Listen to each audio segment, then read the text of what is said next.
So I'm not going to pull up the theory booklet. Actually, I'll show it. It's not really important. Um, you can see it here. This right here is the blurb I'm gonna read. You can, I guess, screenshot or something, but I'm gonna take it off the screen and we'll just talk about it for a second here.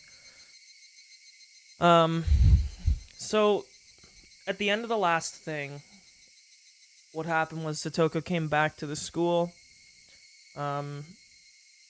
Everything initially seemed okay, but it became apparent rather quickly that Satoko has been undergoing a far higher level of abuse than anybody even thought was happening, even though people knew abuse was happening. It was happening to a much more extreme degree than even anyone at the school thought was happening. And during that moment, Keiichi had like this weird epiphany where he kind of started to go unhinged a little bit, talking about how, he had 1,500 seconds, which I think, I forget what the conversion was. I want to say it was 25 minutes. It was either 25 or 15 minutes. Whatever it was, it doesn't really matter. I'm pretty sure it was 25, though. But his whole meme was that at any given moment, it would take him 1,500 seconds or 25 minutes to erase Satoko's uncle from the world, and that he had vowed to no longer let government institutions be the one that's going to handle Satoko's future, because the wait and see approach is not going to work. It's taking way too long. And if he cares about Satoko's well-being, he's not going to sit idly by and basically wait for her to die or become more abused than she is. Now, that's all well and good. The bigger thing that came from that, however, was what Mion and Rina said directly after, which was that Keiichi's eyes had gone weird, were their choice of words during his epiphany. And this opens up a big door here, right? Because we're going to assume that when they say weird, it's probably similar to like the weird halo eyes that we have seen happen with Rina and Mion so far. And because of this, we start to get some more questions about the nature of like the weird possession that's been going on so far. Because up till this point, it's sort of been inconclusive exactly what constitutes somebody being possessed. I think somewhere in the theory booklet, I actually will pull this back up here very quickly. I don't remember where it was. I think it was somewhere in chapter 2 where I had it, where I said that, can I control F on this? I can.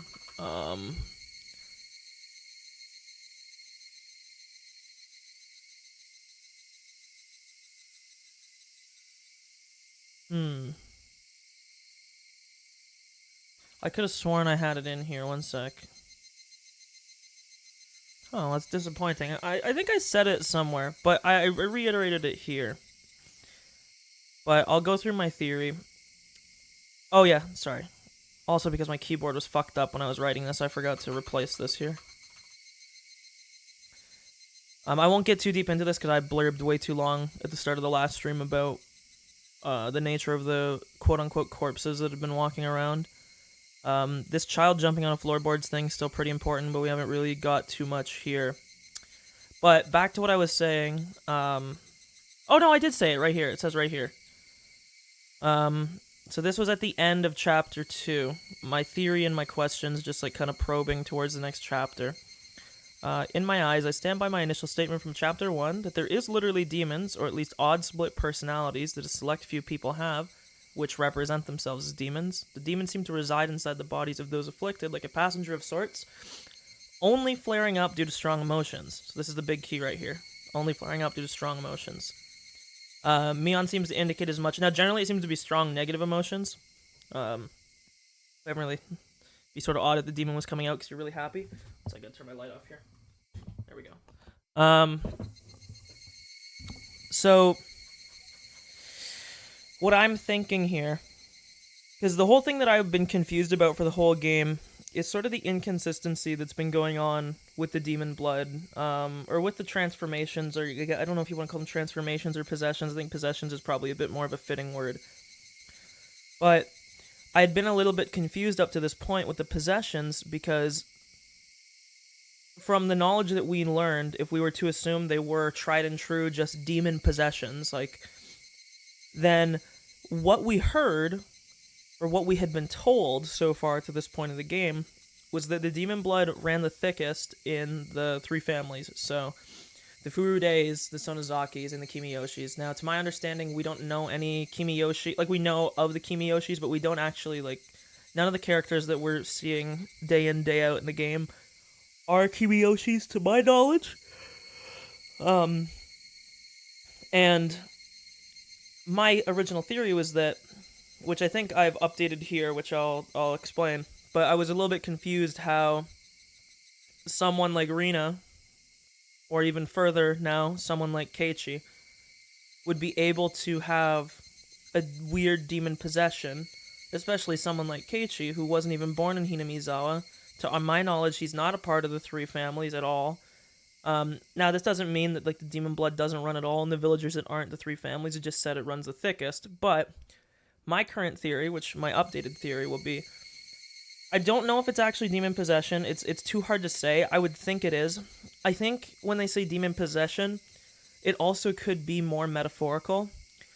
You have the whole history of the demons that's happening in the village, but I think that the demons themselves might be more metaphorical than actually a literal demon possession.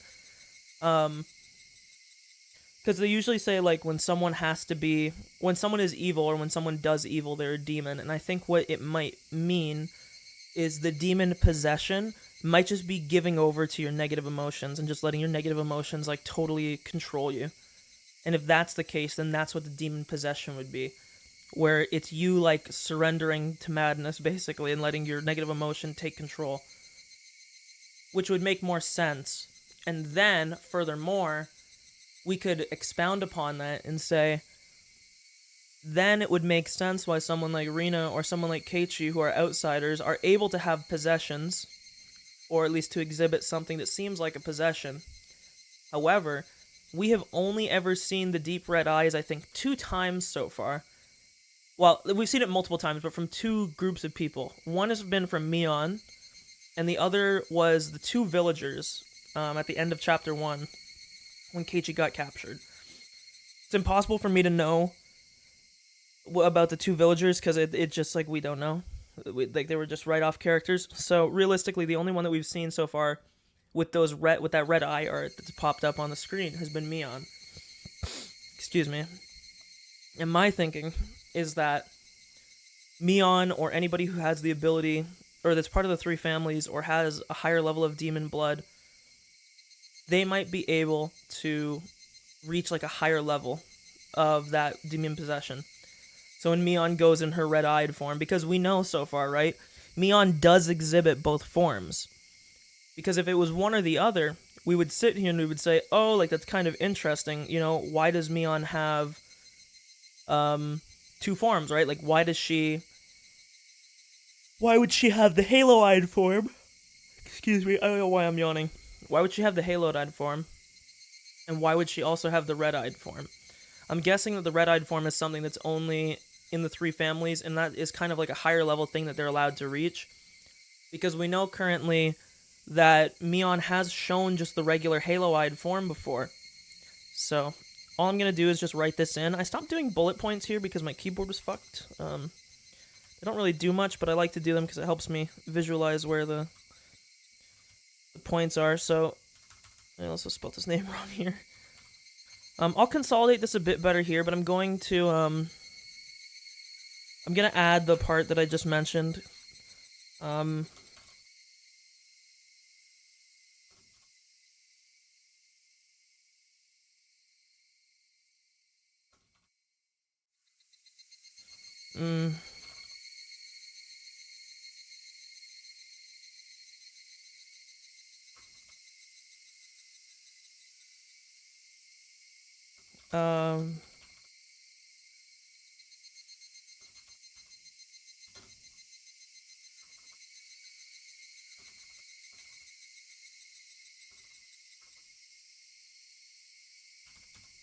um,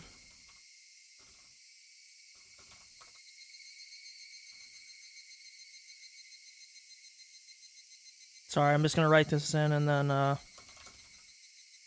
then we should be good to go.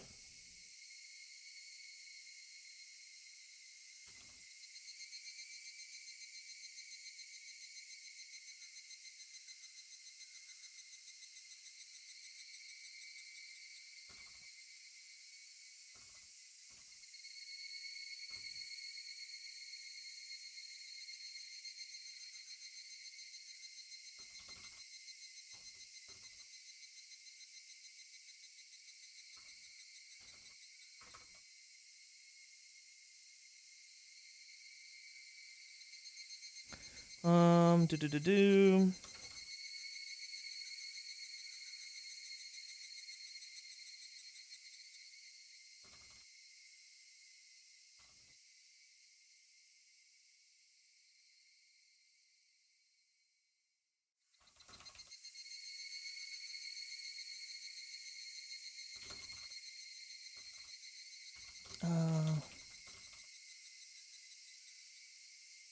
Okay. I think that's good enough. That gets my idea across pretty well. So, let's continue. We're probably going to start to get to some very, very big things here, so expect a lot of stopping for me to fill out my little notebook that I've been keeping here. We're definitely going to hit the Tatarigoroshi. We're definitely going to hit some like bigger events that have been that are going to happen in this playthrough, and we're probably going to get a lot more answers. I'm not sure if I'm going to finish the chapter. I should also say I was supposed to be doing this stream yesterday, but my time got so fucked up because I went out in the afternoon and I ended up getting back way fucking later than I thought I would, and then it was UFC last night, so it just wasn't a good time. So that's my my excuse for why I lied yesterday.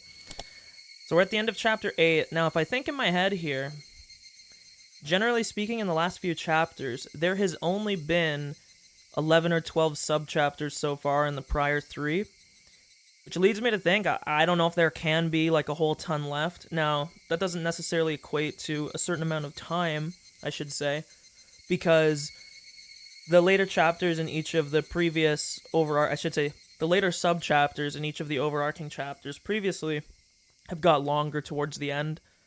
So that's not really any indication of how long the stream will take, but rather that we probably are only looking at 4 to 5 chapters left maximum. But yeah, we're gonna definitely see some interesting stuff. Because normally the previous chapters, it's been about 1 hour per sub-chapter. So, I'm pretty sure we already went through these. This is just talking about, this is talking about some of the things with Satoko's abuse. So, here we go.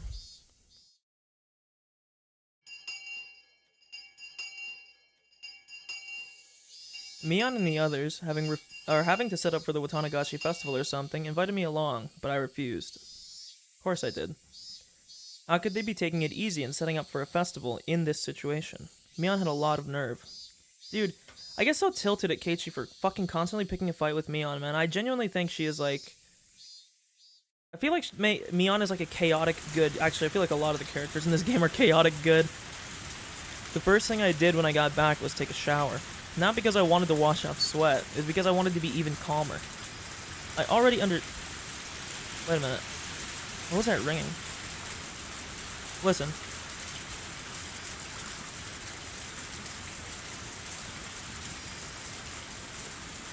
Hear that?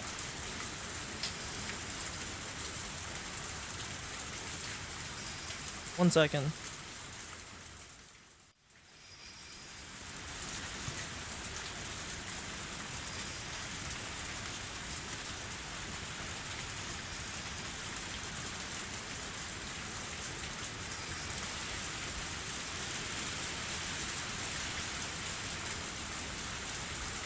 Sorry, I might be really reading into this way too deeply, but this ringing noise seems to have some significance.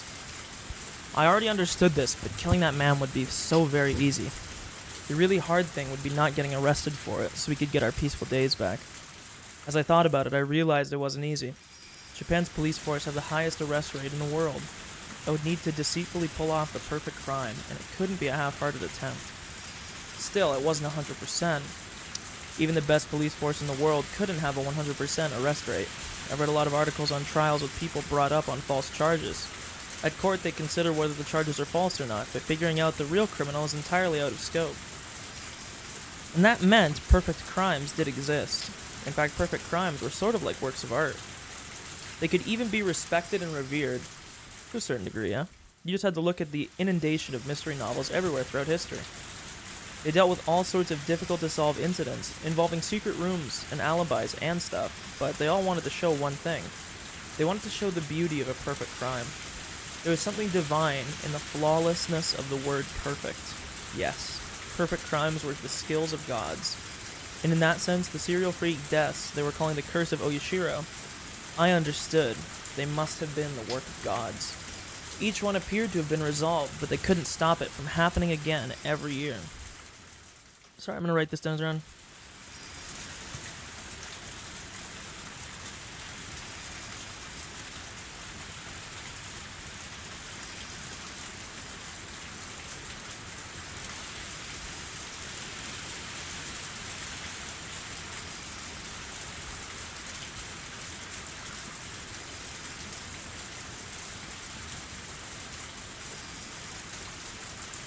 Sorry, I take a lot of notes when I do this because it helps me later on. Yeah, skills belonging only to gods. Those are perfect crimes. And I would be setting up my own crime before Oyashiro's series of perfect crimes 4 years in the running. If I were to put it boldly, I was challenging a god. Foolhardiness would be needed to make the decision, but I needed to be calm, cool, colder than ice to put that plan together. Kill him like a flame, but as systematic as ice. Starting now, I need to retain both of those ideas within me. Modeling my crime after a mystery novel wasn't actually a bad thing to focus on.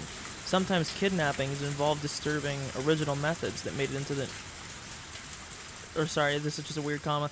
Sometimes kidnappings involve disturbing original methods that made it into the newspaper were used as a basis for novels and the person was arrested. Stuff like that made it into the news. That's true. I've heard about this before, that people...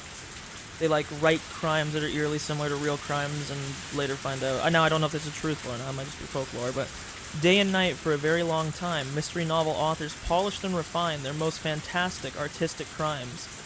Imitating that could be a shortcut to planning the perfect crime in a short period of time. Of course I haven't read enough mystery novels to act all high and mighty about them. The only one who really liked mystery novels was my mom. She'd read every well-known mystery novel from overseas, from past and present. Every time she watched mystery shows, she would always criticize them as having cheap tricks or being poorly thought out. Sounds like my kind of woman. I wonder what the perfect crime would mean to her.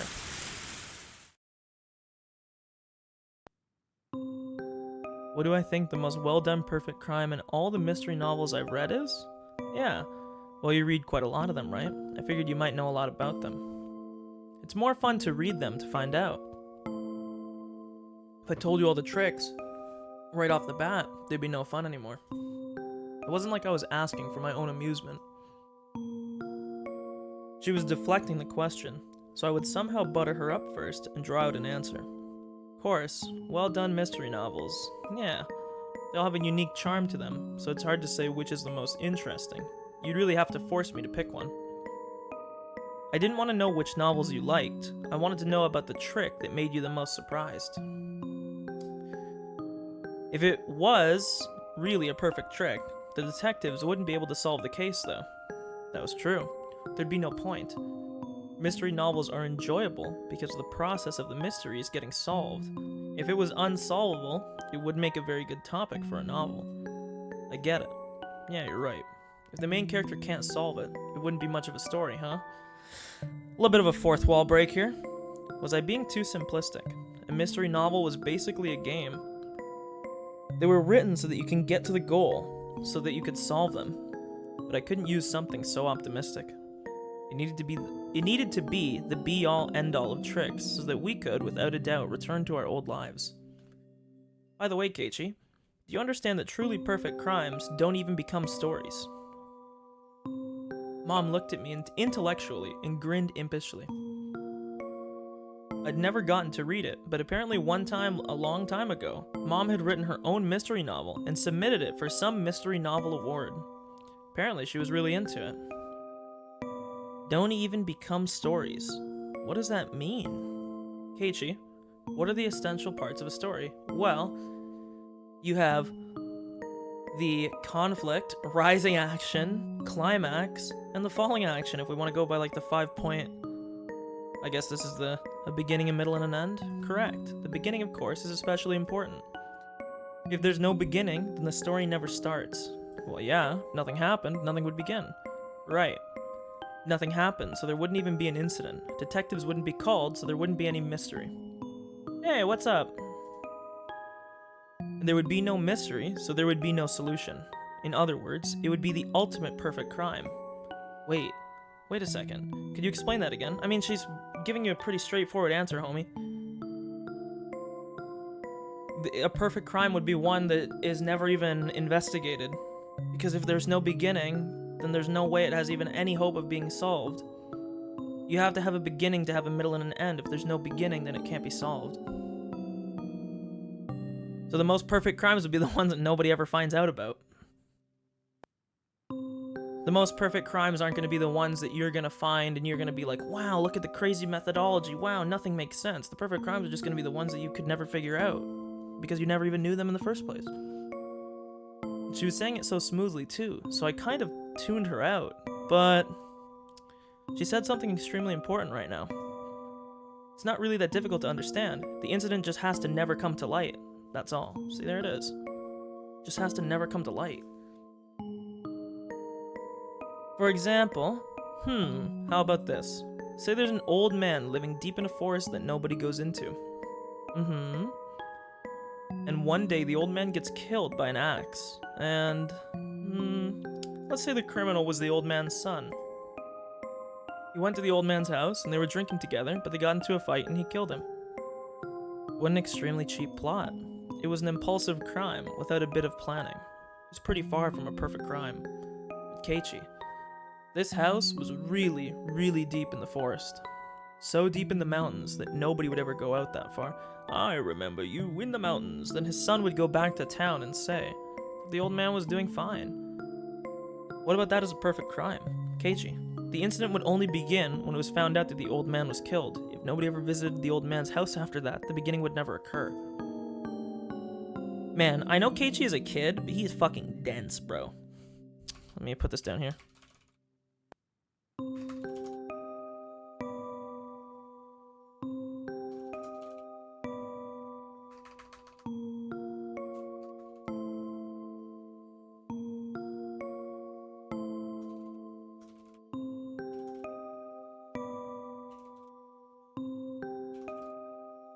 Sorry.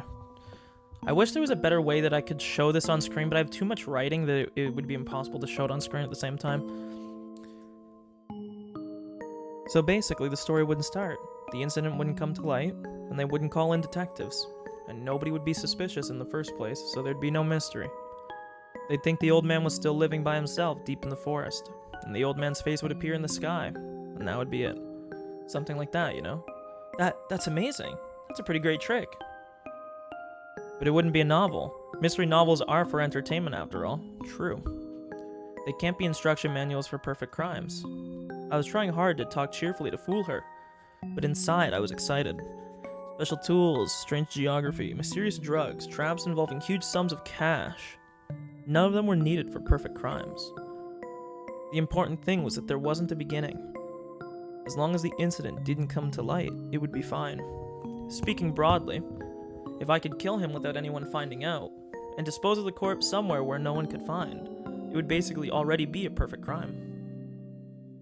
Of course, if someone up and vanished one day all of a sudden, people would get suspicious. But that didn't apply to this man.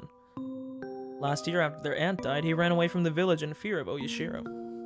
When the night of the Tatarigoroshi came around again, everyone would have to think that he ran away in fear again. I mean, he'd been living with a lover of his in town. No matter what it felt like when he vanished, no one would be suspicious. People hated him after all. No one would care where he went if he disappeared. When I thought about it like that, it got easier and easier to imagine killing him. There was no point in thinking inside my house anymore. I left, getting my bike out of the garage. For now, it didn't matter where I was going. I just rode through the wind, trying to calm my excitement by feeling the cool air on my body. Where I'd kill him, how I'd do it, what time, and how to dispose of the corpse. If I just had those 4 things, I could get a good plan going. I was so surprised at how little there was to decide that I shivered. I'd been completely prepared to build this humongous plan over a really long period of time. But if I could just get these little things in order, I could put it into motion. But in a sense, you're kind of starting to fall into the exact same trap of any given crime. Because, like, his mom is right. Any given crime that doesn't get found out is the perfect crime. It can't be solved. Now, the only problem with this line of thinking, however, is the surrounding situation for each crime is very important to depend on whether or not nobody will find out in the first place. So, when we're talking about the example that Keiichi's mom gave, where the guy's house is really, really, really deep in the forest, he's already a very isolated person with not much attachment to the outside world, which means that if he were to go missing, there wouldn't be much difference. Now, Keiichi does have a point that nobody in the village would necessarily care, but you need to think about what his other, I guess, commitments would be outside of the town. What happens if he has some business that he runs outside of Hinamizawa? Now, if that's the case and he goes missing, well, he goes missing, people find out, and now eventually your whole crime, if it was really sloppily executed, gets found out quite quickly because you didn't take into account the surrounding situation. It's not as easy as he's making it sound. Now, it's not as elaborate as making, like, this 9-head, like, Sherlock Holmes fucking 12-level deep plan to outsmart everyone, including yourself, but he's kind of oversimplifying here. Today was Saturday. I would have to kill him on the night of Watanagashi, so as long as I was standing in for Oyashiro, I only had 24 hours remaining. Satoko, just hang on for 24 more hours.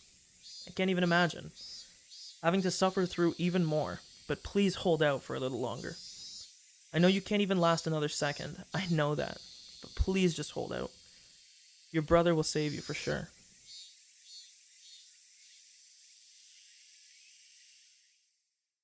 Outside, it was still early enough for the cicadas to be crying. Early afternoon. Evening was still a long way off. I looked at the sky. At some point, it had gotten cloudy. Oh!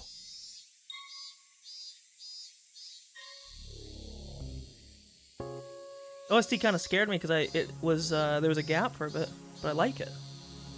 Very ominous. Come to think of it, as I left the house, I heard on TV that the weather forecast was calling for a chance of rain on Sunday. The sky was the color of lead.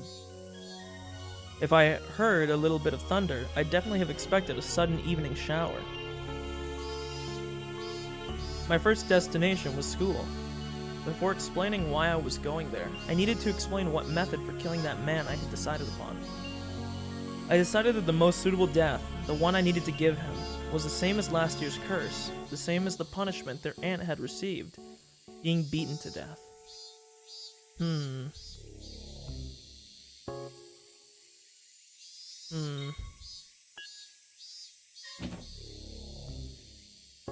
Wouldn't beating him to death be somewhat unreliable? You may think that stabbing with a blade would be more reliable. It absolutely is. Now, this is like the one meme that,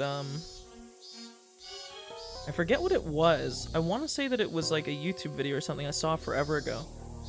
And it was like doctors talking about action scenes and, like murder mystery movies and stuff. And the one big thing that I came away with, which is kind of odd that this is what I came away with, the one thing that you see a lot in video games and in shows and stuff is like someone gets bopped on the head with a hammer and it's like they just drop like a sack of bricks. It's sort of gruesome, and I've also learned this from, because I listen to a lot of true crime stuff. It's very interesting for me for some reason. Blunt force trauma is not a quick way of death in the way that some people, or in the way that I guess is portrayed a lot in media. So, I mean, really, like, stabbing with a blade probably would be more reliable. Because odds are Keiichi might not even be able to kill this dude if he was trying to, like, kill him with a bat or something. This was something I had chosen after a lot of thought. You just needed to think realistically. The law, it prohibited carrying any blades longer than 10 centimeters, I think. So the blades available to me, even the longest ones, were still limited to things shorter than a ruler. True. You can probably understand how tricky it would be with such a short reach to go up against an opponent that might fight back. It's fair. But it seems sort of odd that Keiichi would,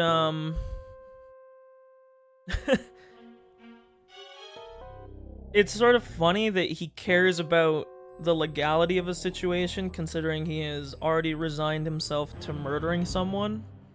So I find it a bit funny that he even cares about some law about carrying a 10 centimeter blade or less. Because it's like, why the fuck?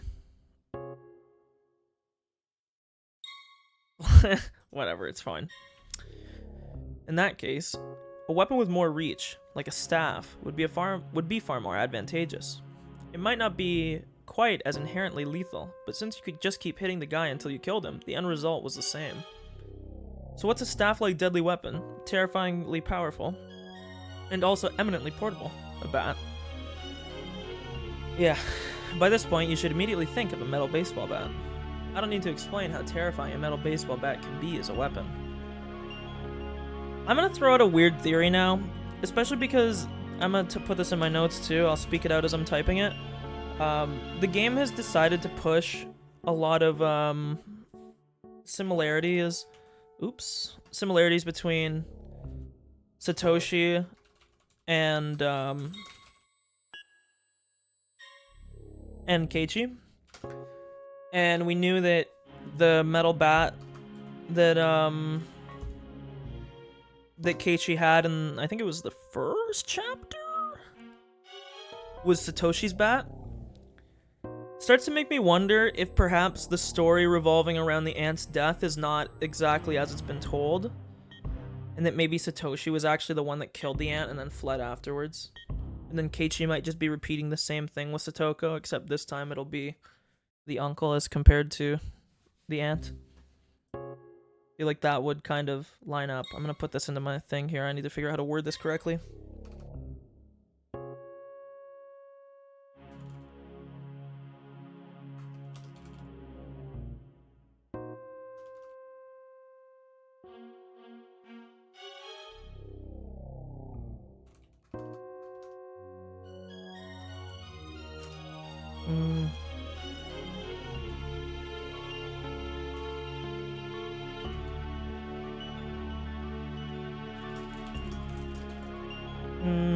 I gotta figure out.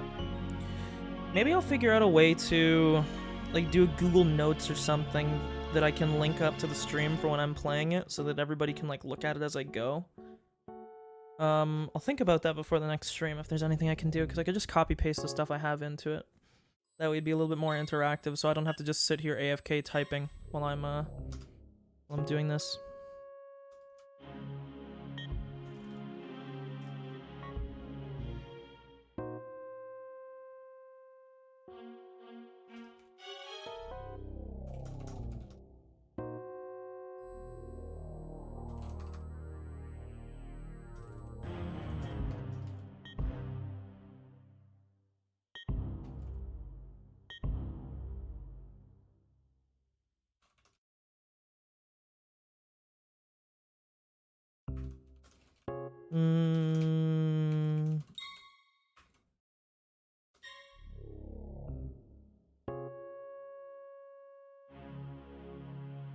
Yeah.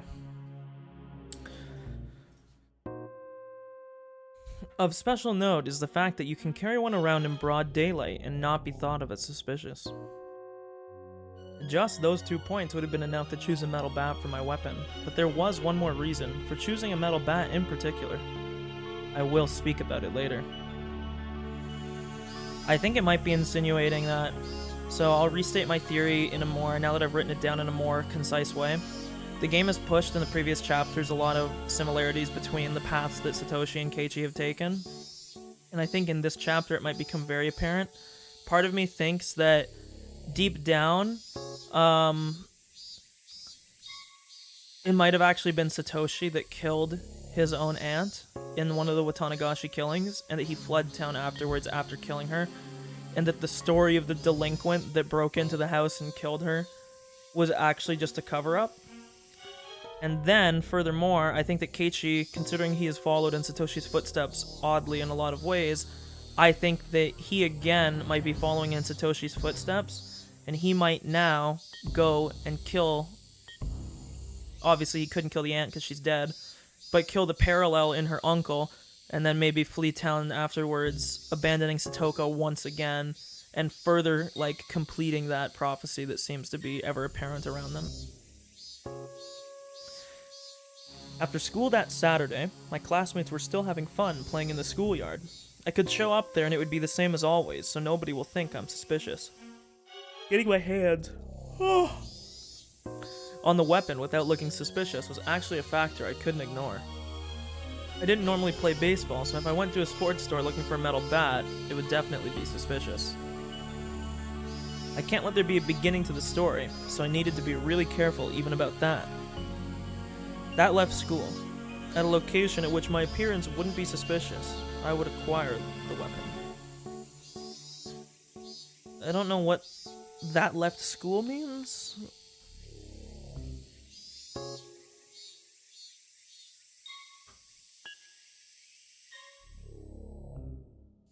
Sorry, that's sort of odd wording. I checked inside the classroom through the window, but of course there was nobody there. The only students who would stay in there were me and the others when doing club activities. Without us, the classroom after school was just an empty, unused room. Without glancing around nervously, as if I'd just gone to get something I'd forgotten, I casually went in the entrance. It looked like the teacher was busy with paperwork in the teacher's lounge. I didn't see her in the hallway. Naturally, yet quickly as a shadow, I entered the classroom. The empty room was full of a strange, stagnant air that you couldn't feel normally. An empty classroom with nobody here. Maybe while no one was around, the desks creeped about of their own accord, licking the floors clean of dirt. I suddenly stepped into a place like that, would the desks, in their surprise, fly at me, crush my bones, and eat me alive? That's ridiculous.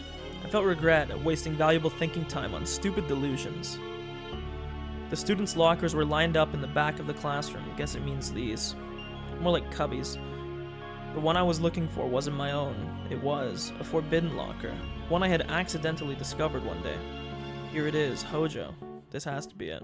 Yeah.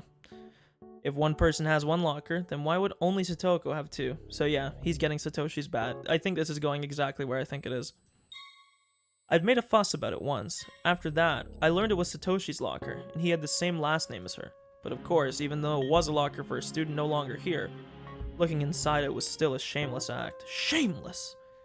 But one time, I let my curiosity get the better of me and took a peek inside. Inside it was average and worthless. At the time, I hadn't been interested, so until now I'd forgotten what had been in it. But now that I had, dare I say it, awakened, I remembered that thing that had been there. Scrape? I opened the locker, and a stench of mold and sweat wafted out, like a gym storehouse that hadn't been cleaned in weeks. My face puckered up at the stench, but I looked for it. And again, the ringing. Again. This ringing seems to happen at certain moments.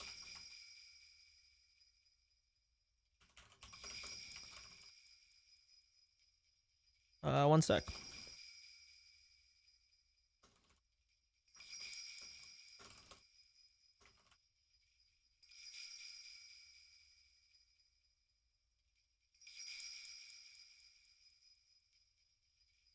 Okay, sorry, again, just writing notes.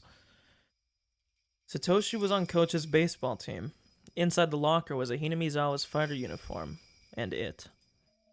The one Satoshi had used. The metal bat. Yes. This was the reason I wanted to choose this bat. This murder would be carried out by me, but this wasn't originally my role, it was Satoshi's. But I would stand in for him and call myself Satoko's brother. It was one of the rules for standing in for him. You're pinch hitting for him. I reached for the metal bat, and firmly grasped it. It was light, and yet its tip had enough heft in it, enough to easily imagine the horror if I brought it down with all my might. Now, I also don't want to be the bearer of bad news, but this is like these are elementary school students. If you were using baseball bats in elementary school, you would actually be using aluminum baseball bats. Not technically aluminum, I guess, is a metal, but you wouldn't be using like a steel baseball bat, which is maybe like the implication you might get. It's just sort of morbid curiosity. I don't know if you could kill someone. I mean, you probably could kill someone with an aluminum baseball bat, but I mean, aluminum baseball bats get dented and break from baseballs, so I don't know if you could without, like, totally wrecking it, but I digress. Satoshi, I'll give you one last chance to save your sister. Lend me your strength. You're a coward, but I will stand in for you. So if you still care even a little bit about her, you will lend me your strength. There's no more suitable weapon in the world for putting that man to death than your bat. Now, I just needed to figure out where to hide it. Tomorrow, before the act, I would just stop by the school and grab it, because I couldn't ignore the possibility someone would see me bringing it home and think it was strange. But if I left it here, there wouldn't be a problem. Plus, tomorrow was Sunday. Not only that, it was the day of the biggest festival in the whole village. Nobody would be coming to school. I left out the entrance and went over to a construction vehicle parked nearby. We'd been warned by our teacher not to touch it just for laughs, so none of the kids would come near the vehicle either.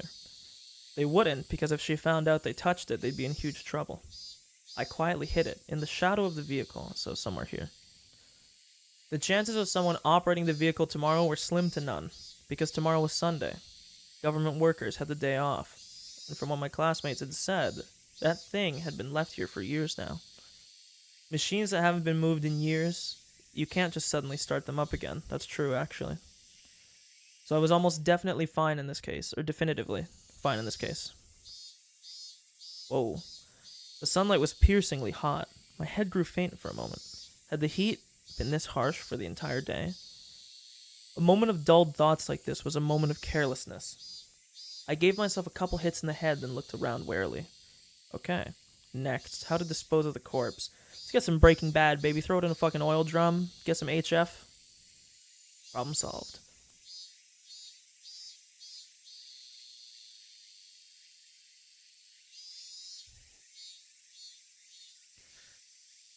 So I wonder, I'd like to go back almost and check if when Keiichi had his weird epiphany, if there was any bell ringing noises. And I don't mean bell ringing in the sense of like the school bell, but like jingle bell sounds, like what we've heard.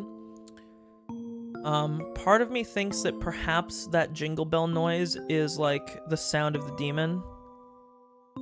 I don't know how or why, but I'm just thinking of the situation that ringing bell noise has appeared in. And yeah, it is a monk ass. Because what I'm thinking is the first time we heard that ringing bell noise was inside the ritual storage warehouse. That was the first time, to my knowledge, at least that I remember us hearing that ringing. And every time afterwards it has turned up, it's been in some dubious circumstances where there's been a mention of death or carnage of some kind. And part of me questions if whether or not that's the sound of, like, I don't know, the demon. I don't really know the connection yet. Maybe it'll become more clear as this chapter goes on. But that's going to be my theory. My very early, like, V0.1 theory. Disposing of the corpse. The ultimate way not to create a beginning was to not let the corpse be found. It was even more important than killing him. True. Thinking on it vaguely, the first thing that came to mind was the swamp. Yeah, it's true. Like the first murder of the, like the first murder that happened. It wouldn't be surprising if you dumped the body in the swamp and it was never found, because that's what they did. Or that's what was insinuated happened to the first guy. That he drowned in the swamp when he was going to hide the body part. Onigafuchi, the dreadful bottomless swamp revered even now, that appeared in the legends of Onigafuchi village. Yes, the swamp called Onigafuchi was here first, and then the village took its name to become Onigafuchi village. In other words, this swamp was the origin of Onigafuchi Village. I'm about to sneeze. I can feel it. One sec. Maybe not.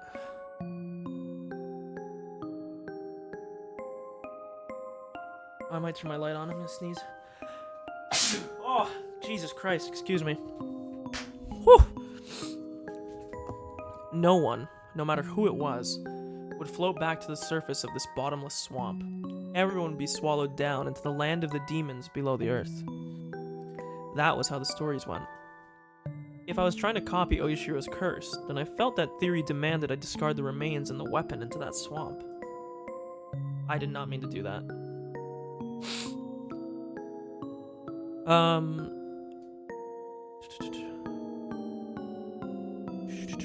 But they may have said it's bottomless, but I didn't actually know. And people say large creatures like humans produce a lot of gas when they rot. They do, granting a lot of buoyancy. True, this is why bodies, sometimes when they get dumped in I know in murder mysteries I've heard that when shit gets dumped into water bodies, over time the body becomes more buoyant because gas is displaced out of tissue. It was why using fairly heavy objects to hold people down didn't work. Come to think of it, with the curse the year before the last, Rika's mother drowned herself in the swamp. And the criminal behind the dismemberment that went missing the year of the first curse too. It was rumored that he tried to discard the body in the swamp and accidentally drowned in it. I never heard of the corpse coming back up, or them finding it. Then, shouldn't I choose to discard the corpse there too? I could discard the weapon there. And then, for example, if her uncle came out on a motorcycle and attacked, it would be convenient to get rid of the bike too. I knew that Satoko's uncle generally used a motorcycle for transportation. But as for the corpse, after a lot of worrying, I decided not to discard the corpse in the swamp. The drowning, suicide, and accident were both rumors. Nobody knew if they'd actually happened. There were no lack of false rumors about the drowning suicide anyway, and it was possible the murderer hadn't drowned there and was still on the run. That meant no one had ever confirmed a corpse being dropped in there and then not coming back up. And what would I do with the body? The only other thing I could think that he might do is what was done with Takano's body in the other two chapters, being left in the mountains. Be the only other thing. Thought it might be interesting to go with the first incident, cut him into pieces and hide him, but the preparation and work for dismembering a human body would be difficult given the amount of time I had.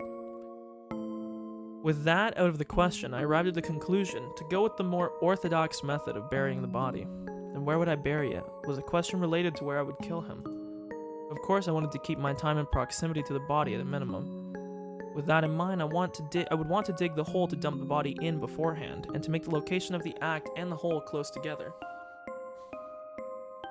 The choice of where to plan the crime, that I need to be absolutely careful and thorough with. I feel like somewhere near Watanagashi would probably be the best plan, right? It had to be somewhere nobody would witness it. Hello, how's it going? Sorry, I keep sniffing. And a place with hiding places for a sneak attack. I could dig a hole for the body right there. I go over the possibilities in my head of the various destinations her uncle would head to from Satoko's house. I imagined a map of the area in my head, and then I found a place that fulfilled those conditions so easily it was almost unbelievable. A bit of a back road that went through the woods. Oh, this might be this. I don't know if this is the same spot where Mion's bomb shelter was. I didn't think her uncle would go deeper into the mountains of Yagochi. I still don't know how to say this on a whim. If he was going somewhere, he'd pass through those woods first. Nobody used this back way unless they had something to do with Satoko's house or one or two other places. This path was fantastically ideal, as few people used it. I would wait for him, in these woods. Would an ambush actually be possible? I went into the trees and tried really hiding myself in a few places. It was extremely quiet. My senses could be sharpened here to their maximum amount. I didn't know when he'd come, but I'd wait right here for Satoko's uncle. I actually had some trouble coming to that decision. The question arose of whether I should somehow call the man out. Was there a risk I'd be taking by luring him here?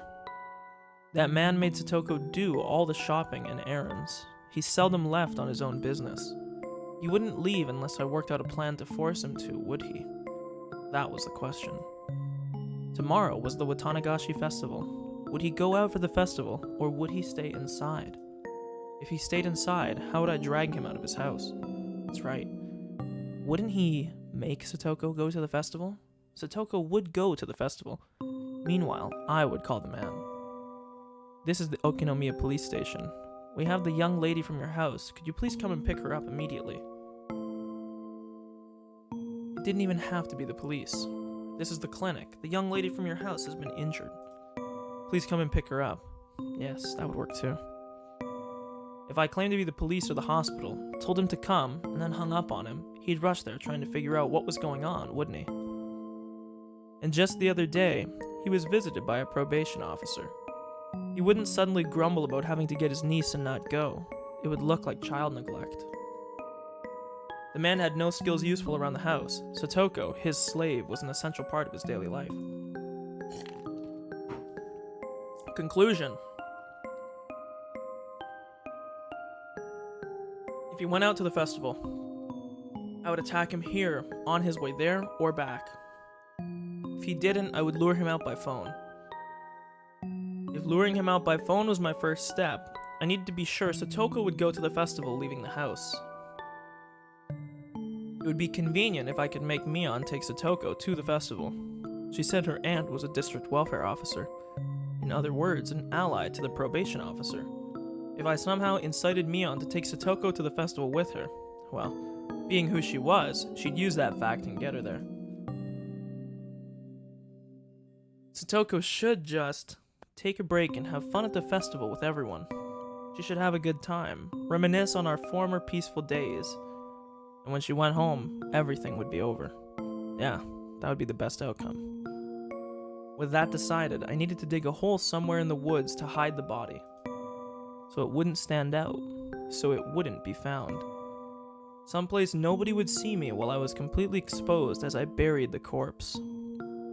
I had wanted it to be close to the scene of the crime, but it naturally grew farther away.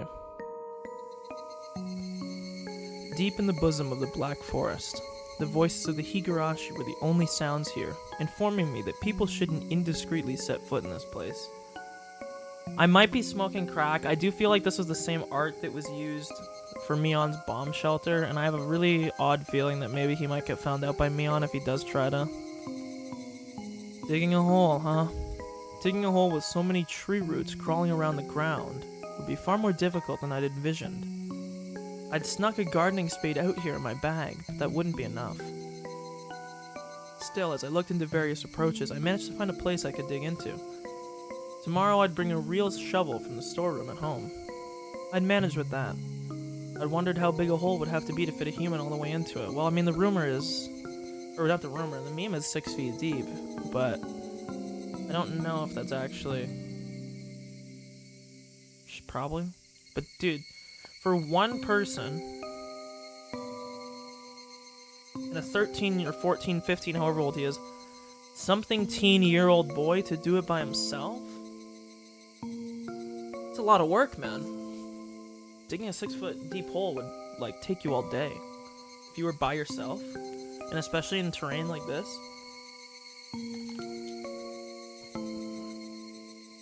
But if I was slipshod in these efforts, I'd let a beginning occur. I absolutely couldn't allow that. Use any amount of time you need to. I mustn't spare any effort to utterly erase him. I glanced at my wristwatch. It was a little past 6. This was probably all I was going to get done here for today. I really wanted to dig the hole in advance tonight, even if it got dark out, but Mom would be upset if I stayed out that late. It wouldn't be good to come off as suspicious to my parents. Oops. I needed to go back home and give Mion a call soon. I needed to get her to promise Satoko to take her by tonight.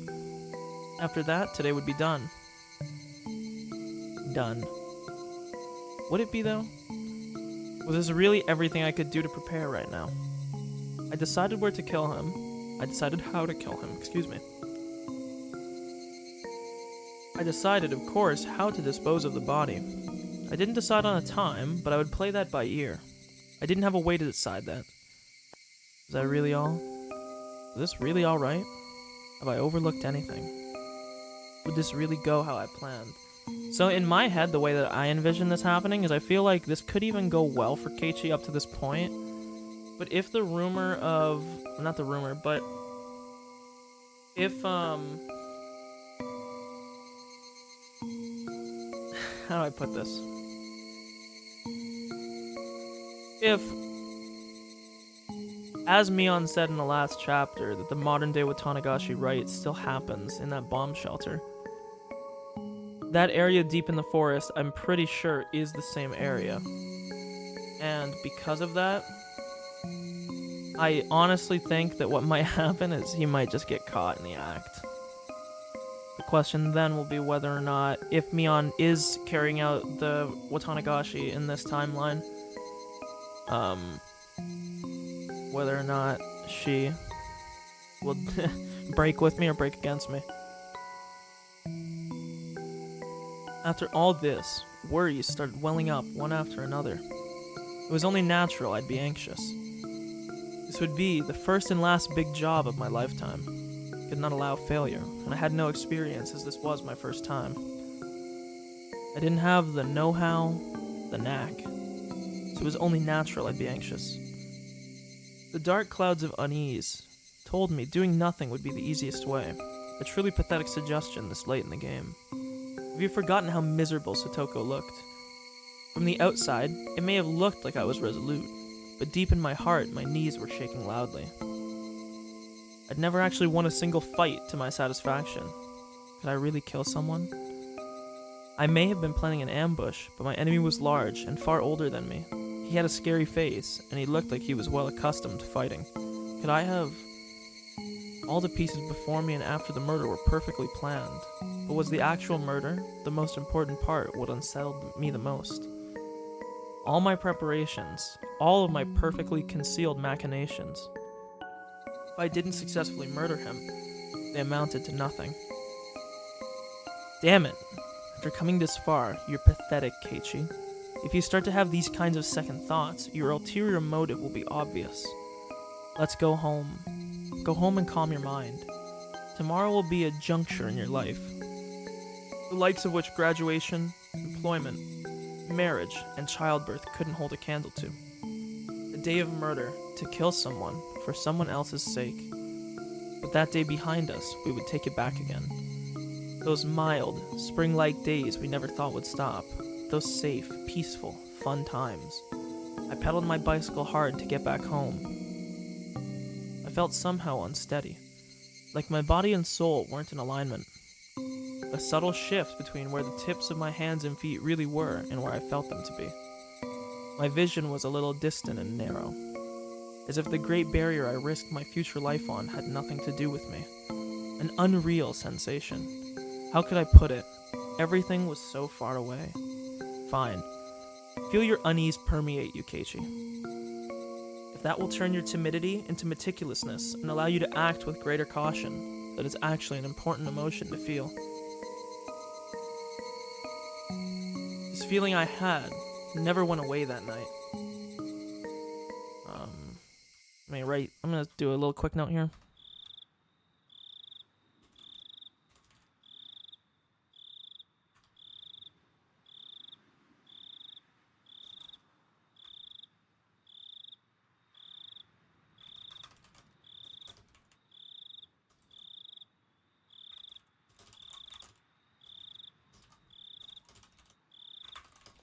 One second here, sorry.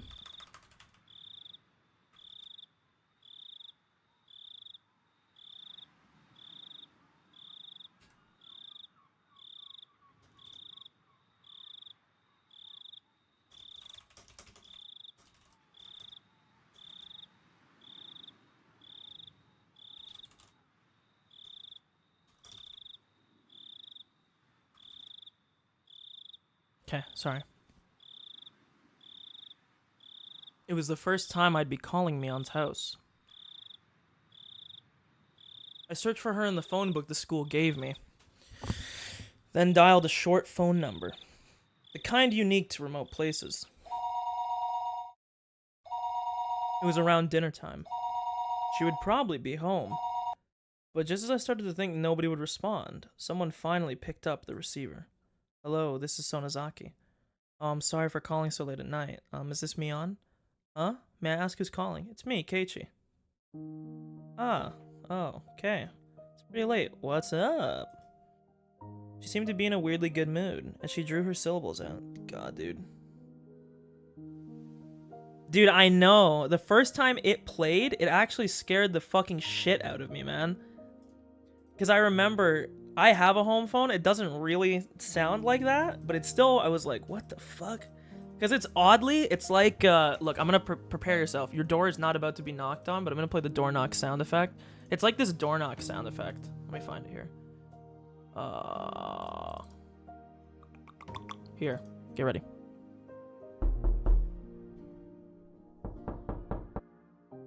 It's oddly spacious sounding, and I think because of that, it's kind of deceiving. But to keep on topic, I get so tilted by how Keiichi treats Mion, okay? Dude, I know, I've heard it so many times that it doesn't even change. Like, I remember the first time I heard that shit, I was fucking terrified, man. But I get so tilted with how Keiichi treats Mion, okay? Because I'm a fucking huge simp for Mion. He just can't take a hint, you know? But it's fine. Right. It's the night before tomorrow's festival, so she's probably with her family having some drinks. Sorry for the late call. Do you have time right now? Sure, what is it? It's about Satoko. Fuck. I heard her draw in a small breath on the other end. Satoko. She's in a pretty bad spot. I hope she's okay. The scent of sake had completely disappeared from her voice. She can't be okay. You saw too, didn't you? What she was like? She was completely worn out from all the abuse. We failed her all this time. And now she's become like that. I get what he's saying, like we failed her this whole time. But I don't know, phrasing, it's fine. We didn't fail her. Everyone tried their hardest to help her. But we didn't come up with anything, and we couldn't save her. In the end, we couldn't do anything about it, and now she's become like that. I guess you're right. All I did was watch after all. So, well, couldn't we at least let her have fun for one night? Huh? Let her have fun? She's been so battered lately. You understand. That's why. I want you to take her to the Watanagashi Festival tomorrow. I don't mind, but why? Why? I want to give her a breather at least for the festival night, you know? Even if it's just one night, if she can get away from her evil uncle, then I think she'll be happy, even if it's only for a little while. Yes, but why? Why? Why what? I was having a little difficulty understanding what Mion was asking me. Why? Well, I mean, why don't you bring her, Kay? Why do you need to ask me to do it? Mion was persistent about odd things. I mean, she seems to be a very perceptive lady, so this might have been a mistake, actually. You might have made a fatal flaw here. No, maybe it was better to say that she was sharp. Well, I actually have something to do tomorrow. I can't make it to the festival, so I want you to take Satoko there for me. Something to do. It's nothing major. I'll probably finish quickly, but I might not be able to meet up with you all tomorrow. Hey, Mion, could I leave Satoko to you just for tomorrow night? Mion took a long time to give a reply. I got the feeling that Mion had been acting weird for a while now, like she was flustered by emotions or something. No. Hick. Huh? Was that a sob? I don't know, maybe I'm like a dumbass. When I see hick, I usually think of like someone drinking. Are you crying? I said no, I don't want to. I don't want you to push this onto someone like me. I'm not trying to push anything onto you. It's just for tomorrow night. That was a lie. What? Mion, what was she talking about? Saying it's just for the night of Watanagashi? And then it was forever. Liar. I wonder if she's talking about Satoshi here. Because she's speaking in past tense here, right? I said, no, I don't want you to push this onto someone like me. Okay, true. I'm not trying to push anything onto you. It's just for tomorrow night. that was a lie. Maybe not. She could just be saying what he said was a lie. Saying it's just for the night of Tatarigoroshi, and then it was forever. Yeah, see? So this is the part... Yeah. She's talking in past tense here. But I guess we're even, huh? I couldn't even keep the promise I made with you. I left her alone all this time. Okay, well, I'm gonna write this down. It's kind of obvious what they're saying here, but...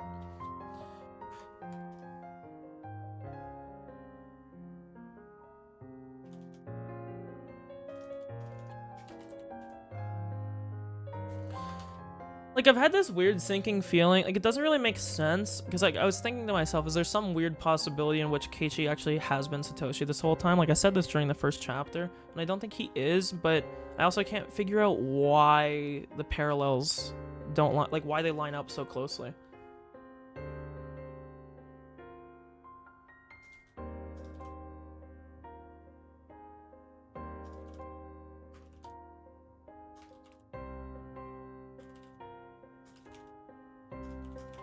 Sorry, I'm just gonna write this down here. It might be a minute.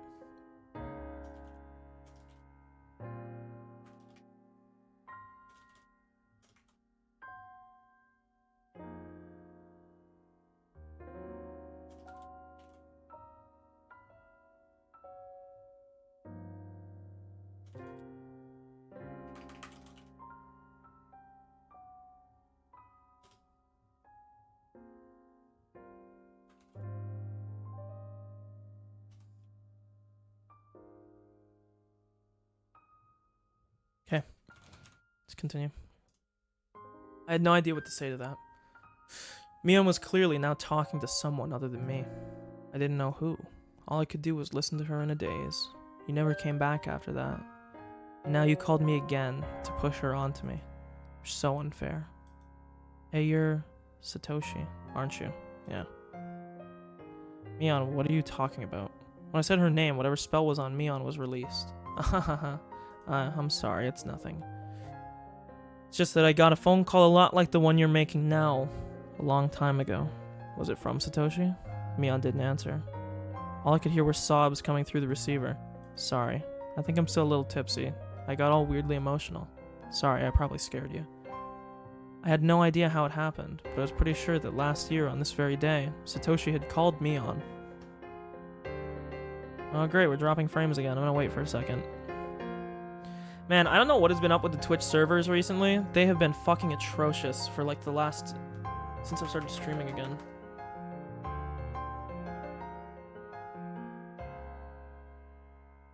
Just give it a minute here, it'll settle. It looks like it's settling right now anyways. Okay, it's fine. Satoshi had called Mion and told her to bring Satoko to the festival. And when she asked why he needed her to do it, he replied the same way I just did. Satoshi didn't go to the festival, did he? Yeah. He said he had something to do and couldn't make it. And he told me to take Satoko there in his place. At the time, Satoshi said it too, didn't he? Did he leave Satoko to you? Yeah, he did. Just for tomorrow night.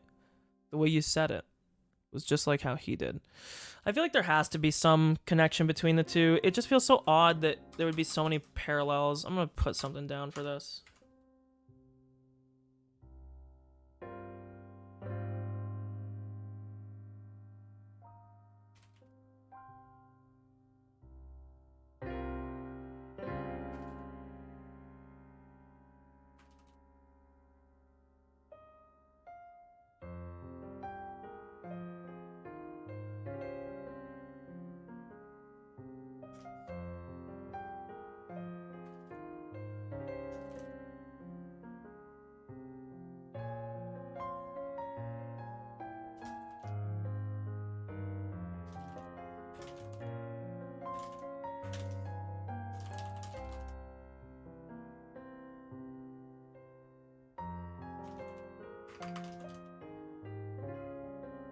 Okay, I'll just read what I put here real quick. I won't show it, but I said there might be some weird shit going on with Keiichi actually being Satoshi and not knowing. It's really fucking hard to know because on its face it seems impossible just given the string of events and everything. But the weird parallels that are constantly put forward, down to repeating the very same actions, makes me think there might be something more to this than just air quotes, LOL, what a coincidence. So, we'll see. Yeah, he did, just for tomorrow night. The way you said it was just like how he did. Haha. I just got a little upset, caught up in a memory and all. I didn't expect this. Satoshi had given her the exact same phone call 1 year ago today. After that, Mion had said more. That he was lying. That he told her it would only be for one night of the festival. I get it. A few days later, Satoshi, he disappeared. Disappeared might have been a rather vague way to put it. Whether he ran away or not, Satoshi left, abandoning Satoko. Yeah. He didn't transfer or run away from home. He disappeared. And then an idea far more indistinct than even fog crossed my mind. Satoshi made exactly the same phone call as me last year.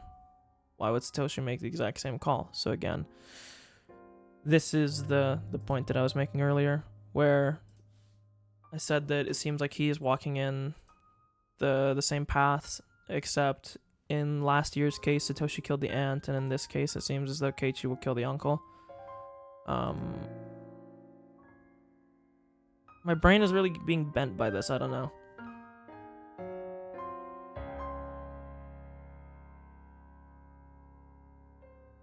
If in the truest sense, he really made the exact same phone call as I am right now, in the incident where their aunt was beaten to death, could it... Was Satoshi... Huh? What was that? Last year, Satoko had been constantly abused by her uncle's wife. Their aunt, too. Her aunt abused her the most, and on that night, in the name of Oyashiro's curse, she was taken from this world. Excuse me. When I thought about that, everything made perfect sense, didn't it? Last year, Satoko's aunt was beaten to death, wasn't she? Would it be impossible for Satoshi to have... No, but that would mean... Then Satoshi, he was a coward who abandoned Satoko and ran away, wasn't he? How could Satoshi resolve himself to kill a person to save Satoko? It was unthinkable. I actually considered that as well. That would be mean to Satoshi. A few days later, he disappeared on Satoko's birthday. I'm just trying to think about, I'm thinking logistically how it could be possible. In what way could we make everything link up together that Keiichi, who had been living with literally a different family, would be able to be Satoshi, right? Because the only thing I'm thinking is that the only way they could ever follow in each other's path to this deep of a level, down to the very action, they'd have to be the same person.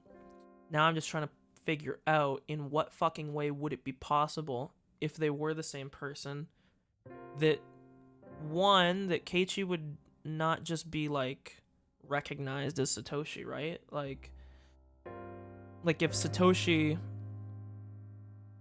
how do I put this? If Satoshi just showed up tomorrow in front of Satoko, she'd probably notice him. It's her fucking brother. Now, part of me wonders, okay, if that's the case, and if we're going under the assumption that Satoshi and Keiichi are the same person, and that's why all these similarities have lined up, then the question would be, what happened between then and now that would make Keiichi appear as though he was Satoshi, but to a level where even those that were very close to him, including his own sister, wouldn't recognize it as Satoshi, and to the point where Keiichi somehow wouldn't remember a past that he's existing in. Oh hey, how's it going? Oh, I appreciate it. Thanks for catching up. Sorry, I'm just talking to myself here. I'm just trying to think here.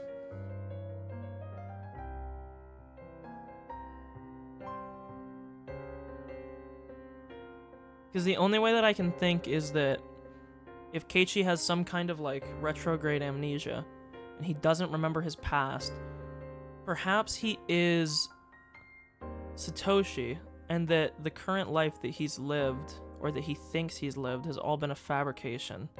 And that he might actually be Satoshi, and he could just be an adoptive. But it feels like there's something that, I don't know how to put it. There's some piece of the puzzle that's not bridged the gap yet, because we're still assuming... Because the only other... How do I put this? The only other way this could make sense is if we're in, some weird Groundhog Day situation where, But even that doesn't make sense, because then why would they have switched places? If they would have, switched places in some way, and they're just, repeating the same section of time. They were, if the previous year is basically effectively being repeated... Oh god, it doesn't make any sense. But I'm sure it does, but I'm obviously missing info, so it doesn't connect if that's true. I'm just gonna write this down in my notes and we'll keep going. I don't want to get stuck here for too long because the game will give me an answer sooner or later.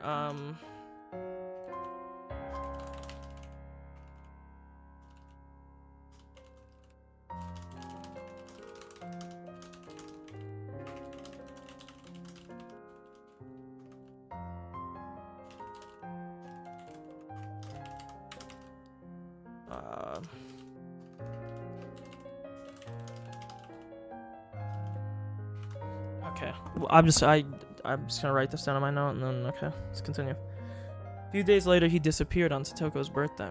When I first heard it, I flew into a rage. What a cruel day to have run away on. But now that I thought about it like this, the story changed completely. Satoshi had probably been even less calm than I was now. He was her big brother, related by blood, watching his little sister be abused day in and day out. Maybe that's why he couldn't keep calm. And that was why the corpse of their aunt, beaten to death, was so easily discovered.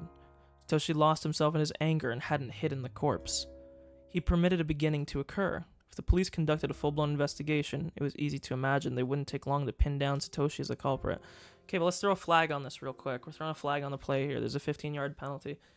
I don't understand in this case, though, how this delinquent that they apparently captured even makes sense. Right? Because if I remember, I wish I could go back to the Oishi talking about it. I feel like I remember him saying that it was committed by some delinquent who was like obsessed with Oyashiro's curse to make it happen again. It's very possible that was Satoshi. Like, so far up to this point in the game, we've been treating them as though they were two separate people. It's very possible that that Satoshi's like in jail or something right now. He's like, I mean, I don't know. The problem is, like, okay, so to be like 100% transparent about what's going on, Force and CD, the thing that's in my head right now is I feel like Keiichi and Satoshi have to be the same person. I don't see how it makes sense otherwise that they could do everything down to a T exactly the same. There's only one other explanation I would think that might be, is that there's some weird like prophetic thing that's going on right now. That like people are destined to act out in such a way that they're going to do everything down to the very exact same fucking actions the same way. But then the weird thing as well would be, the reason that makes me think why it might not be a prophecy and that they might actually be the same person is because if it was a prophecy of sort, you would probably expect that all the other characters outside of Satoshi would also be acting in that exact same way, that they would also be acting in some kind of prophetic way, that they would also be acting in some consistent way. But it seems as though the other characters have some little bit of wiggle room in the way they act. Like, obviously they haven't acted the exact same way in every single chapter so far. There's been totally different situations on certain days of the chapters, even though they're sometimes covering the same period of time. So in my head, when I'm thinking about this, it's like, so what prophecy would there be that Satoshi and Keiichi would be acting it out, but that every other character in the game wouldn't be, and would be avoiding it? It's just, there's something very odd about this, because there's two possibilities. If Keiichi is Satoshi, then we need to ask the question, how the fuck does he not remember, like, the life he lived as Satoshi, if this is the case? And if he's not Satoshi, we need a better... Let me write this down. So, two things right now. If Keiichi is Satoshi, we need the following questions answered. 1, why does he not remember the time he lived as Satoshi? And 2, why does nobody seem to recognize him as Satoshi? Everyone says they're very similar in certain ways. However, everyone still recognizes him as different. And then, if Keiichi isn't Satoshi, we need the following answer. 1, what is making it so Keiichi and Satoshi have acted in the exact same way, down to literal phone call conversations? I don't know if there's a part 2 to this. But yeah, so that's basically like my thinking here. Because the second question from the first line of thinking doesn't really matter if they're not the same person, because it's just sort of inherently answered. But if Keiichi is Satoshi, we need to know, why does he not remember the time he lived as Satoshi? And I guess I should say furthermore, I guess I would say, like, by what mechanism has this, like, charade even happened? Something supernatural? Like, I don't know. And then 2, if he is actually Satoshi, so let's go with the assumption that he is Satoshi, because I don't know how it, like, the meme is like, I'm gonna make it make sense. I don't know how it makes sense yet, but part of me thinks that feels like it has to be a certainty, or we have to learn another info. So 2, if he is Satoshi, why does nobody seem to recognize him as Satoshi, right? Like, his sister is here, some of his best friends are here. Everybody says they're very similar in certain ways, however, everybody does recognize Keiichi as different from Satoshi. At least outwardly. So that's if Keiichi is Satoshi. If Keiichi isn't Satoshi, then the only question I really need is, like, what is making it so that Keiichi and Satoshi have acted in the exact same way, down to literal phone call conversations across all 3 chapters, right? Because we have to think about it. Satoshi transferred out, Keiichi transferred in.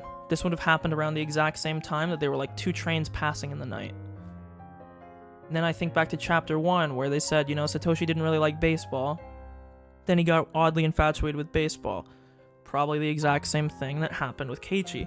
But now we also need to think about it, because there might be actually some inconsistencies in this theory that I've just put forward. Because if he has been acting in, like, some certain way where he's been acting the exact same as Satoshi, how come in chapter 1 Keiichi was, like, paranoid that he was going to be killed by Rina and Mion, but now in chapter 3 he's plotting to commit murder?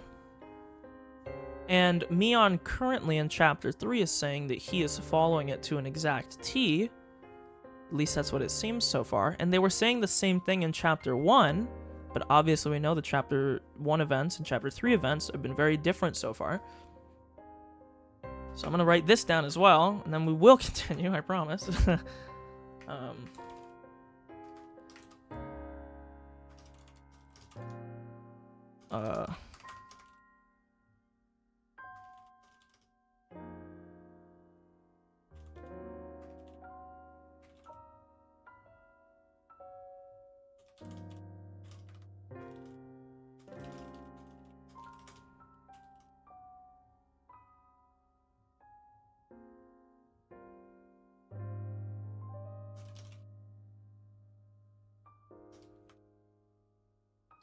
Sorry, I'll read out this point once I have it written, and this should cover everything that I'm sort of confused about right now.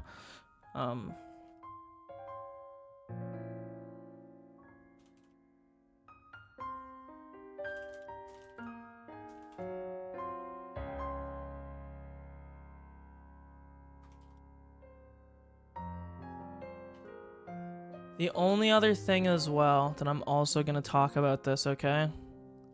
I said this in the first chapter, and part of me thinks this also could be true. I'm going to wait till I finish my idea to put this down as well, because I think this could be a very real possibility.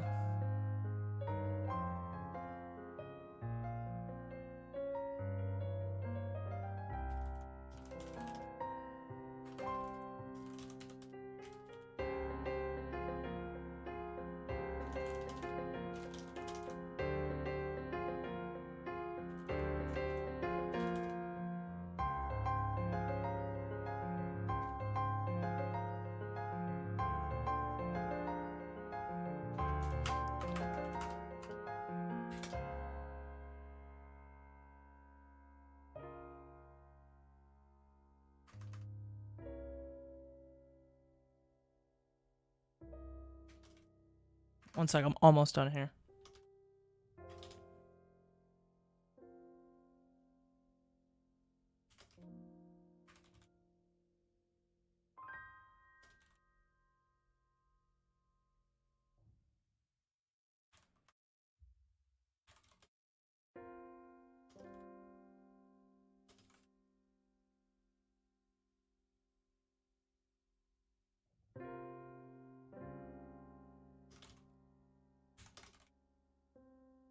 Okay, holy shit.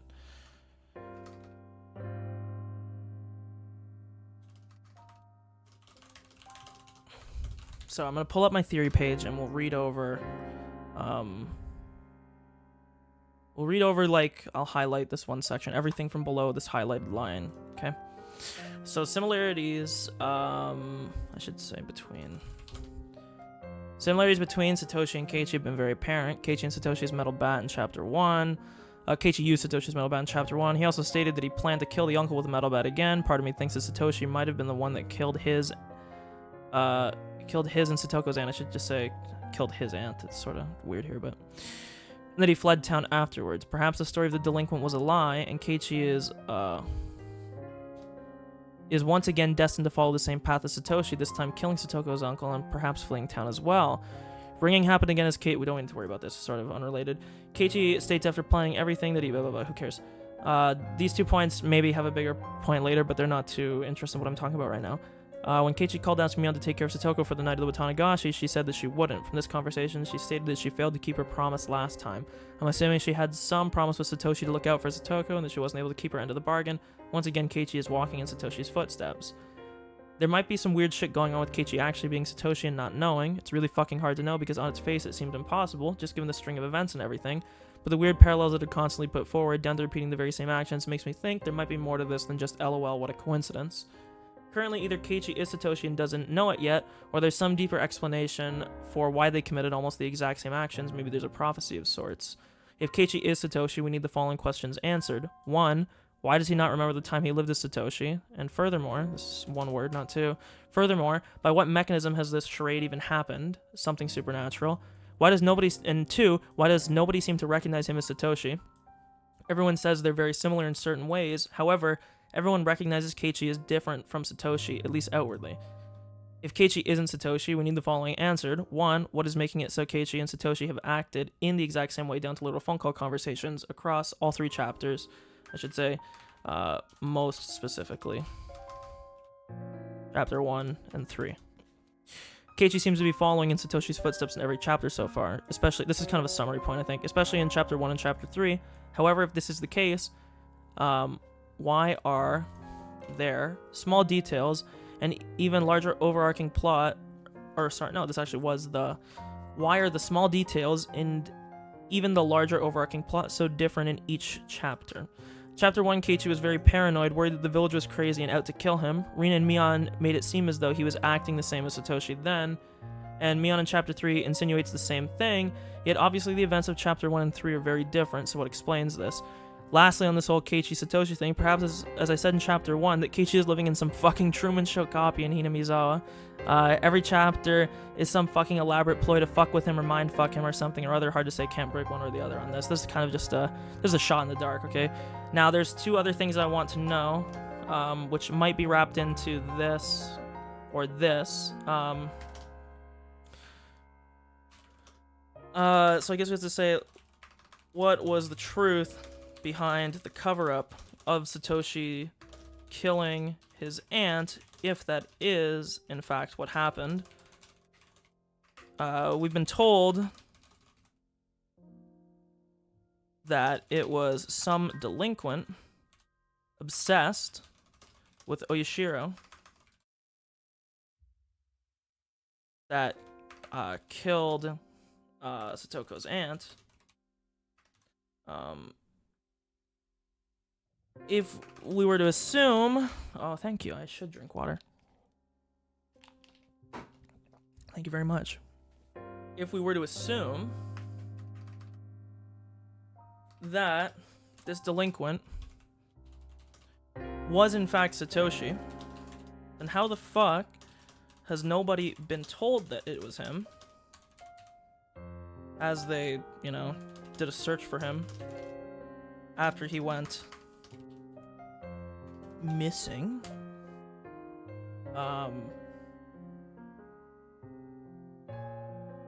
If this delinquent story is in fact a cover-up that Satoshi did kill his aunt, then I don't really know what to put here. If it was Because it's linked with if I covered that Satoshi did kill his aunt, then...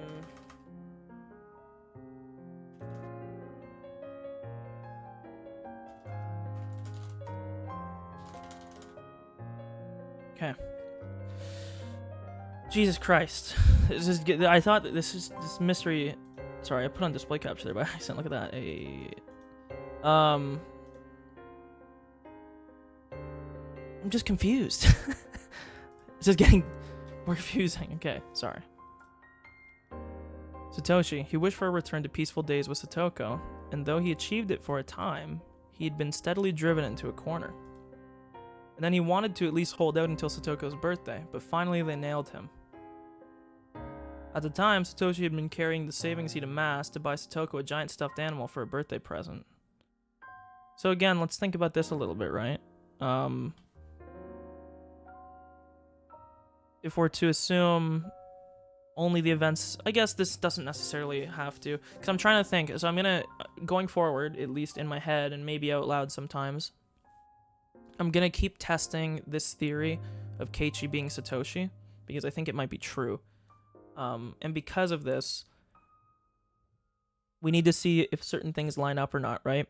Because we know that Satoshi had worked a part-time job. Well, to my knowledge, that hasn't happened with Keiichi so far, but that was also events that happened before the game. And if that was events that happened before the game, before Keiichi moved in, again, if they're the same person, we have no proof that that isn't Keiichi, that he couldn't have been doing that, because the only events that we know of Keiichi have been this year. Like if I were to draw a timeline on Paint, holy fuck, I'm going way too deep on this. I'm gonna waste my time and do this too. So like,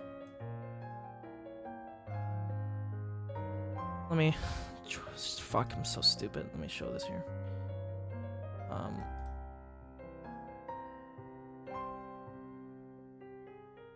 One sec here. Okay.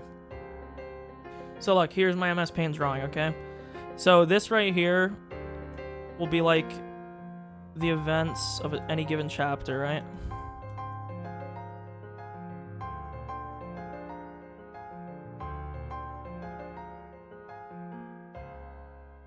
Okay. So this right here, this section right here, this here is the events of any given chapter. So chapter 1 and chapter 2, chapter 3 so far. Everything lies in this section of the game, which is like this. Now this scale or this timeline, this number line, I guess, this is not to scale, okay? Now this time here will be all events before.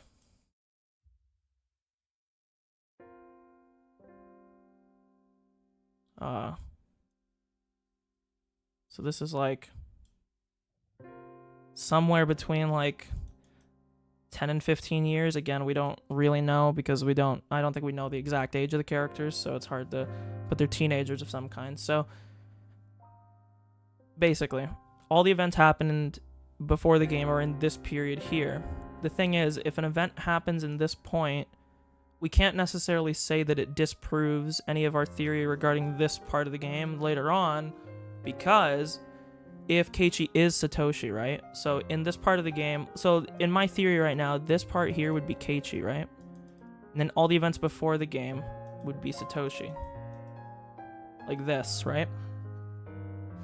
We can't necessarily say that any of Satoshi's actions that might have happened like here contradict something that happens here, because if they are the same person, this was just an event that Keiichi did that he has no knowledge of, right? So, for instance, like having a part-time job and having savings or whatever, like let's say this happened right here.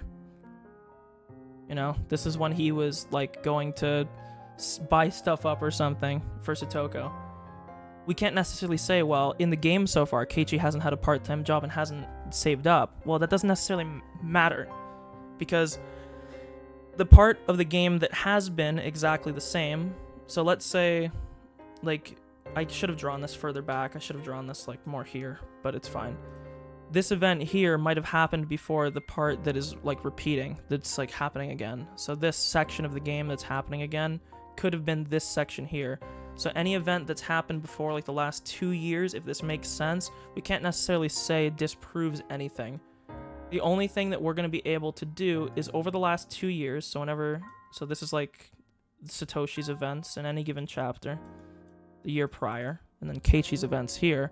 If something happens in here that doesn't line up in any given chapter, then we have something that disproves it. But we don't necessarily have anything back here. Doesn't give us any implication for any of the other stuff because it doesn't help us at all. Because anything that happened before here could just be written off. Because so far in every chapter, the events that happen in these parts of the game have been different, but they've been consistent in each chapter, if that makes sense. So, like, the events that happen in this block for chapter 1 do not equal the events that happened in chapter 2, which do not equal the events that happened in chapter 3. However, in any given chapter, so if we look at chapter 1, the events that happen in chapter 1 for Satoshi do seem to line up with what Keiichi does in chapter 1, even if the events of, like, Satoshi in chapter 2 don't line up with, Satoshi's events from chapter 1, if that makes sense. Because all the timelines seem to be somewhat self-contained. The only thing that does, to my knowledge so far, if we're assuming that Keiichi and Satoshi are the same person, everything before, like, the murder of Satoshi's aunt might remain constant. Because up to this point in the game, I've been assuming that so if we say the game's starting right here, right? This is the start point of every chapter. I've been assuming that everything back this way has been the same. So, like, the murders have been the same. The events have all been the same. The problem is, though, we know that Satoshi's events, at least to my knowledge, have been changing every chapter. And that happens before the start of the game, which means we can't really say that everything here is 100% consistent before as well. I probably lost 95% of you there for a good portion of that, so that was probably not worth the time that it took to talk about it. But, yeah. One sec. Now I can't seem to get my text thing to pop up again. Okay, here it is. You just see, does this work again? Okay, yeah. Fuck, let's finally fucking continue. He would buy the stuffed animal as her gift and then get caught. Or he could use the money and disappear. That was the choice he'd been forced to make, yes, because he had said that, yeah. And he decided not to make Satoko the sister of a murderer. If that was the case, then it must have been an unspeakably bitter decision. All that money he'd saved wanting to see Satoko happy, he'd to use it to make her sad. And he used the savings and disappeared to Tokyo. If the rumors were true. Was that how Satoshi disappeared? I don't know. That Oishi guy seems to think that way, though. Oishi. Had he been slowly driven into a corner by that repulsive man's pig-headed pursuit? The circumstantial evidence is all there, but I think your deduction is wrong. They caught some lowlife somewhere in the prefecture, and he apparently... Okay, this is important, because this is what I was just talking about earlier. We need to know the deeper things of this. That was right. The deviant had confessed, and the incident was solved. They said he really was just a crazy person, and that he had no ties to Hinamizawa, and no relationship with Satoshi, of course. Okay, we're gonna write this down, but I'm taking this with the biggest grain of salt ever created.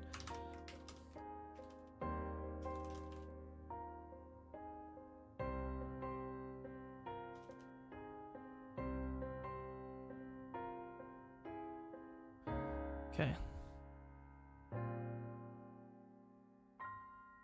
I mean, I have a pretty hard time believing the guy would lie in Satoshi's place. You couldn't just arbitrarily decide like that. You never know where or how humans are tied together. If that guy took the blame, then it was the perfect crime. Exactly. Of course, if it was really a perfect crime, there would have been no reason for Satoshi to vanish. Plus, I don't think Satoshi had the kind of money to run away. That day he withdrew all his savings. No matter who I tell this to, nobody believes me, but... The stuffed animal he said he was buying for Satoko, it was gone from the display. Sold. Must have been Satoshi. Okay.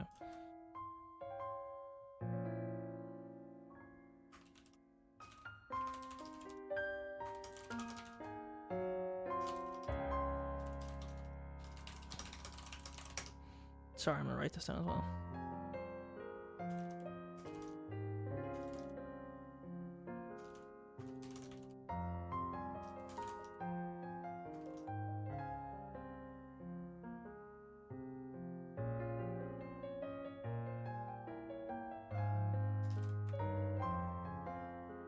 Dude, Satoshi is like a quantum particle, man. He's in superposition. He's doing two things at once. Wait a minute. If he didn't use the money to flee and bought the stuffed animal instead, he would have gone back to Satoko, wouldn't he? Seems unbelievable he'd buy it and then disappear without having given it to her. Yeah. So now I don't know what happened. It would be one thing if he had the money, but if he used all his savings on it, he'd be totally broke. Oops. You can't live a life on the run without money in this world. I didn't get it. After all that, I was understanding Satoshi less and less. The two of us fell silent. I couldn't remember how we even got on this topic. Sorry. I think we got off topic. Satoko, right? Don't worry. I actually already invited her. Huh? You serious? When everyone went to the shrine to prepare for the festival, we started talking about getting Satoko to the festival itself. So then I used the phone at the assembly hall to invite her. Her uncle was acting distant and didn't seem to care at all, but in any case, we got the okay from him. We decided to all meet up and go together tomorrow. You okay with that? Satoshi? Stupid, I'm not Satoshi. I was a little relieved. I hadn't needed to make the phone call. Satoko had already been invited to the festival.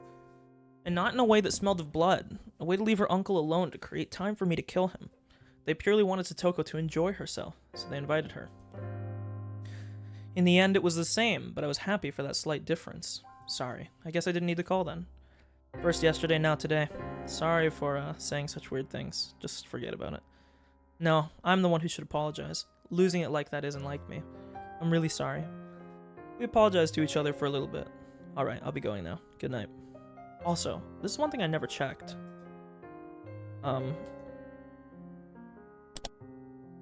So there's also one thing I want to switch here. This. I've never listened to Keiichi's voice. I'm assuming Keiichi's voice acted. So. Problem is it's on a phone call. Can I go back far enough where he's just talking out loud? Nope. Well, to say, I listened to every other character's voice at some point, but... Alright, I'll be going now. Good night. What did you have to do? As if interrupting our parting words, Mion struck straight where it hurt. Or is it like with Satoshi, where you can't say? Stupid. I keep telling you I'm not Satoshi. Yeah, I know that. I deflected her, with a response that wasn't really an answer. Mion didn't hound me anymore after that. Alright, this time for real. Good night. I don't know why you're giving me the same phone call as Satoshi did, but yeah, never mind. I'm sorry. Good night. I'm hanging up. Click. Satoshi Hojo. So who are you? I scorned you as a coward who ran away, abandoning his sister. I always thought you didn't have the right to call yourself her brother. But now, I didn't know what to think. Oyashiro's curse on the 4th year, their aunt's death and Satoshi's disappearance. And now, me trying to carry out Oyashiro's curse on the 5th. Excuse me. Oddly enough, what I was going to do overlapped perfectly with Satoshi, the day before the curse. No, that wasn't all. If we start back from Satoko being abused, then I've been overlapping with Satoshi for days already. When I talked to Mion before, she asked me if I was Satoshi. If that was the first impression a third party like Mion got, then it was probably true. Then as Satoshi had accomplished, I would succeed in the murder. But that was the extent to which we overlapped. I was far calmer than Satoshi, and more calculating. I could actually grow calmer, the more enthusiastic I became. That's why I wouldn't follow in Satoshi's footsteps. I would snip him cleanly out of the world, and then get our peaceful life back. Maybe Satoshi has been with me ever since I chose to use Satoshi's bat as my weapon. No, maybe even longer than that. When I decided I'd be her brother, maybe Satoshi had been residing within me then, too. I guess that's one way to look at it. I think it's a little bit silly, but I'll put it down anyways.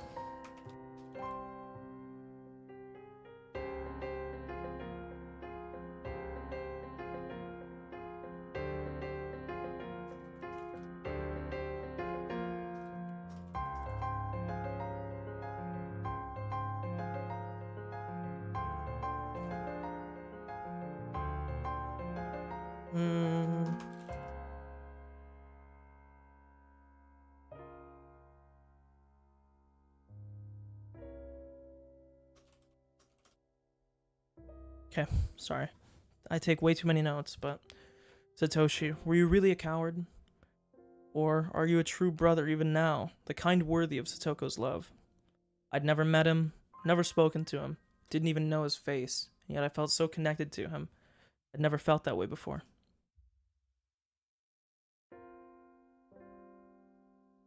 Jesus Christ, man. That was one sub-chapter, and I'm assuming this might be the end of it, and that was 2 hours, and if it's not, it might be even longer. But I also fucked around for a very good portion of it. Note on the housewife murder case, thank God.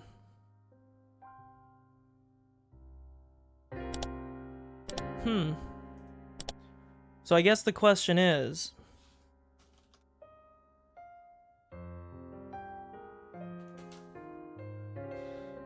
I don't know. I don't want to ask more questions. I have too many already. I don't know. Okay. I already saved. View all new tips. July blank, 1982. Okinomiya Police Station 1st Investigative Division. Chief Takasugi. Blank Prefecture Police Headquarters for the eradication of drug-related crime. Shishibone Branch Head blank. Regarding incident blank designated as undercover investigation. This message is to inform you that a section of the testimony records of an incident under this police headquarters jurisdiction has been found. That is thought to be related to the undercover investigation of the incident in question, Okinomiya Police Station X, Hinamizawa Village housewife slaughter incident. During investigation of suspect blank, who was arrested for possession of illegal drugs, there was testimony alluding to the crime in question, and it became clear that it contained information that only the perpetrator could have known. Therefore, we are prepared to share this record of testimony with you, duplicate attached. If this testimony is to be believed, then there is an extremely high chance that suspect blank was the perpetrator in the incident in question. In addition, on receiving this testimony, the head investigator on the case inquired as to the incident with the Okinomiya Police Station. But the responsible party at Okinomiya Police Station misunderstood, and in compliance with the designation as an undercover investigation by executive order from Prefectural Police Headquarters on July 1st, 1982, General Admission B112, they did not explain the incident's existence to the head investigator as they should have. Because of this, the head investigator did not realize the importance of the testimony as it is related to the case in question, and as a result was negligent when combing the scene. We apologize for having effectively ignored it until now. In addition, there is a postscript stating that suspect blank died while in confinement yesterday on blank blank. Huh. What the fuck? Okay, I'm gonna write some notes here on that. Suspect in question, from the note about the housewife slaughter, police noted that the suspect, and in brackets, who I'm guessing is the delinquent they mentioned, when arrested for related drug charges, had intimate knowledge.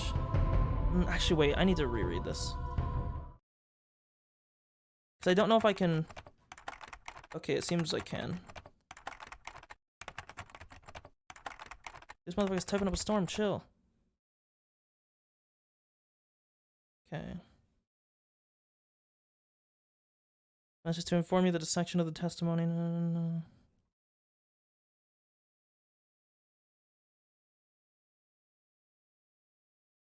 Okay. The suspect was arrested on illegal drug charges.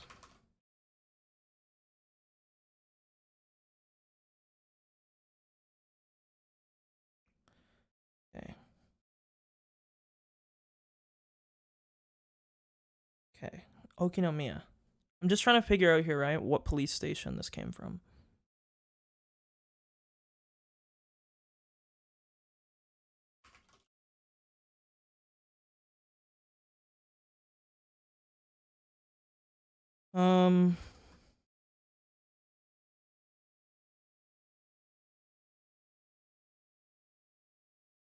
The suspect had intimate knowledge of the crime in question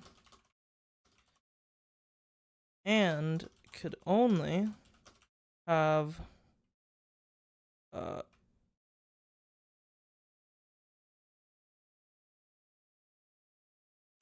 he was the perpetrator. Okay.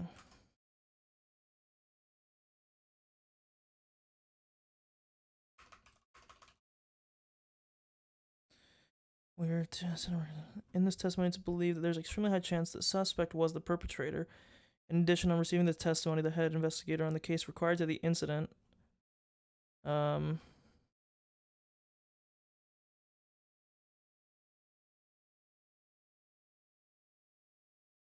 Okay.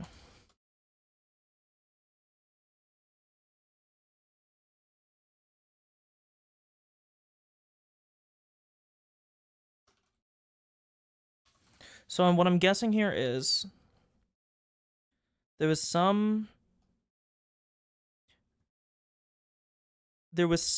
police headquarters, an unknown prefectures,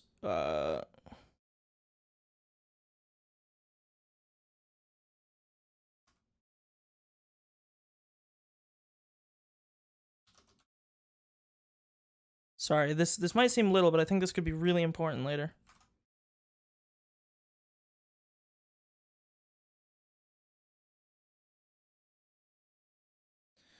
Um.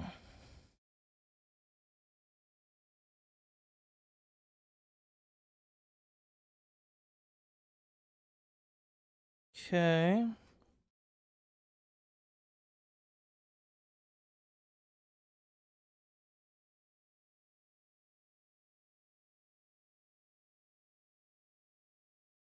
Uh.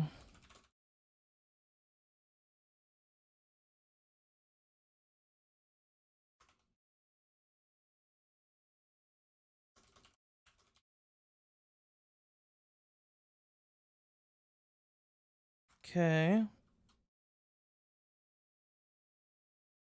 Sorry, this feels like this could be really important, actually, now the more that I think about this.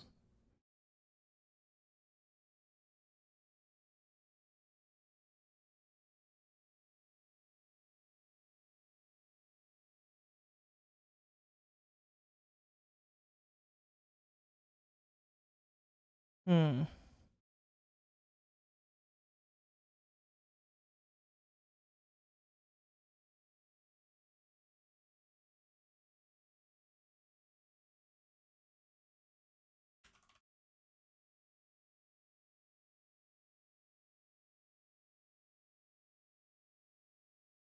Hmm. This was really weird. So we had already known that the delinquent theory might have been a cover-up. So there's two. I gotta write. There's like big things about this. So the delinquent they captured in Hinamizawa and this delinquent are two different people. Uh.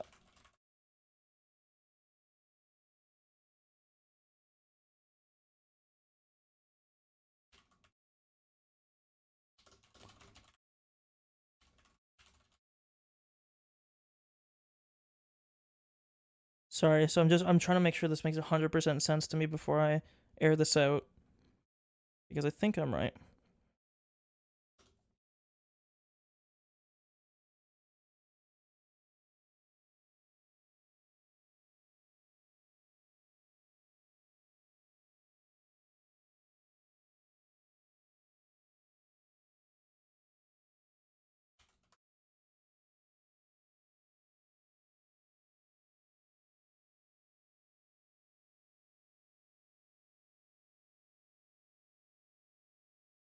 Okay.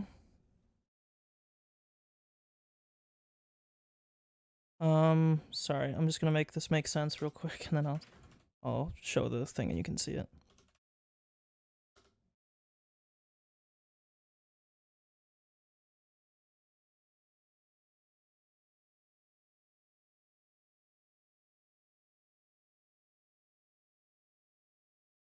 Um.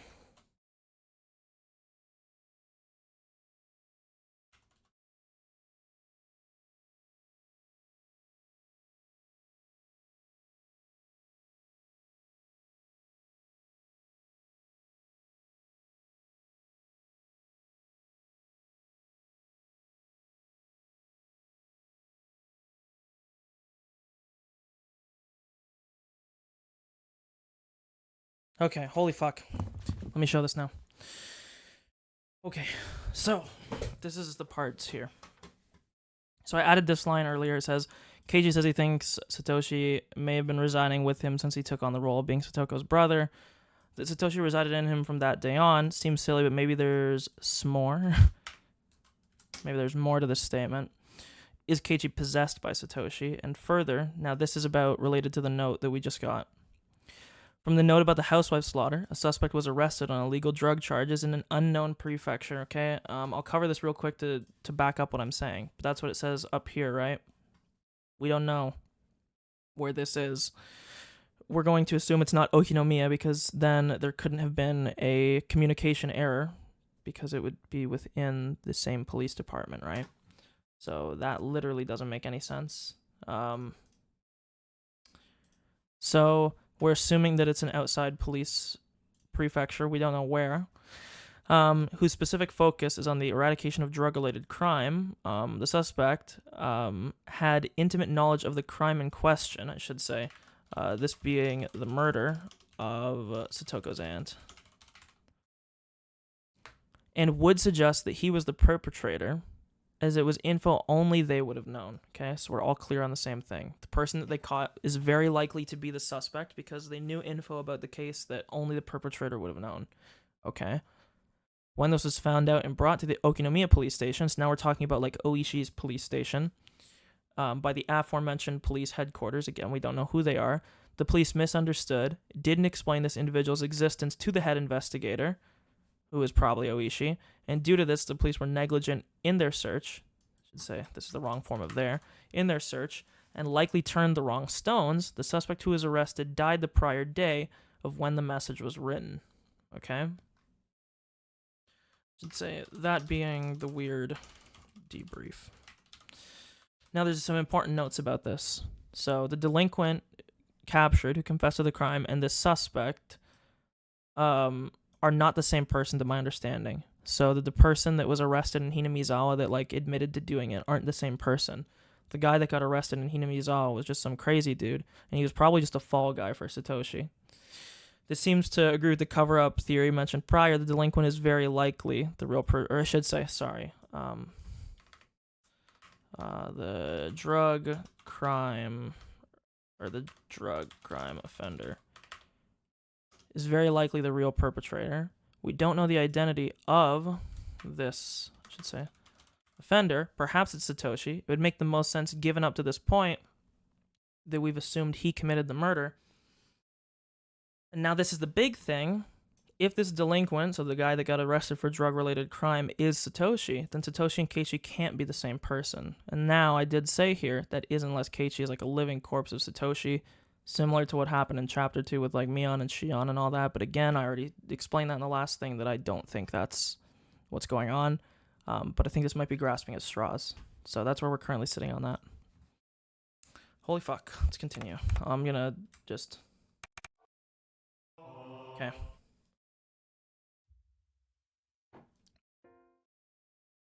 I'm gonna get more water, actually. One sec.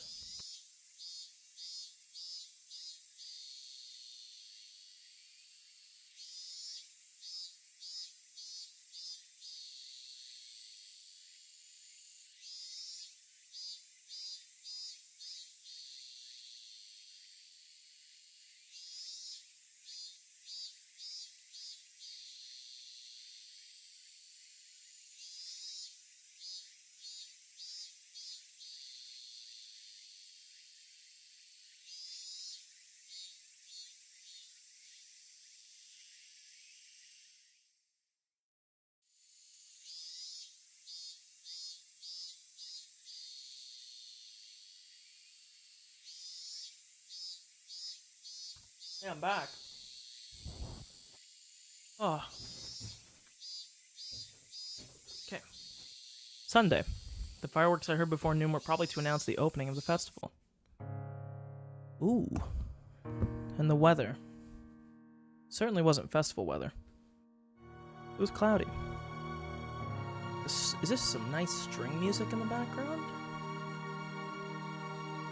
The television forecast was calling for possible downpours starting this evening and lasting until around midnight. but as long as it wasn't raining at the moment, the festival would go on. The festival had to open, or it wouldn't begin. The Furude Shrine grounds were probably decorated beautifully for this big performance that only happened once a year. Many paper lanterns were hung up, all in the auspicious colors of red and white. The sound of electric motors at the stalls. The voices of kids running around, their happy families watching them, smiling. Today was the festival of Tatarigoroshi.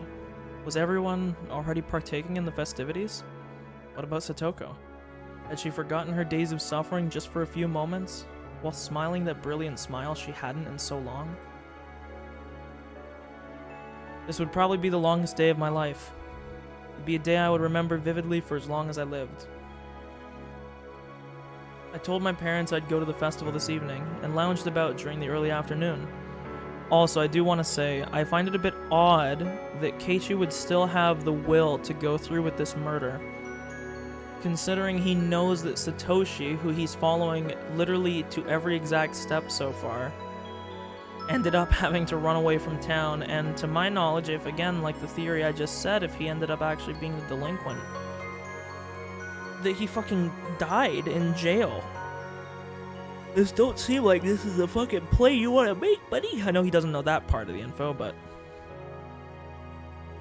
we may have lived under the same roof, but they couldn't help being surprised by the deviation from how I usually spent my time.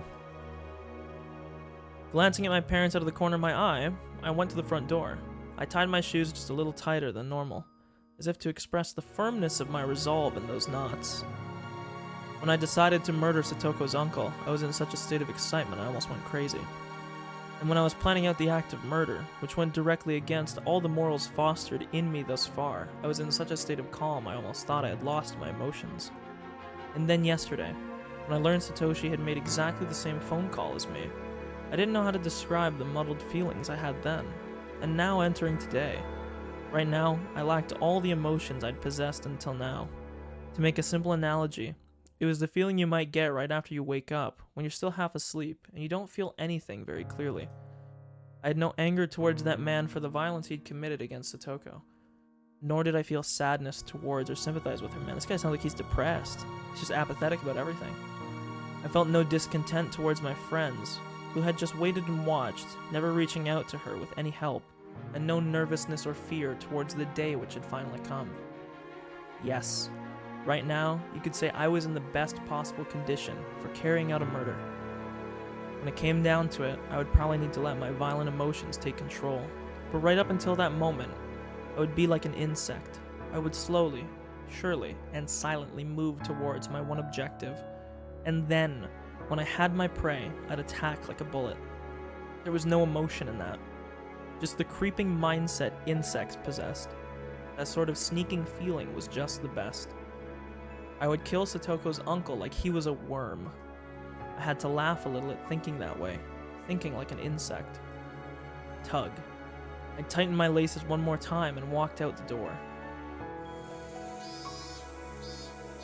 I brought the shovel out of the front storeroom. Also, this might seem sort of... I guess he can't use the shovel, though, because... So part of me is thinking, like, let's say this was actually a good crime. He's trying to hide the weapon, like... I was saying, like, why... I'm thinking to myself, like, why would we not just use the shovel, right? I mean, why use the bat? But it's fine. I would need it to dig the man's grave. The shovel was a convenient one made for camping. If I twisted it like so, and split it into three, I could easily hide it in my bag. I twisted the shovel and dismantled it. And even though I'd done it countless times before, I had trouble for some reason. Like I was suddenly clumsy now. I knew why. It wasn't because I was nervous. My weak-willed self, deep within me, was hesitant. I knew that the act of dismantling the shovel was the first step I'd take to becoming a murderer. Gah! The last twist was conspicuously difficult, but it finally submitted before the strength of my determination. The area around Satoko's house was outside my circle of activity. But even just riding my bike in the middle of the day like this might seem suspicious to an observant person. I definitely want to avoid meeting and talking to someone I knew. With that in mind, I chose the route to my destination carefully. They say carefully? Carefully. I didn't mind going the long way around. With how long this day would be, I could never be too careful after all.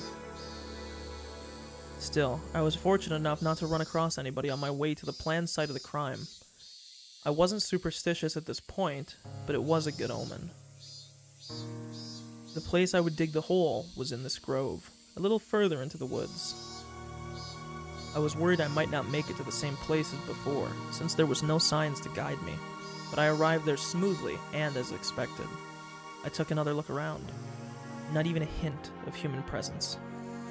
The air was a little bit damp, but it was comfortable in the cool shade of the trees.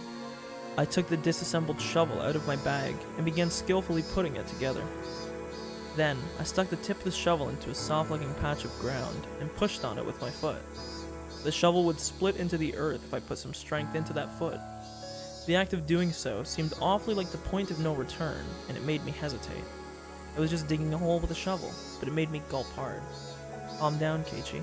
Let's do a countdown. Get it done on the count of 3, okay? Alright, 1, 2... I couldn't do it on the countdown, despite it just being sticking the shovel into the ground. And I had to count down 5 or 6 times. Damn it, I'm just digging a hole. This is pathetic. As I thought that, I put the strength into my heel like I was stepping on something unpleasant, and split came the sharp noise. Whew. It was only soft at the beginning. Roots and stones quickly got in my way, informing me just how hard it was to dig a hole big enough for a person. No decent person would ever come here anyway. Maybe it would be enough to cover him up with some dirt. Every time a naive thought like that crept into my mind, I bit down on it with my teeth and dug even harder. I've dug enough now. I could hide him like this. Every time I thought that, I would go down into the hole, grow disappointed at how shallow it was, and return to digging. The thin layer of sweat on my brow eventually formed into drops and fell to the ground. My back was in even worse shape. My damp shirt adhered to my skin, and it felt so disgusting. The things I couldn't stand the most...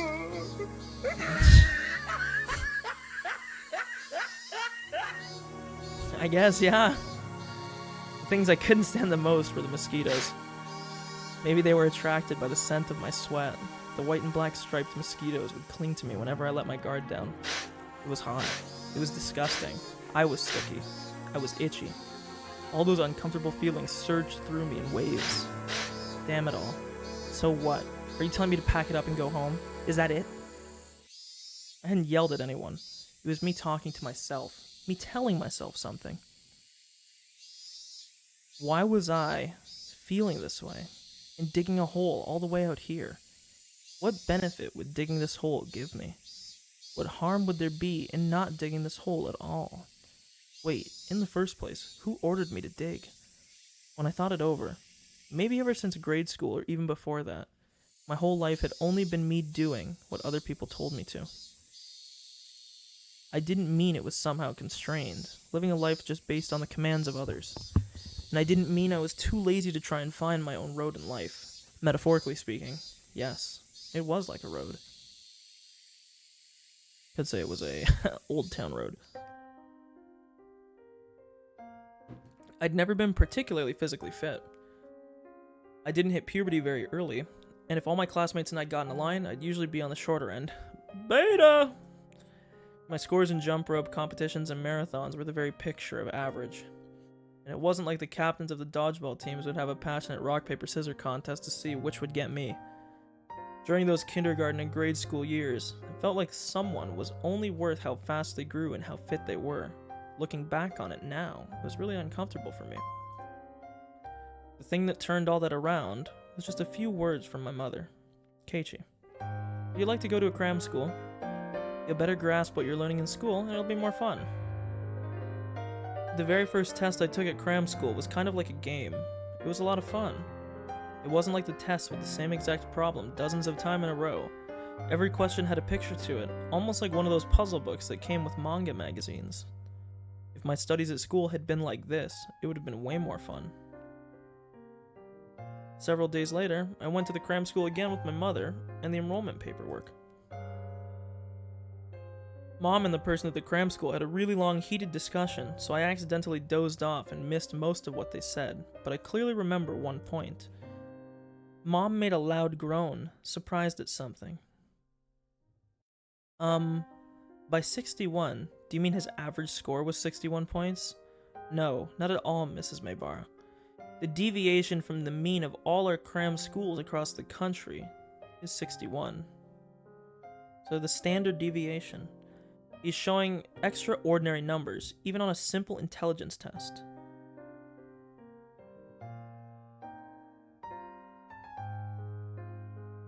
First, I would like to say that Keiichi is extremely bright.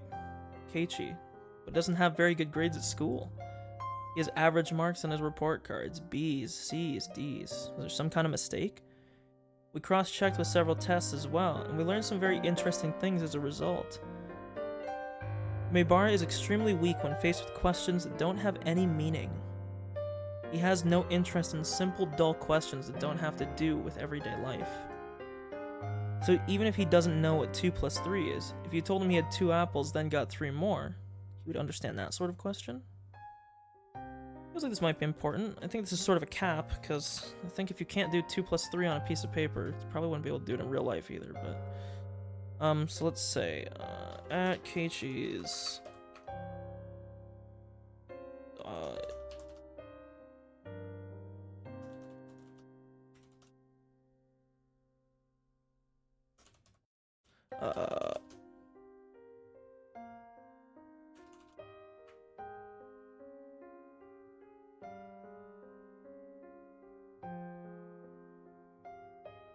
Seems like sort of a cryptic statement. I'll write it down, but I'm not really sure if it's going to even fucking mean anything in the long run. But we'll keep it here anyways. That's right. For example, instead of telling him to draw a flat and foldable cube, what if we asked him what a die would look like when cut open? A flattened foldable cube.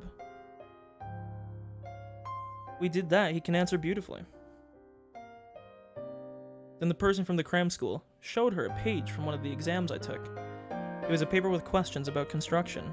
Construction questions were so unusual, so they were really cool, weren't they? In this question, it asked to draw an unfolded regular icosahedron, a shape with 20 faces. I didn't even know that was the name for it. When we rephrased it and asked him to show how he would cut out a piece of cardboard to create a 20-sided die, dude, I hated questions like these. I was never good at them. Where it was like, draw a fucking flat picture that you could assemble into a cube. I know that it just looks like a T, but fuck, dude, I hated those questions like that. Keiichi drew the answer as though it were easy. It's not something an average child can do. Keiichi, have you ever made a die with 20 sides from a magazine extra or anything? Dude, so what you're saying is Keiichi is literally MacGyver. Dice only went from 1 to 6. Wrong. Only your average die does. I never even considered before this test that there were dice with more than 6 sides. So it was fun to imagine what kind of shape a die that went up to 20 would have. If I had a die like that, I could win at Snakes and Ladders against anyone, so I immediately wanted to make it. Finally, I entered cram school. There were only 4 students in the class they put me in, which was called Select. It was the highest class, and some of my classmates were in the lower classes. And when I remembered how much better they had done at things like dodgeball and the 50-meter sprint, I felt happiness well up within me for the first time. Superiority, baby, hell yeah. Or maybe not hell yeah, depending on how he's gonna go about this. Even if I wasn't as good as them physically. I triumphed over them in other ways. It was fun at first. The more I did, the more I was praised. My teachers at school suddenly started pampering me, and it felt good. My parents were satisfied too, and I enjoyed seeing them satisfied. The more I listened to my parents' commands, the more fun things got. Huh. That did happen, didn't it? I grinned dryly in self-deprecation. Okay, and so this is the other thing that I'm going to put down just further about the whole Keiichi thing. Like, Keiichi, at least to us, assuming the memories are real, not fabricated in some way, just literally has a different past that he remembers that wouldn't align with Satoshi.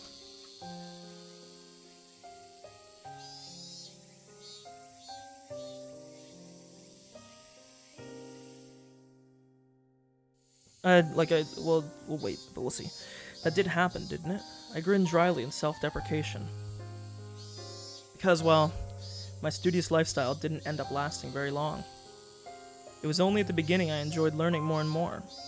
I gradually got along less with my friends. My classes were behind what I was learning in cram school, and I eventually stopped respecting the teachers, given that they could put me to sleep with their lectures. And well, I was a disagreeable sort who bragged a lot about how much I knew. And the ways of the world wouldn't let me remain in that state of ecstasy forever. I would do as I was told, then I'd go above and beyond their expectations, and they praised me. I was happy for that, and the cycle repeated itself like wheels on a bike. I thought moving forward like this was how life worked, like a bicycle. When I moved to Hinamizawa, I realized just how inadequate it was. Some things happened, and we started saying how moving and getting a change in atmosphere would be nice. And then my father, he had a place that he liked, that he'd gone to a few times to draw the nature. He started saying that he wanted to bring his atelier there. With me in blank amazement, they decided to move to Hinamizawa. Okay, so let's just say this as well, as a note. I'm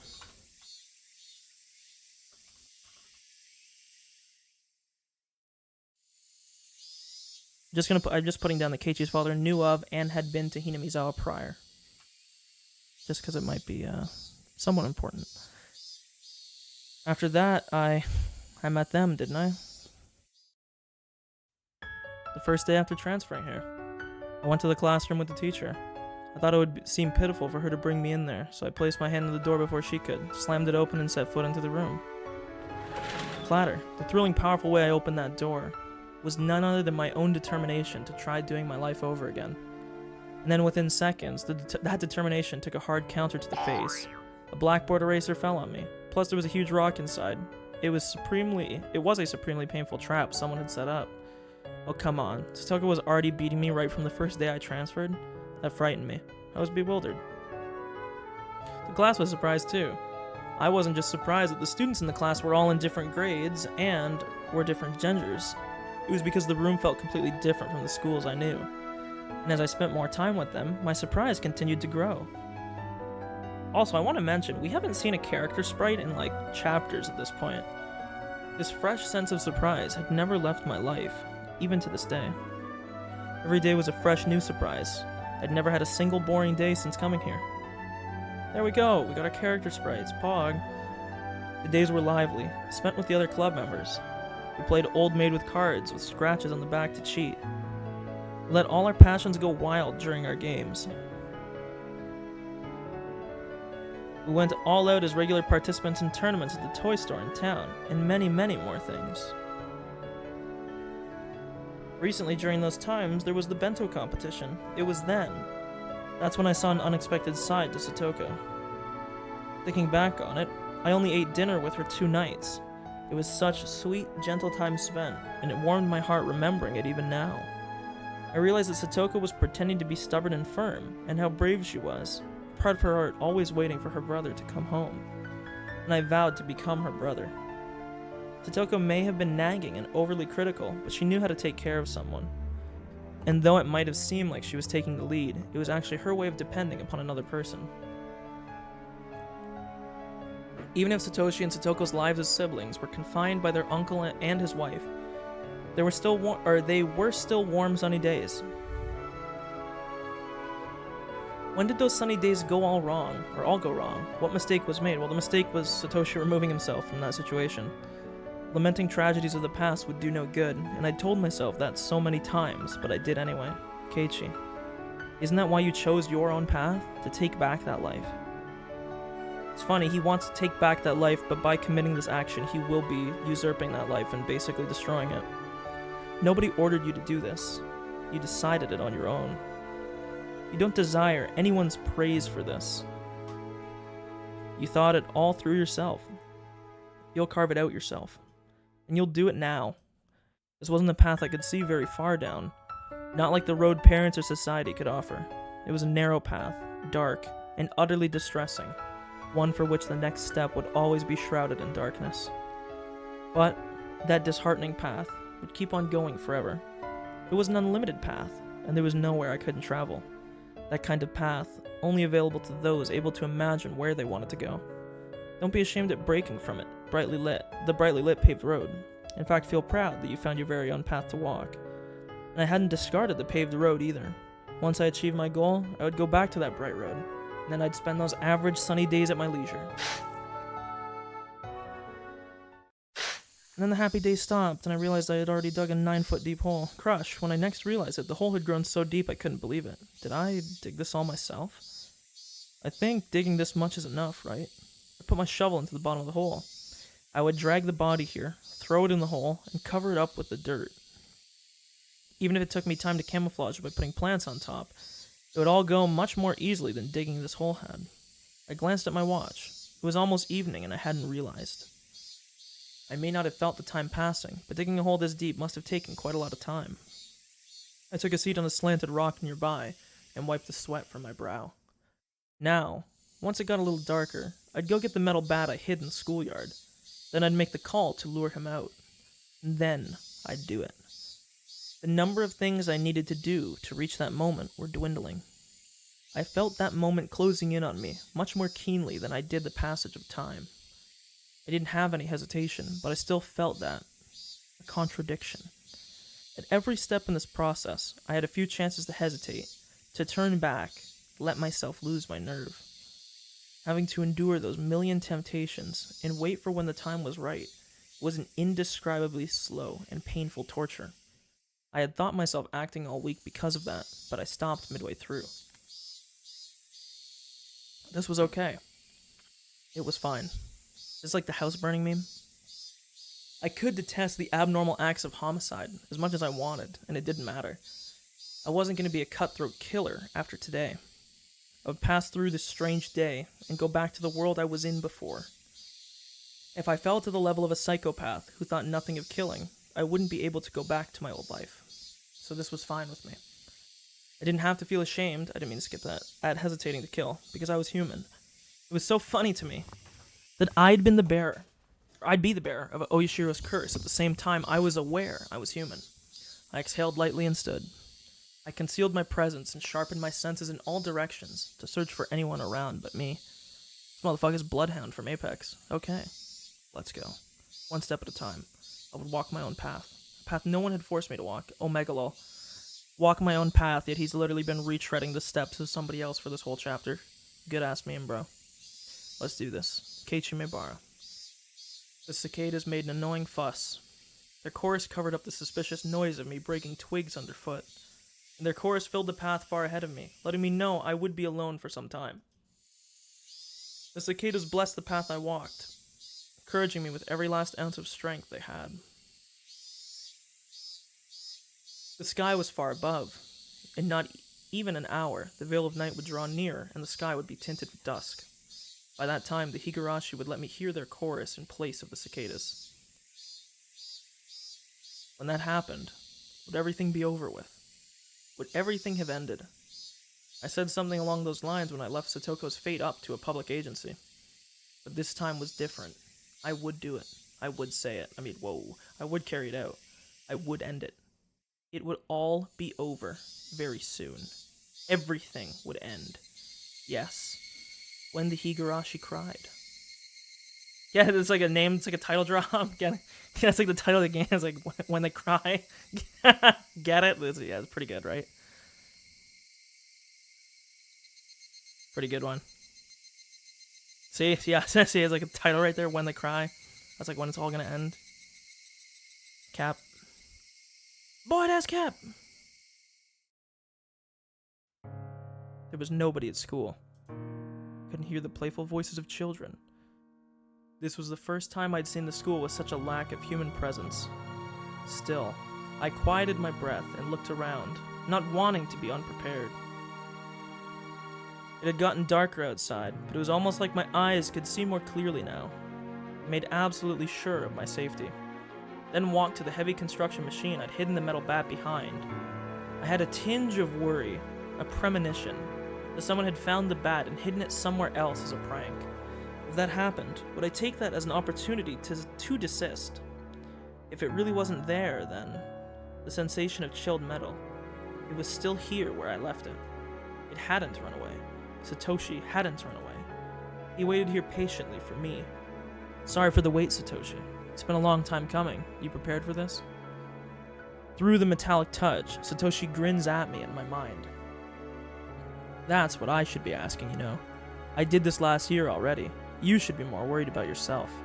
Right on, Satoshi. Let's show him a bad time. Satoshi's bat got lighter and lighter and fit into my hands like it was being absorbed. It didn't feel wrong to swing this. I could move it around so naturally. It was like an extension of my own right arm. Of course it felt like that. Satoshi and I were holding one bat together. Next, I would make the call to lure the man out. It wasn't a bad time for it. My friends were doubtlessly parading happily through the stalls. I hadn't considered where to make this call from. So I'm trying to think here. If we're gonna, I guess we are just like, I guess we're just totally going over, if we're totally considering,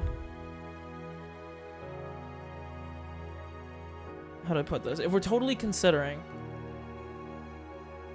murder is the only option, he should probably call from somewhere that's not his home or not where he's going to commit the murder. Because if we want to go like by cell tower memes, you don't want to get pinged in the area of the cell tower, you know? But it's fine.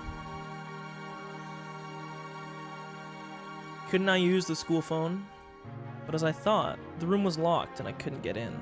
Shit, I'm so naive. I should have at least figured this part out. I couldn't call him. And just for that, was today all over? I'm sorry, Satoshi. Just as I cursed my own naivete, a miracle occurred. A bicycle came into the schoolyard. It was a familiar, middle-aged man. The one from the Forest Service field office. Why? Wasn't today Sunday? Was he here to pick up something he forgot? Anyway, the forest officer went around back and felt around in his pocket, then unlocked the door and entered. This seems like some fucking divine intervention right here. The best possible coincidence, and it had to be Satoshi who saved me. The metal bat, through just my contact with it, told me this was a chance I couldn't allow to slip by. The sections for the forest office and the school were neatly separated. I felt the man head into the forest office storehouse, which was so far in the back students weren't allowed into it.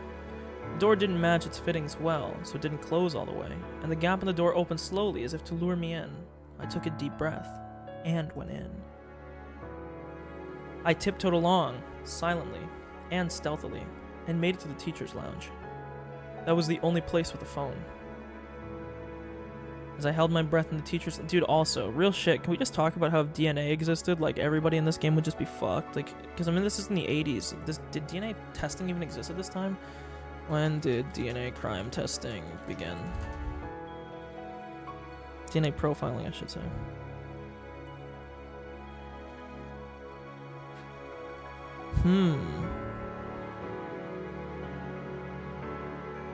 Yeah, so it was in the process of being developed at this time from what I'm reading, but it wasn't actually developed, so yeah. He's in like the end days.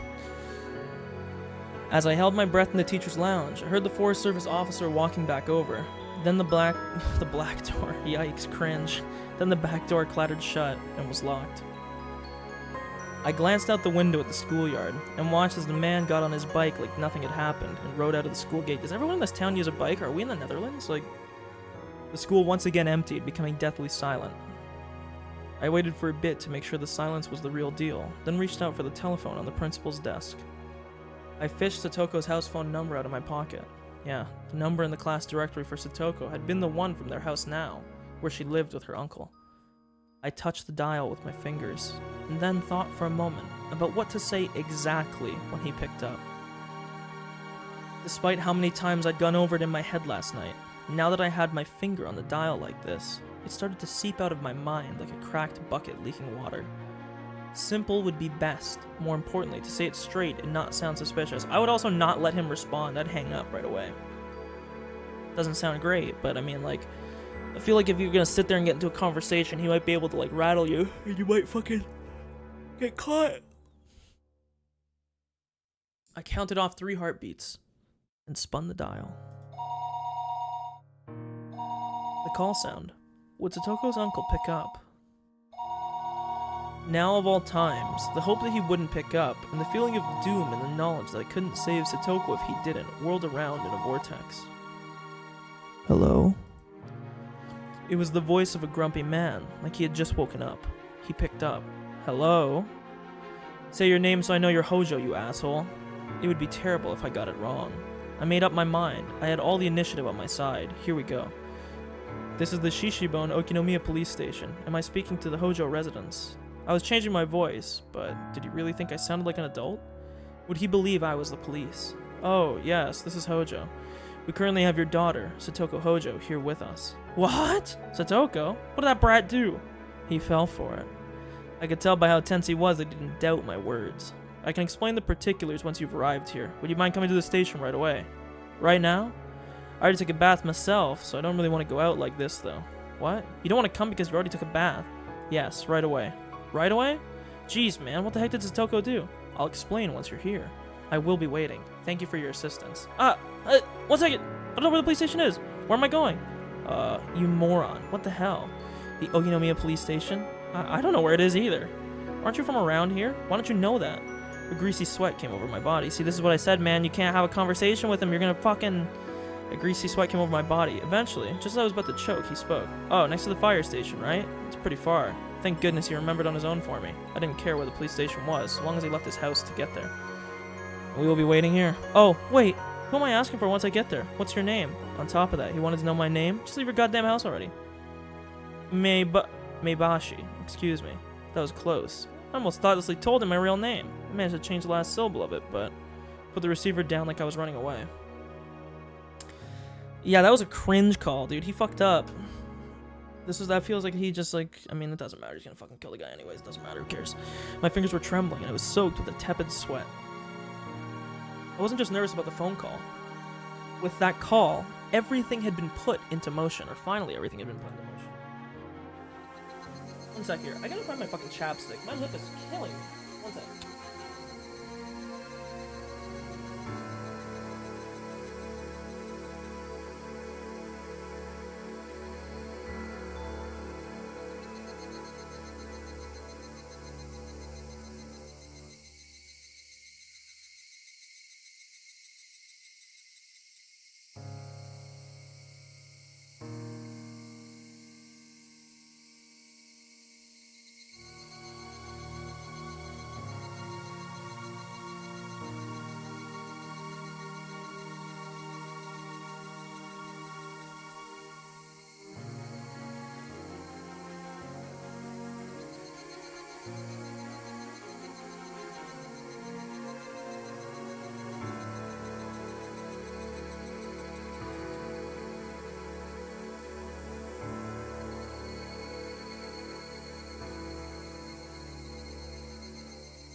Okay, I'm sorry, I'm back. I couldn't find any in my room. I know I have some in here, I just can't find it right now, so I had to go look for some. I left the school. It was locked before, but it was easy enough to open from the inside. But I couldn't lock it again after I left. In terms of being thorough, I wanted to lock it, but I couldn't waste time going back to the teacher's lounge and looking for the key. I needed to rush back fast so I could ambush. I zoomed back to the scene on my bike. If Satoko's uncle got out of town before I got there, everything would be over. He'd learned there was no one at the station named Maebashi, and things would get pretty messed up. As I returned at full speed, I passed a family wearing yukatas? I read that wrong. No, yukatas, okay. They must have been on their way to the festival. Many people in Hinamizawa knew my face, though I didn't know theirs. Even just passing by them like this made me uneasy. But I didn't generally come around here, so those living in the area might not have known much about me. Dude, his plan is literally crumbling right now. It's like literally just crumbling. I needed to get back as fast as possible to control my breathing and to ambush that man. I hid my bike in a thicket and picked up Satoshi's bat, which I'd just left hidden in the shade. Then I held my breath, waiting to see someone. I wondered if he still hadn't gotten here, or maybe he went right out after the phone call and passed by here already. I couldn't figure out which it was, and was set upon by an indescribable impatience. Calm down, Keiichi. Even if he came here already, he'd pass by here on the way back, right? The end result would be the same. It wouldn't change the fact that he'd die. He'd probably be coming on his motorcycle. How would I stop him then? I figured it would be best not to think too hard and just hit him as he passed or beat him out of his seat. The path was made of pebbles. If I hit him as hard as I could and made him lose his balance, he wouldn't be able to help falling. And then, the chorus of the Higurashi stopped. The sound of a bike approached from far away. I couldn't tell what sort of motorcycle it was from its sound, but I'd seen it parked before, so I'd know. It was getting rapidly closer. It was almost here. If he just went a little farther, he'd cross into that thicket and appear in front of me. I'd take a moment to make sure it was him, and then when I had, I'd put my plan into action. The motorcycle appeared. A few easily identifiable characteristics told me it was Satoko's uncle's bike, without a doubt. Was it really him? Was it really Satoko's uncle? I wasn't making a mistake, was I? I looked at its characteristics again. Its color, shape, and most of all, the man's clothes and face. Those last feelings of hesitation, I did away with them. Satoko, now your brother will end it, okay? Closer, closer. The bike came closer. Why do I feel like he's going to fuck this up and not, succeed somehow? Let's go, Satoshi. Yeah. Whoa, wait a minute.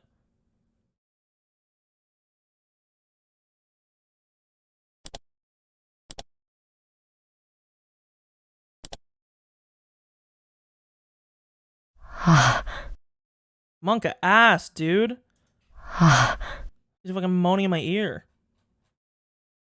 What does my guy's voice sound like again? Did he have anything? 前橋と申します。では、失礼します。Probably not the same voice. Whoosh. I jumped out of the thicket.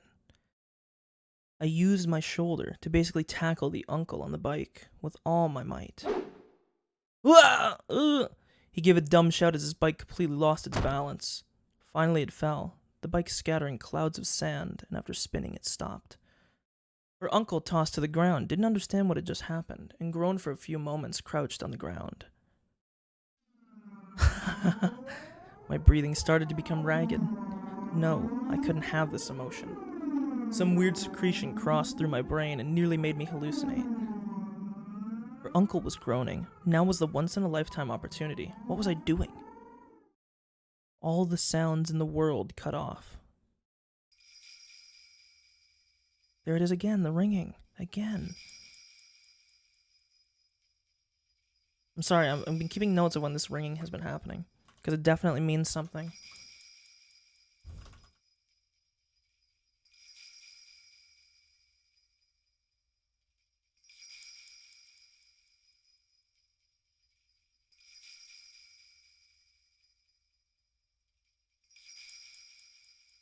Okay, sorry, just have to write down every time I hear the ringing. My mental chaos from a moment ago withdrew like a lie. I could feel the temperature in my head rapidly cooling down. The tension in my muscles all went away like the strings I'd been attached to had been cut. I let my hands dangle at my sides. It wasn't quite like exhaustion. Have you calmed down now, Keiichi? Do you need to remember again why things got to this point today? Scrape, scrape. I stepped over the pebbled path, taking one step, another step, then another towards Satoko's uncle. The more I walked, the more my breathing calmed. The more I walked, the more I felt my body cooling, calming, chilling with frost. Yes. Notice the Higurashi came back. At this moment, this guy had lost permission to live. I had just rescinded it. So he mustn't stay in this world any longer. If he lived any longer, if Satoko's misfortune continued, it would be my responsibility for having allowed him to live. I could feel the cooling substance going through my whole body, even down to my capillaries. Her uncle was at my feet now, still on the ground like an idiot. I smiled coldly at how ridiculous he looked. Oh, that hurt. That's all it took for it to hurt. Satoko's heart hurt much more, and now you're gonna feel that. And with your life, I'll make up for her pain. I erased all unnecessary information from my mind. I prioritized the murder of this man. Execute, execute, execute. This guy's an arms warrior. This guy's a condemned player. Wham! Hey! So I think Keiichi at this moment has probably gone into demon form. Because if you remember, this was also the same music that played during his epiphany. Not a very fitting murder track, you know?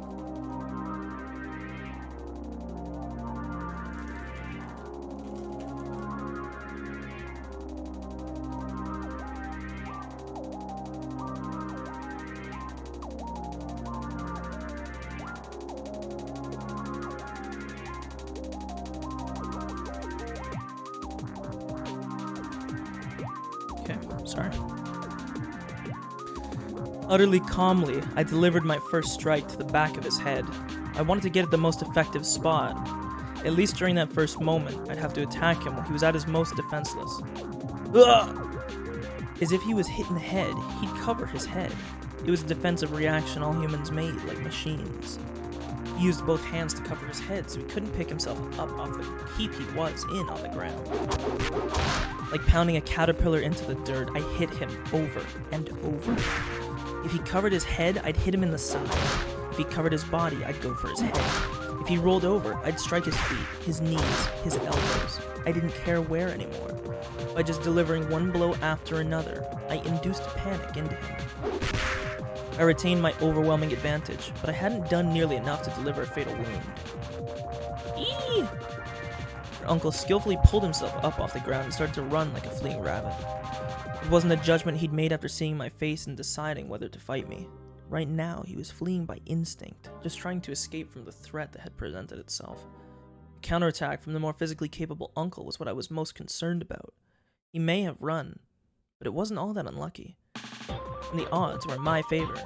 The uncle didn't run away towards people, but off the path and into the woods. How pleasant that he would run a direction where nobody else was. He was fleeing into strange geography, like a rat that instinctively runs into tight spots over and over. Yeah, he was no longer human. He was a rat. The blood vessels in my legs expanded, and my total oxygen supply increased. Okay. I lowered myself to gain the most explosive velocity I could. Without breathing, I became a wind-like shadow and dashed. I crossed thickets, crushed dead tree branches underfoot, and dove through the woods like a bullet. He ran so cowardly, arms flailing as he went. After catching up to him, I didn't need so much as the blink of an eye to strike again. My senses, mind, and body were all sharpened purely to kill this man, ringing again. This was the first time I'd felt like this.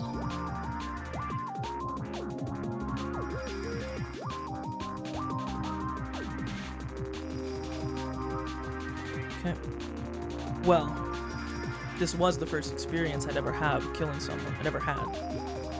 It felt natural continuing to do this for the first time, and that meant I had this much talent for killing. Perhaps the act of killing was so simple that anyone could do it. I didn't struggle or grow tired at all chasing the clumsily fleeing uncle. No matter how much he ran, it was like trying to get away from his own shadow. He couldn't get away from me. I could easily aim at his back, his shoulders, and his head even from this unnatural stance.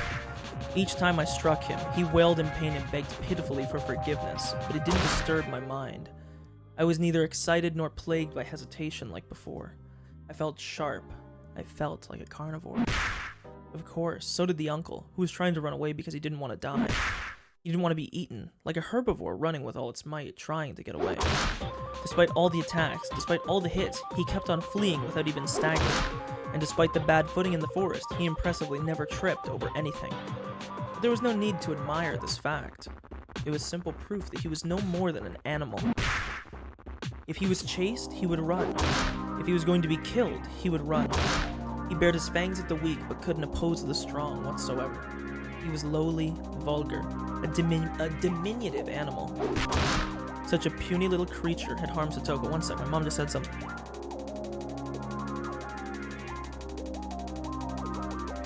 Such a puny little creature had harmed Satoko. Scar after scar to her body and mind. Deep wounds that might not ever go away as long as she lived. Oh. Whoa! My cold and calm emotions suddenly turned into bestial ones. My personality changed into something specialized for murder, purely to devour the diminutive animal before me. The uncle gave a puny little shriek, covered his head, and ran. I'm impressed by how much you can run. Fine. Run as much as you like. I will be your death. I will choose the moment at my leisure. Your legs will hurt, your lungs will feel about to burst, your head will hurt from lack of oxygen. If you feel the pain has become worse than death, then by all means stop at any time. Without turning back, suffocating on his terror of the approaching death, he just ran shamefully onwards. Shameless! He ran, but he was chased. His head bashed with the metal bat, sweat and drool flying everywhere, blood clinging to him. From his mouth came the sounds of coarse, irregular breathing and high-pitched screaming that verged on crying. And pleas for forgiveness to someone. I didn't know who. Each and every second was a second of atonement that I granted him. Now run. Run a bunch of times. Then fall and moan and die. Where did you even crawl out of anyway? You were never here before. If you were never here, you never should have showed up. If you never showed up, our lives would still be fun and enjoyable. We would have gone to today's festivals, waited for each other, and gone to the shrine laughing. We would have been playing amongst the stalls right about now. Amongst us? We'd be browsing the strange food stalls you only saw at festivals, trying to get prizes from goldfish scooping, ring throwing, or target practice. Hey, I remember the first chapter too. Mion would surely make it into a competition, and we as a club would have a grand time. Everyone would have been cheering for Rika's dedication dance, and everyone would say how fun it was. It would give us energy for days to come. Fun, enjoyable, and funny. Warm times spent with friends. And that would have happened, but it didn't, and now it was all smashed to pieces. There was no doubt. That would be what the world was like if you never showed up.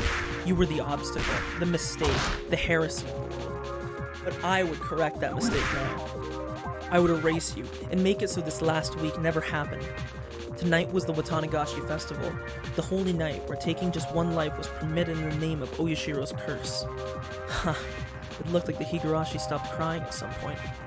When the Higurashi cried, everything would end. The Higurashi silenced.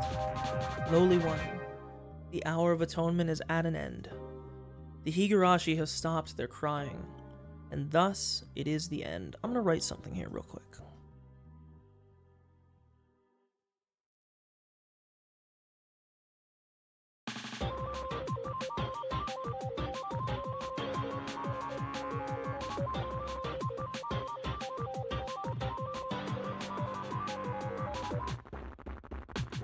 Okay.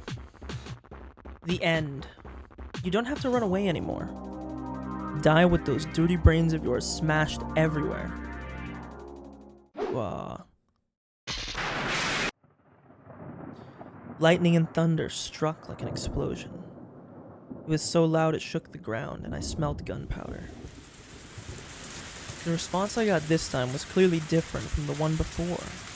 The metal bat crunched into the crown of his head. It was like the top of his head had caved in. The bat felt like it was biting him.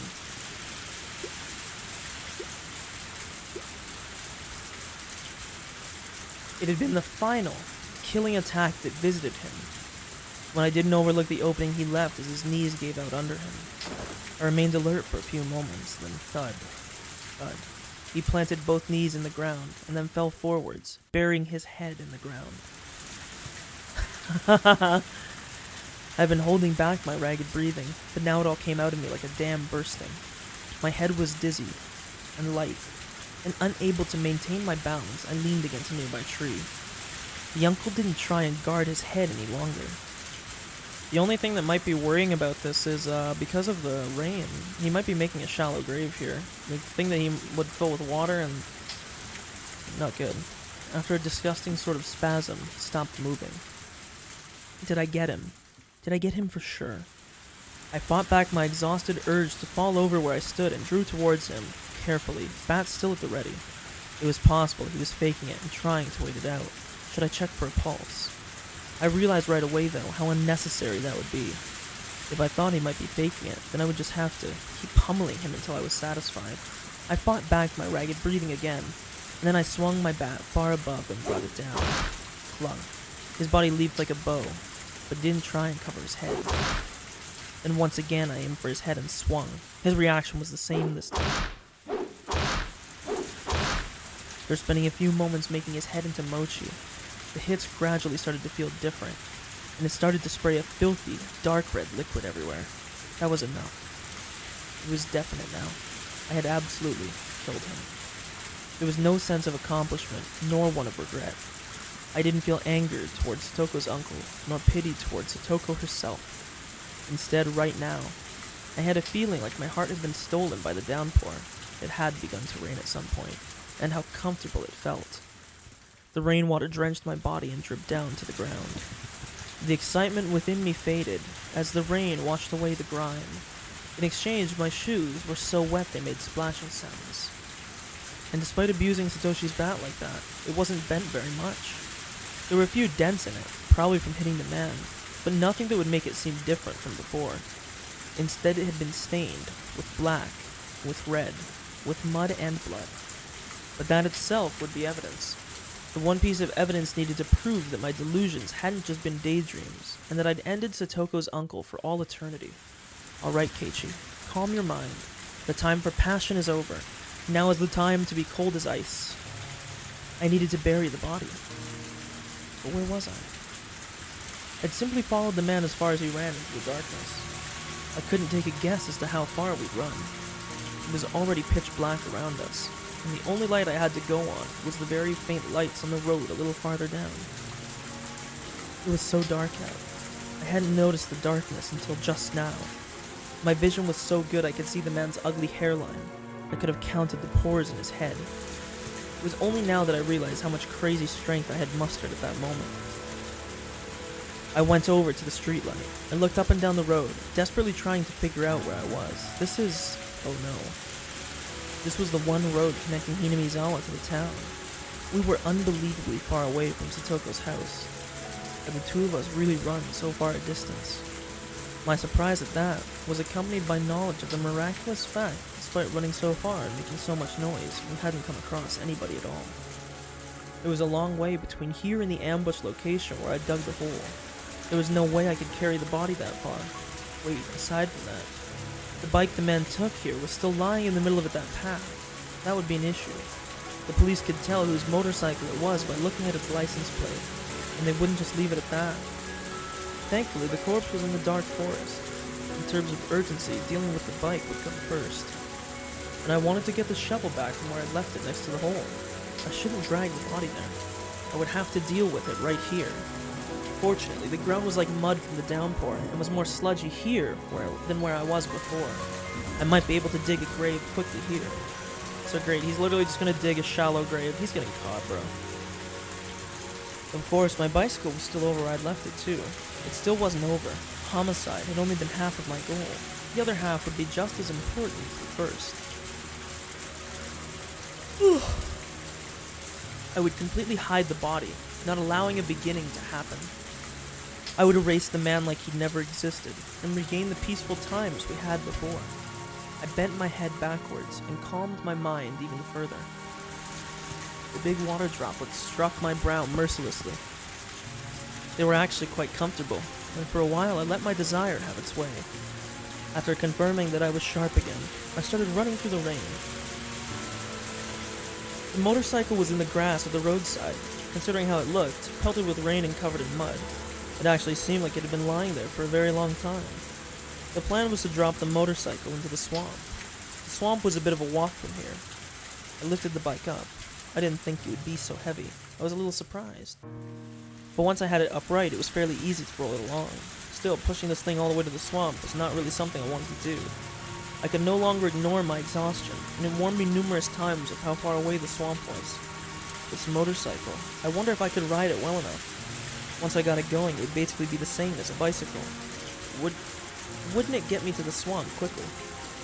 The plan suggested by my exhaustion, the anxiety at getting on a motorcycle for the first time withdrew. I turned the key, and then you just kick this pedal, right? Yeah, vroom, it's on. And I gripped the handlebars, first the right, then the left.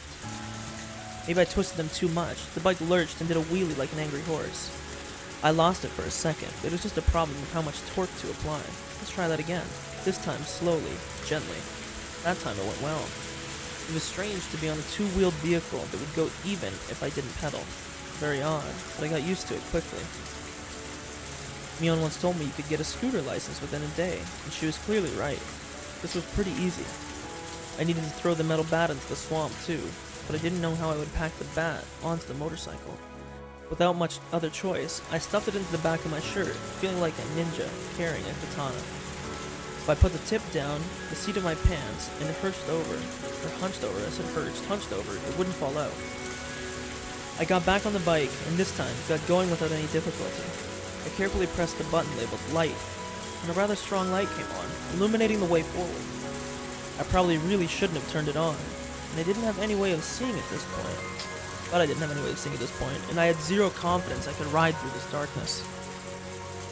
As the rain came down on me, I maintained a precarious balance, and inched my way towards the swamp.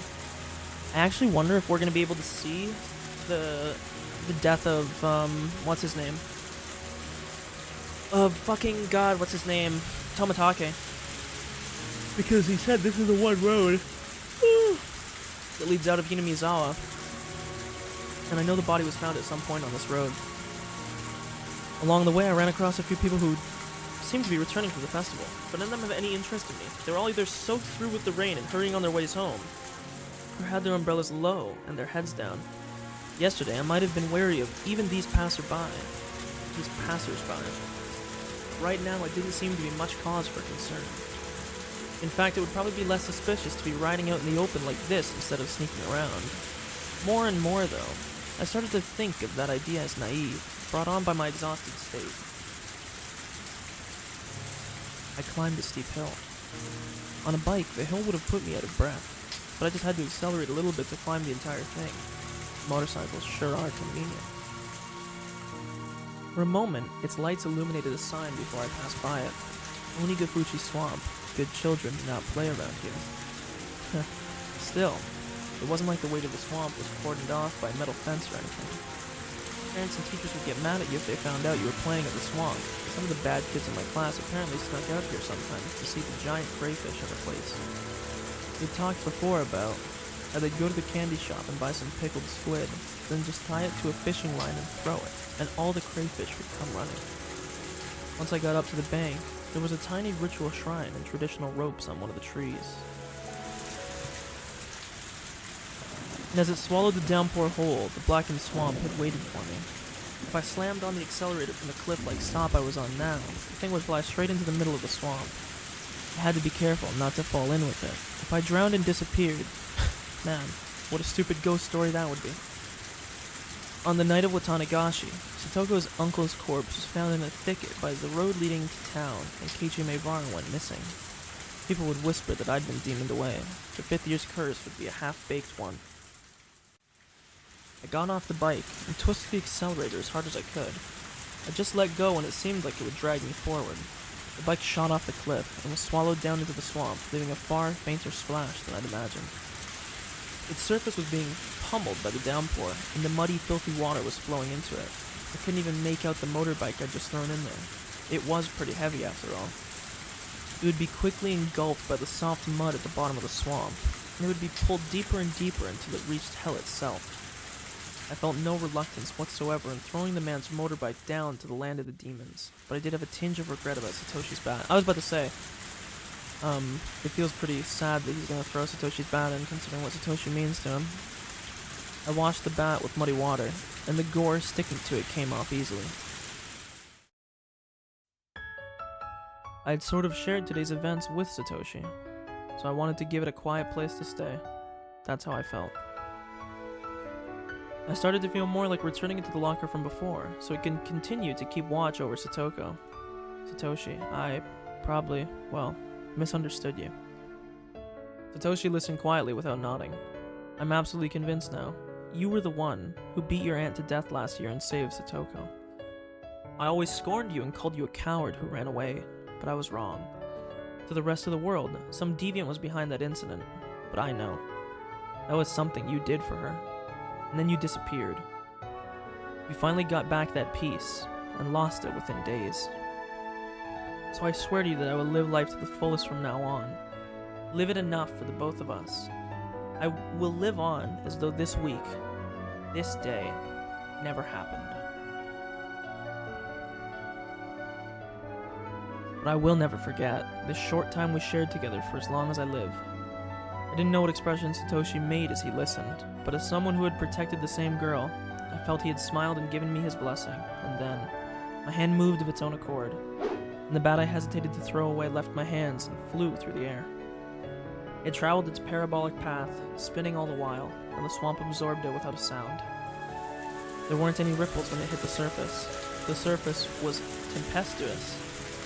I've actually never seen that word before. It means like a tempest, I'm guessing. Sorry, we're gonna do our little... Tempestuous. Tempestuous, there we go. And the bat was long gone. For a moment I regretted having thrown it. But I realized that might have been what Satoshi had wanted. You're right. I still can't let myself give in to emotion just yet. I would return for my shovel, get on my bike, dig a hole to hide the body and bury it. It seemed like a simple sequence of events, but I felt extremely exhausted, and I had to do it all tonight. Satoshi left me with the only advice that I needed to finish this up soon. Then fell silent for eternity, and disappeared at the bottom of the demon's abyss.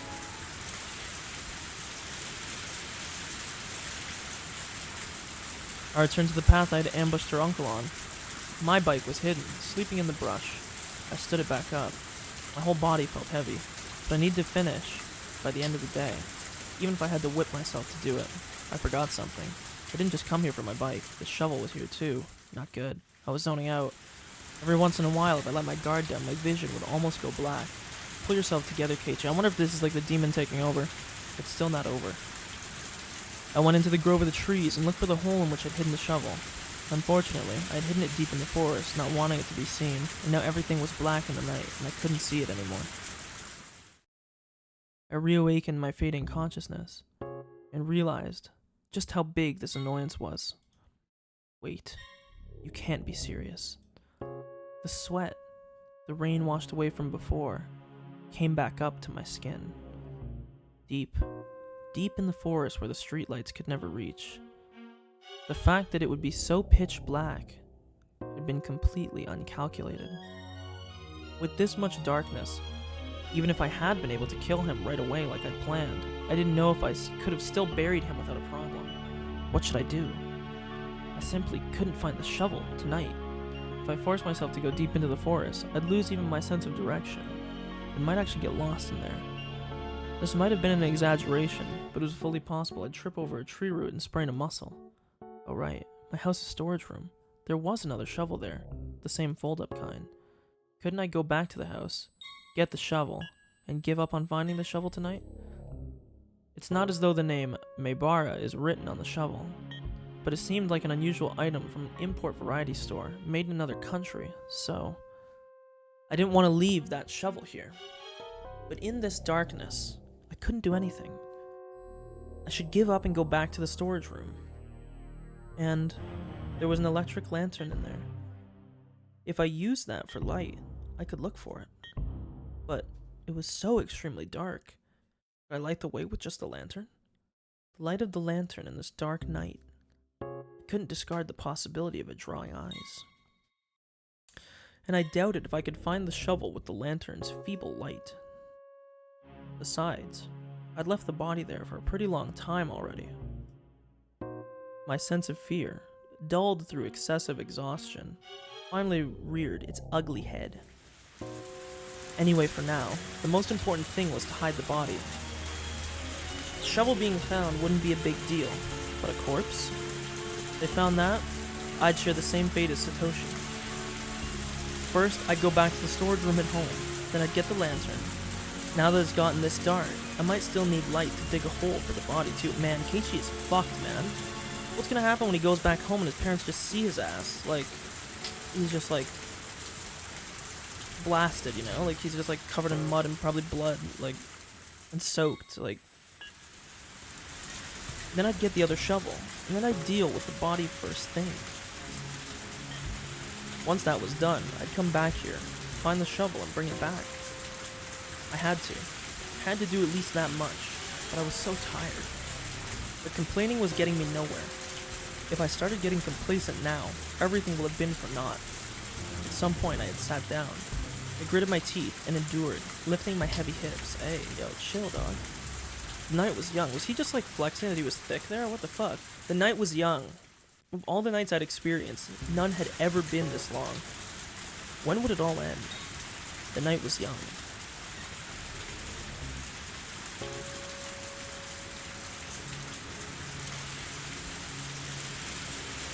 The end of this chapter, or? No, it's not. Long chapter. The lights at home were dazzlingly bright. Suddenly they reminded me of how hungry I was. I checked the clock and saw that it was almost 7. I thought for sure it was 2 or 3 in the morning already. I was surprised at how messed up my biological clock had gotten just from this one night. There was a warm light coming from the curtains in the living room window. The worlds between here and what was beyond those curtains were so different. Only that man hadn't shown up. I would have been in that light. I'd still be excited from the festival, and I'd be talking to my parents about how much fun I had with all of my friends. And then, even though they made a hot meal for me, I would have eaten way too much at the stalls, barely eaten any of it, and gone back to my room. No doubt I'd crawl into my futon and easily let myself fall asleep. But right now, I was completely different. There wasn't a single ember of warmth from those weak street lights. Right now, I was unconnected to any time spent with my family. There was neither warm food nor the time to allow myself to sleep. My body exposed to the cold rain, I knew that I simply had to spur myself on to accomplish what I must. I realized how timid, how cowardly I was becoming. For what purpose?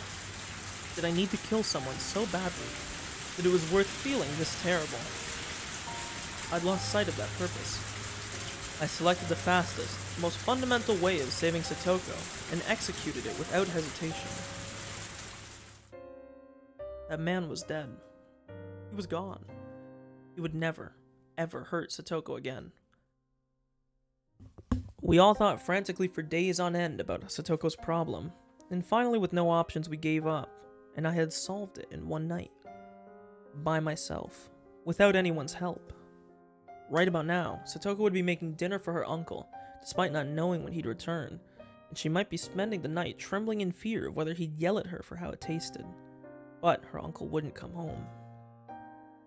Dude, imagine this. Get this. Imagine in the time that Keiichi leaves, the fucking guy actually wasn't dead and he just gets up and walks back home.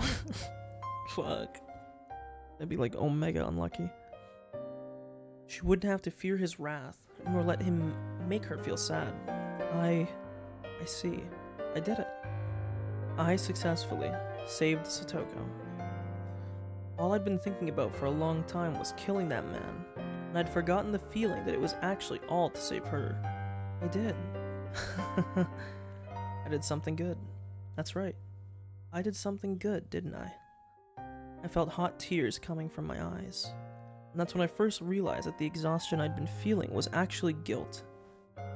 The blade of guilt for a while now had just been scraping away with its tip, hurting my heart. It hurt so bad I couldn't stand it. It was throbbingly painful. It hurt so much. It was so painful that I cried. I cried tears of joy at saving Satoko. I didn't know why, really, anymore. I just cried. My tears fell and fell. As I stood there for a while, coming to terms with those warm tears, my heart was comforted a little. Alright, Keiichi, that's enough. There's nothing to regret or feel ashamed about. Both my body and mind were thoroughly exhausted, and that was a fact. It was only natural I couldn't feel anything. Even tomorrow, the day after that, and the day after that. I might not be able to feel anything for a while. But there was one thing that was true. There was the indisputable fact that I had saved Satoko. One day, we would surely be rewarded.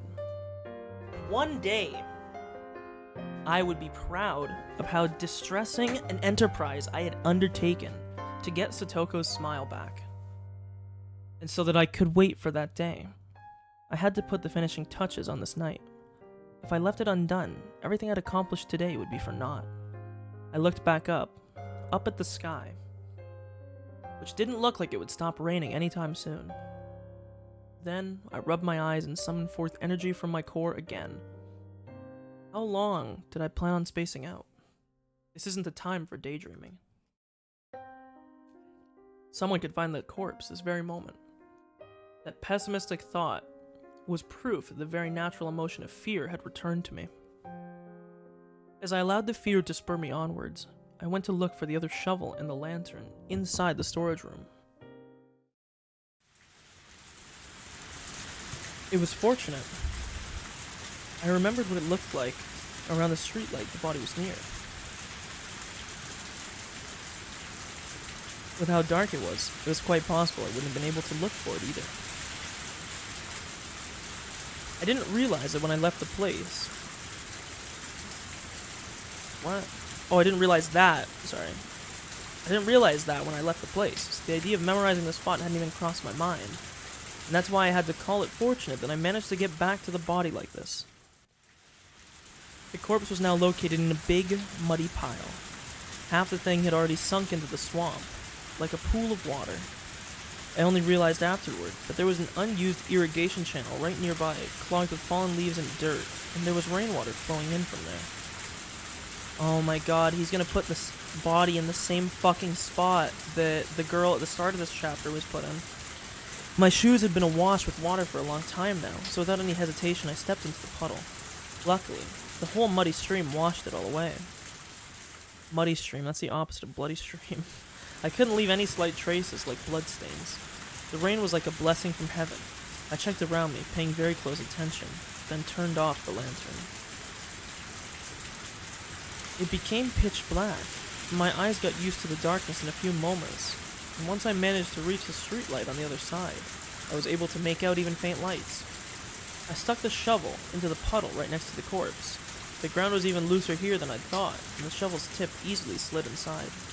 Yikes. I had to hurry and dig. If I took too much time, I might lose my energy and strength again.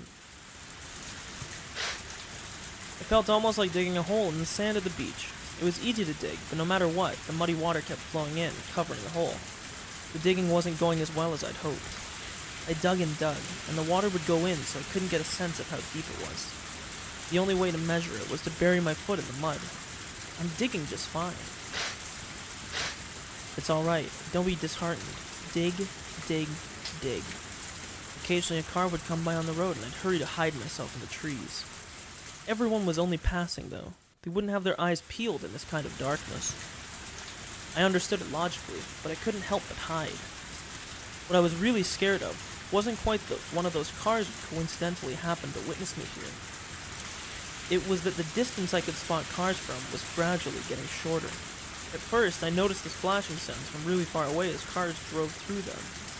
I started noticing them less and less, and with the car that just passed by, I didn't notice it until its headlights were upon me. I felt my senses growing duller by the second.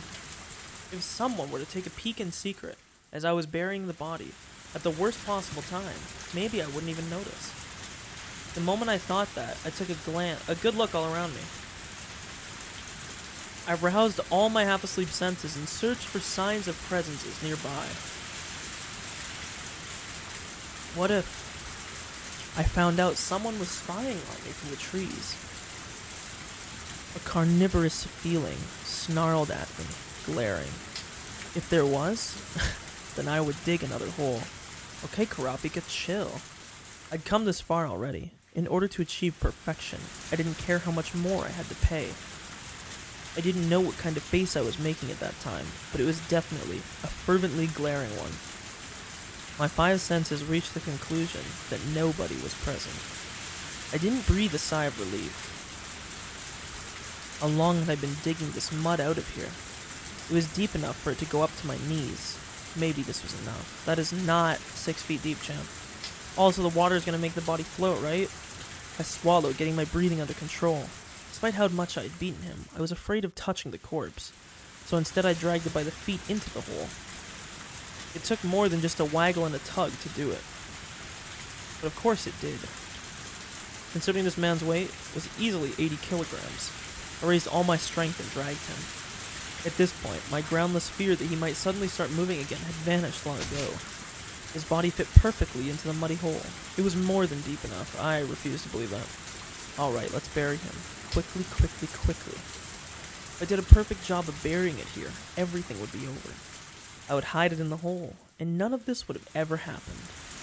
When I realized I only had a little farther to go to finish everything, I was racked with pointless anxiety like I was in a race against time. It was like I was absorbed in a delusion that if I didn't bury the body quickly, it might come back to life. In any case, in a great rush, I poured mud and dirt into the hole. If I didn't work efficiently, someone might find me here. Until now, I figured if someone saw, I'd just kill them, but not anymore. I was arrested with such absolute fear that if someone saw me, it would all be over. As I finished the work off, it was a total mess. Splish splash, splish squash. I drew the surface of the shovel across the ground, trying to make it flat. I was completely covered in mud at this point. The rain washed the mud off my body, but not off my now blackened clothing. My body and mind were caked with panic, with fear, with rain and sweat and mud. My shoulders heaving, I threw down the shovel and sat down in the mud. I was so exhausted that I wanted to lie down right here and sleep. It was over. This time, for real, it was over. The man was now in the bottom of the wet dirt. Right at this moment, there were traces that this place had been dug up, but the rain and flowing muddy water would completely cover it all within moments.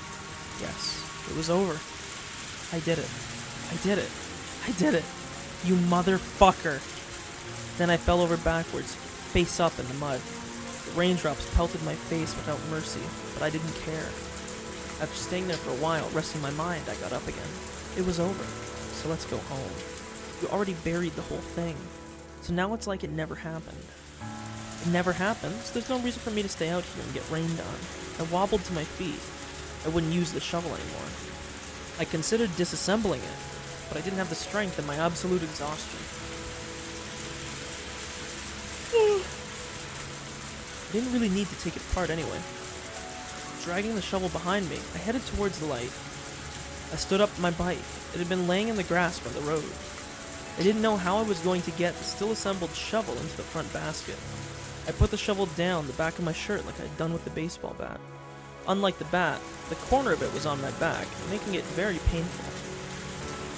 Plus, if I relaxed my posture even a little, it would fall out behind me. I ended up having to carry the shovel in my left hand and ride my bike using only my right. Not only was I in a state of total exhaustion, this was a downpour. oops, one hand on the handlebars. I was swaying to and fro like a drunk, but I didn't care. Even swaying like this, I got a little closer to home every time I pedaled. Jesus Christ, I just got fucking flashbang too. I saw two lights swaying slowly in front of me. A car was approaching. Oh no, I need to get out of the way. From far away in the shadows of the darkness, a car appeared. Its dazzling lights washed over me. The driver made a short honk of the horn to inform me I was in the middle of the road. I have to get out of the way. I kept telling myself that, but not only was I riding one-handed, I was exhausted so I couldn't do anything. Wobble, wobble, wobble, wobble. I meandered about, not going to the right or to the left. The driver decided to swerve out of the way right in front of me, and without lowering its speed much, steadily came towards me. Its outline grew larger in my vision, and telling myself again that I really needed to get out of the way, I jerked the handlebars in one direction, then lost my balance and fell over, bike and all. I wonder if it's Oishi. My whole body splayed out, and one foot got caught in the bike. This was seriously bad. My drowsiness quickly vanished, and just as a cold sweat broke out over my skin. The driver recklessly spun the wheel to the left, made a counterclockwise U-turn, and came right up to me and stopped. The driver's seat door opened, and the driver came out. You know it's Oishi. You idiot, what are you doing here? I was pretty sure someone would yell at me like that. Oh my, look who it is. It's Takano! She's not dead yet! It was a woman's voice, and one I knew. I lifted my face off the ground and looked at her. Takano. Good evening. The moon is very pretty tonight, may I borrow? It was raining far too hard to see the moon. Takano unfolded an umbrella and smiled as she spoke. The smile was, for some reason, uncanny, like she'd seen right through me. Out of all the people I could have met, I got the sudden... Whoa, what the fuck? Yo, I didn't mean to click this. What is this? I don't even know what I hit. Oops, I guess. I didn't mean to hit that. Force and CD, I'm not cheating, I promise. Out of all the people I could have met, I got the sudden feeling this was the one I wanted to see the least. What are you doing out so late? I also am apparently now just still hitting puberty. Fuck.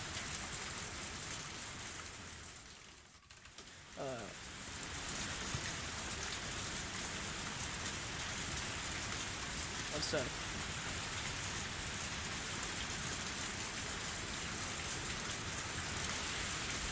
And you're soaked and covered in mud, and no umbrella either. What is that? A shovel?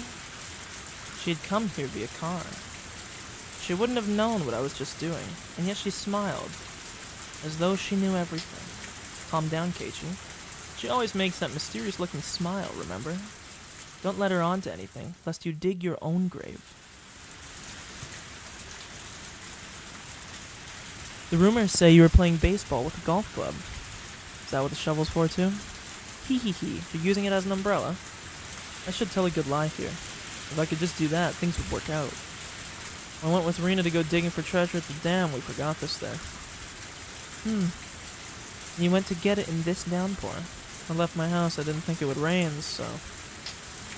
Oh, it's been raining for a while, though. You've been out for quite some time, haven't you? Oh yeah, I was kind of wandering around. Even so. You came from that direction, didn't you? The dam is in the opposite direction, you know. Hee hee hee. Takano was clearly aware that something exceedingly abnormal was happening with me. And as she played her little word game, she was enjoying driving me into a corner. Maybe she had a vague guess, just from the situation of what I'd been doing. My timing really sucked. To run into her of all people. Of all the times. At the very end, I could only be frustrated at my terrible luck. I'd done so much, and the end was literally right around the corner. So why? Why at the very, very end did I run into her of all people? What do you do, Keiichi? You're still holding something that could be a dangerous weapon. Will you silence Takano? Even if it would be simple to kill Takano, dealing with the car she'd come in afterward would be an issue. I couldn't drive a car. It was completely different from a motorbike. Even if the car was here, as long as there was no proof I killed her. Yeah, in tonight's downpour, without any prior planning. All by coincidence. Hit and run, excuse me. As long as I didn't drop any handkerchiefs with my initials on them, they would never know I killed her. A black flame quickly smoldered and raged in the core of my body. That's a scary look. Did I tease you too much? Hee hee. Takano started to laugh by herself, and thankfully stopped talking about it. But the dark clouds in my mind didn't go away. Leaving that aside, how long are you planning on crawling on the ground with your bike like that? Do you mind moving out of the way? If I moved, she would leave. So I tried to get the bicycle up and out of the way, but then twisted my ankle in it and fell over. Ah, shit. There was a sharp pain in the ankle I'd twisted. This is nonsense. A sprained ankle. Now? Oh my. Are you alright? Did you twist your ankle? Takano squats down and takes a good look at the ankle I keep rubbing. She compares it to my facial expression, apparently trying to gauge how bad the wound was. Can you stand? I didn't expect to, but I couldn't even stand up. It was all I could do to shamelessly wriggle on the ground like a caterpillar. Takano looked at her watch, then at her car, and after thinking for a moment, opened the passenger seat door. And then gave me her shoulder to stand up with. I'll take you home. I do feel bad since it's almost like I hit you. I'm sorry. I wouldn't just leave you there. It's a good thing I'm a nice person. Hee hee hee. Nobody good has ever called themselves a nice person, but that would have been a terrible thing to say to someone holding me up like this. I took Takano's hands and sat down in the passenger seat. Takano went around the back and looked at my bike on the ground. I don't suppose we could take the bicycle home tomorrow? You could clearly tell I hate the double negatives here. I don't suppose we could take the bicycle home tomorrow, she's saying so. I suppose we can't take the bicycle home tomorrow. I could clearly tell from her face that she thought it would be a pain since it would be heavy and it would get her car dirty. My bike has the name may borrow written on it. I couldn't leave it out here like this. Well, can you somehow put it in the car? I sort of need it. The trunk is already full. What's in the trunk, though? I don't see no Tomatake.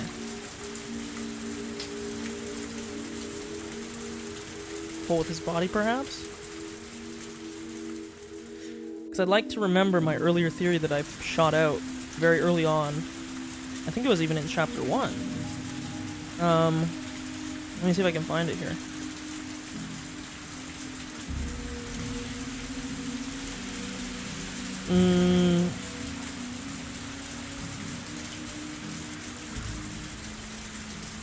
One second.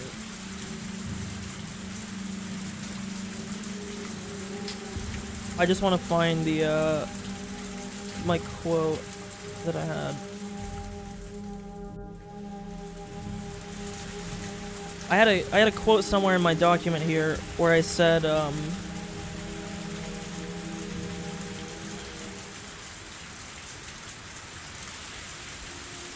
where it, wait. I think I might have found it. No. One sec, let me find it here.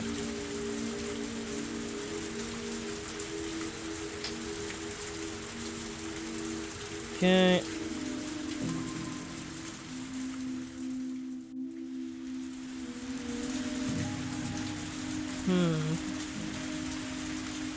Whatever, I don't want to look too deep for it right now, but the thing that I had before, I had a theory that the people who go missing were actually the perpetrators of the murders and the missing things, and then we don't really know what happened to them afterwards. But if we put this into what we thought before, where my initial theory, and we apply it to the Tomatake and Takano missing. Now, the only thing that's weird is we know that Tomatake, or we know that Takano was found dead in the second chapter, but not in the first. So I wonder if maybe she's the one that killed Tomatake, or maybe had a part in it, but remember, she is a nurse, so with the suicide drug and everything, it wouldn't necessarily be out of the question. Trunk is already full. If I put it in the back seat, it'll get the seats dirty with mud. Well, given you're already in here, it's already dirty, I suppose. I turn back to the back seat and see someone's folding bicycle there already. It still looked big enough to fit my bicycle in there as well. My expression reflected my thoughts, and the exact thought seemed to get through to her. Alright, I'll put it in here for you. I'll be really nice, but just for tonight, okay? I wonder if this is, like, actually a funny meme of, like, two murderers that are crossing paths here. and that Takano is also wrapped up in a murder of her own right now. Takano continued with her mean jokes as she hoisted my bike and loaded it into the back seat for me. The mean jokes were one thing, but couldn't she do something about that eerie smile of hers? And even more importantly than that bike, I didn't want to leave the shovel here. The shovel could be directly connected to the buried body and me. Sorry to ask another favor, but could you get my shovel too? Oh. Takano gave me a clearly dubious expression. Your shovel. It's fine with me. Is it important? The more I talk, the worse it gets for me. That's how I felt, so I didn't force myself to answer her. Eventually outlasted by my silence, Takano gave a short shrug and sighed. Alright, I understand. You need your shovel, right? You don't need to make such a mean face. Takano brought over the shovel that was lying in the middle of the road. Oh wait, also, sorry, I do this every time, whenever we meet a new character. I don't actually think I know Coach's voice yet, but I don't think I listened to Takano's voice. シャベル？別にいいけど、大事なもの？ I like her voice. I clutched it like I'd never let go of it again. Takano watched me with a puzzled look. Okay, let's be off. Maebara, you live at the Maebara mansion, don't you? Why does everyone call my house the Maebara mansion? Because it's actually a mansion. Must be nice to be rich. As she spoke, oh, my supper is ready. Okay, one sec. We have to take a break between this chapter. One sec.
Okay, one sec. I got my food.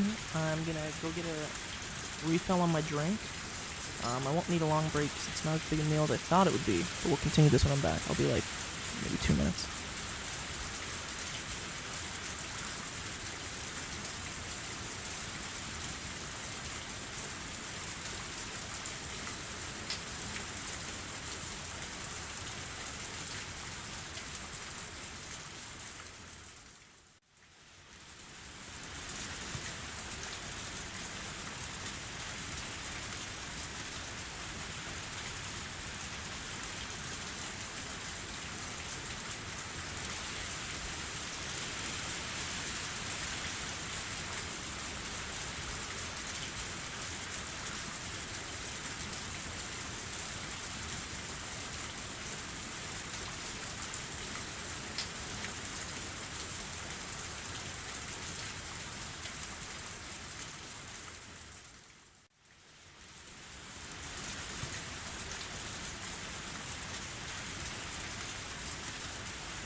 Okay, I am back again. Oh, looks like I was dropping frames. I still am. Awesome. Typical fucking Twitch. It's just being a fucking pile of shit, as it is recently. I'll give it a second here.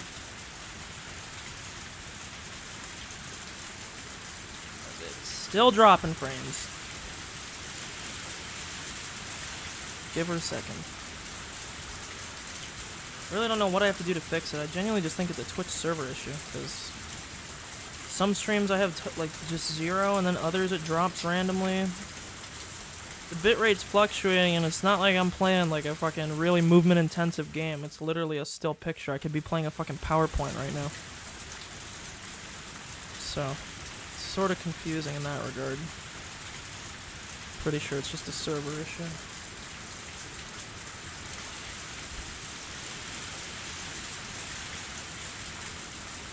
It's really frustrating how inconsistent it is.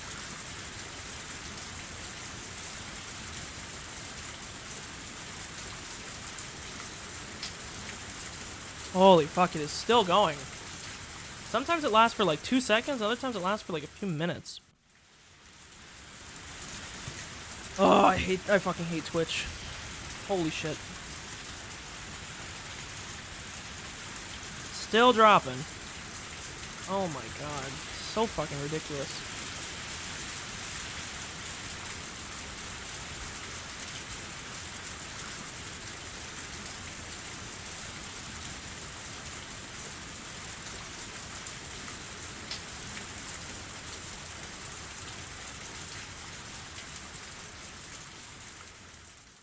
Okay, it looks like the bitrate has finally settled. Holy shit. Jesus. Okay. We're good to continue now. Let me just... Okay. As she spoke, Takano pulled the handbrake and stepped on the gas. After making a skillful U-turn using the shoulder of the road, she steadily increased in speed. From the rearview mirror, that accursed place seemed to melt into the darkness. Ride?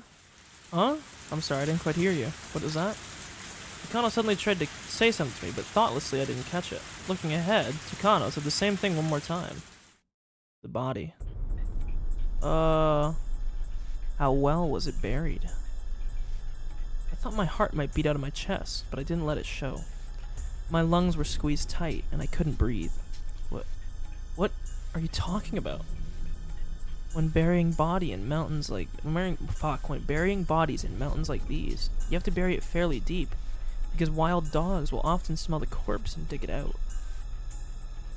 Some human bone a wild dog brings back in its mouth leads to an incident being uncovered. The police head out to a stretch of mountains. It actually happens pretty often, you know. Hee hee. Pound, pound, clang, clang. I read this as huge rusted balls. I'm sorry. Huge rusted bells started ringing in my head. Had I buried it so deep that I could say it absolutely wouldn't be found? The answer was no. I was in such a rush to bury him and get it over with that I couldn't deny having possibly buried it too close to the surface. No, wait, that's not... Wait, anyway. This woman, how does she know? She just passed by here in her car by coincidence, and we ran into each other by coincidence. If she had been watching the entire thing from the trees, and once I left she came back in her car, it didn't make logical sense. So then, why... Keiichi.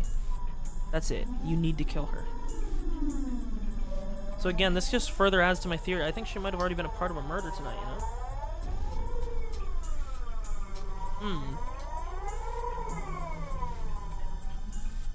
My entire body reawakened. I could feel my pupils dilate.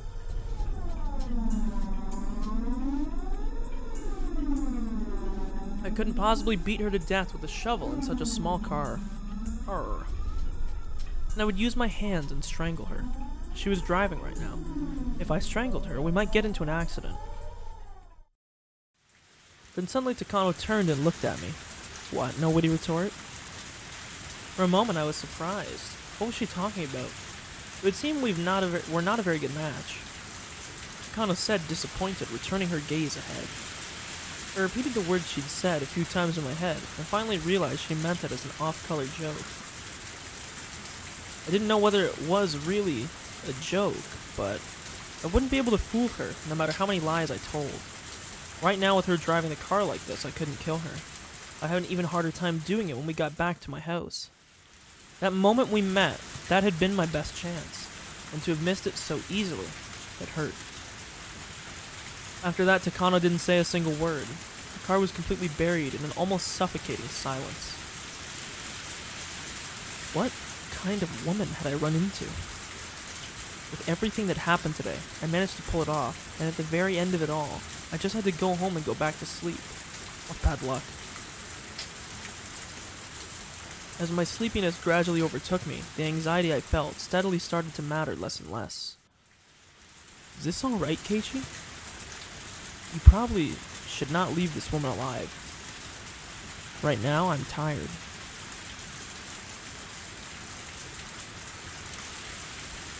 She stepped on the brakes and I jerked against my seatbelt. That woke me up. I thought I must have fallen asleep by accident. I looked out the window. There was a big building with faint lights on.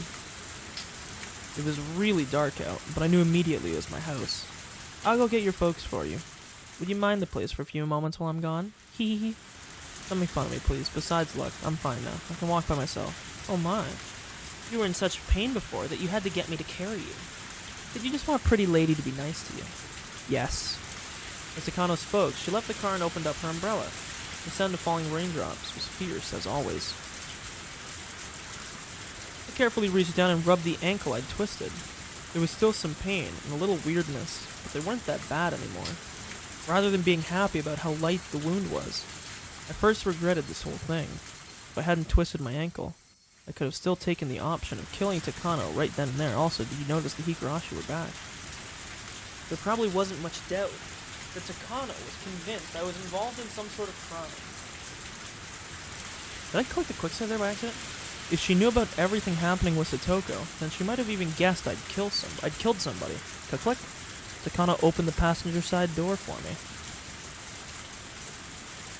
You're sure you don't need my shoulders? I wouldn't mind doing it for you again. Hee hee. I ignored her and answered by getting out of the car by myself. The rain was still pretty intense. I got my bicycle out of the back seat.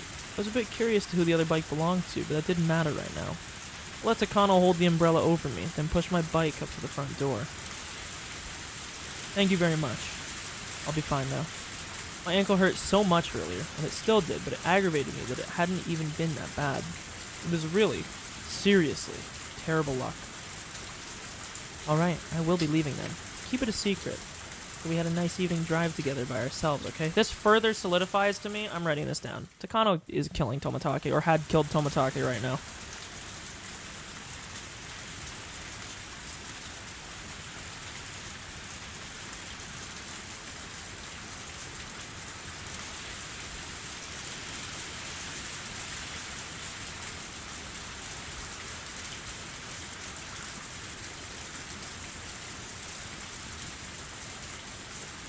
Sorry, let me write this down.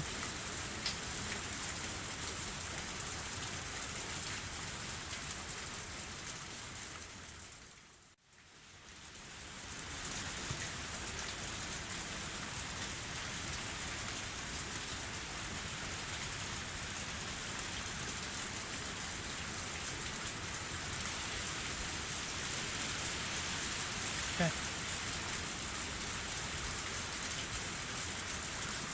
Especially from Jiro. Jiro? Oh, she meant Toмотake. I suppose she calls him by his first name. His full name must be Jiro Toмотake, then. And then the other bike, the folding one in the back seat that I didn't care about at first, suddenly came to mind. Excuse me, you're from Hinamizawa, right? One day before yesterday, as I walked near the dam, half asleep, Toмотake had talked to me. And the bicycle he'd been riding, it was... I already knew this. This is kind of the thing I put together. I think she's killing him. I think she killed him. When she said the trunk was full. She said the trunk was full. Yeah, with what? The bike is in the back seat.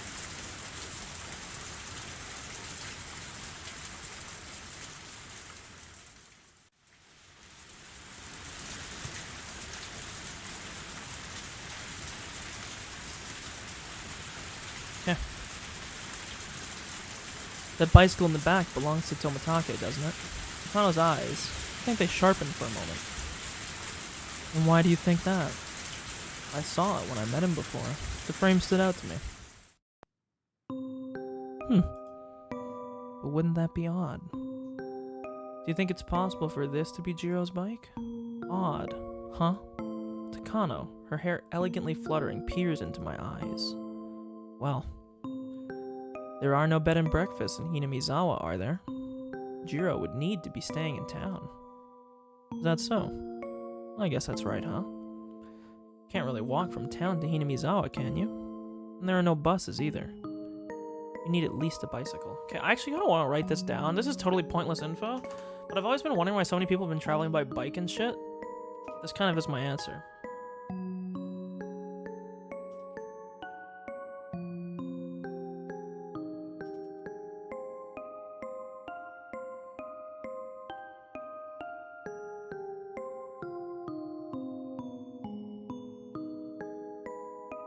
Because it's kind of bothering me. I was memeing earlier. I was like, are we in the Netherlands? Like, why does everybody got a fucking bike? But I guess it sort of makes sense. She didn't need to tell me that. That's why Jiro was riding a bike. For Jiro's bike to be stowed in my car, and him not in there, would be strange, wouldn't it?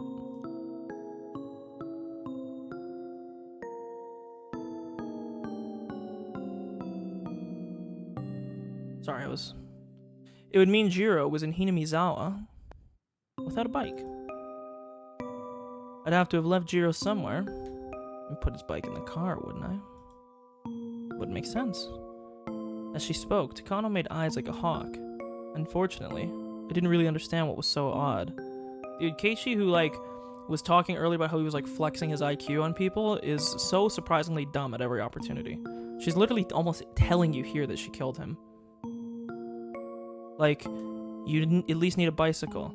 For his bike to be stowed in my car, and him not in there, it would be strange, wouldn't it? It would mean he was in Hinamizawa without a bike, which, as she just told you, is literally something that you wouldn't do. If he didn't come in by car, there's no reason why he wouldn't have his bike with him. I'd have to have left him somewhere and put his bike in the car. He's so dumb. What about that is odd? Aren't you and Tomatake friends? I don't really think it would be strange for there to be some reason you had his bike in your car. But it would be.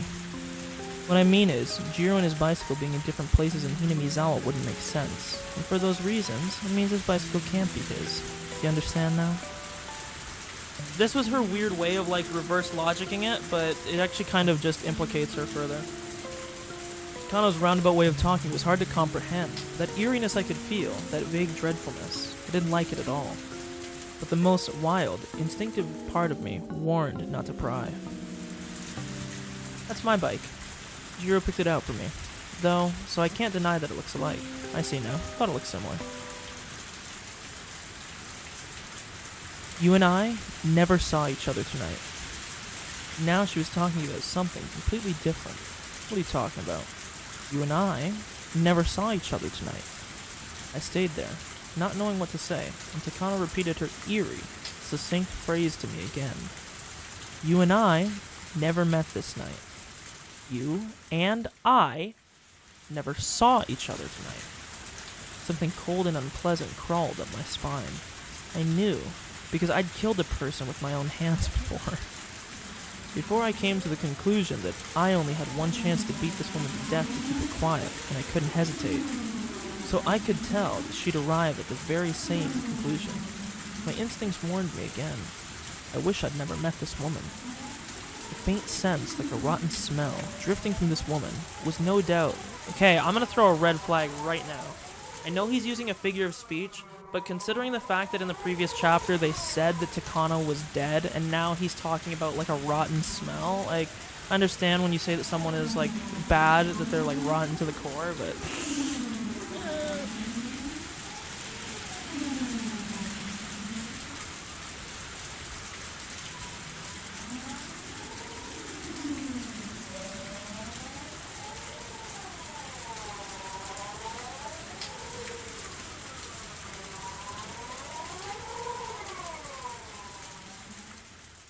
Okay.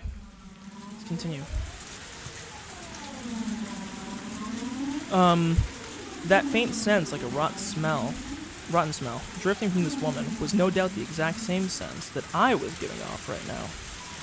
The very peculiar aspiration, the lack of uncertainty at taking a human's life for a purpose, one that only those who have risen above everything had.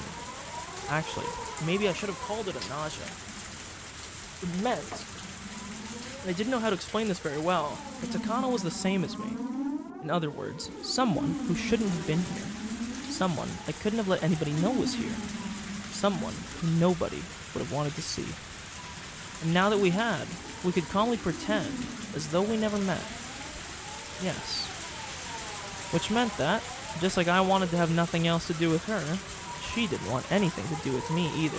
So the funny thing here is this is kind of like it's like a Mexican standoff where me and her both got guns pointed at each other, but the problem is we're both in the middle of murders. And if we rat the other one out about theirs, they could rat us out about ours. So the best tactic here would be for both of us just to agree to, split off. And she too wanted to make it so that we'd never met. Both of us wished for the same thing.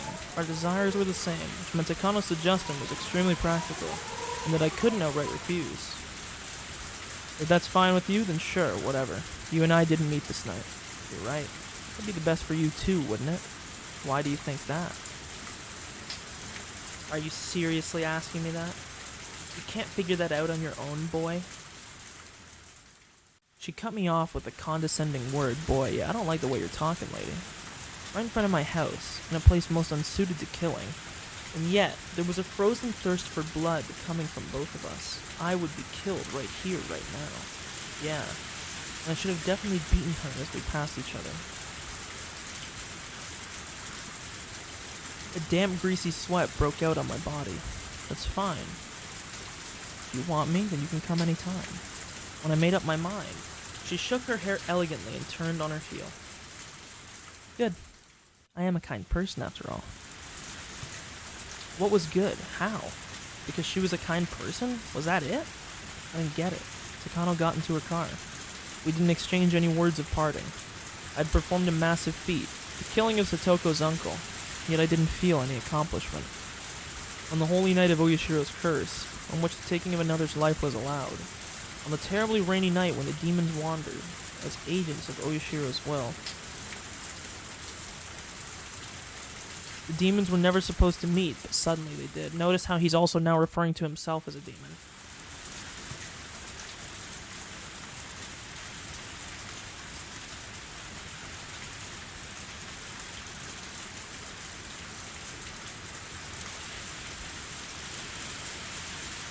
I want to reread this one part up here.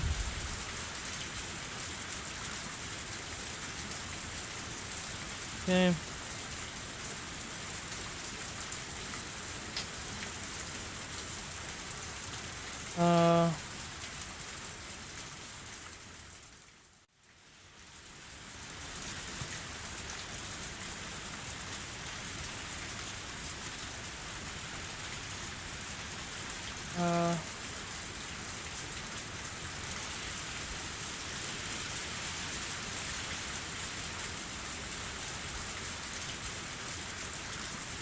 Sorry, I feel like this could be important.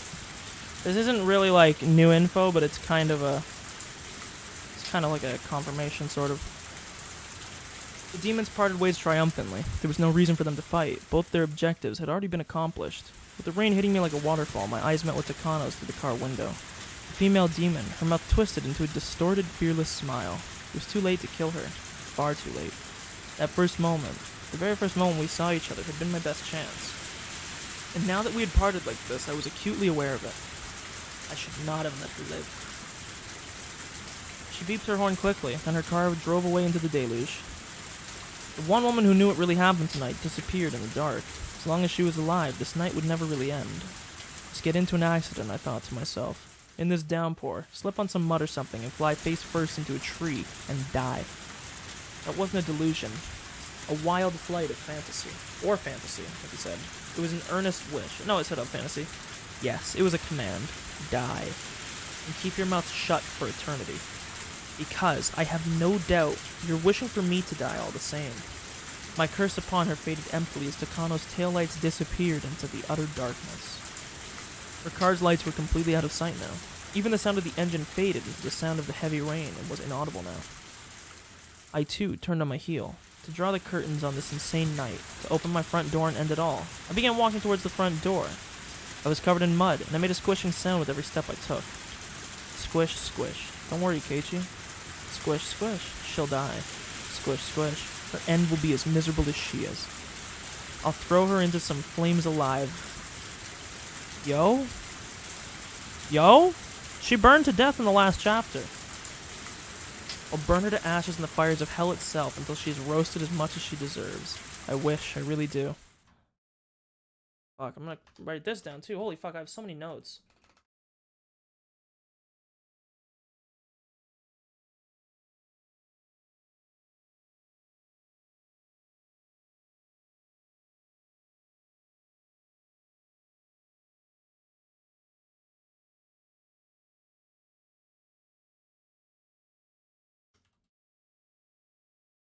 Okay. Squish. The bell again. Huh, just now. I hadn't taken a step. And yet, a footstep. Oh, dude, it's the same thing as in chapter 1.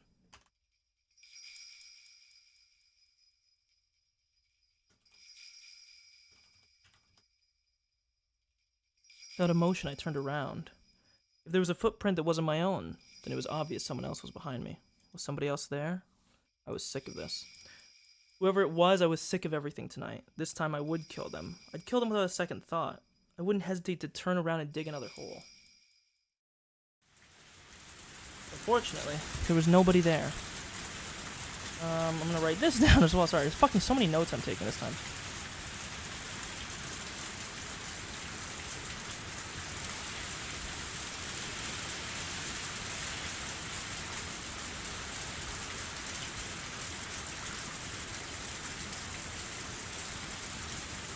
Okay. Fortunately, there was nobody there. I wasn't gonna have to kill any more people tonight. This night, I couldn't handle any more of it. Even if I heard an extra footstep each time I stopped, I put it down to me just being tired. Holy fuck, is this the end of, like, this Omega chapter?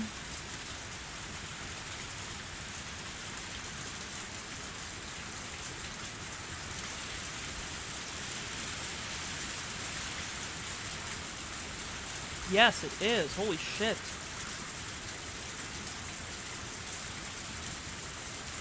God damn. That was so long. I went slow, but fuck. It was like 2 hours. I did fuck around a bit, though.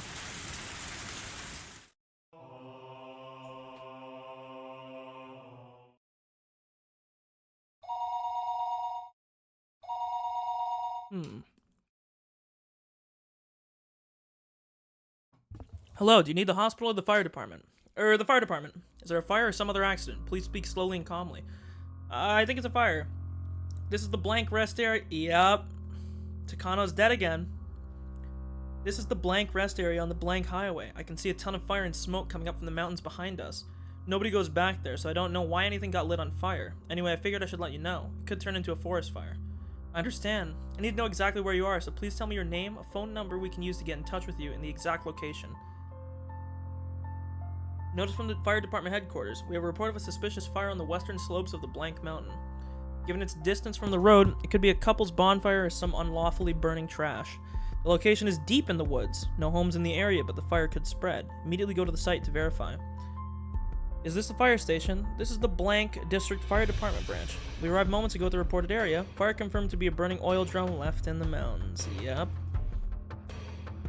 The fire is calming. There is no chance it will spread. And, well, in the oil drum, I think it might be a person. Like a person burned with kerosene or something. Well, I think maybe we should get the police over here. Aha! There's no mistaking it. This is a person. Eek! So, again, it happened. Victim of the 5th year. This year's curse, then. That's what it looks like. He kills them differently every year, but this is particularly conspicuous, isn't it? Clawing out your own throat. That isn't normal. Let's leave the rest to the old man in forensics. I'm sure he'll find some suspicious drugs. Thank you. Thank you for your hard work. Oh, Oishi. Komiyama and the others have arrived. Oishi, much appreciated. Well, it would seem we have a pretty crazy one this year. Yes, we've been outsmarted. I was absolutely under the impression Teppei Hojo would be killed tonight. Who is the deceased? Jiro Tomitake. A photographer with a hobby for coming to Hinamizawa a few times a year. We didn't even have him marked. I wonder what happened. Did they realize we were watching the Hojo residence the whole time? Oh my god, dude. Maybara, fucking Keiichi might have just fucking slipped through the teeth of these fucking police officers. Okay, so big update here. Tomitake found dead. Takano dead in mountains. Burned again. However, theory of Tomitake's body... Actually, no, we can't say that it wasn't true because we don't know if the body was in there and then she just dumped it. Because he might have, like, he might have clawed at his throat somewhere else and then she picked up the body and moved it there. Hmm.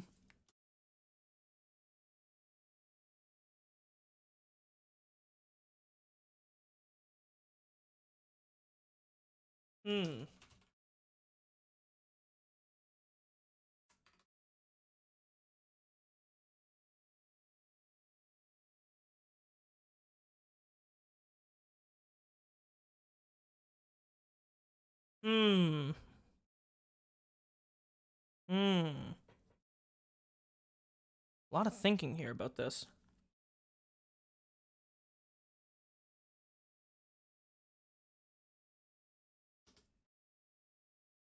Hmm.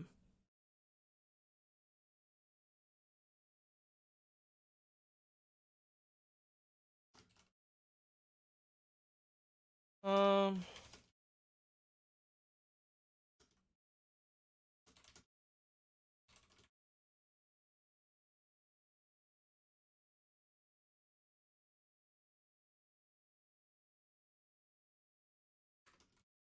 Fuck, man. Okay, so this got pretty intense. Maybe. We sure flubbed this one. And there are no problems with Teppei Hojo? Correct. His daughter left for the festival in the evening, and a little while later, he left on his motorbike. His daughter came back first. Wait, has he not come back yet? He's still out drinking somewhere. Oishi, are you there? Call from Chief Takasugi. He's on the line in car 1. Okay. So, Buddy might not got as lucky as he thought. Okay, I'm gonna take a break to eat my meal here before it gets cold. I'm just gonna go here so that we're nice and quiet, you know?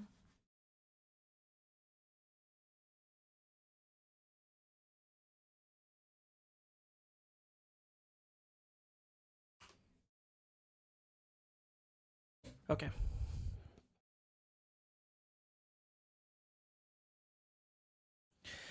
Sorry. Okay, so I'm gonna put a thing up on screen here. We're gonna watch a YouTube video while I eat. It'll be like pretty short this time, cause I don't really have anything to. You know what? Maybe I'll just chill and eat. I'm gonna mute. I'm just gonna chill and eat here. Fuck. Maybe I'll find something to watch here.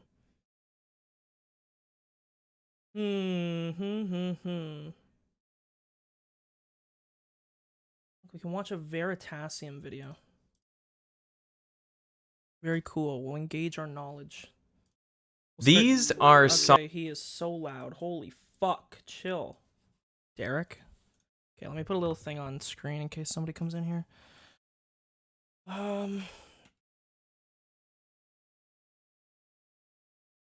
Okay, so let's see. Boom. This up here. Okay. Boom. Game is covered. Boom. Okay, I'm gonna start the video. I'm gonna mute. If you want to go fuck off until I'm back, it'll probably be about 10-15 minutes, so. These are soft robots. Their structural components are built not out of metal or wood, but flexible materials like plastic tubing. But how do they work? And why would you want a soft robot in the first place? This video was sponsored by KiwiCo. Check out their robots at the end of the show. So I came up to Stanford to meet Zach Hammond and his soft robot. How's it going? All right, you want to tip it? So is the idea that the robot could walk this way? Totally, yeah. So you can kind of chain these rolls together to kind of roll around in any environment. They call this punctuated rolling locomotion, wherein it's kind of stuck on a face until it tips over, and now it's on a new face, and it can then continue to move its center of gravity. Once that center of gravity exits the support polygon, or the base, then it tips over one of the edges of the face. This is a different soft robot made out of flexible tubing. It was designed to mimic the way a turtle walks, where diagonally opposite legs move together. It's powered entirely by compressed air, and perhaps most impressive, it requires no electronics. All of the circuitry is pneumatic. And this means the robot can be used in places like mines, where electronics could spark explosions, or in the strong magnetic fields around MRI machines. But why would you want a soft robot in the first place? One of the things that I like to do is just to take the robot and kind of like beat it up a little bit, show how it's compliant and compressive. Well, because they're safer. If you'd like to take a whack at it, feel free. But I don't think this is your work. I don't want to break it, obviously. No, feel free, go for it. For operation around humans, there's not much damage a soft robot can do to you. I can stand on these? Yep. This is a pretty crazy compliant robot. Because the fundamental structure of this robot is compliant, there's only some maximum force that it could ever exert on me. So it's inherently safe to be operating around people. Could we make it fall and have me be inside it? Yeah, we could do that for sure.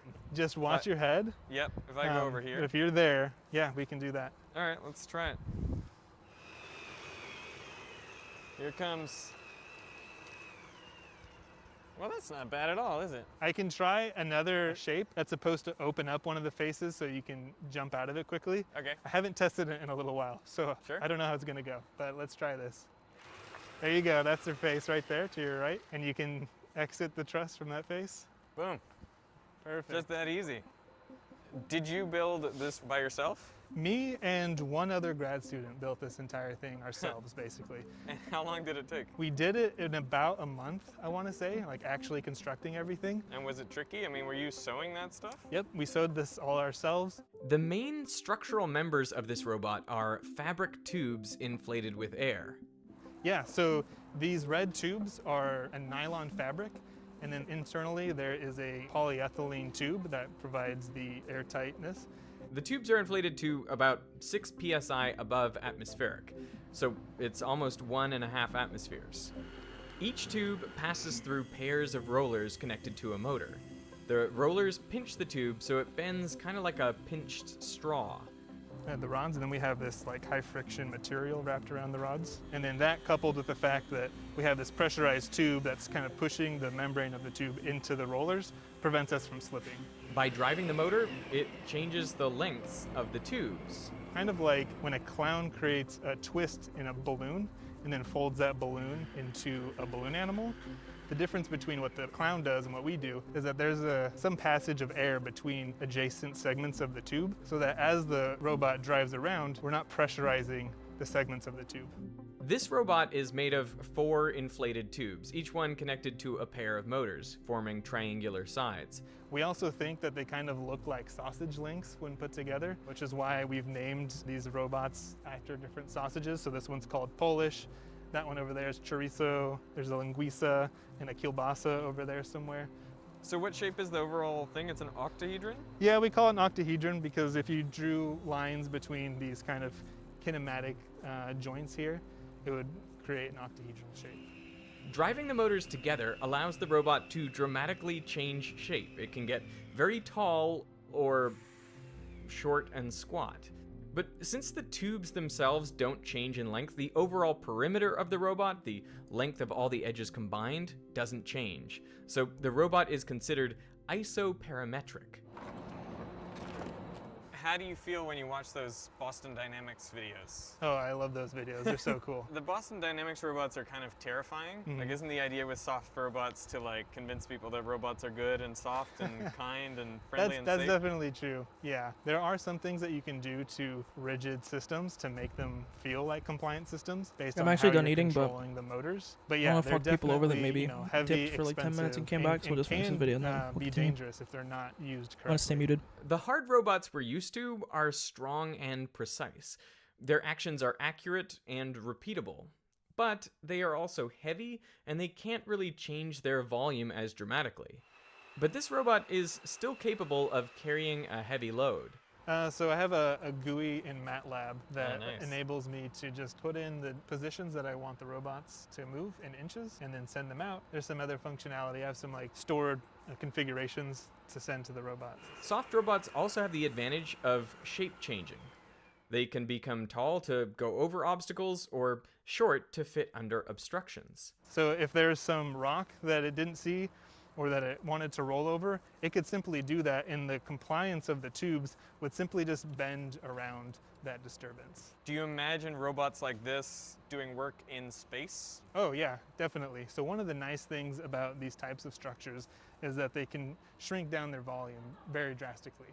And because volume on rockets is such an expensive premium, being able to have a robot that can pack down small for transport is very valuable. So NASA was at one point looking into truss robots for exactly that reason. And they've contacted us since we've made this robot to explore different ideas for space exploration projects. So one of the things that they're thinking about doing is deploying robots underneath a sheet of ice. So they're going to drill through this sheet of ice and then deposit a robot through what is kind of a small diameter hole. And so if you can have a robot that can change its volume very drastically or be disassembled and then reassembled to form like a much larger structure, then you can have large robots that are able to fit through these tight spaces and be deployed in kind of difficult to access areas. Is this a little bit like an octopus? Is that how you could think of it? There is some connection there because they use their shape-changing ability and their compliance to squeeze through tight passageways and then also to wrap their body around objects. So for example, they can open jars with their tentacles. And one of the things that we want to use this robot for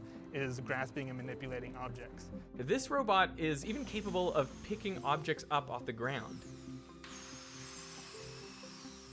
We'll try that and see if it can grab it. Because of the compliance of the tubes, it has a natural ability to grasp and manipulate objects because as it does so, the tubes bend ever so slightly, which increases the contact area and distributes evenly the forces that are exerted on that object. So, I mean, is the biggest risk if it pops? Yeah, that's a big risk. I mean, you obviously need the compressed air for your structure, and so if you have a leak,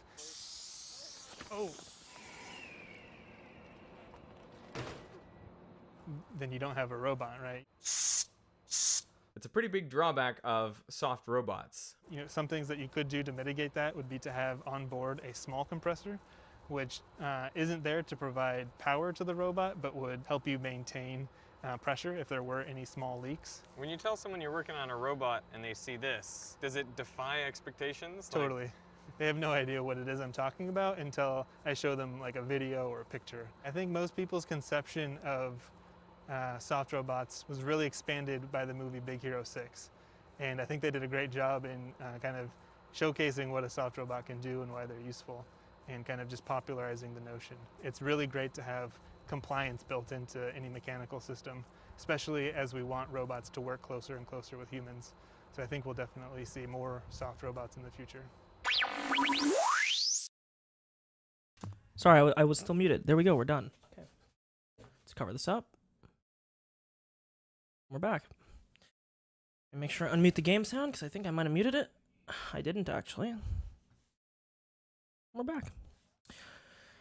Turn my light off.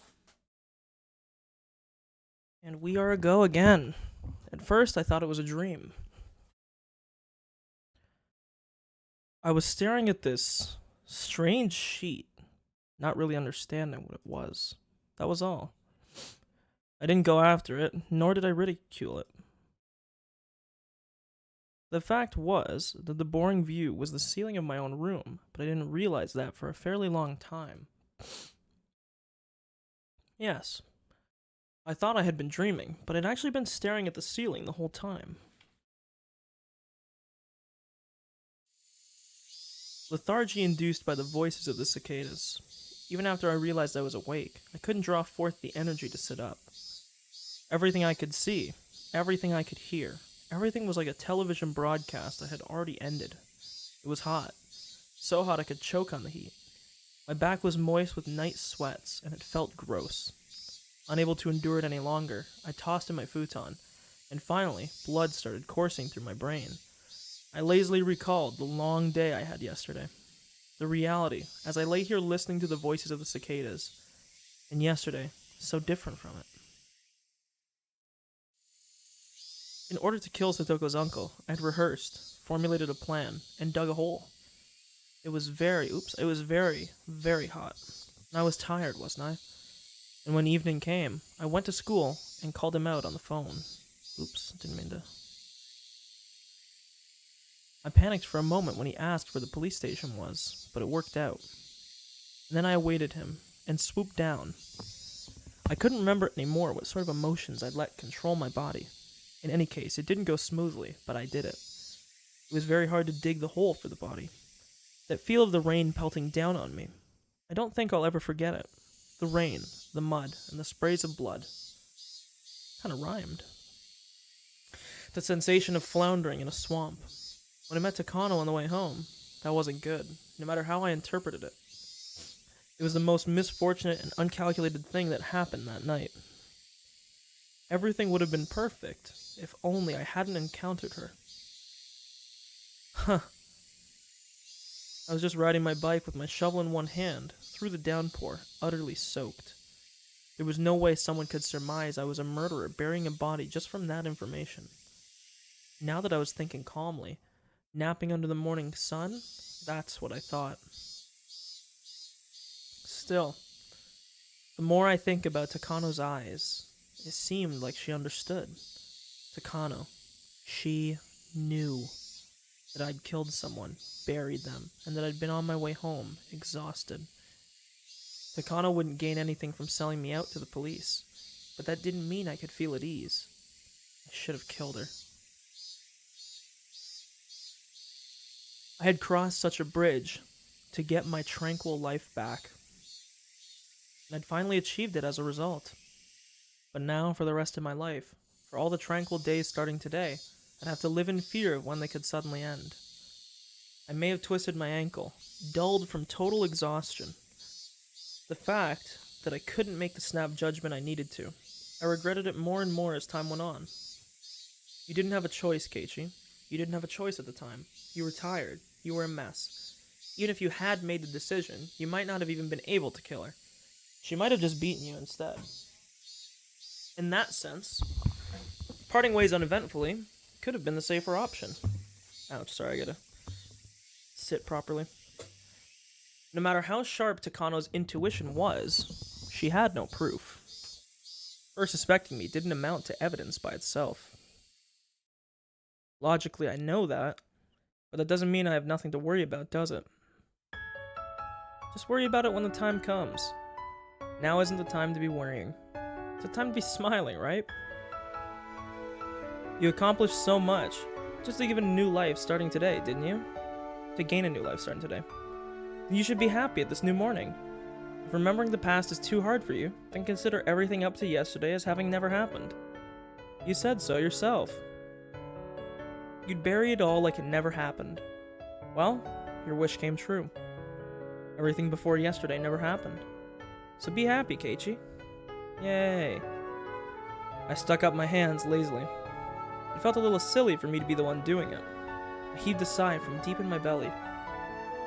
That sigh got my lungs moving. It felt like I hadn't been breathing until just now. It wasn't enough to admonish myself over. All the dice that could be thrown already had been, and the numbers that turned up weren't bad at all. If I lost with those numbers, then I'd just have to give up, I guess. Yeah, man, this is like betting in blackjack. And it's like, you get blackjack, and you're like, hell yeah, everything is good. Life is great. I win. And then all of a sudden, the fucking dealer gets blackjack and you just push. You're like, god damn it. Just have to take what comes. I grabbed the chest of my pajamas and flapped it back and forth. Cool air flowed over my sweating body. Okay. Nothing before yesterday happened. Nothing. Nothing at all. I'd forget it all. Yesterday was all a dream.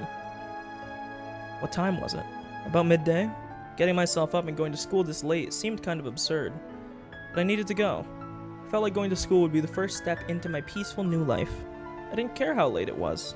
I would go. I'd go to school right now and get back to the life I had retaken as soon as I could. My lazy body immediately became lighter at the thought. I rolled up out of the futon, bounced onto my knees, and leaped upright. Nice, stuck the landing. I stuck out my chest with pride in my gymnast-like pose, then took a deep breath of fresh air. The brisk morning air had been gone for a while, replaced by the crisp air of summer. 1 second, I've been getting excited because of my fucking phone notification. I thought the coach of the Sabres might have got fired, but seems not. Downstairs, I got a stern talking to by my mother. Where were you last night? When did you get back? You need to tell me when you won't be home for dinner. Things like that. But considering the importance of what I'd accomplished yesterday, a little scolding was no problem. In fact, it even felt like the sort of thing that would happen in such a peaceful life. I listened with an irresponsible smile and stepped out into the sun high overhead. It was around the time lunch break would be ending. Everyone would probably be worrying about me. I didn't go to the festival, and now I wasn't at school. Well, maybe they weren't too worried about it, since they would have gotten a small piece of news, but a happy one from Satoko today. Yeah, the small piece of news that her uncle hadn't come home last night. Satoko would probably live her days in nervous tension for a while, thinking he might still come home. But eventually those days would end, and finally Satoko, too, would realize her uncle was never coming back. Then Rika would quietly invite her. She would say, "You can live with me again," and everything would be back to normal. Our lives would go back to how they were before that man appeared. Satoko would start wearing that extraordinary smile, complete with those protruding canines, cringe, to fool everyone with those traps she was so proud of. I'd probably be her first target out of everyone, but I wouldn't be mad. In fact, I might actually shed tears of joy at the return of something so normal. Satoko, she'd gradually grow back into that meddlesome personality of hers. I mean, my lack of useful life skill was already completely exposed. I wondered if I'd ever be a match for Satoko. That would be such a pleasant thing to see too. With such warm, fuzzy predictions, I didn't feel bad for going to school so late. In fact, I wanted to run there now to get there as soon as I could. Instead, I decided to savor the peacefulness of just going to school like normal without running. The world I'd obtained for myself, that gave me joy just by walking like this. Yeah. The world beginning on this very day was something I had won. Without that monumental feat yesterday, I would have never been able to come to school so cheerfully today. The school gate came into sight. Just then I heard the principal ringing the bell to mark the end of lunch break. It was a clear, refreshing sound. I stopped, despite myself, and let myself take it in. Tap. I'd stopped suddenly, so there was an extra footstep. With a noise, the blessedness I was feeling throughout my whole body withdrew into any pore it could find, and as if to replace it, I felt like hundreds of hairy caterpillars were climbing up my feet. I turned back, but of course nobody was there. A single footstep could have easily been my imagination, but the footstep felt so ominous. That extra footstep I had heard after seeing Takano off last night. With everything that happened on that insane night, I don't mind something like that happening once. It'd been a hell of a night after all. In fact, having just one hallucination was pretty fortunate. But those footsteps should have ended with yesterday. So if I heard them again today, there was really only one thing it could have meant. Last night still wasn't over. It was still going. Still, that insane night forever. The step I heard, Just that one extra footstep was quietly ridiculing the nonsensical notion that the world starting today was completely different from the one that ended yesterday. My classmates playing in the schoolyard all vanished inside like the tide going out. When I approached the school, it felt like that warm fuzzy scene had ended, and it didn't feel good. At the entrance, I took a quick look at everyone's shoeboxes. Satoko Hojo. She was here. Mion was here too, and Rina, of course. Even Rika was here. Tomita and Okamura were here. In fact, I didn't see any missing classmates. There were shoes missing. They would have to be my own. I took my shoes off and stuck them in, then took out some slippers. There wasn't a single pair left in the shoeboxes anymore. With that, they returned to their rightful state. As I stepped up onto the wooden floor, I noticed there was just one pair of slippers left. Huh? Whose? Satoshi Hojo. Satoshi, who had never been to school since disappearing last year. Until now, we had committed the exact same act of violence, but I guess in the very end, it went differently. You couldn't make it to school, but here I am. I didn't repeat the same mistake you made. I wasn't about to let myself feel superior about that. In fact, I felt an odd sense of familiarity with him, a misfortunate bond with someone I'd never met due to following the same fate. I headed down the hallway, towards the usual classroom. I felt like it had been a whole year since coming here. Hey, did you forget, Keiichi? Satoshi Hojo didn't really disappear on the night of Tatarigoroshi, did he? Satoshi disappeared a few days later, on Satoko's birthday if I was right. I didn't know what day it was, but I couldn't say for sure I'd avoided Satoshi's failure unless I remained here past that day. I was still living in that night of insanity. The teacher still hadn't come to the classroom. The other door clattered open, the one the teacher wouldn't use, so everyone turned at once to see who had arrived. Everyone looked pretty vacant. Suppose I'll greet them. Good morning, ladies and gentlemen. Do thank you for coming all the way out here today. Silence. When I started to think I'd fallen flat, someone finally started laughing for me. Of course it is. Of course it's my girl, backing me up. Good morning, Kay. You're pretty energetic today. Yeah, energetic. Maybe you haven't gotten out of the festive mood yet. Hearing Mion and Rina's cheerful voices made me realize how dumb those dark feelings I've been having at the entrance really were. Hey now, festive mood? I wasn't at the festival at all, remember? Before I could say that, Rika smiled at me. The bells again. Like, I know I might be putting too much stock in the bells, but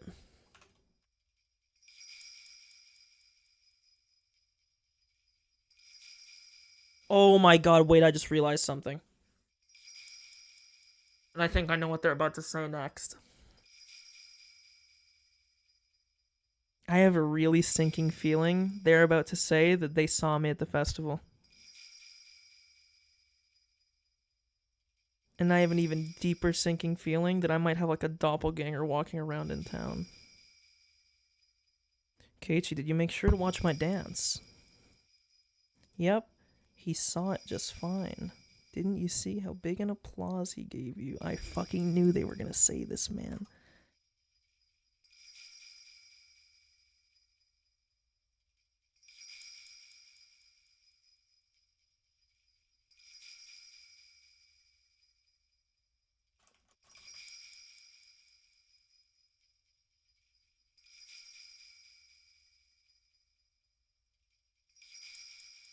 What the fuck is happening right now?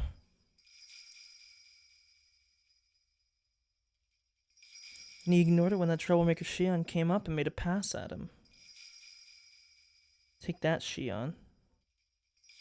Wow, that felt good.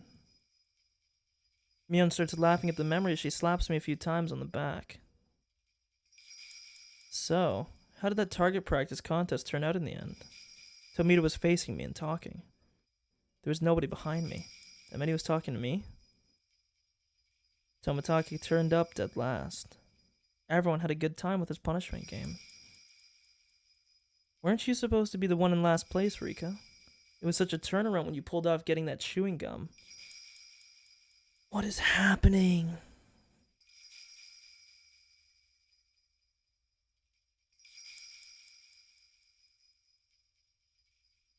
What is happening? The events from the first chapter did happen.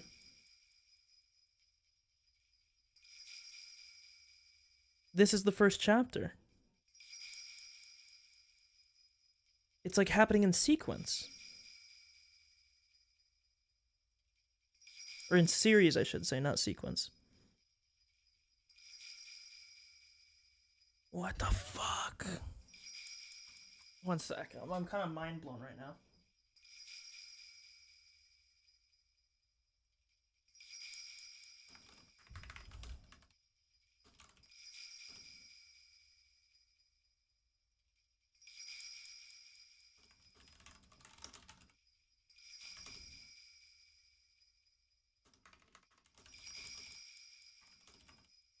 And some of the events during Chapter 2 happened as well at the festival.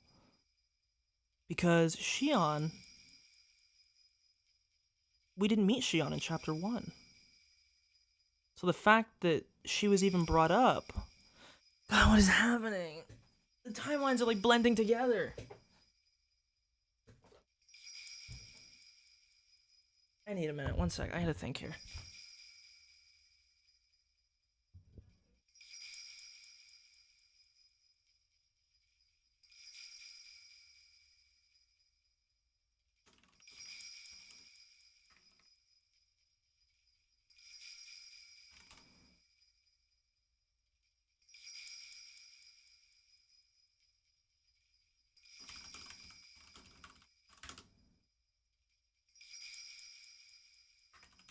Oh my god, this is so weird.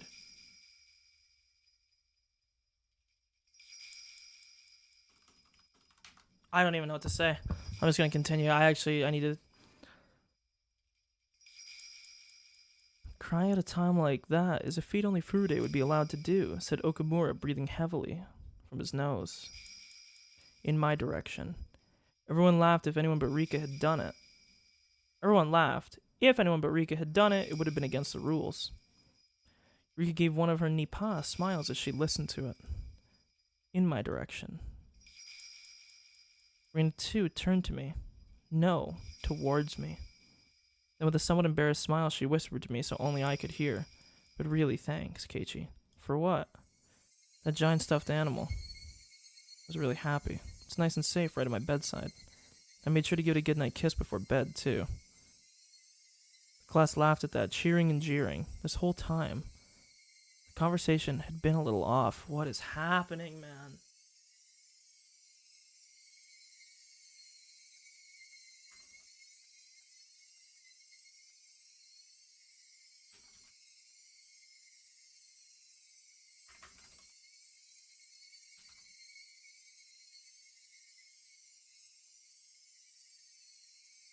What is happening? I'm sorry, I'm so mind-fucked right now. I don't even know how to make sense of this. I don't...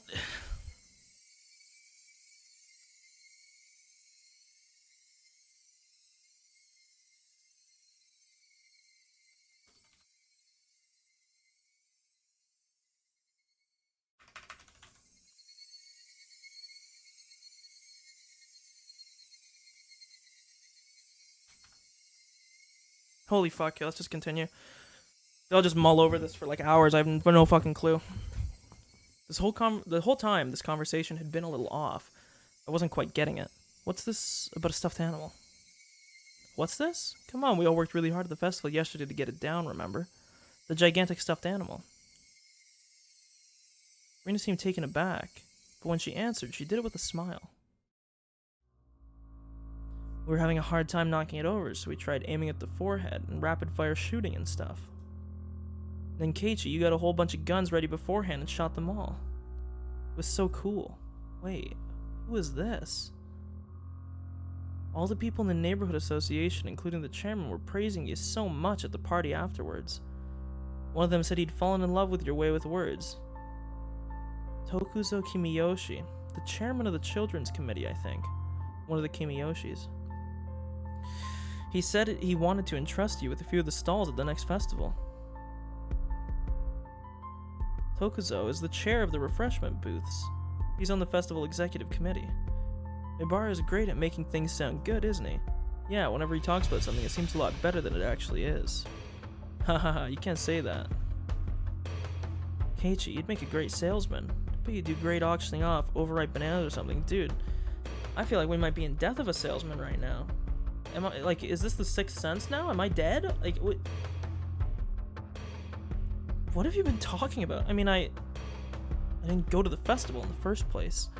God, now the only question I have is maybe the events of these 3 chapters haven't been separate.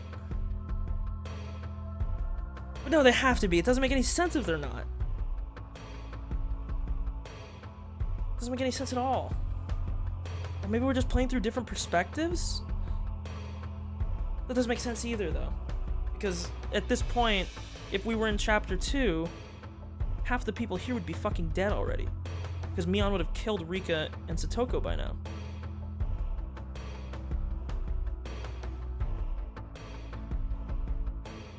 So it seems like we're mostly in line with chapter 1 in terms of events, because this is mostly the events that happened during chapter 1. Now the only problem is that... So... It's so weird. It's like... Keiichi is like in superposition. He's at 2 places at once. Part of him was at the festival, doing the events of chapter 1.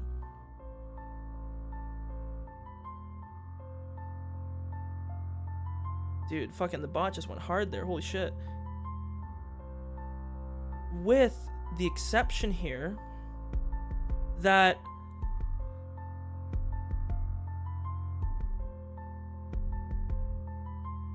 Shion was present, who wasn't present in chapter 1.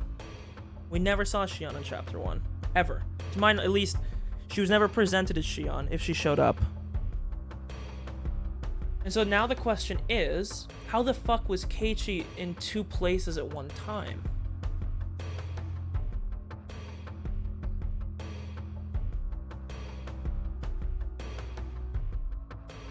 It doesn't even make sense.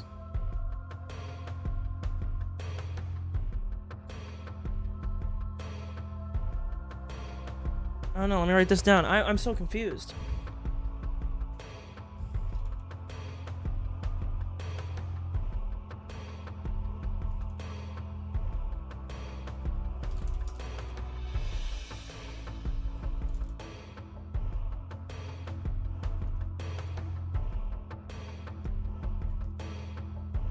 What the fuck?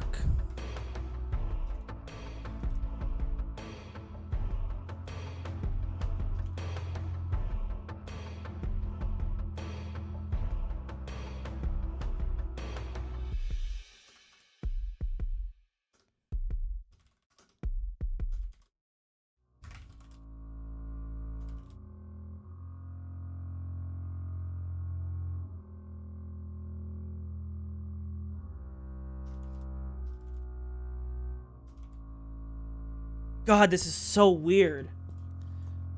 I swallowed those words. I didn't know exactly why, but in Hinamizawa, this is what had happened.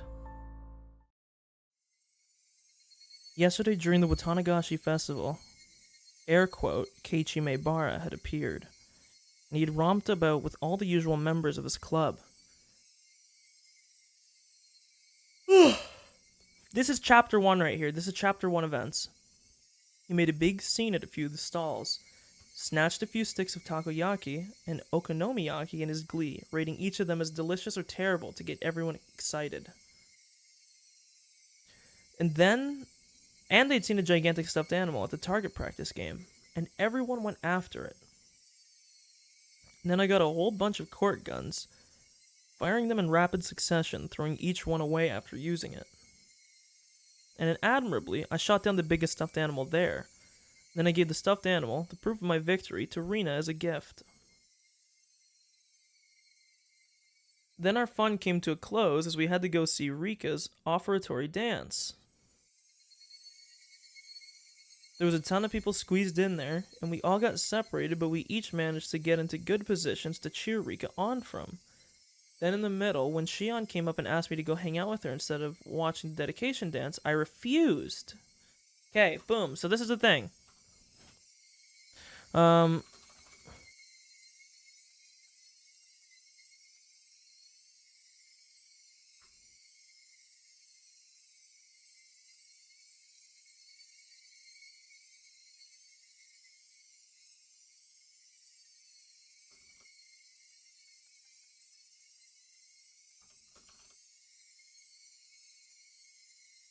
Sounds like this other Keiichi is based as fuck. He stayed with Mion.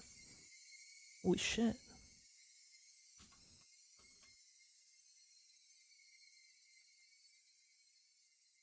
Okay. What is happening?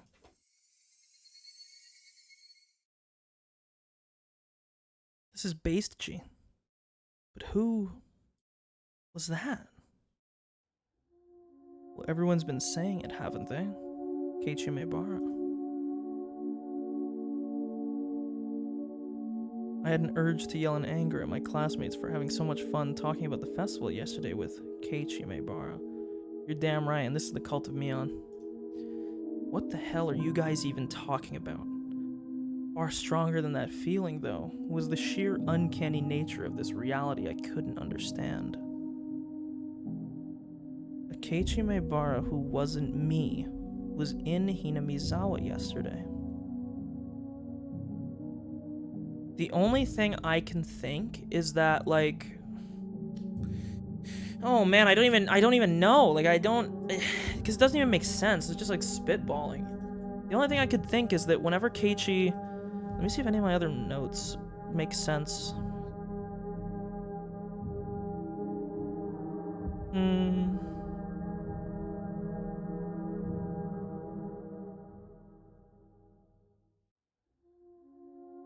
I'm just looking through my notes here. I'm trying to see if there's anything that... Like, I don't know. It just doesn't... Nothing connects. Because, like, what I'm thinking here is, like... Is there some part where, like... This is the thing, man. I don't know. Because the way that I'm thinking here is that, like... My view so far is that everything has been, like, totally natural. And that there's some deeper explanation for everything. So the question is, if there was someone who was posing as me... One... Why did they do the exact same thing that at least I thought I did, unless I wasn't playing as Keiichi in the first chapter? And then the further question would be, does this now also hold true for what happened with Takano and Mion in chapter 2? Like, I don't know, there's so much implications of this. I'm just gonna keep going, and we'll worry about it later. A Keiichi Maebara who wasn't me was in Hinamizawa yesterday. As I threw away my humanity, turned into a demon. So this is the only thing that I was going to say, is I feel like when he turned into a demon, there might have been some way where, like, his... This is gonna sound so dumb. That, like, the demon in him and the human in him sundered and split apart. The demon went one way and the human went the other. And that the reason why he's been feeling out of sync... Because I did write down somewhere in here that Keiichi mentioned that when he was in... that when he was in his demon form or whatever... that he felt as though his something wasn't aligned. Because I remember I wrote it down because I thought it might be important. Let me find it here. So this is from yesterday.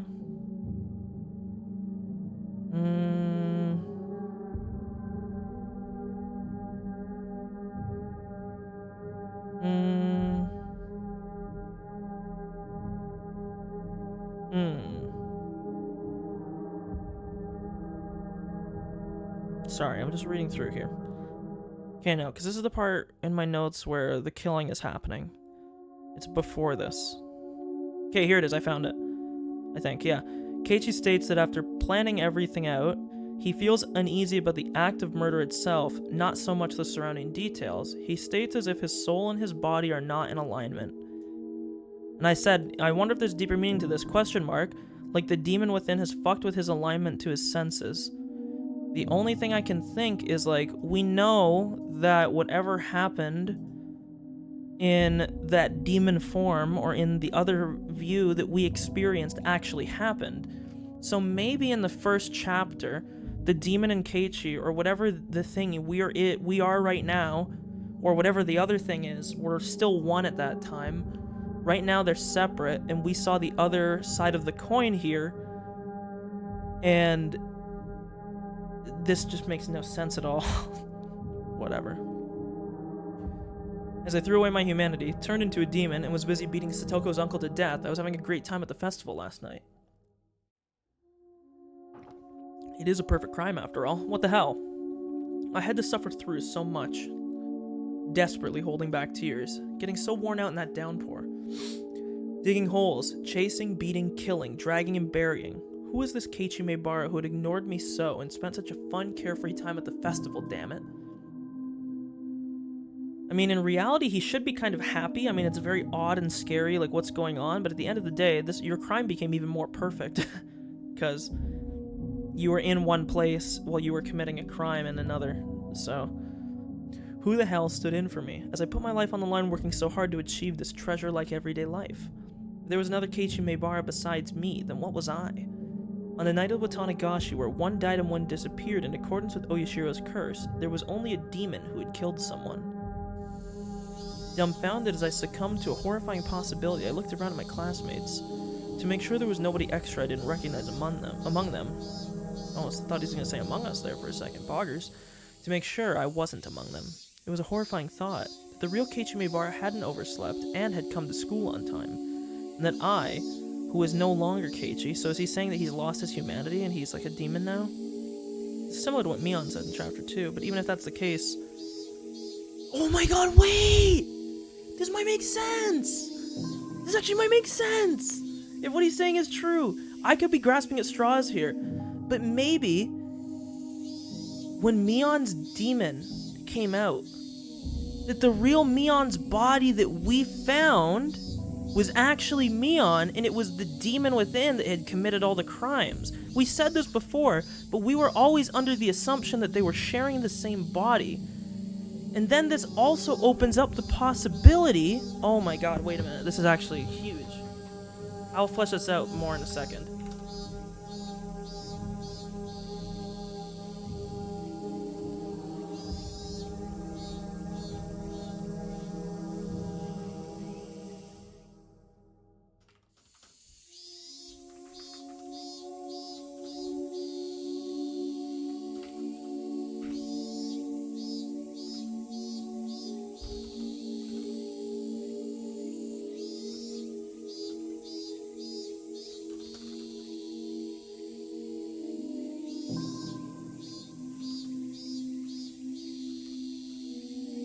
Wait, I think this makes sense.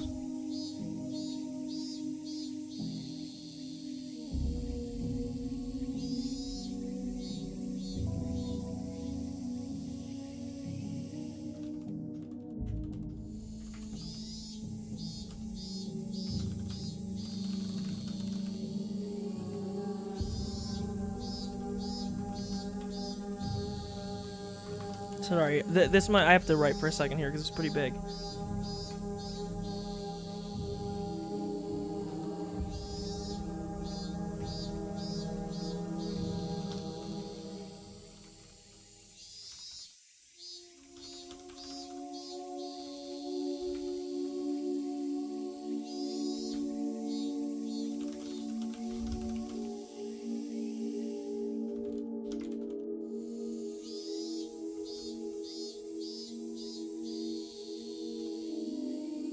Okay, look.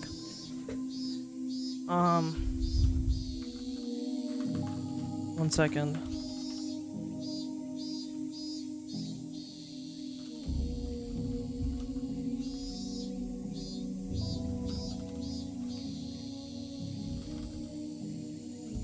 Okay, look, I'll pull up my theory here and I'll read this, and we'll see if this makes sense. I think it makes some sense. I mean, it makes no sense in the sense that it's unbelievable, but it makes sense in the context of this game. Okay. So right here, this is all the stuff from this section that we're in for the last few minutes. When Rika addressed Keiichi about watching Rika's dance, the bell began chiming again. Rina and everyone else made it quite clear that there was someone that seemed to be Keiichi present at the Watanagashi. It seemed as though the events of Chapter 1 and some of Chapter 2 have blended and happened during the festival. What's going on?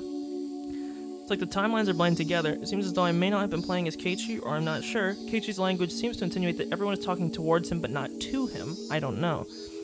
Seems that Keiichi's in superposition or something, or that he has a doppelganger of some kind. Not only was he present doing all the activities of Chapter 1 with the addition of Shion, whom we never met in Chapter 1, but he was also killing Teppei Hojo. The events of the first chapters with Tanagashi took place, except Shion came to Keiichi, but this time refused to go along, deviating from Chapter 2. Now this is the last part where I think it's kind of put together. Keiji states that perhaps when the demon came out, they became two separate beings, or at least this is insinuated. The demon killed Teppei Hojo, and the real human Keiichi went to the festival as is normal. This could explain how Mion had two versions of herself in Chapter 2. Perhaps when the real demon came out of Mion, now this would have been like after the doll incident, they separated. The real Mion was found dead in the well later. Turns out that was the original human Mion all along, and the only thing that was left was the demon Mion that was sundered from her and began committing the crimes. This might also explain Takano as well, but again, we aren't privy to know about her situation yet. So, that's the current take I have. But no matter how much I checked, the only people here were ones I knew. And also, it seems that at some point, the two can, like, come back together. Because right now, it still feels like Keiichi is saying that he's not, like, him. Because again, like what I had noted, where it said that he felt like people were talking to him. But they weren't, or they were talking towards him, not to him. And it could be that the footsteps that he hears is like his demon. So the footstep that he hears are his demon. And now we're back into the eyes of real Keiichi. But before we were in the eyes of the demon. I think that makes sense.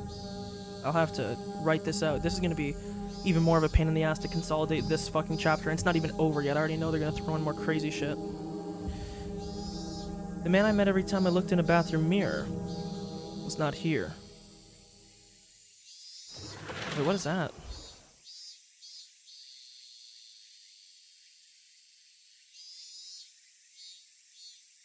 The man I met every time I looked in a bathroom mirror was not here. So I'm guessing he's just memeing, saying that he doesn't see himself in the room. So he is himself at this time.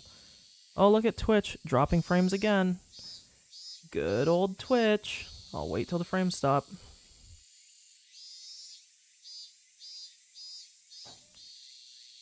God, fucking I hate Twitch so much.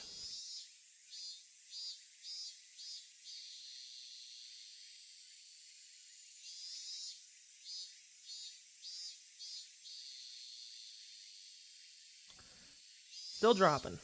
We're waiting.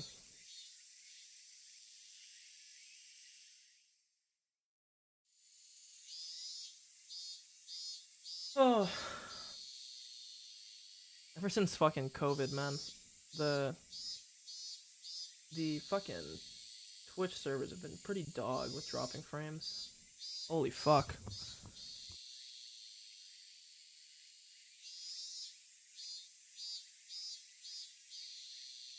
It's starting to settle. It might not be dropping for you. It's actually not dropping a ton of frames, but it's still dropping currently. It's almost settling right now. It depends. Sometimes when I drop frames, the stream buffers. Other times it doesn't, so I just tend to stop whenever it does. But it's settling now, it seems. Okay, yeah, it's good. It's back in the green. I don't know, man. I don't blame Twitch because they probably have like way more load than normal, but it's fucking annoying. Okay. We're good. We're back to normal. Okay, everyone. Time to start afternoon classes. Please take your seats. President, please lead the class. The teacher entered and everyone hurried back to their seats. Upon finding me, who was so stupidly late, she gave me a stern talking to, but I wasn't listening to it. So the one thing here that's also to know, it's not like Keiichi was like already in the class or anything, right? So I think that the split happened with the demon. I actually think I might be on pace here. Or I might be, like, following the right path here. Wasn't our old life supposed to start today? Something wasn't right. It was just strange. I'm gonna put a note down about the footsteps he keeps hearing.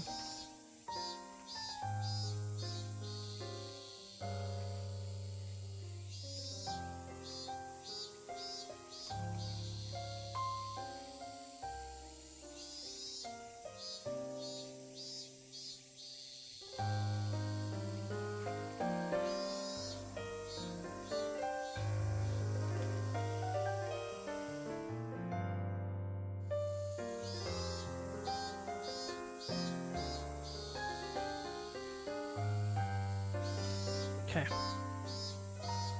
I was supposed to go back to my old fun life after yesterday. I'd set foot in an incomparably mysterious world that was completely different from both my old life and my recent one. Yes, this was without a doubt a different world than the one I've been living in until now. There was no way such an absurd thing could be possible, but unless it was true, I couldn't explain anything that had just happened.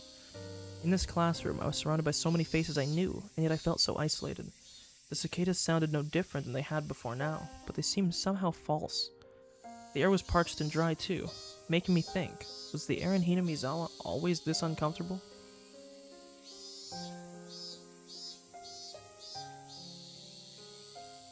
Hey Rena. What is it? We're in class. About the festival yesterday. About when would you say I got there? Huh? To be honest, I was pretty excited afterwards and I gobbled down some cans of beer. What is this line? What? Oh, is this his lie? Okay, for random babbling, it wasn't a bad excuse. Keiichi, you said you couldn't come at first, didn't you? You called Mii's house about it, right? That matched. I called Mion and told her to take Satoko on my place since I wouldn't be able to meet up with them due to things I had to do. When we all decided we were setting up for the festival, that we'd invite Satoko. We wanted to bring her out someplace where she couldn't see her uncle for a little while. So that has matched so far too. Mion said that when I called her, that everyone had already decided to invite her. And then we all went, me, and Rika, to Satoko's house and brought her out.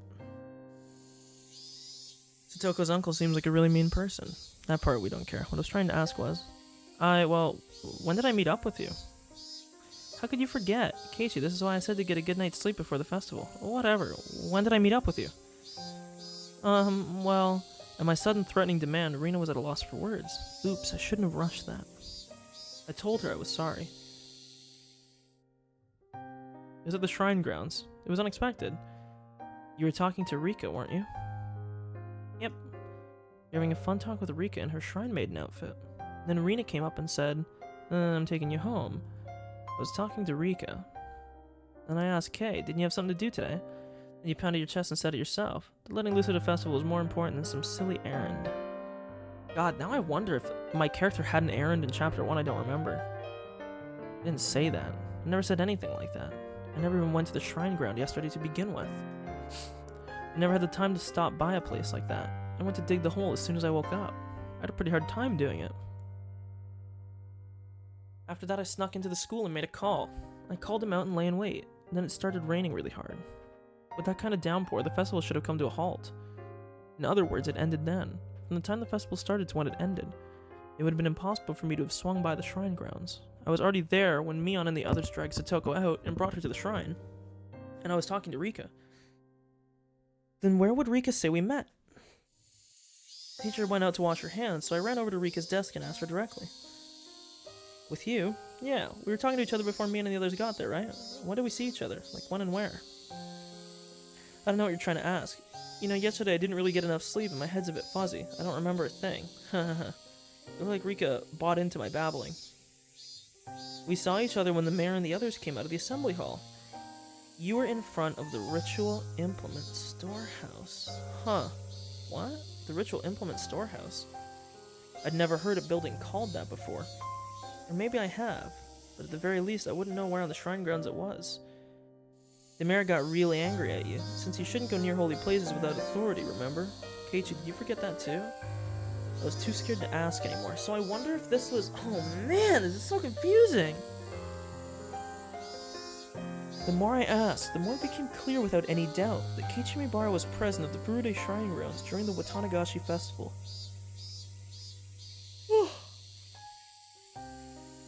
The clearer that became, the more doubts, no, fears, I had.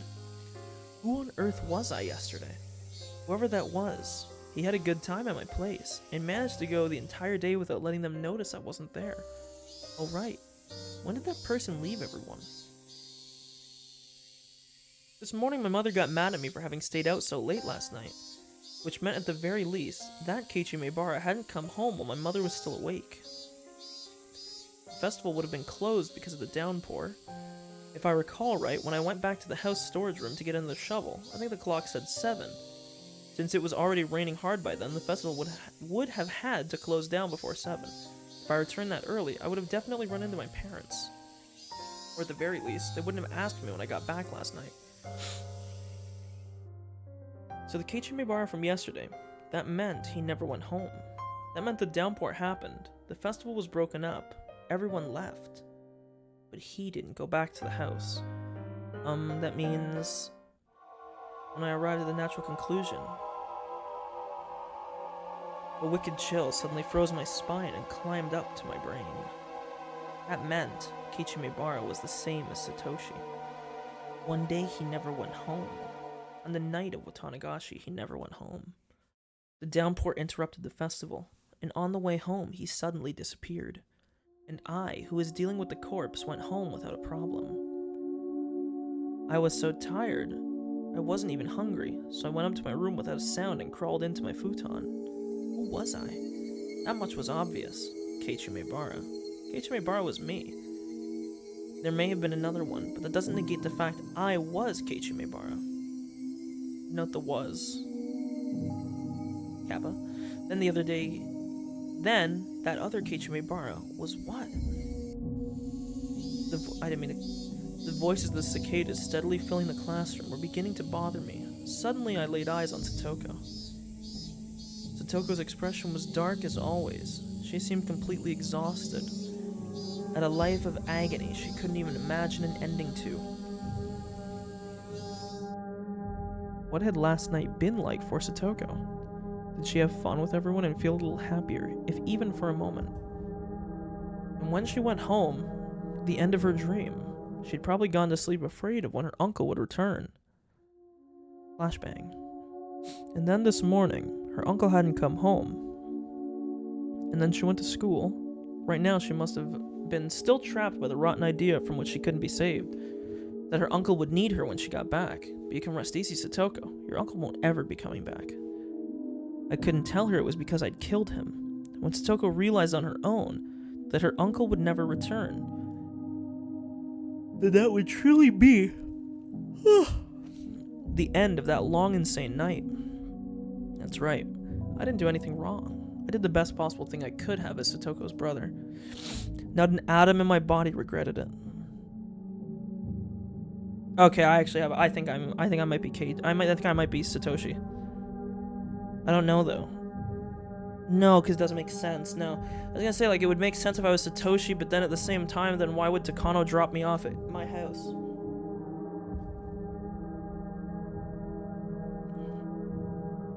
Not an atom in my body regretted it. And look, calm down and think, Keiichi. This is what I was saying earlier, isn't it? From a certain point of view, isn't it convenient there was another Keiichi? I buried the corpse perfectly. A beginning wouldn't happen. But if worse came to worse and it got out, and the investigation got to me, I now have a strong alibi, able to profess the fact that I'd been at the Tatarigoroshi festival. But accepting something so creepy, and using it as an alibi, still, if I proved I hadn't gone to the festival yesterday, it would do no good, and a whole lot of harm. That was what left the really, actually bad aftertaste. You'll forget about it, Keiichi. Everything that happened before today, so just forget it. About the Keiichi who was there yesterday too. Instead, let's watch gently over Satoko for the day her smile returns. And that day, that would mark the end of that insane, all too long night. Flashbanged again. That's all for today, class. Please go straight back to your homes, everyone. President, if you would. Everybody stand up, at attention. Bow. Goodbye. I thought about many things. And saw my thoughts dispersed by many other things. I didn't know whether... About many things, okay? I didn't know whether or not that time had been spent worrying or daydreaming, but either way it came to an end along with the class. Cheerfully, our classmates got their things and ran for the hallway. Mion, Rina, and Rika were packing up as well. What about Satoko? The whole day she seemed deflated. Well, her uncle may not have returned last night, but she wouldn't have known he'd never return. How much I wanted to express that fact to her. Satoko packed up her pencil box and a math workbook messily, and after a dark glance at the clock, heaved a sigh, then went to leave the classroom. Then suddenly, somebody placed a hand on her shoulder and stopped her. What is it? I watered the plants like I was supposed to and got all the printouts done. Her words, possessed by a persecution complex, hurt. I spoke loudly so everyone could hear. Hey everyone, why don't we have club today? It's been a while. Satoko always had to tend to her uncle, so club had been on hiatus. Just like Hunter x Hunter. Feels Batman. In our minds, our club was proof of a calm, peaceful life. By enjoying being together, I wanted to make Satoko realize her days of darkness were over. I'm okay. I'll do it. Meep? Well, I mean, I don't mind if it's okay with Satoko. Under a condition. That was important. With everything up to her, Satoko gave a worried look. Come on, Satoko, it's been a long time. Let's go crazy. Go crazy! Go stupid! I'm happy you feel that way, but my uncle might already be home. Thus spoke her darkened eyes, her mouth unmoving. You've been choking on life every day for a while. You must be about to suffocate. It's no good. It's not good for your mind or body. Once in a while, you gotta have some fun. Please leave it alone. It's not like I don't want to do club again. With one word, but. She looked down. Satoko, you know as well as anyone that it's more fun being with everyone, right? We're friends. That means we can spend time with each other. And you had a great time at the festival yesterday with everyone, didn't you? Rina nearly said something, but she was too late. Keiichi, what are you saying? My arm on her shoulder seemed to weigh her down and she threw it off. Yeah, so this is the thing. Satoko wasn't at the festival. When exactly was I playing and having fun at the festival? The only one having fun was you, Keiichi. Huh? Looked over to Mion for help, but now everyone was looking down. My instincts told me Satoko hadn't gone to the festival. So this is unlike Chapter 1.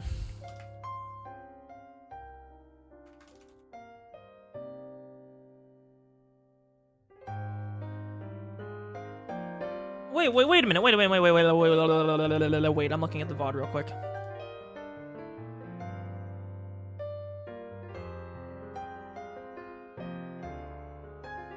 Rina literally said that they went to her house and picked her up. Sorry, one sec.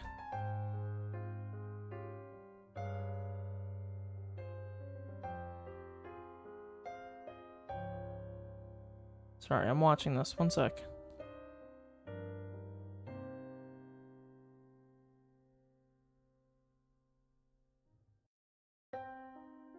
Okay.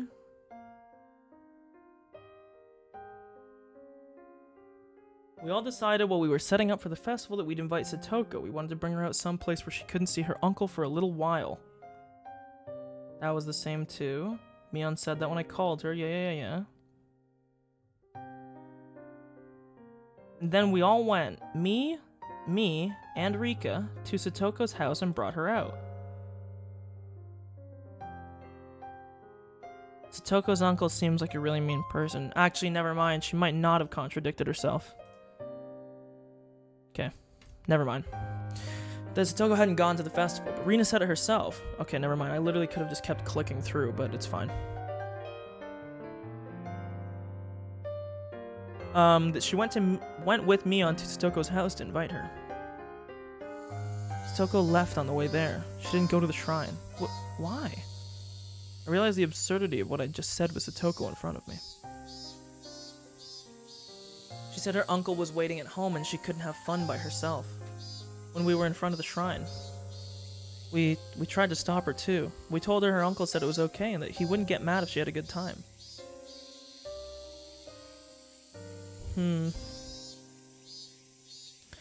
At some point, tears had begun welling up in Satoko's eyes. Satoko was so afraid of her uncle that she couldn't even allow herself time with her friends and went home. No, she was even afraid of letting herself have a good time with her friends.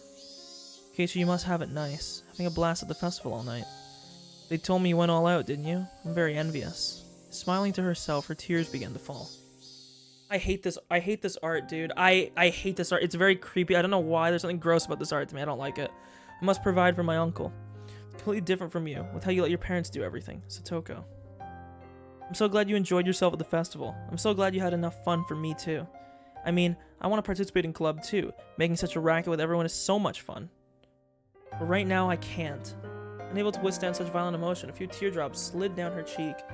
But even though she was having such a terrible time, not once did she ever say it was hard for her. It was a sad, obstinate behavior. But the days when Satoko had to feel like that were over. Satoko didn't need to endure it, to bear it anymore. I'm really worried that what we're gonna have fuck, I'm having a stroke. What we're gonna have be told to us is that, that her uncle's not dead. She could forget all about it now and smile. I was so frustrated not being able to tell her that directly. Instead, I said something that I'm not sure I should have said before I thought twice about it. He didn't come home, did he? The words were deeply meaningful to me, but I didn't know if Satoko understood them. Didn't come home who? He didn't come home last night, did he? Your uncle? What are you talking about, Keiichi? Satoko shouted with all her might. When has he not been there? Calm down. I mean, he didn't come home yesterday, did he? Yeah, I don't understand what you're trying to say, Keiichi. Satoko, what are you talking about? I mean, that man, I killed him. Killed him yesterday. Killed him for sure. And I buried him. Buried him whole. He could never return to his house. Even yesterday, he was torturing me so much. He yelled at me. He shouted at me. He found fault with everything I did. He threw the dinner I made him on the floor. He dumped his bowl of miso soup on me, too. It was hot. It was messy. And I cleaned all of it up. I cleaned all of it. What? Our stories weren't matching up. Holy fuck, I'm so confused.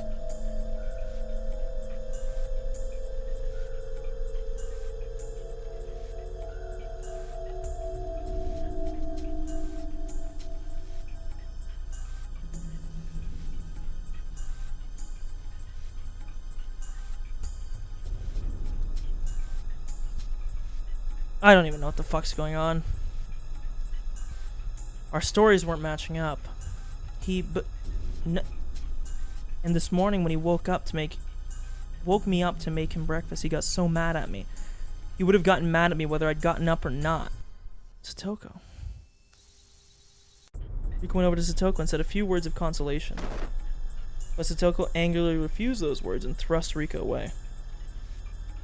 Brother, come back. Crying, Satoko slowly walked out into the hallway. After a moment, Rika went after her.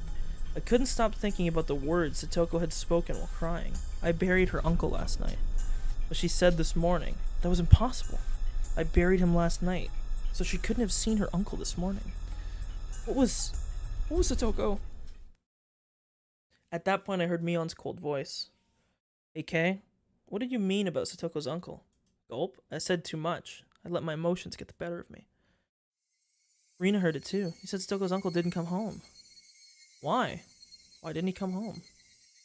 That's strange. Satoko's uncle was right there this morning, wasn't he? So why would you say he didn't come back? Okay, you've been saying weird things for a while. Suddenly, Mion and Rina started to speak in strange and creepy voices. What were they doing? What were they saying? What is happening?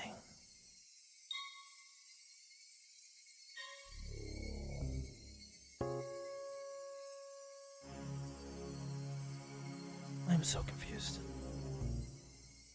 Is it somehow inconvenient for you for Satoko's uncle to be around? No, what are you talking about? Of course it would be better if Satoko's uncle wasn't here.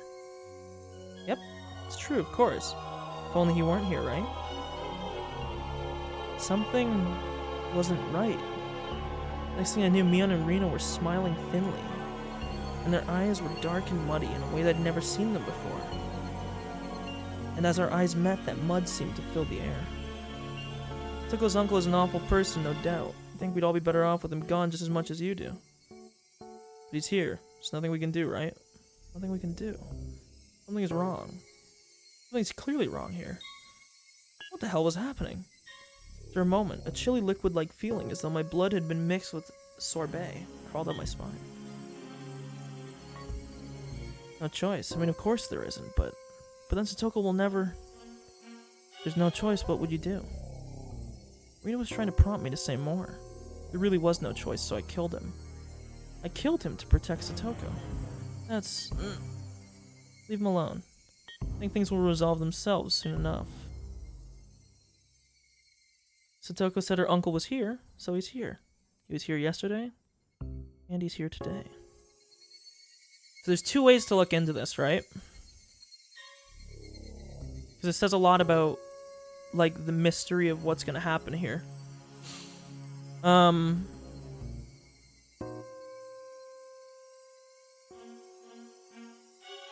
do I put this? So people being dead and coming back to life, for instance, like Satoko's uncle. Why? No makes sense. The reason is why this has happened that we need to look into this, because this will give us answers as to like why Mion was apparently dead but alive, why Takano was apparently dead but alive, why Keiichi is apparently in two places at once. Because there's something that has not been revealed to us yet that explains this clearly. Like, I don't know if Keiichi is just like tripping massive fucking balls, like...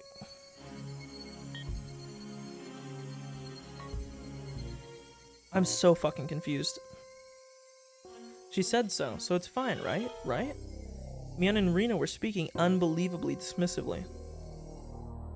How could they be talking like that?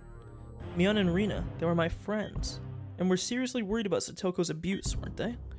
They would never blurt out something like this. Also, the one thing I totally failed to mention earlier, the one thing that I still want to remember from Chapter 1, which I should have brought up earlier because I was thinking about it, but I don't remember what specific point.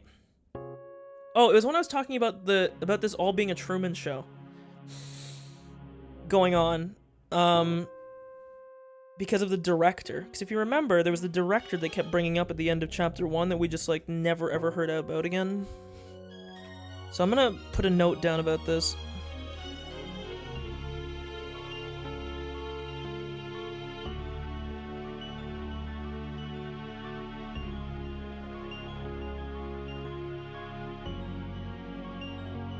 Okay,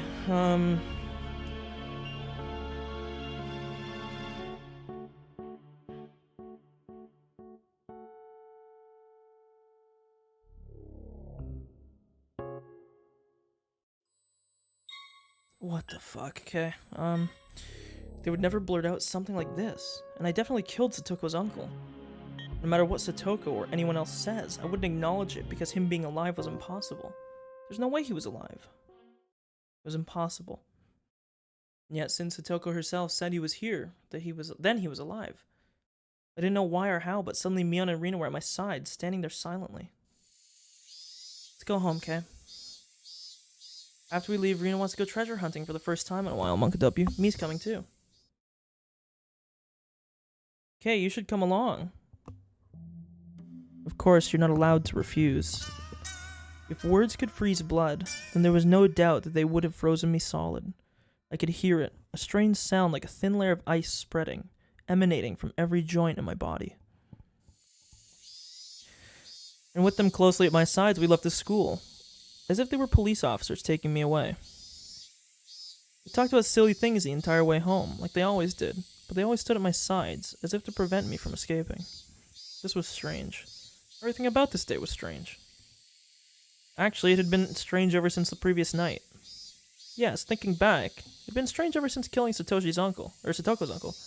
I guess same thing, actually, but that creepy meeting with Takano was only the beginning. That insane night was still continuing. Yes, it still really hadn't ended. What? What's wrong, Kay? Why did you suddenly stop? Sorry, it's nothing. When I stopped, it was distant, but I definitely heard them. An extra set of footsteps. That was proof. Now, I'm gonna write this down.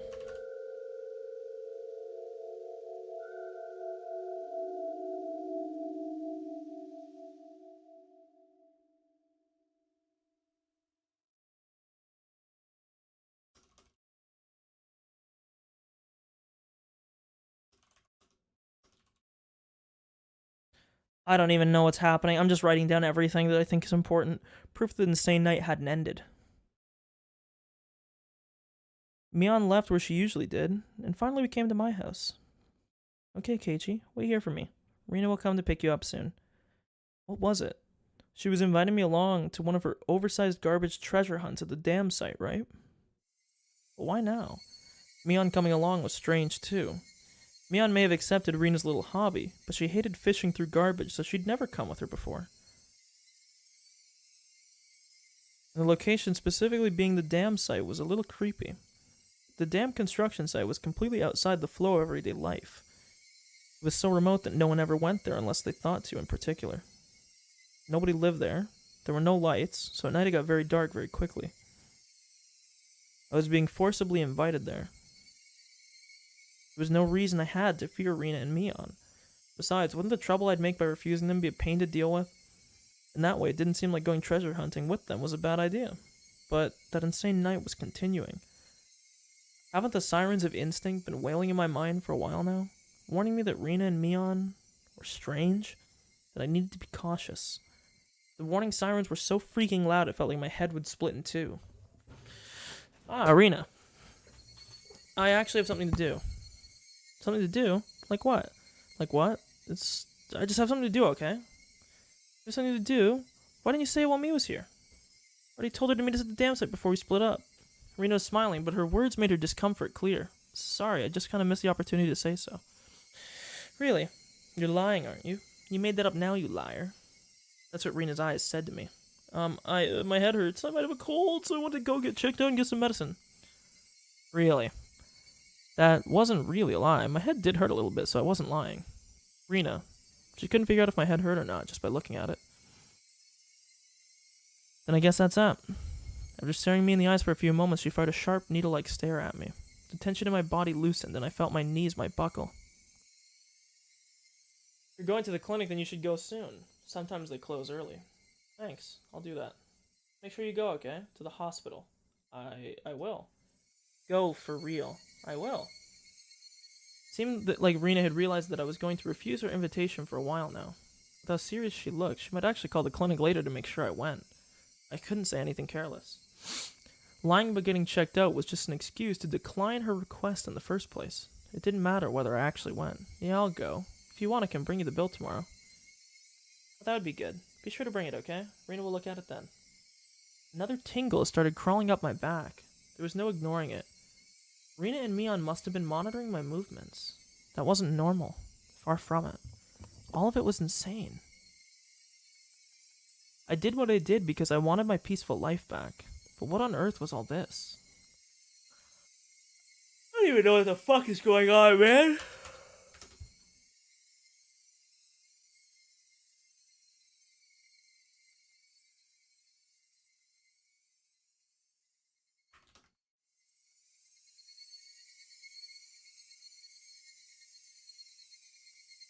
This feels like we're going back into like a chapter 1 repeat. It was far from peaceful. Something had gone mad, leaving the world out of order. With the other Keiichi Maebara. With those creepy footsteps I've been hearing. With Rena and Mion acting so curious, and above all, with him being alive. Where was I? Hinamizawa Village Shishibone. I knew that much. Was this really the Hinamizawa I knew? Hey Keiichi, where is this? I asked, whipping around before the front door, to face the one who's been falling in my wake all day. Nobody would have been there, of course. Keiichi Maebara, huh? That's what I just called him. Called the one who had been trailing behind me this whole time. That shadowy presence, always clinging to me, like it was constantly watching for the opportunity to change places. Hey, that's what I was saying. Footsteps always following me was another impossibility. Couldn't have been a ghost, so it was just impossible. So the strangeness must have been my ears, my head, or Hinamizawa. Everything I could see was the exact same Hinamizawa I knew so well, and that gave me the creeps. Eventually I decided to actually go to the clinic. I really didn't want to go outside, but a stronger feeling than that desire was the fear that Rena might actually be keeping an eye on me to see if I went to the hospital. But before I went to the clinic, there was something I wanted to make sure of. It was at school. I pretended I'd forgotten something, and was going back to the classroom to pick it up. As soon as the thought crossed my mind, I was overwhelmed by paranoia. I was just going to the classroom, but I hated it so much, having to be so careful to fake it. After carefully verifying once more that nobody was watching, he's gonna see if Satoshi's bat's there. I went over to the locker. Yeah, Satoshi's locker. I committed the crime with the bat I found in this locker, Satoshi's bat. And then I had thrown the bat into the swamp, which meant the bat shouldn't have been inside, but what if the bat was still in here? It was a very dreadful, incomprehensible idea. But if it was true, it would explain a lot. The bat was in here. Yesterday's events would have all been a delusion. No, an illusion. I hadn't killed anyone, and I'd gone to the festival. I had a great time rampaging around with everyone. It would prove that Keiichi Maebara was really me. Proof that I was only under some strange assumption that I had killed Sutoko's uncle. Proof that it had all been a wild fantasy. That would explain everything. Nothing happened yesterday. I had just gone mad, unable to separate my shocking, uncle-killing dream from reality. That would explain everything. If the bat was here, would I be able to accept that reality? If it was here, nothing will have changed. If it was here, it would just mean I'd gone crazy. Preparing myself for the worst, I opened the locker door. I was actually scared of opening it slowly, so I threw it open with a bang. And just like the first time, the choking scent of smell and sweat, like a stale towel, came flowing out. There was a baseball uniform, and some miscellaneous other things like notebooks. There was also a shoe pouch. And as for the bat, it wasn't here. It was how I left it when I took the bat out. Okay.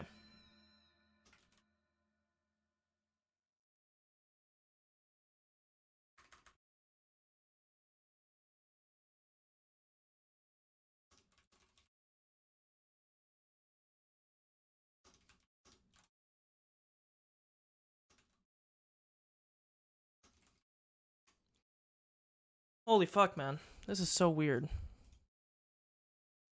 There was no doubt. Yesterday really happened. Now that I knew I wasn't a lunatic, I felt relieved. But at the same time, if I wasn't the crazy one, then Hinamizawa was. And that was the evidence of a reality I found just as difficult to accept. There was noise, somehow creeping into everything I saw, and the world was losing a tiny bit of color. So what did I know about last night now? Now that I'd made sure the bat wasn't there, I didn't need to be here anymore. Shall I go? For real, to the hospital. It was my first time going to the hospital. From what I'd heard, it wasn't far from school. My mom had told me where it was. A big, easy-to-see road went straight there.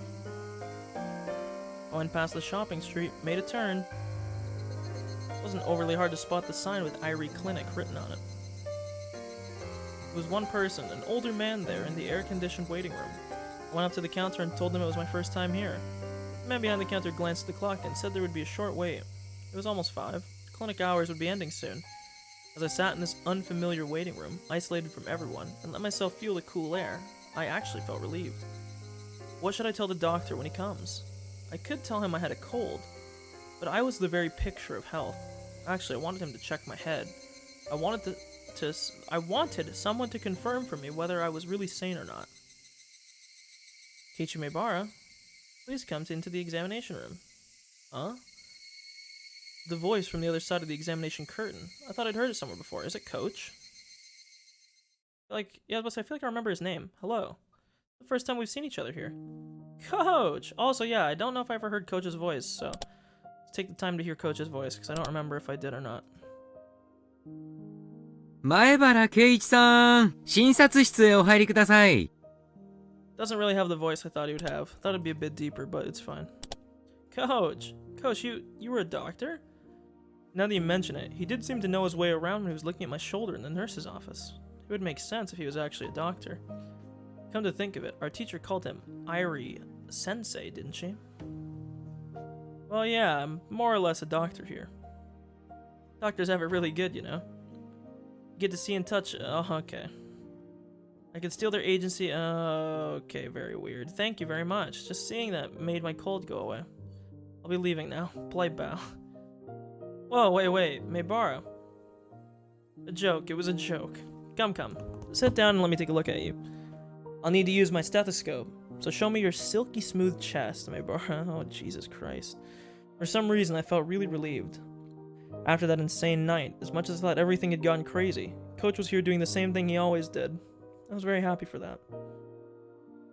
You don't seem to have a cold. Actually, those scrapes and cuts all over you seem to be the painful thing. Don't tell me you were playing in the bushes with short sleeves and shorts. I mean, I can't say for sure you haven't been infected with tetanus. As I was chasing that man last night, I'd been scraped by bits of trees. I didn't realize I had so many cuts. You went a little too crazy at the festival yesterday. Enjoy that while you're young. And once again, I apparently went to the festival. Coach, did you go too, to the festival? Yeah, of course I did. I may be a doctor, but I'm also on the Tatarigoroshi Executive Committee. Did you see me there? This coach was the same coach that I didn't mean to skip that. Was the same coach I'd always known, and I felt like I could trust him more than my weird friends, so I asked. Well, actually, I was drinking in the main tent with the chairman and the others the whole time. I didn't go out to see the festival at all. I don't think I saw you. Oh, what a strange question. Perhaps you didn't sleep well last night? You can't do that. You have to sleep and eat well to grow up fine. Coach let out a laugh. He didn't laugh in an unnatural way like Mion and Rena did. Coach was okay. He was the coach from the world I knew. He wasn't someone from this abnormal world. Well, this all might seem a little weird to you, but I want you to hear me out without laughing. Yeah, go ahead. I greatly welcome any shy, bashful worries you might have as you come into puberty. Okay, dude. Could it be possible that I have an identical twin? Coach hadn't expected that question at all. He couldn't say anything for a moment. Then he smiled calmly and quietly answered. Drink water? I actually have to go get some. I'll be right back.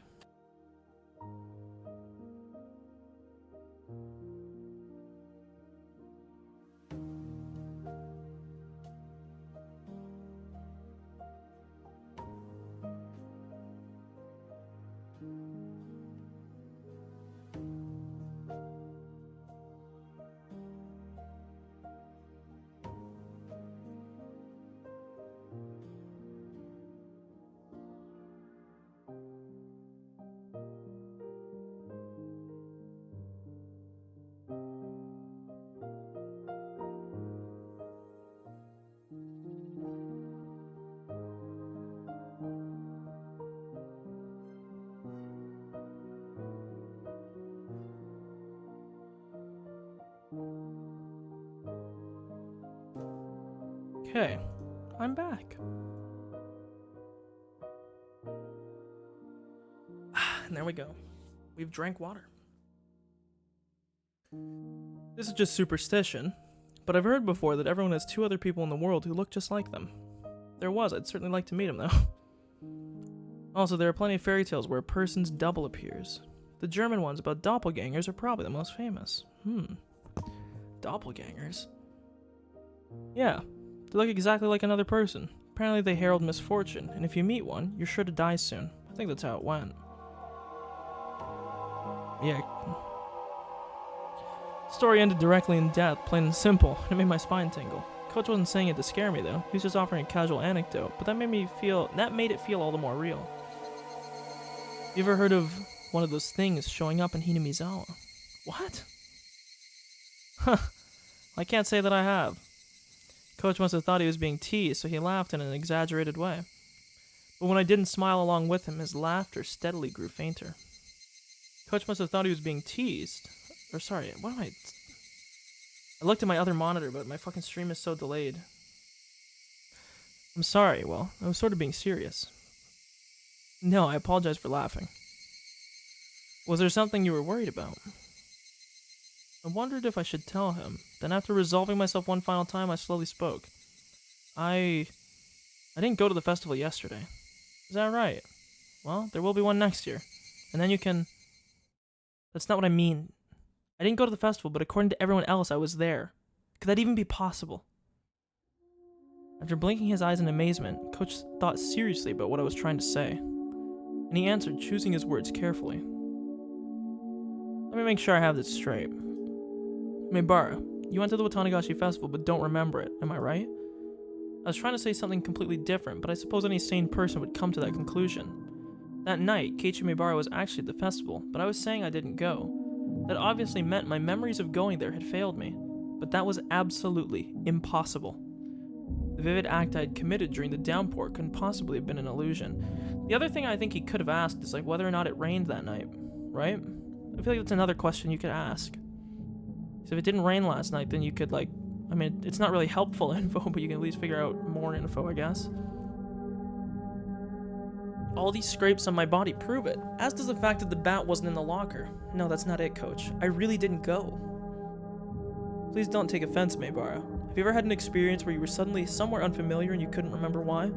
No, and I didn't lose my memories or anything, because while the festival was going on, I was definitely doing something else. It wasn't like I was asleep or unconscious or something. You're certain you were doing something else? I know I'm being awfully rude, but are you sure you're not mistaken? I know I'm not. My memories are clear as day, and they were real. During the festival, you weren't at the shrine, and you were doing something somewhere else. Can you definitely prove that? That's right. Thinking it through, you know what he could actually say here? I was in the forest fucking around, and I left my shovel out there, and I couldn't find it. We'd go to the forest and find my shovel. Huh? That's right. Thinking it through brought me to this. There was only one way to prove that I really wasn't at the festival yesterday. And that was to show that there was no doubt I had killed her uncle. Coach saw me struggling to answer, and his eyes looked a little cold. I guess they would. After all, from Coach's perspective, I was just a weirdo sputtering nonsense. Would you like to lay down? Maybe you should relax and take it easy for a bit. Sorry, I didn't really come here to lay down. You seem to be a little worked up. Why don't I give you a sedative to let you sleep for a bit? That way, I'm not being strange. I realized Coach was treating me like a deviant, so I raised my voice. I apologize if I've offended you, so please calm down. I definitely didn't go to the festival. That's the truth. I understand, so please calm down. Take a deep breath. No, you don't understand at all. Coach was stunned and stared in stupefaction. I do understand, Maybara. You didn't go to the festival yesterday. Is that right? I believe you. I believe you. He's writing down on his notepad. This guy is fucking insane. He was writing it in German, so that his patient wouldn't know what it said. Oh man, you fucker. And this is where Keiichi goes, little did you know I'm fluent in German. And he starts reading off what he says. But I could make a good guess as to what he wrote. You won't believe me until I tell you everything I was doing at the time, will you? No, I believe you. Please sit down.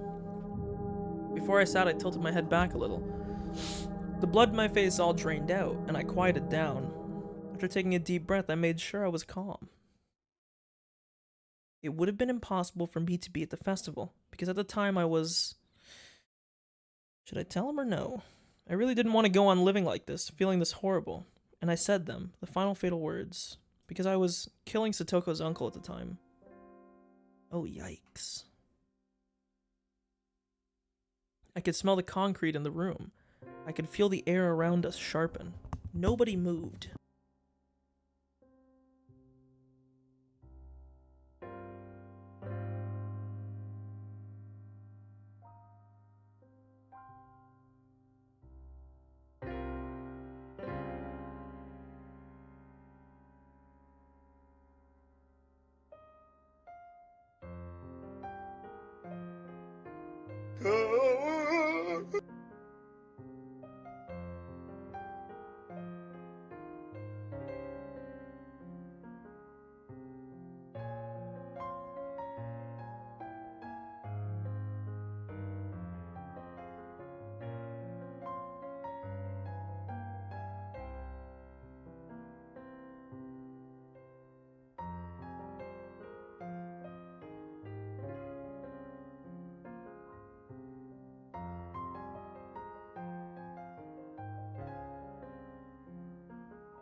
Oh my god, how long has my fucking mic been muted?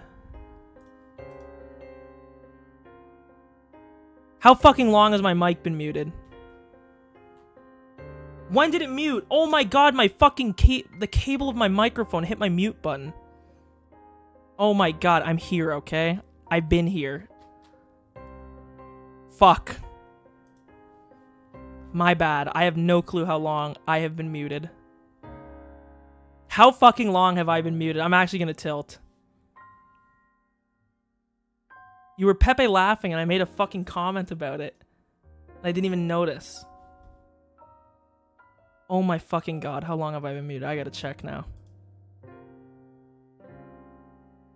It can't have been that long.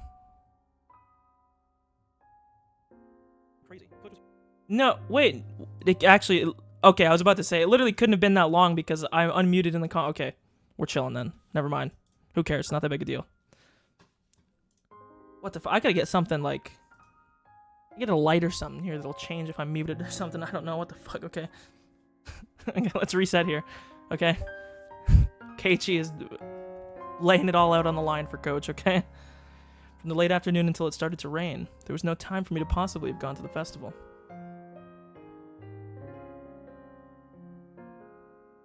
And those wounds, are they from that? Yeah. There's a road through the forest near Satoko's house. I attacked him there. He ran, but I chased him and finally killed him near the road that leads to town. Is that true? Killing her uncle wasn't some wild fantasy? I could tell that Coach didn't believe me, so I spoke slowly, not letting myself grow excited. It's true. I killed him with Satoshi's bat. I threw it and the uncle's motorbike into the swamp. I dug a hole, killed him, and buried him. I did it all by myself. Satoko's uncle drove past you on a motorbike, did he? And you predicted he'd do that and just waited? I assumed he wouldn't be leaving his house that day, so I lied to him over the phone to get him out. You called him, but your house is so far away from Satoko's. I wouldn't think you'd be able to make it there so soon after calling him. I used the phone closer to where I was going to attack him, the one at school. But Maebara, it was Sunday. Wouldn't the school have been locked up? A forest ranger happened to go inside for a bit. You know, now that Keiichi lays it out like this, the story does seem kind of fantastical. Like, everything kind of did just turn out perfectly for him, right? A forest ranger happened to go inside for a bit. I slipped in when I had the chance. After that, Coach grilled me on a few different things regarding the incident. He made sure to question me carefully, looking for any contradictions in my account. I'll believe you. What you did yesterday doesn't seem like a dream. I explained everything, including minor details that only someone who had actually committed the act could explain. I could, of course. It was only yesterday. Coach realized that my story had no expedient coincidences, or too convenient details that would have existed in a daydream or delusion, and finally seemed to want to believe me. So do you still think I went to the festival and lost my memory? Coach slowly shook his head. But everyone in class, they said I was at the festival yesterday. Is that even possible? No, it's not. Your classmates probably mistook you for someone who looked very similar. And given how group psychology works, everyone just assumed that you had been at the festival. They couldn't have mistaken me.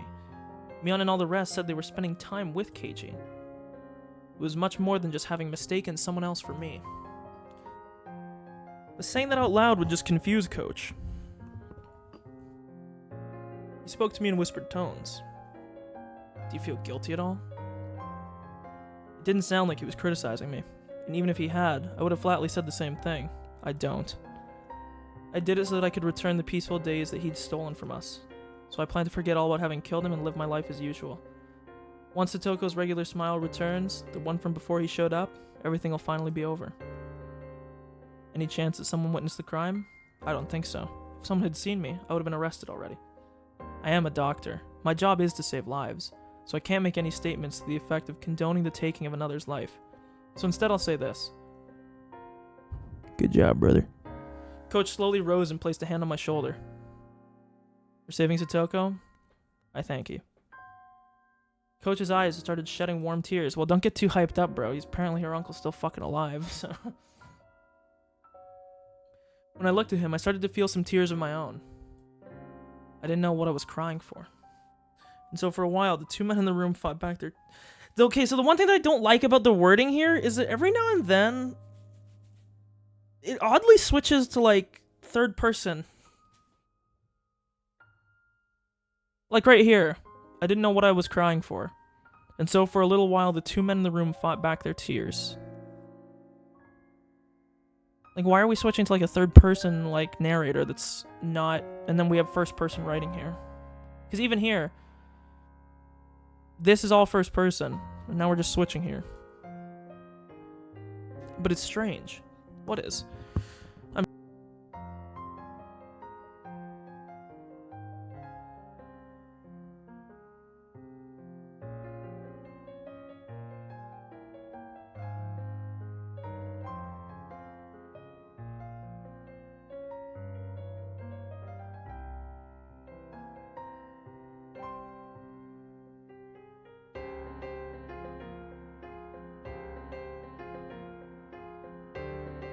Dude, it muted again? Okay, I gotta move my fucking cable. One sec. I'm gonna mute here and move my cable so it won't do this again.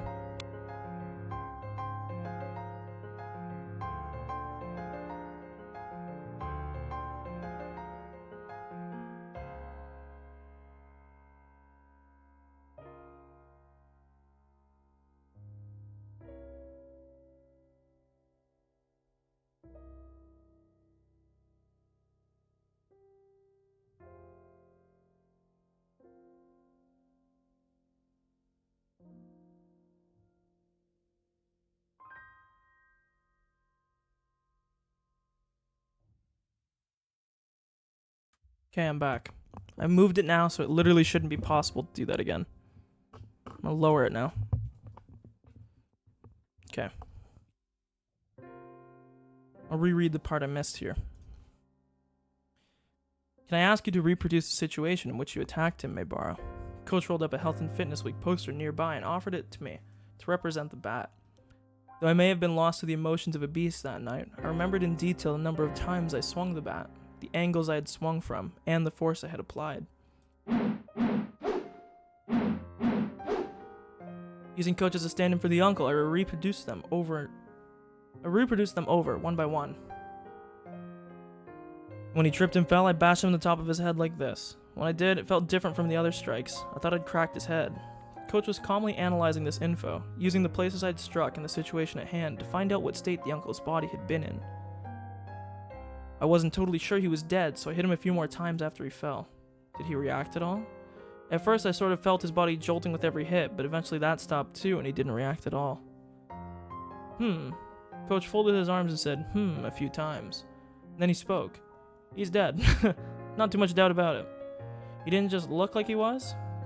I can't say very much from just your story, Maybara, but I think it's almost certain. Besides, you buried the corpse in mud, and that took you quite a bit of time. He actually would have, probably drowned in the mud. Let's say it took you 30 minutes. That would mean he was buried under the muddy water for those 30 minutes. If you don't breathe for that exactly, yeah, he would have drowned or suffocated. Either way, so, he was dead. That motherfucker was dead. I mean, even ignoring how hard I hit him, he would definitely have died while I was burying him. That's right. It's impossible to stay alive buried underground for 30 minutes. Impossible, you're right. But Chitoko, she says he's alive. Coach, a doctor, just gave a stamp of approval that he was dead for sure. That made it seem all the more unfair that he could still be among the living. Maybara, this is a really horrible idea, but is it possible that the person you killed wasn't actually her uncle? Huh? He's right. That could be why. Yeah, this still doesn't fix the problem though, champ. Cool. So it turns out that you actually killed some random passerby. Even if that's true, it still doesn't explain the inconsistency of why you were still at the festival when the real you was killing someone. I mean, you're fixing one problem, but not fixing another one. Sec, I'm reading something.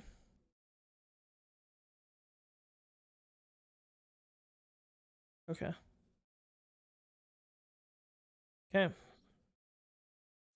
There's no way. I mean, we were both at Satoko's house when she was bringing his alcohol inside. There was a man who stuck his face out the window to look. It was him, right? That was Satoko's uncle. Yeah, you're not wrong. It was that man. Could she have more than one uncle or something? Not that I've ever heard of. It's just him. Can you tell me what he looked like? Well, his height first. He was about 175 centimeters, maybe a little taller. Pussy, still shorter than me. Bring it on. In order to eliminate the worst possibility that I'd killed someone else, Coach began to thoroughly compare what the man in his mind looked like with what I told him the person I killed looked like. But no matter how in-depth my description went, none of the characteristics differed. The uncle's traits, according to Coach, were all exactly the same as the person I'd killed. But those traits were all extremely vague, and they weren't particularly distinct at a glance. Yeah, well, the guy I killed was 175 centimeters. Okay. He had fair skin. Okay. He was old. Okay. He was riding a motorbike. Okay, we're not getting anywhere here, man. You're spinning tires. Could you, is there anything? I know this sounds like a crazy idea, but can you not be yo, Coach? I'll tell you where I buried him. Follow me. Then you pull his ass out there, you dig it up, and you're like, look. You see, don't you? Could you... Well, is there anything else about him that would let us identify him for sure? Big tattoo or something? Now that you mention it. I've never seen it, but... I believe Satoko once said a long time ago that he had a tattoo of a tiger or something on his back. A tattoo? That was really important. Not everyone had a tattoo. And also, now, this is very unrelated to the game, and I don't know if any of you would even know the answer, but to my knowledge, tattoos are kind of a taboo thing in Japan, so it wouldn't be even here, where there are tattoos on not most people, on a lot of people, having a gigantic, massive, emblazoned tattoo like that would still be very odd. Not everyone had a tattoo. If I had a tiger tattoo on the back of the man's corpse, it would be proof I'd killed the right one. At that moment, though, there was one other thing that would verify this. To go to Satoko's house and see for myself the uncle that had returned home despite having died. But that was far more terrifying than digging up the body and looking at its back. Without even looking at the tattoo, I knew for sure the one I'd killed had been Satoko's uncle. I cracked his head open and killed him. And yet he'd gone back home. There wasn't any misunderstanding, or even the shadow of a doubt in my mind about having killed him. Yeah, okay, so that makes sense. And yet, it was impossible for him to have existed, or for him to exist. Kind of like how Keiichi Maebara had been at— oh my god, I just spilled my drink, one sec.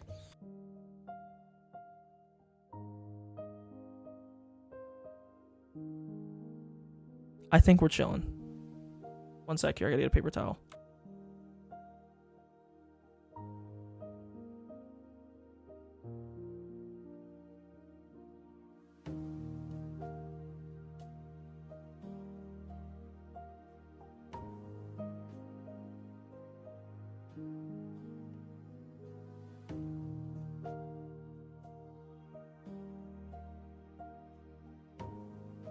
Okay, I'm gonna disconnect my keyboard one sec here, so it doesn't fuck shit up. I'm just gonna wipe it quick. I didn't get much on it, but I got it on the bottom here, so one sec.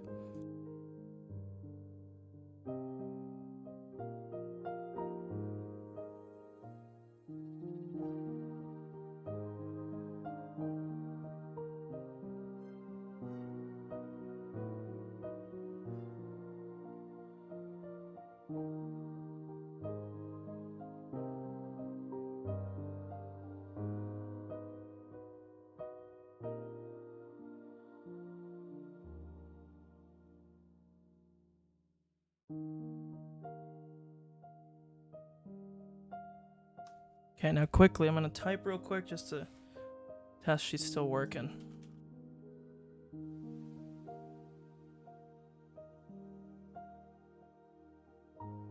Yep, seems totally fine.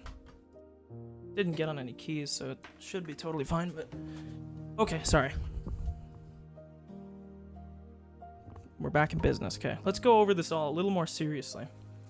If you'll excuse me, I'll go put on some tea. Clinic's about to close after all. Need to let the other employees leave. Coach stood up and went out into the hallway, leaving me alone. Clock was about to strike 6. I was at the festival, and the uncle I'd killed was alive. Had I really committed murder yesterday? The only whisper of a fact that proved it happened was the absence of the bat from Satoshi's locker. And the weird thing is now he can't even use Takano as like an alibi, because she's fucking dead. So he couldn't even like rat her out as an alibi. Or at least I am assuming she's dead. I mean, the body that was found burned was the same in the second chapter. I wouldn't expect it to be any different. In any case, I was glad that Coach had taken my nonsense seriously. I just confessed to murder. Normally that would frighten a person away. But Coach didn't run. He cried with me. I was glad he did. Like so, my tension smoothly melted away, and I suddenly realized I really had to urinate. It's a weird way to put it. I thought to use the restroom while Coach had stepped out. There was one across from the waiting room. As soon as I left the room, I saw Coach and 2 male doctors wearing white clothing standing in the shadows of the hallway nearby. I didn't particularly intend to eavesdrop or anything, but I was quite surprised upon noticing how uneasy they seemed. I hid behind the wall and quietly listened in. Oh, he's gonna tell him, like, call the cops, and Coach is just gonna stall. Seemed like Coach was giving directions to the two doctors. Black tea, I'll make some. Mix in the sedative you think best for the occasion. Cover the taste with milk and sugar. He may grow suspicious at the sudden onset of drowsiness. It's possible he may get agitated and become violent. We'll handle that. How many male staff are still here? 1 mountain dog. Including us, 3. What was all this? I think I was already agitated despite what Coach said. Was that it? Was it just a casual conversation, and it was only sounding unbelievable to me? Coach said he would bring some black tea and left the room. And then in the shadows, he was telling his subordinates to put some kind of sleeping powder in the tea. Plus, they were getting extra help, in case I thought the sudden sleepiness was suspicious and started getting violent. Wait, Keiichi. Calm down, calm down. There's no way something this stupid could be happening. I mean, he was genuinely listening to my story. He even cried with me. I mean to skip that. I thought he was the one person in Hinamizawa who would understand. This was... No. This was... There's signs of fabrications of falsehoods, and his memories of yesterday, in particular, are completely confused. He can no longer tell truth from falsehood. It's quite... I was about to say, he's got like MPD, or he's just in some crazy state of mania. But as for how quickly this mental disorder emerged, it's just not normal. Maybe it's inborn, or perhaps there were signs of it before he moved here. I'd like to take a look at any records of him staying at a mental hospital before he moved here. In any case, I want him to take a quiet nap. The 2 doctors nodded deeply. I should probably contact Meibara's parents too, though I can't think of what to tell them. Please find his phone number for me. Home phone number. My eyes still moist began to shed tears once more. This was too cruel. I really thought he had actually understood and believed what I told him. But now, from the other side of the wall, he was bluntly treating me like a crazy person. I believed you. I had let my guard down because I thought you were the only ally I had left after that insane night. Was that a lie? All that about thanking me on Satoko's behalf, were you just pretending in order to keep me placated? My tears fell to the floor in frustration. I was an idiot. I was an idiot. I'm such an idiot, or I was such an idiot, for believing that bastard. I heard footsteps approaching the doctors. A man in a dress shirt with no tie came running up. Dr. Irie, it's terrible. They found Takano. Takano? Wait, where? Well, apparently discovered a burned corpse. Okay, so it was her. She's dead? Takano. The men, all surprised, exchanged glances. Dead? Takano? Hey, wait, so then does that mean when I cursed her, wishing for her death, that wish was granted? What do you mean, burned corpse? Was it an accident? According to the statement from the prefectural police department, the possibility is extremely high that she was murdered. As I cried, I laughed quietly.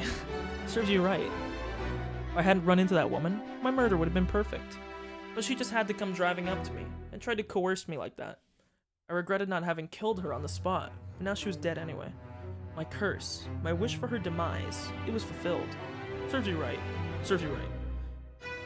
Risa died. Takano died. What on earth could be happening in Hinamizawa? Don't tell me this was all Oyashiro's curse for this year? Like hella let that curse be real, Coach said. Everyone present just nodded as Coach cursed at no one in particular. Yeah, maybe it wasn't Oyashiro. This was definitely a spell. A curse.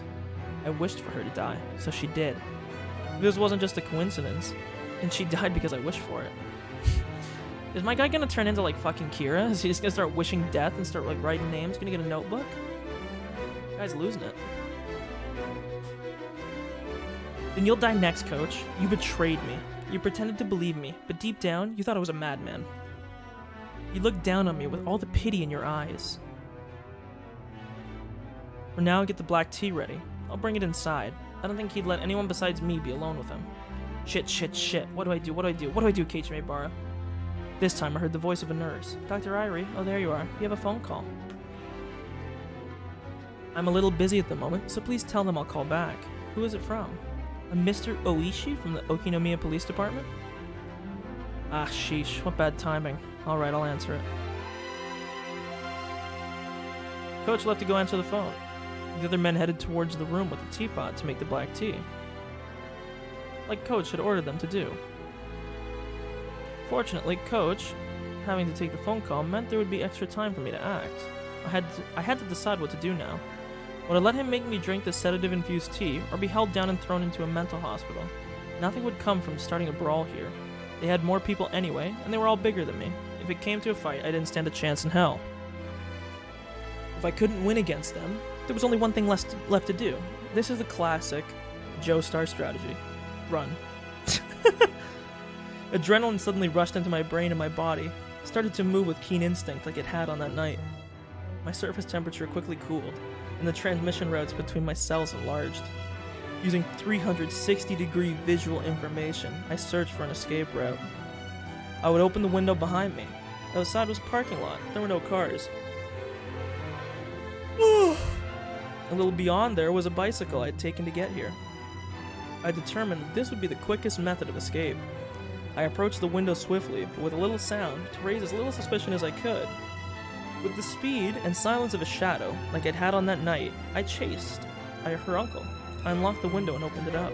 A cool evening breeze wafted in. I stuck my head out and looked over the parking lot again. Nobody in sight. No need to hesitate. I quietly crawled outside and closed the window behind me. I held my breath and listened carefully. Nobody seemed to have realized I'd run. I looked around. Then I jumped onto my bicycle and zoomed away. The motherfucker's riding his bike like it's Pokemon. The pedals clattered under the force. My bike always creaked like this. Did the pedals always whine every time I pushed down on them? My bike wasn't the only one crying though. The Higurashi were as well. My tears fell as the wind cut through them. They rode the breeze and scattered behind me. I hate this, I hate this. I'm not the crazy one. Hinamizawa is. I think that's what every crazy person is. I'm not crazy. Everyone else is crazy. How dare you treat me like a madman? Die! Die! Just fucking die already! I believed you. I believed you! Ah! I'd gone to the hospital in order to escape Rina and Mion's invitation, but the reality that was waiting for me had been too cruel. Who was insane? Me or Hinamizawa? Or was the answer something else? I started having trouble breathing. I didn't have any clue what was happening anymore. The loud chirps of the Higurashi were irritating me. Were even the Hinamizawa Higurashi I knew so well calling into the wind? No, that wasn't quite it. They weren't calling. They were crying. The pained wailing of those lost in some kind of rhythm, in another world, no longer able to return to their own sunlight. I didn't do all that to end up in a world like that. And actually, at about this time, I might have been having fun with everyone else. Satoko would have gotten her smile back after realizing her uncle wouldn't ever come home, and she might have shown it to us at our first club meeting in a while. That was the kind of world I wished for. So what was this? Why did I end up in such a strange, ghastly world? Someone I'd killed was living like normal, and I enjoyed myself at the festival despite not being there. I don't want it. I don't want this strange world. When did it start to go wrong? When? No matter how much I thought about it, I never understood. It's raining again. I rode swiftly and returned to my home. It had begun to rain during my journey back, and just like yesterday, I was now soaked. But I didn't care about something so trivial right now. The pain I felt in my heart that Coach, the one person I trusted, was acting so cruelly was far worse. Did I have no allies in Hinamizawa anymore? With a naive thought that I at least wanted my parents to side with me, I stepped up to the front door. Wait, Keiichi. It'll be dark soon. There's something you want to check, right? The body. Yes, I want to dig up the man's corpse to get a look at his back. If there was a tiger tattoo there, I would know beyond a doubt he was Satoko's uncle. That long night wouldn't end until I was certain. In this insane world, was all reparation, all a divine punishment?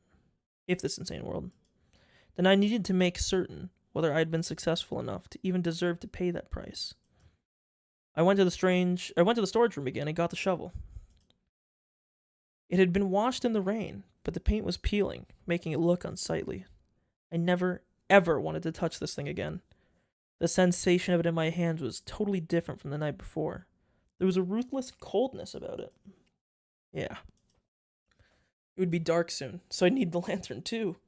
There'd be a little bit of light from the streetlights, but it would get extremely dark. I thought I'd put the lantern here, but I suddenly noticed it wasn't anywhere to be found. And it hit me like a bolt of lightning. Of course, on that night I hadn't brought the lantern back with me. I'd left it at the place I buried the body. If I didn't go get it soon, it would get very dark. And then not only would I be unable to find the spot I'd buried the corpse, but I wouldn't even be able to find the lantern itself. If that happened, it was all over. I need to hurry. In order to fit the shovel in the basket on the front of my bike, I'd need to twist it and disassemble it. But it looked like there was dirt in the joints, and no matter how hard I pushed, it didn't want to come apart. After a strenuous effort, I realized I couldn't get it apart, so I decided to hold it in one hand and ride my bike with the other. It worked real well the last time we did that. With the downpour soaking me through and a shovel in one hand, and riding one-handed, it was as if I'd returned to that night. No, return was the wrong word. It was more like the night had never ended. The pain of the raindrops striking me were no different from then. The thing that was different was Hinamizawa, the world and nothing else. The rain clouds were already making it dark, and now was about time for the sun to set. I could tell it would only get rapidly darker. The straight road leading to town, in the middle of it. That should be where I buried it. Yes, it was near that streetlight. On that night too, the water from the downpour was splashing down from the street light's overhang like a waterfall. The pouring rain was exactly the same as it had been that night, and thus it brought my memories into focus. I left my bike in the brush and stepped into the forest, the ground already soaked with mud. Where had I buried him? Think. The darkness, the shadows, the water, the mud. Everything was the same. Think. And then I spotted the lantern by a fallen moss-covered tree. That's right, I left it right here.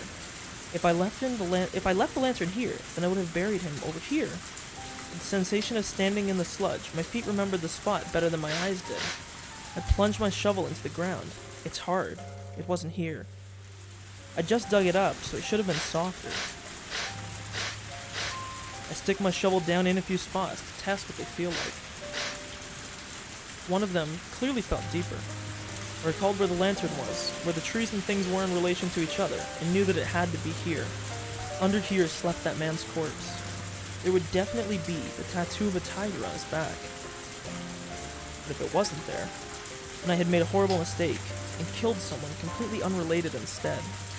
I would be more dazed at the fact that Satoko's uncle wasn't dead, than I would regret having gotten someone else mixed up in this.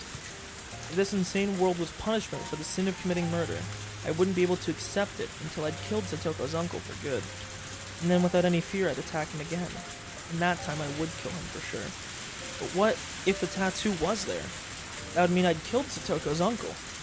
But that would be terribly strange. If I'd killed him for sure, then who was the uncle at Satoko's house this very moment? Impossible. I didn't even know anymore what I was using the word impossible to refer to. I've used the word quite a few times today. If I had to make the words impossible fit just one thing, what would it be? That much was obvious to me. It'd be impossible for this crazy world to be real. I shouted and turned behind me. There was nobody there, of course. It hadn't been bothering me for a while, but those footsteps had followed me this entire day. Even just now, an extra set of footsteps had splashed behind me. No one was actually there. No indications of anyone even. But they were there. Who are you? You've been following me ever since I came to this world. That's right. Thinking back, the first time I heard those footsteps was after Takano and I had parted. Those footsteps were my welcome into this strange, inside-out world. I need to actually write down that was the first time that he noticed them.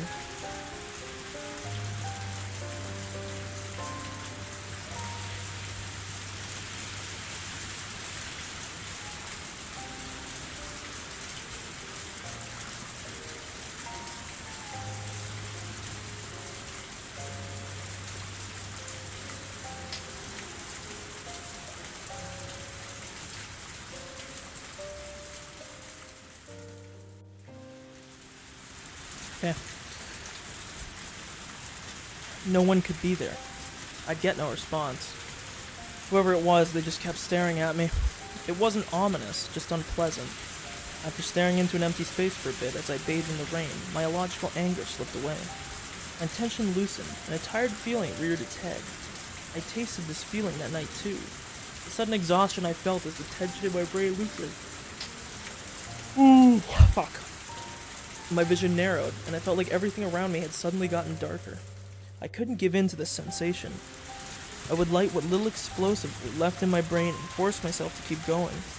I needed to dig that man up before my stamina ran out. I needed to see the tattoo on his back. I caught my suddenly ragged breath and calmed down. Then I stuck the shovel into the soft and muddy ground again. It felt exactly the same as last night, the sense of digging a hole in the beach with water coming into it with every wave. What day was today? Had I gone back to the night of the Tatarigoroshi? Every strange thought that came to my mind tormented me. Given my exhaustion, I didn't think I could manage to hold those thoughts back. Once the hole was deep, all illumination finally faded, blanketing my vision in jet black. It was probably the moment the sun had fully set, too. That night, I had feared the worst, and gone without using much light. My senses were so strange that I could see even in that darkness, but now I didn't have that kind of strength left. I drained everything I had last night, and now the darkness would be lethal. I decided to turn on the lantern. Putting it on the first setting would make it give off a faint light. Even with how little there was, it was enough, and people wouldn't be able to see it from far away in this rain. I grabbed the chilled lantern, turned the dial with a click, set it to the weakest light setting, and turned it on. I got flashbang. An uncanny world of silhouettes appeared before me. A complex and strange, shadowy world, created by the intricate entanglement of trees and branches. I'd only turned on a light, and it was like that was all it took to make the world into something else. I let out a quick, tired breath and wiped the liquid, neither rain nor sweat, from my brow.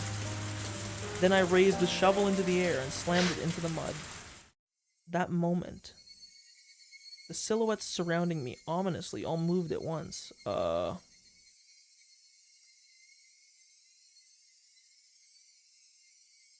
mean, if the silhouettes moved, it means that the light source moved, so... Inside my head, something packed in there, something coarse but not hot or cold, was loudly rushing about. The silhouettes were all around me, looking down at me. And one of them, a silhouette bigger than the others, stepped forward. Oh, shit.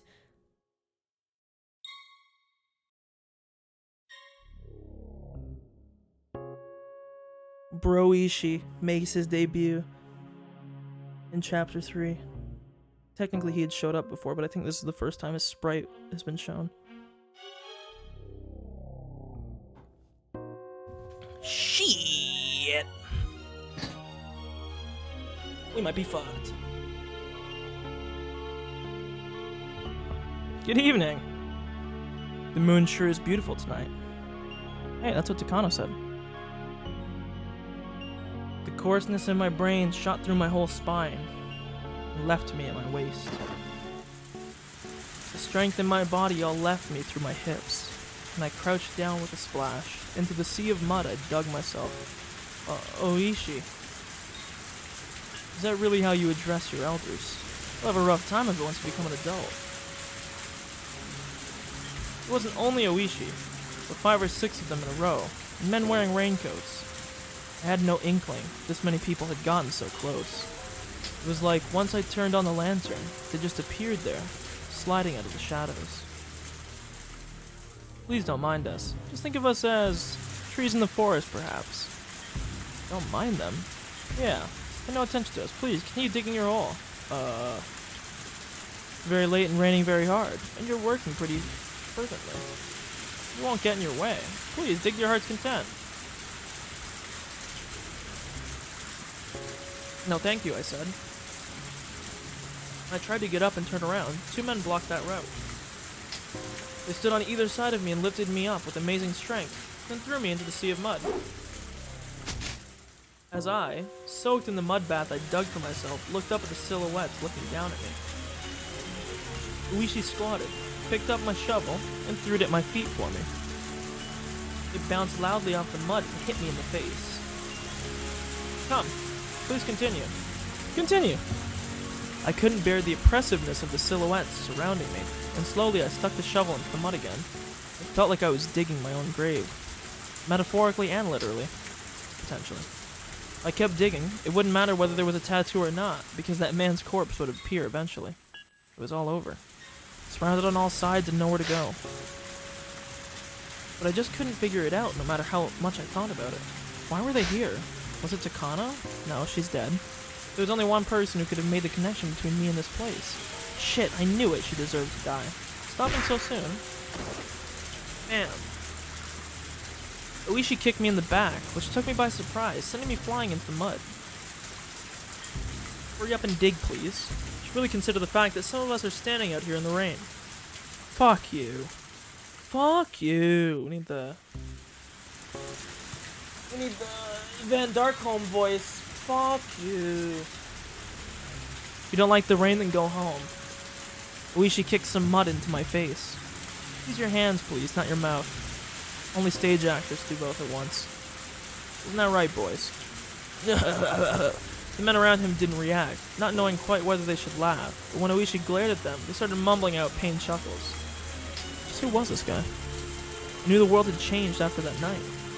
But if I went even further back, didn't it start when this guy showed up? Oh no, maybe we have seen his sprite before, who cares? That was when our peaceful days had been taken from us.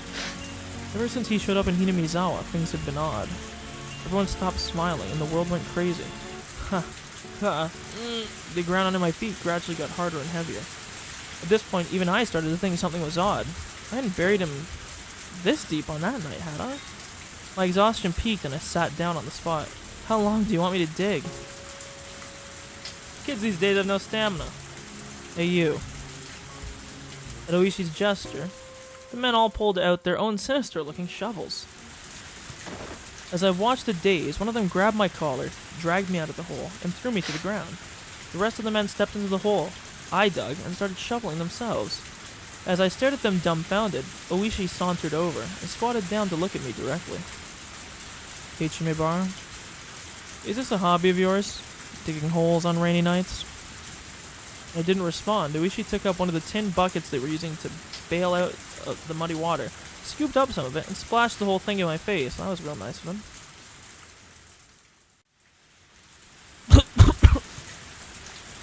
The rain's heavy today, too.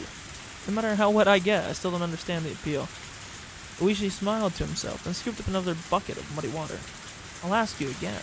Is digging holes on rainy nights your hobby? Who the hell would have a hobby like that? Oishi hit me with another bucket full of muddy water.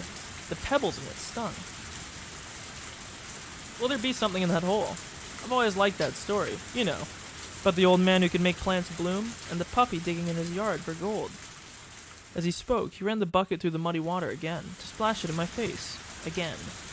What kind of treasure's buried down there, Can't you at least give me a hint? If you want to know, then dig on your own time, you fucking pig. I wasn't saying that out loud, but Oishi mercilessly drenched me in muddy water again anyway. Shit. If only you hadn't shown up, the world wouldn't have gone wrong. Ever since you showed up, things have been strange. Satoko got abused by her uncle, I ended up killing him, and the world went crazy. He was how it all began, because of this culprit. He splashed another bucket of mud in my face. My insides were seething with anger. Die. You die too. If I had some strange power to kill someone by cursing them like with Takano, then you're dead. And it won't be Oyashiro's curse, it'll be mine. I'll curse you and kill you. What a rebellious look you're wearing. Why don't we use this opportunity to teach you a thing or two in that regard? We really do live in peace these days. When I was about your age, corporal punishment was the norm for everything. Oishi. One of the digging men's raincoats wiped some sweat off and called Oishi over. Oishi tossed the bucket away, then turned around with an evil grin on his face. Yes, what is it? Please look at this. Acceptance or maybe resignation. I wanted to say it to them. So you blockheads finally found it. Damn, bro. Chill. Yeah, that's right. I'm the one who killed him. You're the police, so it's your own job to figure out who he is, right? Come on, prove to me that he's really Satoko's uncle. What on earth? We think it's an old drain pipe. It seems to be connected to the irrigation channel over there. Let's smash the thing. It's not being used, is it? The men all exchanged glances, then hesitantly broached another topic. Oishi. The ground down there is pretty hard. I don't think anything could be deeper than this. Did we get the location wrong? No. At first, it definitely felt like the place had been dug up before, but after digging so far, the ground suddenly hardened. Yo. We think we've gone down further than the hole was originally dug. So what does that mean? There was a hole here and someone filled it back up? Is that what you're trying to tell me? What? Well, I'm at a loss, aren't you, Nabara? Uishi grabbed my collar and dragged me to the huge hole they dug. The mud inside was like an ocean, and I couldn't see any drain pipe down there. One of the men stirred it with a shovel, letting me hear it clang against something hard. There was no doubt I'd buried him right here. But I hadn't buried him this deep. I didn't dig deep enough to unearth an entire drain pipe. So, then, this man, his corpse, where was it? Proof that I'd been successful on that night was gone. Gone! Then, what on earth was I? Was I actually crazy after all, and just possessed by the delusion that I'd killed someone? That couldn't be. It was the unmistakable truth. It couldn't have been a hallucination. But now the most important evidence that it hadn't been an illusion was gone. I killed him. I buried him. I had absolute, unwavering confidence in that fact. Then, did I fail to kill him? After I left here, had he started breathing again, crawled out, and gone back to Satoko's house? Was that it?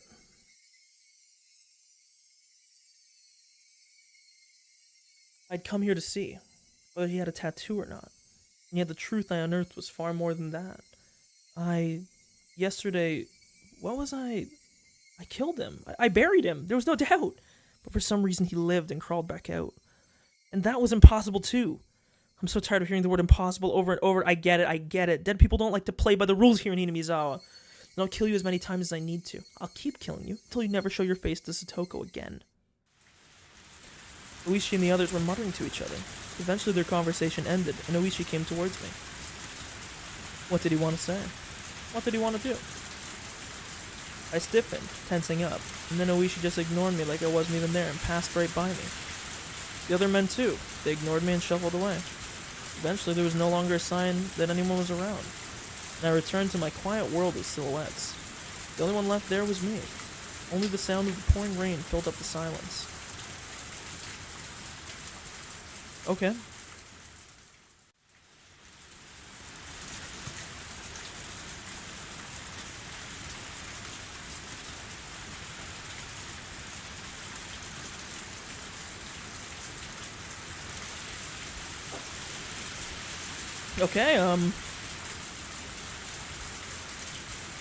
So my only question real quick here is, I'm gonna mute the game. Oops. This is loud. My one question is, are we at the end of the game?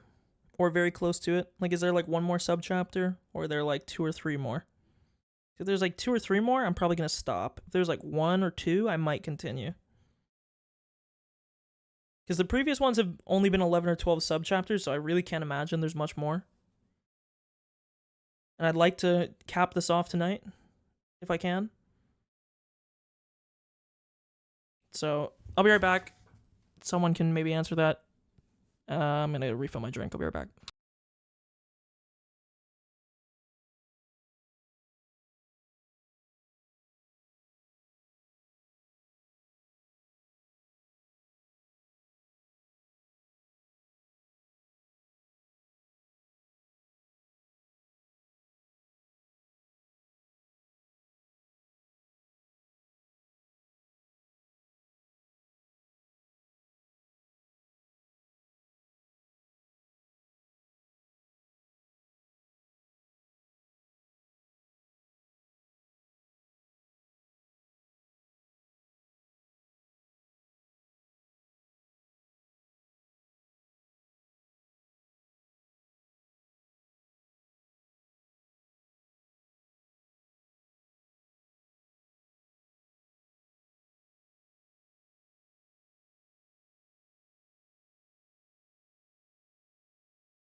Hello? Is my mic unmuted? Yes, it is. Okay, I'm back. Yeah, so there's only a chapter or 2 left. We'll just finish it tonight. I guess I'm just gonna have a long night. Guess I'm just gonna be up for a while. So I'm guessing, just for anybody who might have to go, it's currently 9:30 my time. This is probably gonna go till like 1 a.m. I would think. So just as a heads up, because usually the last chapters tend to be a little bit longer. So let me unmute the game here, because I think it was a rain noise going on, which is why I muted it. Let's view these new tips. An inquiry request. Okay. I also have to add the note that the body was in the hole.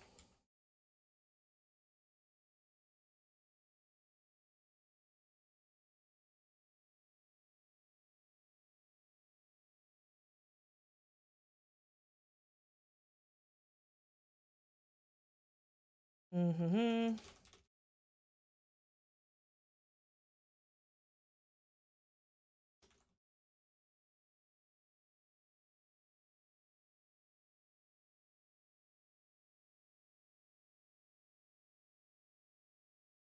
Okay, there we go. Okinomiya Police Station Command Center transmission recording. June 20th, 8:08 p.m. This is Okinomiya Police Station. We read you loud and clear.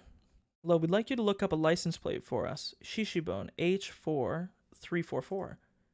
Shishibone H4344. Alright, please give us just a moment to look it up. Thank you. Number match.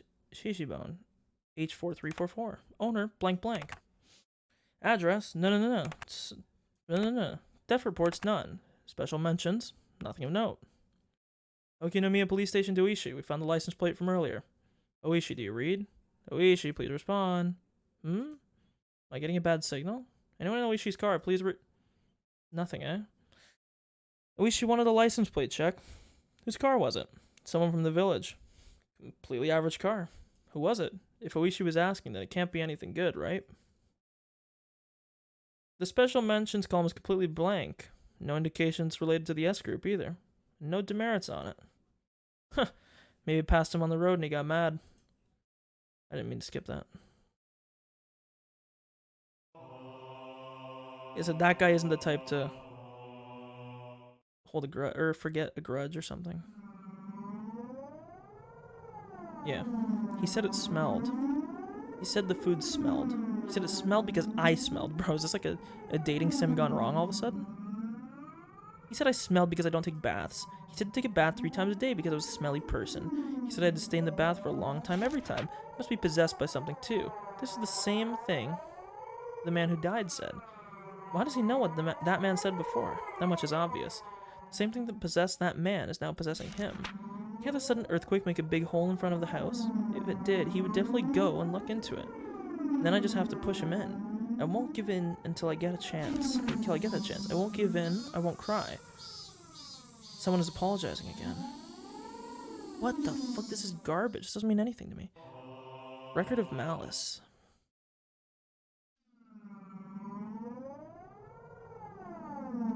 I'm assuming this is Satoko.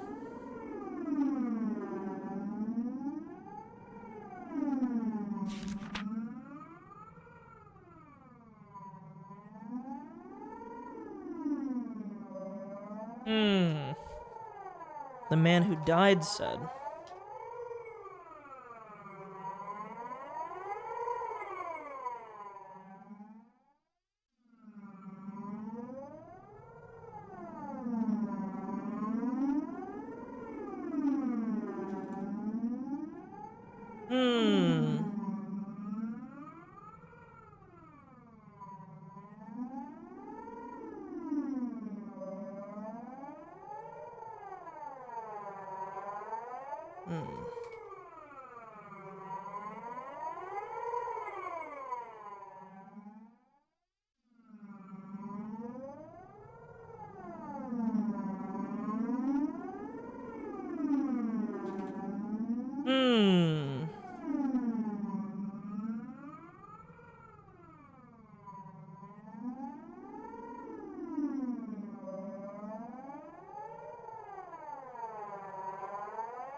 Very odd word choice here.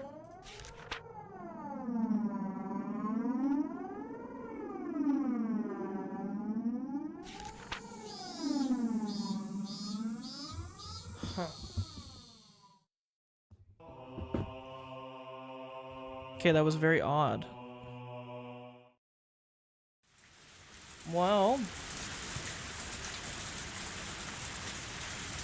I guess let's continue.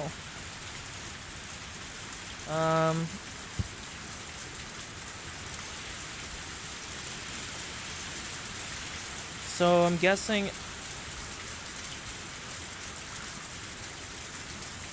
there can't be more than like 1 or 2 more chapters, so we'll just bang it out. I'm guessing that there's only gonna be 1 more if I had to guess, because like there's really only ever 12 chapters max, it seems.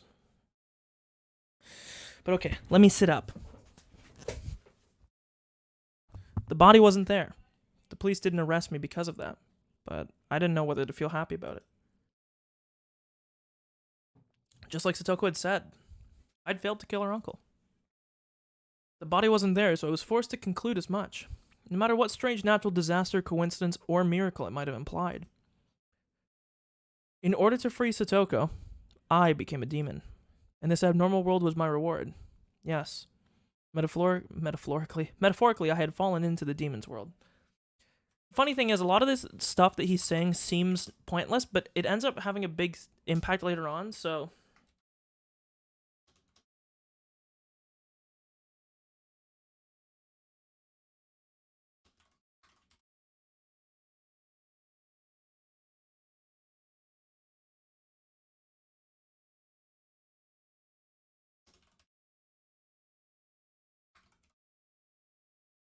Okay.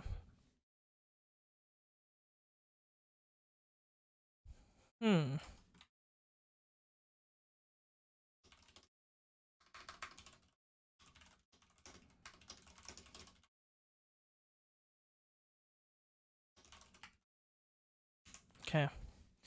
Sorry, I'm just getting the notes down.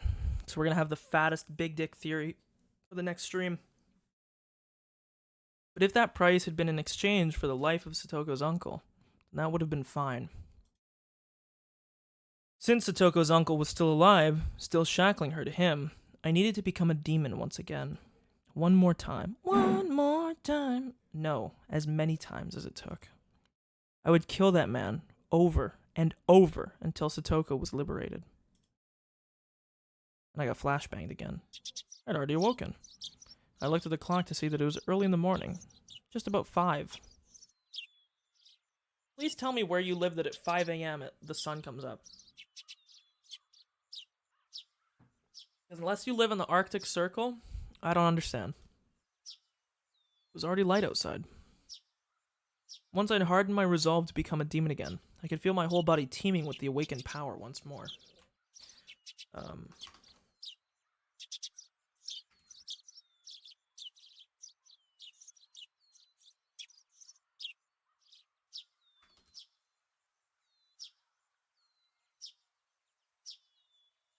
Okay. Time wasn't an issue. No matter what, I'd do it. I got myself up. The exhaustion from the past 2 days was completely swept away, and I didn't even feel sleepy anymore either. I slowly rose and made sure my body was moving like I wanted it to. I could feel the blood flowing through each and every one of my fingers. As I got dressed, I let my mind wander and had a strange thought. These 2 days, while I've said it was for Satoko's sake, the only thing on my mind has been killing. I've said it was for Satoko, but while actually carrying out the act, I had completely forgotten about Satoko, albeit only temporarily. Maybe initially it was for Satoko's sake, but now, I was just a demon, killing for the sake of killing.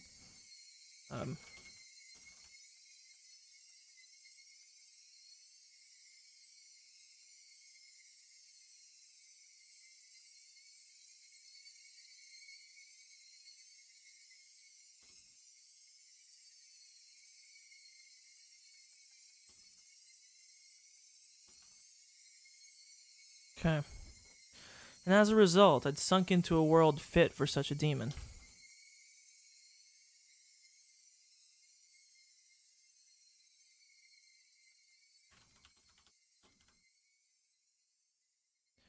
Maybe it was the same for Satoshi. He resolved himself to kill his aunt to save Satoko, became a demon, then disappeared from the sunlit Hinamizawa, vanishing into the demon world. Which meant that after all was said and done, I'd met the same fate as him. I'd tried to avoid making the same mistakes, but it happened anyway. Which meant that maybe Satoshi was here. Satoshi had come to this world a year before me, so he would be here somewhere. And here it is again, the bell ringing.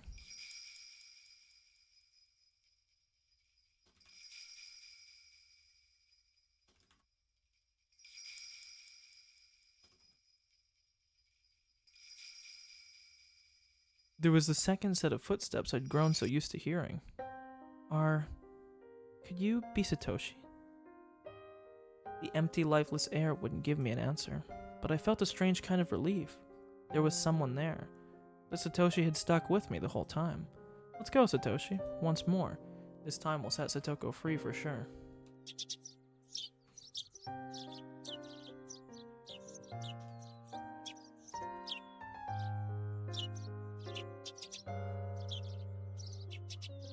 So the question is, I wonder if the bell is related to Satoshi. And if that's the case, this could very well explain,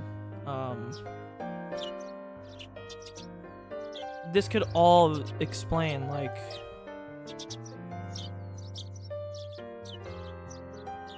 how do I put this?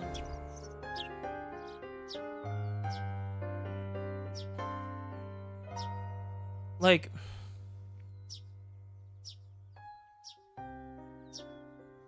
it would make sense what the bell has meant this whole time then, if that's the thing.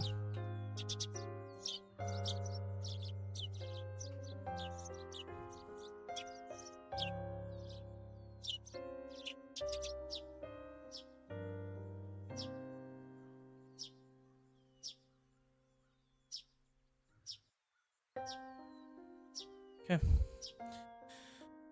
I missed that one line here. I quietly slipped out of the house so my parents wouldn't notice. If they caught me now when I'd been out way too late for 2 days now, they'd give me a really angry talking to. I didn't have the time to allow for that to happen. Today I would put an end to it. If the dead body disappeared, and didn't have to bury it, I could just burn it to ashes, and then take them with me, so I could kill him again every time he resurrected. I'd do it again. I'll kill him again. Just thinking of the Goofy meme right now. I'll fucking do it again. And this time I'd set her free. Outside, the morning light was so beautiful as to staggered belief. I went to the storage room to find weapons with which I could kill him for sure. Blunt or not, it didn't matter to me. Right now, I didn't need to care whether someone saw, or if the police came. This world had gone crazy after all. A world where I'd shown up at the festival and had fun, even though I wasn't there. Even if the police arrested me, I'd probably end up going right back home as if nothing happened. Both me and that other, Keiichi Maebara. Even without me, he'd fill in. I could vanish from Hinamizawa without anyone noticing. So basically, I didn't care if I was mistakenly killed. Even if I died, Keiichi Maebara would remain. After all, this isn't the world I belong in. I'm gonna be killed mistakenly for Satoko's sake. And that was just part of my duty as her brother. As those desperate thoughts became serious, the morning air felt more refreshing to me, strangely enough. Oh, this one's scary. Let's go with this. It was a hatchet meant for chopping thick firewood. Its hefty steel blade was sinister, almost as though it was a tool meant for killing people. Couldn't exactly take it out in public like that, so I wrapped it a little in some old newspaper and tossed it into the basket of my bike. Sorry for using you for evil all the time. I'll need you again today, my legs. I apologize to my bike for some reason. For the past 3 days, I've only used it for dangerous things. I've been riding this bike ever since I lived in my old town. I would walk most places I wanted to go, so I hadn't used it all that much. My mom had bought it for me when I entered cram school, thinking it would be a convenient way to get to the station since it was far away. I'd always use it to get back and forth from cram school. I'd only ever put textbooks and class materials in the front basket, too.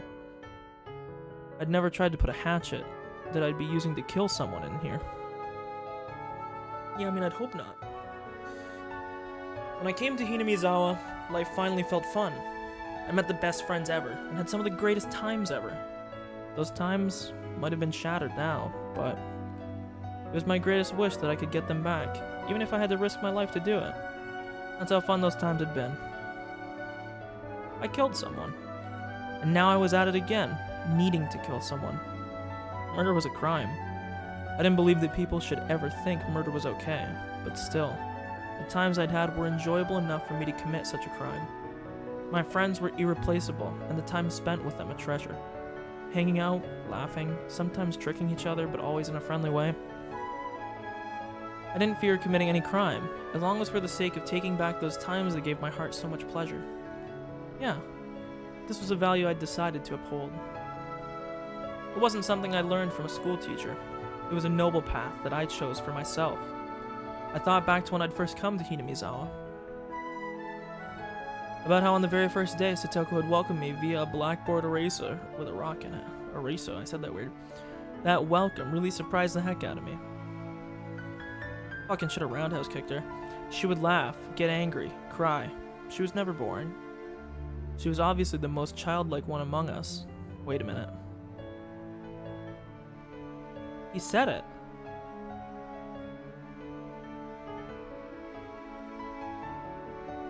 He said it. Among us. I'm sorry. But she was actually lively, full of vim and vigor, and good at meddling in other people's business.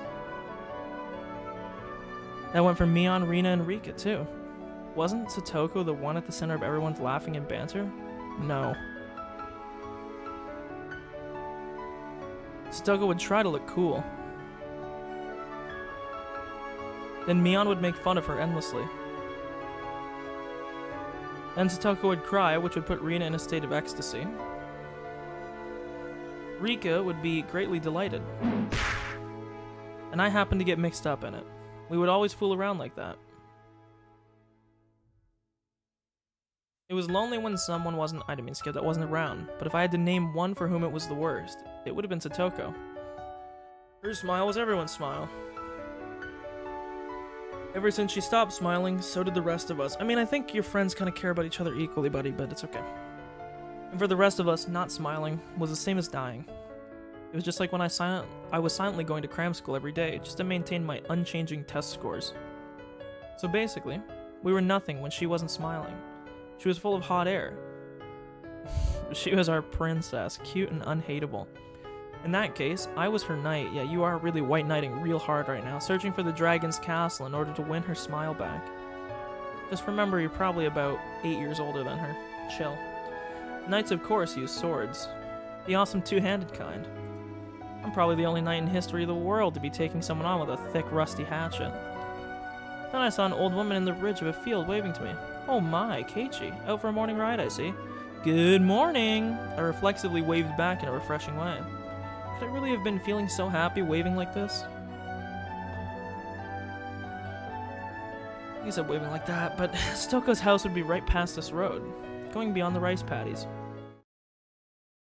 The music stopped, so I knew something was wrong. The cicadas had woken up too, and the next thing I knew, I was the audience to their daily chorus. I gave myself a hit or two in the head, and drove away my merry morning mood. I took a deep breath, then tilted my head back, quelling my pointless excitement. The body wasn't there. Its absence. Also, I don't know why this made me think about this. But, I actually recently, as in recently, I mean like in the last 2 days, bought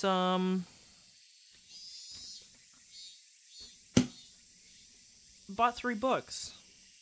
Because I heard it was really good. I bought the Mistborn trilogy. Because I've heard they're really interesting. So, on an unrelated note, I don't know why I just thought about that. But yeah. I bought them and I'll give an update sometime when I'm done reading them, which will probably be a while from now. But its absence either meant my killing him had been an illusion, or that I'd killed him and he'd risen from the dead. I'll pick the first option. If I was at the festival, then maybe I should have considered it an illusion. Coach probably thought that way, which is why he treated me like a lunatic. But it being an illusion was just impossible. I killed him without a doubt. Without a doubt.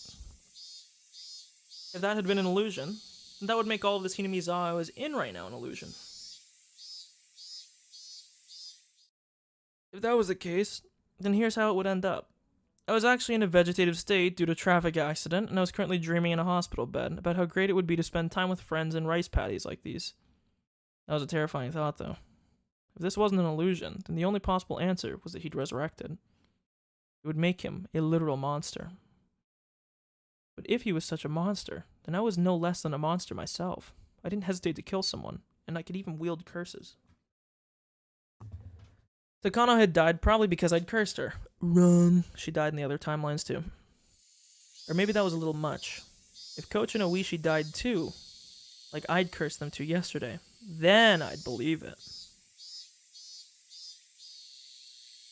I set my bicycle aside and went to take a look. His motorbike wasn't here. Of course it wasn't. I sent it down to hell that night, throwing it into the Onigifuchi swamp. Or maybe, just like how the corpse wasn't here, maybe the motorbike didn't get thrown into the swamp either. The fact his bike wasn't here might have been because he'd gone to town and hadn't come back, not necessarily because I'd thrown it into the swamp. If her uncle wasn't around, then that was convenient on its own. Then I would just show myself in, wait for him to return, sharpening my hatchet. If he was there, forgotten sensations came back to my gut. A feeling of tension rose within me. The sensation was like poison, dulling my actions, but it could also be the trigger to allow me to awaken to my superhuman, otherworldly self. I held the hatchet, still wrapped in newspaper. Its weight in my hands was profound, sinister, and reliable. I hadn't put on my watch, so I didn't even know what time it was, but it was probably still a little before 7. Satoko would probably be awake, preparing breakfast and her lunch, but her uncle would probably still be lazing around in bed. A guy like him probably would have stayed up late drinking, and probably always slept until noon. This guy likes his probablys. Based. I considered ringing the doorbell and having Satoko open the door for me, but if her uncle woke up at that sound, I'd waste my chance of him still being asleep. If Satoko saw me sneaking inside without ringing the doorbell, she'd be surprised. If I ran into her, what would I say? I've come to kill your uncle for you, so stay quiet. Nah, I couldn't do that. That'd be like making Satoko responsible for his death. Be quiet and go wait outside. Maybe that would do it. How would Satoko react to that? She would probably try and get me to give up on killing him. I would have to lie somehow to get her to go outside. Satoko didn't need to know that a murder was going to occur in this house. I couldn't quite think of a good lie to tell her, but I couldn't do much just standing around like this. I made up my mind and grabbed the doorknob and slowly turned it. And pulled. It wasn't locked. The gap between the door and the wall steadily grew larger. The chain wasn't even on. The oppressive smell of life in Satoko's house hit me. At the entrance, there were a few pairs of shoes and sandals. I couldn't tell whether he was here or not just by looking at them. I could hear a television on somewhere. Looks like my room. Fog. The television was in the messy dining room. There was food scattered about the table. Okay, how does he actually live like this? Holy shit. Giving an impression decidedly different from a happy family's mealtime. Meals were for eating food while thanking the person for making it. Meaning whatever occurred in this dining room wasn't a meal. Nobody in sight. No sign of anyone either, but with the television on, he must have been close. He'd even anticipated my coming and be hiding, waiting for me. The tension I felt was so thick, so tight that I thought it would choke me. The newspaper wrapping the hatchet's thick blade didn't hamper its power at all. I tightened my grip on it, then carefully took a look around. Where had those peaceful feelings from before I arrived had gone? Even the sound of even the sound of sweat bubbling up on my brow got on my nerves.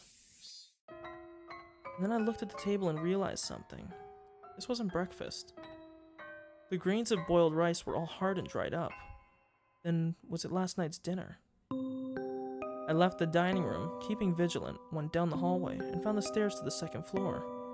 When that man was playing with his friends, he looked out of a second-story window. It was highly possible that that room was his own, and that he slept there. I tiptoed up the edges of the stairs, quietly climbing without making a sound. I couldn't hear any kind of snoring. Didn't hear anything up there. I went through a few rooms, slowly and quietly opening the paper doors, checking inside. But still, I still couldn't find anyone around. To search more efficiently, I got down on the floor and pressed my ear right up to it. I could hear the television in the dining room and a low hum, perhaps of boiling water. It was then that I started to harbor some feelings of suspicion. This house wasn't right.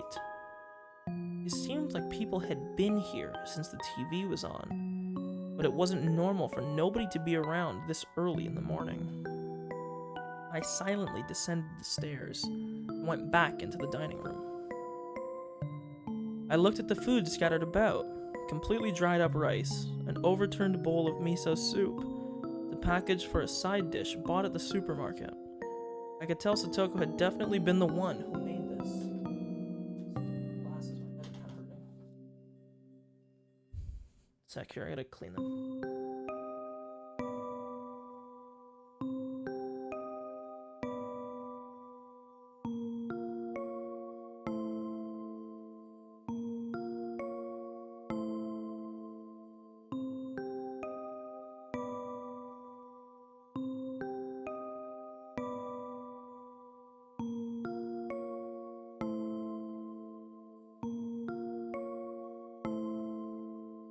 Okay, I'll put my glasses on here.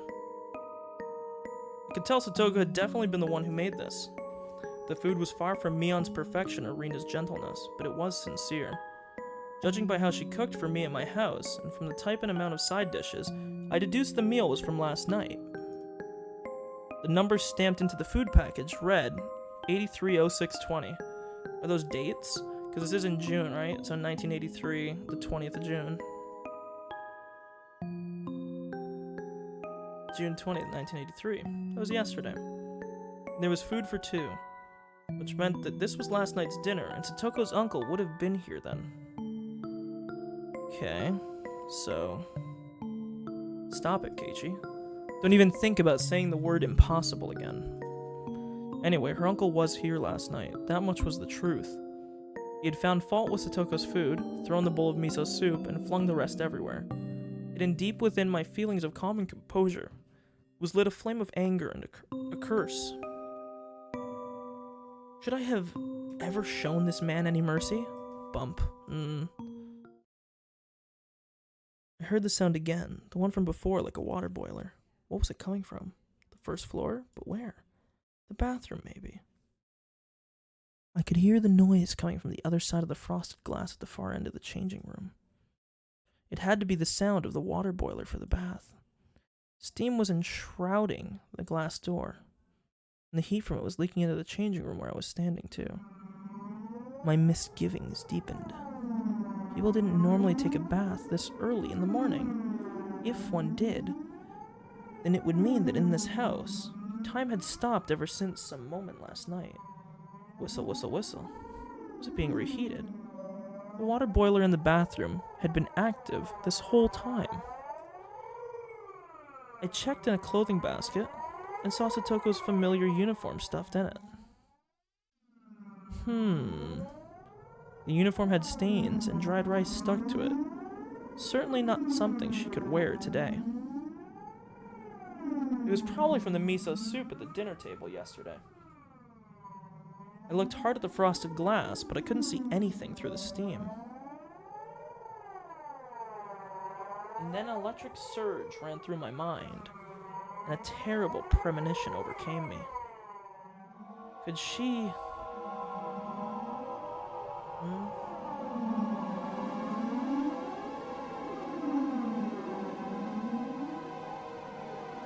I don't get what's... Is the meme like, is she gonna be dead, like committing? Like, I don't... Am I dense? Active this whole time.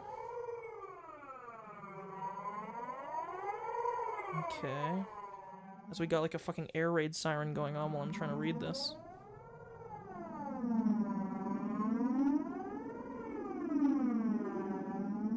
If if he's not seeing anything through the steam, is he just saying, like, there's nobody here?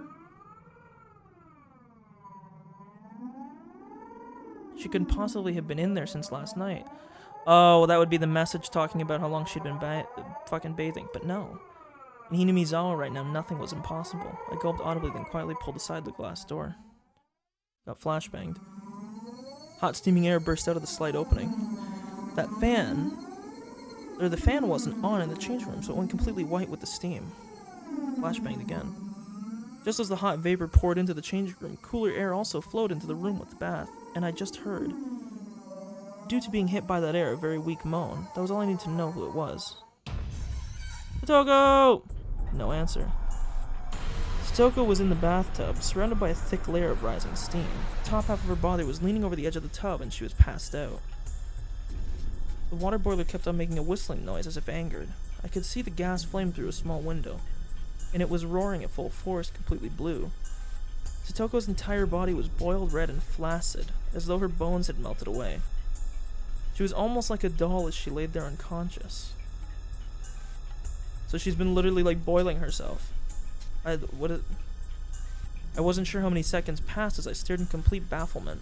I came to my senses and promptly shut off the boiler. Then I dragged Satoko's small body out of the bathtub. The water in it was as hot as the water in public baths. Was she in this boiling water for the entire night? She'll die. Satoko's body was lighter than I'd expected as I laid her on the floor and wrapped her in a towel. I went back into the bathroom and opened up the vent, creating a path for a cool breeze to come through. Upon the breeze hitting her, Satoko moaned again. It'll be alright, Satoko. It's me, Keiichi. Do you understand? Can you hear me? Keiichi... Satoko recognized me and muttered a response, but I couldn't really tell what she was saying. Her eyes were muddy and unfocused. I could tell she wasn't completely conscious. Upon closer inspection, her limbs and waist were twitching slightly. This was way worse than normal overheating. This was dangerous. Didn't they call it heat stroke? Think, what would the teacher do if a girl passed out in the middle of summer during a marathon in gym class or something? I turned the water faucet in the kitchen all the way on and soaked a towel in it. Then I took the towel and pressed it against Satoko's forehead. Satoko reacted harshly to the coldness and let out a muffled voice. For burns. Right, you would soak the burn spot under running water. No, dude, you don't put cold water on burns. You're just gonna make it hurt bad. You're supposed to use room temperature water. No, if it was that sudden, it wouldn't be good for her heart and she'd go into shock. I think I read that once before. This was about as much nursing as I could possibly give her. Anything more than this would be too much for the likes of an amateur. What happens, Satoko? You're all right now. I will. Your brother will save you for sure. 5,039. What was Satoko reciting under her breath? I brought my ear to her mouth. Is she counting seconds? And at that moment I understood what they were for. Satoko, you're counting? Why? People tell little kids in the bath to count to 100 a lot, right?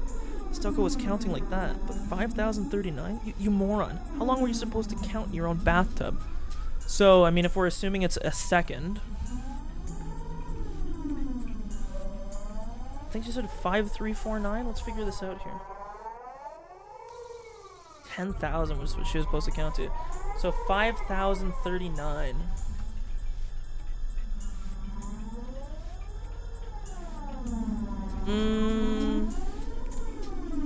Well, she wouldn't have been there all night if this was the case. Because if she was counting seconds...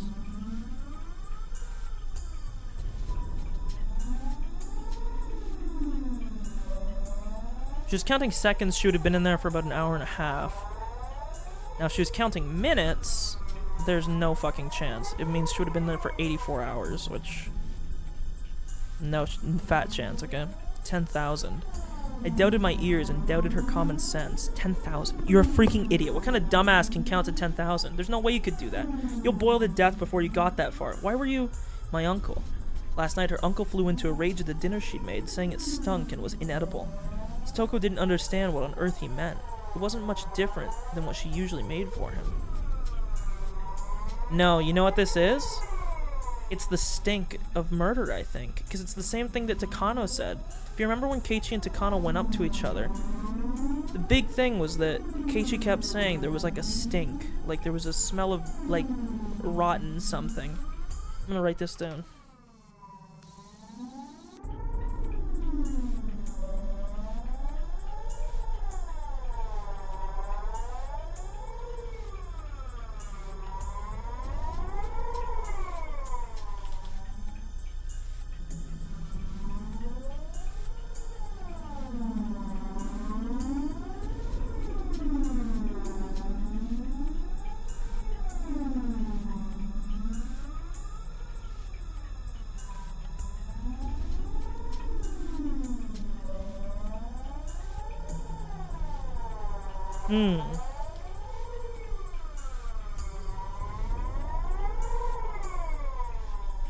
I don't know how it would make sense here, but you know. Her uncle then decided the stink was originating from Satoko and shouted at her that she never ever took baths, and then he put Satoko in boiling water and told her not to come out until she counted to 10,000. I'll kill you. I snapped and exploded. Raising the newspaper-wrapped hatchet, I stampeded through the house. I searched for anything. Traces, signs, smells, vibrations, heartbeats. With a war cry, I raced up the stairs with such force I could have stomped a hole through them. Then I found the futon in the room I thought to be her uncle's, and well aware he wasn't sleeping in it, I bashed it with the hatchet. Did he run into the closet? I'll bust the entire closet down, door and all, and if he's not there, maybe there's a secret door. Any switches or levers in the walls here? I smashed into wall after wall with the hatchet, crushing them. Dust rose into the air and broken pieces scattered about the floor. Damn, dude, Keiichi's giving you some free-ass home reno. I smashed all the glass windows, too, for good measure. After I destroyed everything beyond recognition in her uncle's room, my reason finally kicked in and suppressed my emotions. Anyway, her uncle wasn't in the house right now. I'd have to leave killing him until later. Right now I had to do something about Satoko. Went back to the changing room. Satoko was still lying limp on the floor. There was nothing more an amateur like me could do for her. I needed to take her to the clinic. Coach had treated me like a lunatic yesterday and tried to lock me up in a mental hospital. I never wanted to see his damn face again, but I still needed to go to the infirmary one more time. I needed to have a doctor like a Satoko. I thought about putting her in the dirty uniform lying in the laundry basket, but I had no experience dressing someone, so it would be pretty difficult. Shit, I don't have time to be wasting here. I mean, you know what you could do as well? I don't know if this is a thing. I didn't mean to scroll down there. I was gonna say that what he could do is just call in a doctor. I don't know if that's a thing in Japan, but... Shit, I don't have time to be wasting here. I eventually gave up on clothing her and decided to carry her in a bath towel. The clinic was close to Satoko's house. It would be way faster to carry her than to call 119 and get an ambulance. I guess that's 911 in Japan. Huh. The more you know. I threw the biggest towel I could find over her and prompted her to stand. Can you stand? I'll carry you over to the clinic. Thank you, thank you. Her words sounded clearer than before. She was starting to come back. I gotta mute, my parents are being dumb.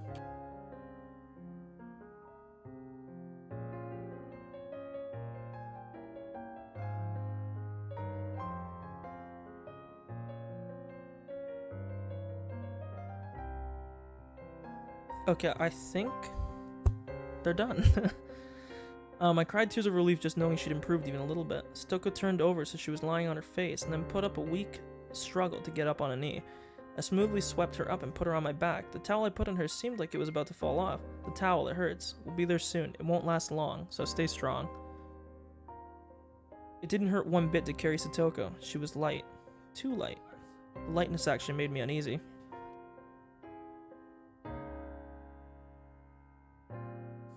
Fucking flashbanged again. Outside it had gotten hotter, and as though eager to attack Satoko. Fucking cicadas. Why did I have to choose this morning to get so hot out? I didn't have time to swear at them. The clinic was this way. Hoisting Satoko on my back, I broke into a trot.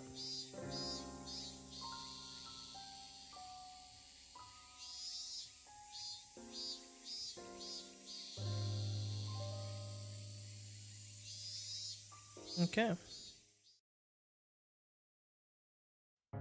The hilly road to the clinic, with which I had never had difficulties before, was now tortuous.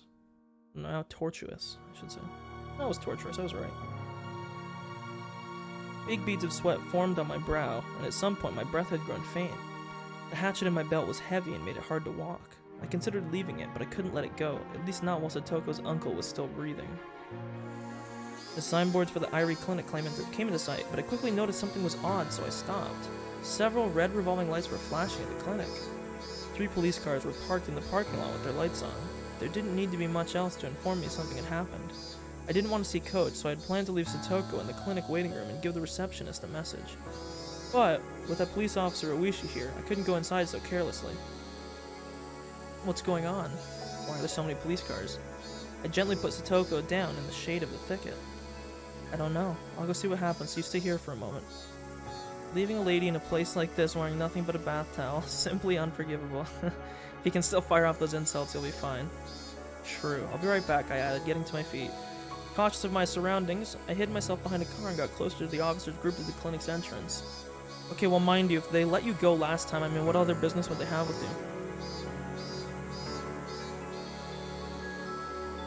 I overheard an officer wearing a necktie, probably their leader, and a white-robed doctor having a discussion about something. The doctor didn't seem to be Coach.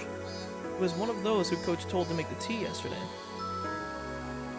So you were the first one to find it since you were on morning duty. So then, what did it look like?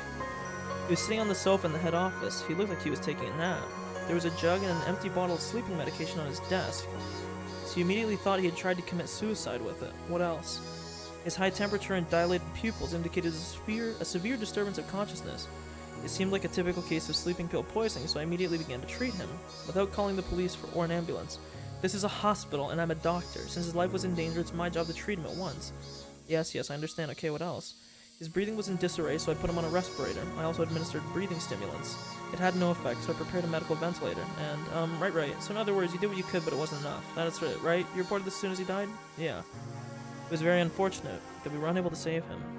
Just then, a radio in one of the police cars started to buzz, producing a broken mechanical voice. This is HQ. Komiyama, can you hear me? Over. Hello, this is Komiyama. We've come up with something. It looks like you committed suicide with sleeping pills. No notes or anything. Suicide? What the heck were they talking about? Someone had committed suicide at the clinic. But who? I wished Takano dead, and she died the next day.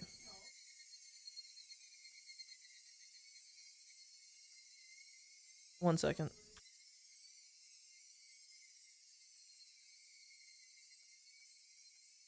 Okay. And yesterday, I wish Coach was dead. Then, could he have... Did he use sleeping medication regularly? I don't really know. Did he normally complain that he was tired or wanted to die? Well, Irie was normally so... well, himself. He never acted like that, so I was right. Irie. They were talking about Coach. Holy fuck, my parents are being so loud. One sec.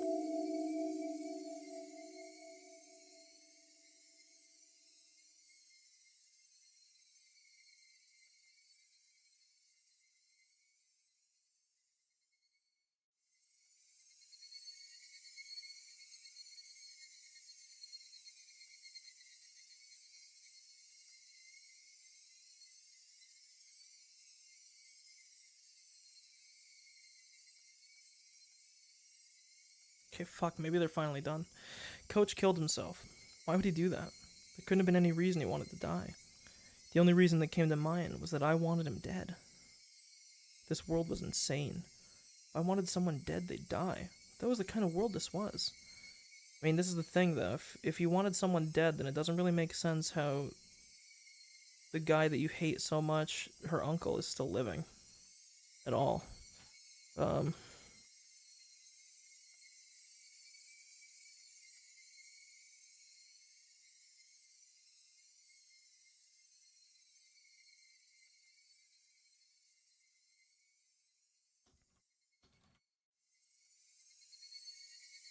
What about Oishi? What happened to him? If people really died because I wanted them to, then something should have happened to him, too. Sent you back up. The chief wants you to leave the rest and get back to searching for Oishi's car. Yes, sir. Please excuse me, then. It looks like we're getting relieved here, so please leave everything as it is right now. Alright, let's go. The officers nodded and split up into the patrol cars. Did they just say searching for Oishi's car? Searching for his car. That meant he'd gone missing. Takano, Coach, and Oishi. When I wished for it, the very next day they disappeared. No matter how angry you were when you said you wished someone was dead, it didn't normally happen. Everyone knew just wishing for it wouldn't make them dead, and that's why people could utter such curses so lightly. But the curses I uttered were being granted. At the time, I hadn't even been walking, and yet, tap, I heard a footstep. It wasn't only one this time. Tap, tap. They came from behind, and they stood right behind me, reaching a hand for my shoulder. Would you mind telling me what's going on? Whoa! Satoko, don't scare me like that. I'm the scared one here. I'd prefer it if you didn't shout so suddenly. It was Satoko. Her eyes were still unstable, unfocused, but she seemed to at least be able to walk on her own.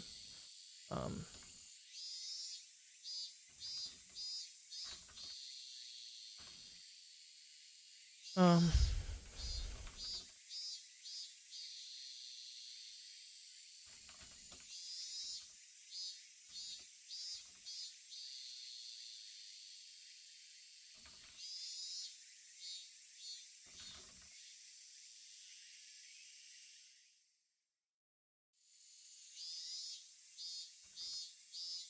Okay. It was Satoko. Her eyes were still unstable and focused, but she seemed able to at least walk on her own now. She looked far better now compared to her earlier exhausted state. How do you feel? Are you better? My head still hurts, but I can't stay outside looking like this forever. She gave a smile, a show of courage, but her legs were still shaky. Anyway, what on earth is going on? From what I just heard the police talking about, Coach apparently committed suicide. Satoko was at a loss for words. Her face grew paler and paler, and I could tell she was doubting her own ears. Keiichi, is that true? I didn't mishear you. That's what I heard. They said Irie-sensei killed himself with sleeping pills. Satoko went down on her knees and broke out in tears. Oh god, please don't show me the gross crying sprite again. It can't be. Coach, he would never ever kill himself. As I watched Satoko crying and clawing at the grass, I felt myself trapped by guilt and remorse. I got so angry that Coach was treating me like a madman yesterday, that he betrayed me, and that I'd thought he'd be better off dead. But even Coach, who to me deserved to die, still must have had people who loved and respected him, like Satoko. In my selfish, egotistical anger, I wished for his death and it was granted, and now Satoko was crying hysterically as a result. The guilt tore at my heart. I worked myself up to murder for Satoko's sake. I decided I wanted Satoko to be happy. But was that really all it took? Murder meant taking someone's life. It meant making everyone attached to that person sad. In Satoko's uncle's case, of course, nobody would be sad. So I didn't feel a sense of guilt at all, but Coach's death was different. I had wanted to make Satoko happy, and that had resulted in me inflicting a deep sadness upon her, hadn't it? But Coach killed himself. It wasn't my... Satoko still hadn't stopped crying, but she seemed to be a little calmer now. Wiping her tears, she stood up. I'm sorry. The only thing I could think of to say to her was an apology. Why are you apologizing? Yesterday I got into a fight with Coach, and I thought that I wanted him to die. I wanted it so he really... Satoko looked at me dubiously for a few moments. Eventually her expression softened, as she interpreted my words in her own way. It isn't your fault, Keiichi. Coach was an adult too. He felt like there was something he had to give his life for, and chose to do so after a lot of worrying and suffering. It's not anyone's fault. She smiled a little, trying to comfort me. I do not want to be like this forever. I want some clothes. Are you okay? Shouldn't you get someone at the clinic to... I won't die from putting on clothes before going. So Satoko readjusted her bath towel and stared back along the path. Her stride was wobbly, and it didn't look like she'd recovered as much as she let on. At first, Satoko tried to go back home, but it was the time of the morning when people were going to school and to work, so after seeing people walking around, she thought better of it. She must have been pretty embarrassed wearing only the towel. I'm going to Rika's house. My clothes should be there. What's wrong? Keiichi? Satoko noticed how I was hanging my head and spoke to me. Despite how he might have come off, Coach was an adult, alright? He would certainly not have killed himself after a petty fight with you, Keiichi. True. Please stop blaming yourself. At first I thought it was a coincidence, but with 3 people now, I couldn't discard the possibility. There was no such thing as impossible in this world. These past few days haven't made any sense. What hasn't? Satoko seemed to be having trouble breathing, but still she tried to listen to what I had to say.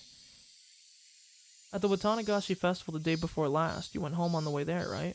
And I went there and had a lot of fun. So it would seem. I do apologize for getting so upset with you about it. Satoko remembered how she blew up at me in the classroom yesterday and bowed to me a little. If I said I actually didn't go to the festival at all, would you believe me? Satoko looked at me confused. She couldn't help it, of course. Of course I wouldn't believe you. What are you on about? You wouldn't, right? I don't believe it either. I mean, I didn't go to the festival, but everyone's saying I hung out with them there. Nobody would believe it, right? Are you being serious? Yeah. Ever since the night of the Tatarigoroshi, everything has been messed up. There's weird footsteps suddenly started following me everywhere.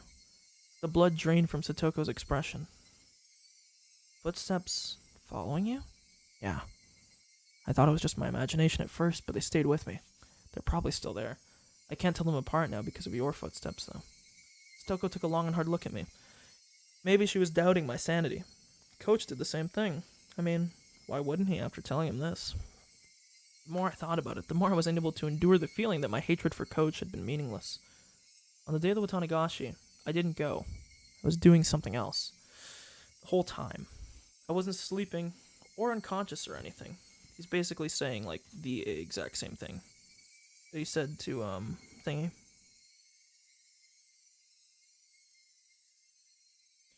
So it's not possible that I walked to the festival half asleep and forgot about it afterwards. That is quite strange. And how were you at the festival? That's what I mean. I didn't go to the festival. No. I can't let myself get emotional. If I get agitated now, that'll be like proving that there's something wrong in my head. Sorry. Well, nobody believes me, so, yeah. If that's what you say, Keiichi, then I will believe you. Then what? That night I saw Takano, and it felt like she was looking down on me, so I made a wish that she would die. Takano does have that sort of air about her, doesn't she? I can't say that I don't understand how you feel. I hate when they use double negatives like this.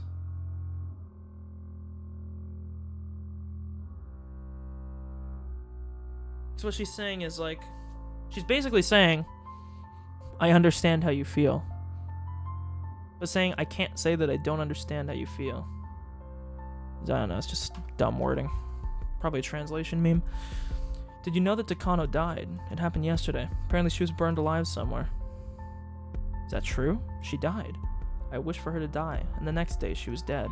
And Doishi from the police, too. Do you know him? The annoying and fat detective guy. Toko nodded a little. I heard from the police earlier, but apparently he went missing. And yesterday, actually. I, well, wish that he would die. Is this all true? I'm not lying. I don't want to believe it either, but it's true. Takano, Coach, and Oishi. I wanted them dead, and they really died. For a little while, Satoko was at a loss. A long silence ensued. Huh. What a scary story. Should be sure not to get on your bad side, Keiichi. And that's not all. There's something even stranger. It's about your uncle. I'd rather you not talk about my uncle. He was there yesterday, right, at your house? Could we please stop talking about him? I don't want to. It's impossible. He couldn't have been there. I said stop talking about him. No. That man couldn't have been there after the night of Tatarigoroshi because I... No more, please, no more about that man. I killed him with my own hands. Even the cicadas stopped crying. Her face was streaked with tears, and it stiffened even more as she looked at me in disbelief. On the night of the Tatarigoroshi festival, I killed your uncle, so it's impossible that he could have gone back home. But still, he went back. And last night he found fault with the dinner you made him, yelled all sorts of things at you, and then basically boiled you in the bathtub.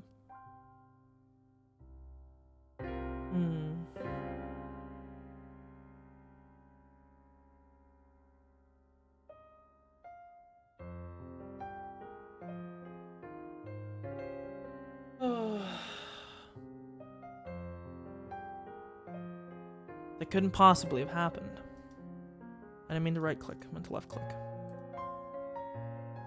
So I wanted to make sure I'd actually killed him, so yesterday I went to dig up the corpse I buried. But the body wasn't there. Oh fuck, I almost dropped my books.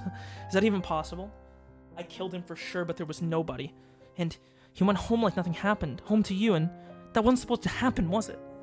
Satoko's entire body stiffened. She was shrinking away, like there was someone in front of her, about to hurt her. You probably think I've gone a little crazy, don't you? I don't blame you. I can't believe it myself. Keiichi, I think you are very confused after all the people you wish were dead coincidentally died.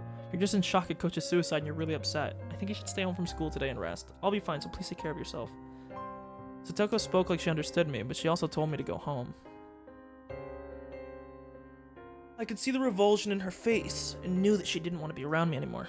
Once I show you to the clinic, I'll go home. Your legs are still shaking, aren't they? It'd be terrible if you collapsed halfway there. Really, I am fine now. I do not want to keep exposing myself to a man any more than this.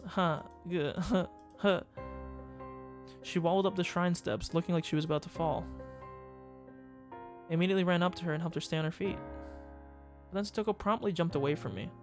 That outright rejection hurt a lot. Once she got to the top of the stairs, her breathing was ragged. She wasn't even looking at me. At this point, I was being ignored. Well, it was more like she didn't want to have anything to do with me. It really was a feeling of rejection. And that hurt my heart more than any blade could have. This was the path I chose for her sake. To be treated like this at the end of it all was just so saddening. Don't be naive, Keiichi. You never wanted to be repaid in the first place. You didn't do it so that Satoko would thank you. You did it so Satoko would be happy. And that was what led to this ending. Rika's house was a disaster prevention storehouse used by the town council. If you went past it a little further through the shrine grounds, you'd apparently reach the back of the assembly hall. Satoko was heading there, walking quickly, the gravel under her feet crunching as she went. Did she want to get there as soon as possible, or did she want to run away? I couldn't tell. And then I heard the vigorous sounds of wings flapping. I turned around and saw a crow. Well, crows aren't, in literature, crows are not maybe necessarily the most nice thing that you want to see right now. They're generally associated with death. They are scavengers, after all. I hadn't seen many crows since coming to Hinamizawa. I saw them a lot in my old town, though. On garbage day, they'd flock to trash collection points, pick through the bags with their beaks, drag out the contents, and have a feast. As if I was remembering that. I saw a few crows flocking around the shrine's donation box, and I thought how terrible it was for someone to leave a garbage bag in a place like that. Someone's going to be dead here. The cicadas quieted. And the bell's ringing again.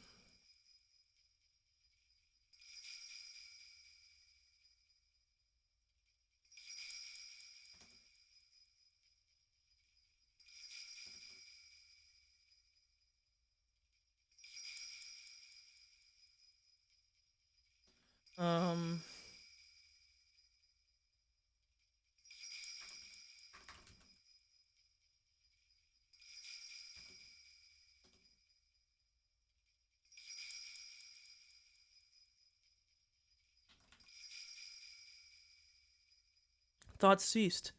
Even time came to a halt. I ran over to where the crows were flocking.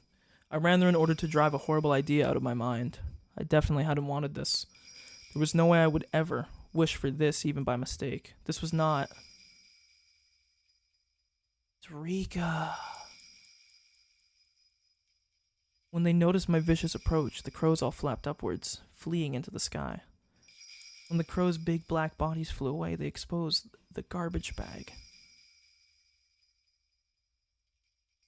She's dead. What had I seen there? The scream escaped from my throat before I understood what I was looking at. You know what? This is kind of like the first gore art that's happened so far. I was actually thinking that there was going to be more.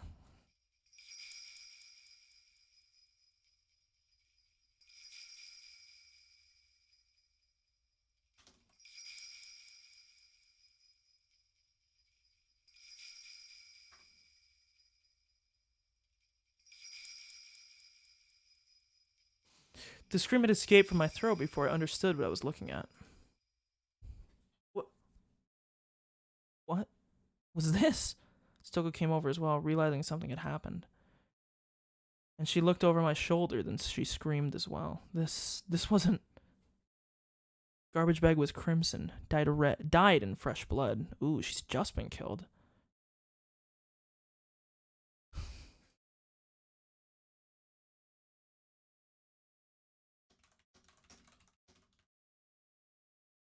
Enough of this stupid roundabout way of saying it. That's right, yes. It was Rika. Our friend, Satoko's best friend. Always easygoing, clever as a cat, but so cute you couldn't hate her. Our friend Rika, Rika was stark naked. She was face up, limbs sprawled. Her eyes were like glass, staring up into the sky. And...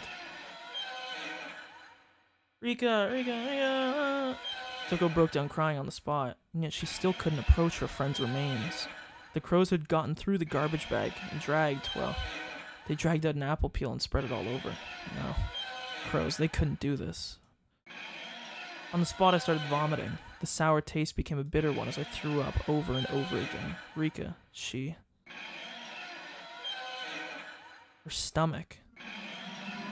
No way, dude!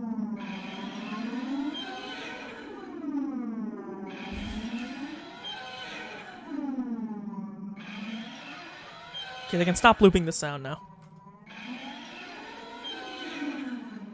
Crows couldn't have done this. And from her stomach, from her open stomach, her organs, bowels were dragged out like children's toys left all over the floor. The unbelievable sight induced oxygen deprivation in my brain.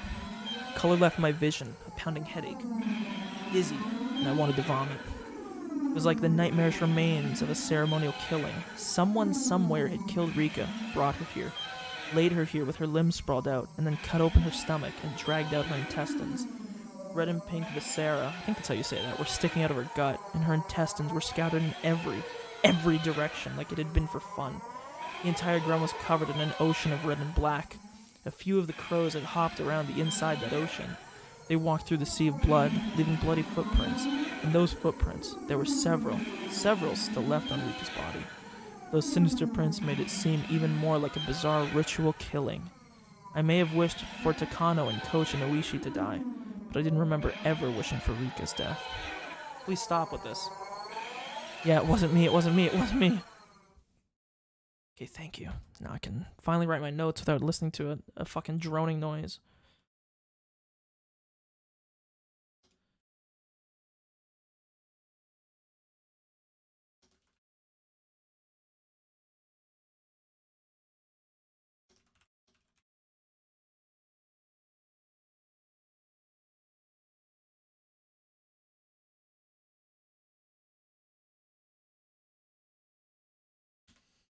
Hmm.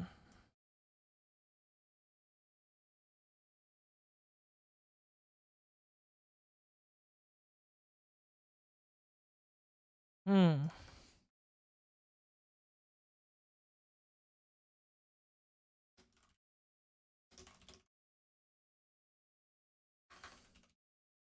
Hmm.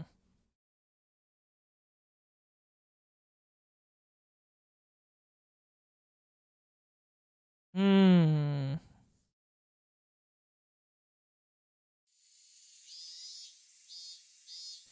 The newspaper was what was covering my hatchet. I had kept it wrapped up and on my belt in order to carry Satoko, and that newspaper had fallen off. Sheesh, don't scare me like that. I bet you the hatchet's bloody. I bent down to pick it up, and then Satoko looked at me with such disbelief as I'd never seen and froze. She was looking straight at me, at the hatchet, on my belt. Calm down, Satoko. This is what it looks like.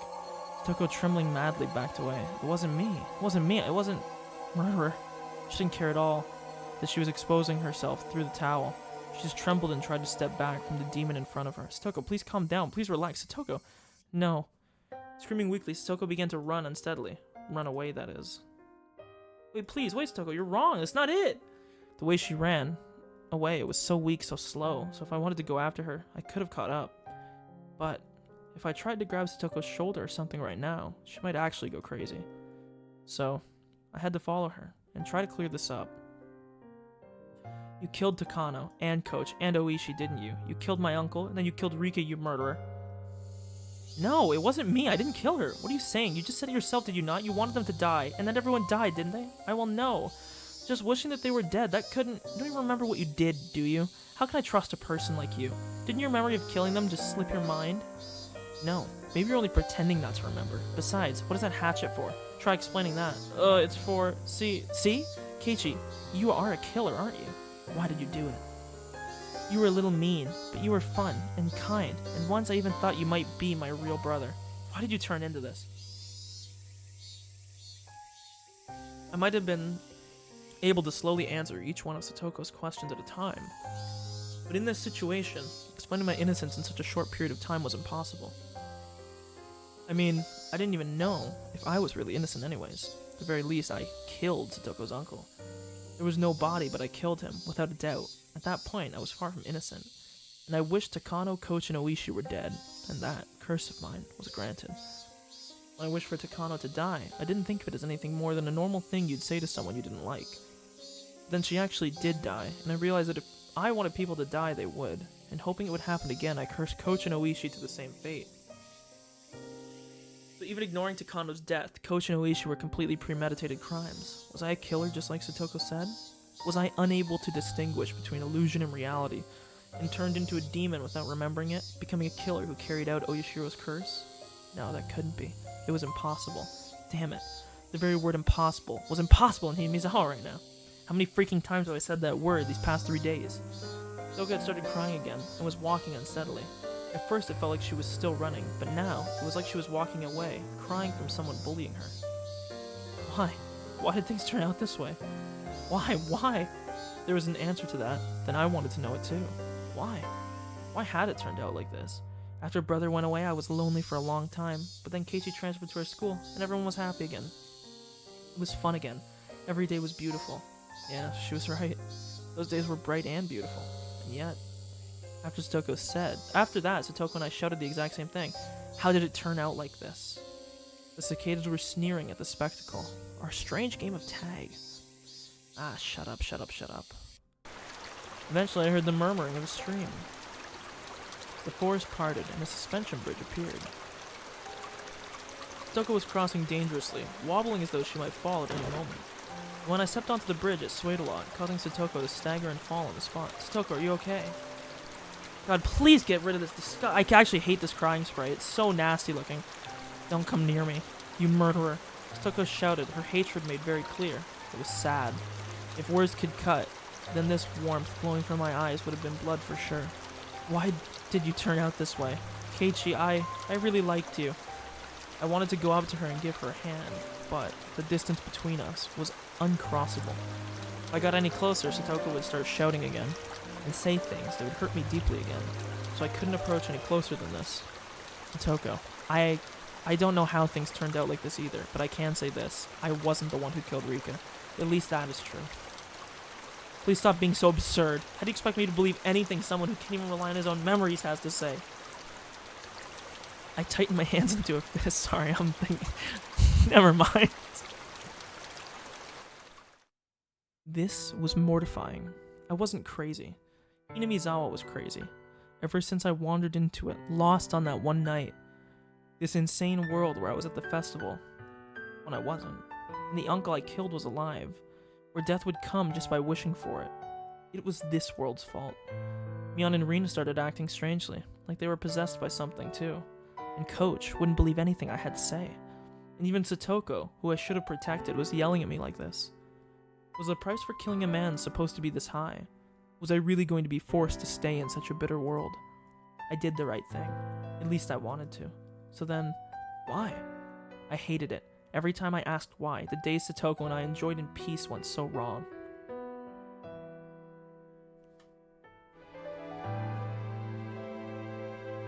Satoko, please believe me. I'm not a murderer. God, I hate this. I'm sorry. There's something about this crying spray. It's just ugly. It's gross looking. What is the hatchet for? Can you give a convincing explanation for that? Is this hatchet scaring you? Okay, I'll throw it away. That's what you want, right? Satoko didn't nod, but she seemed to be in agreement with the proposition. I clumsily took the hatchet out of my belt, then dropped it over the side of the bridge into the stream below. There, it's gone. Now you'll listen to me, right? You think I'll let my guard down just because you got rid of your weapon? Keiichi, you're strong. It'd be easier for you to strangle me with your bare hands. Like hell I would ever want to kill Satoko. You idiot. Then what should I do? Just put my hands on my head? Yeah, so why don't you? Please put your hands on your head and face the other way. There's a cunning plan, much like the ones she used during club activities. Putting my hands on my head and turning away would mean I couldn't attack Satoko very easily. She's gonna walk away, you're gonna just be talking there, like spilling your heart out, like, I didn't do it! I swear! She's just fucking walking away. Ah, you're so dumb. I immediately acquiesced to her request, since it would make her feel better. It was alright, please listen to what I have to say. Satoko stood up, then carefully approached me from behind. And then, she actually came right up behind me. She was so close, and yet I was so sad that I wasn't allowed to turn around. You sort of think I understand that it isn't your fault, Keiichi, huh? There it is, the bells start again.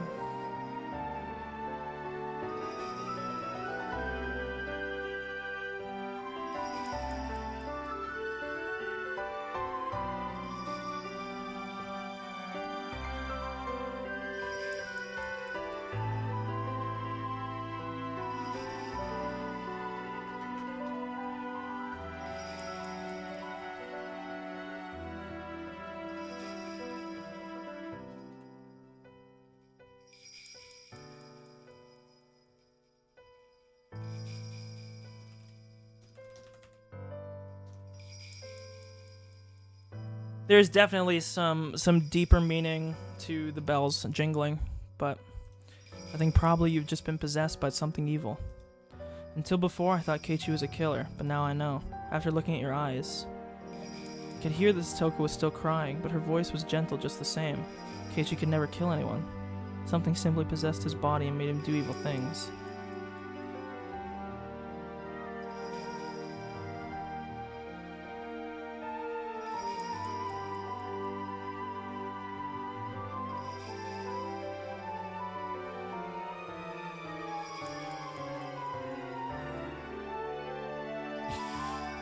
Was she speaking literally right now? Or was she trying to admonish me? I couldn't tell. Come to think of it, maybe they were possessed, just like Keiichi. At the time, I was only thinking I would be killed, so I didn't think about it. Now I understand. That was the work of something evil that possessed you. Satoko, what do you... It was less like she was talking to me, and more like she was talking to herself, like she was confessing at my back. I understand you now. It isn't like I haven't experienced it myself. Whoa, wait a minute. Satoko's voice started to become mixed with sobs. Her pained voice tore at my heart, but I didn't know what Satoko was talking about. I climbed to the top of the ritual storehouse once. It was a few years ago. Ooh, this is definitely hugely important.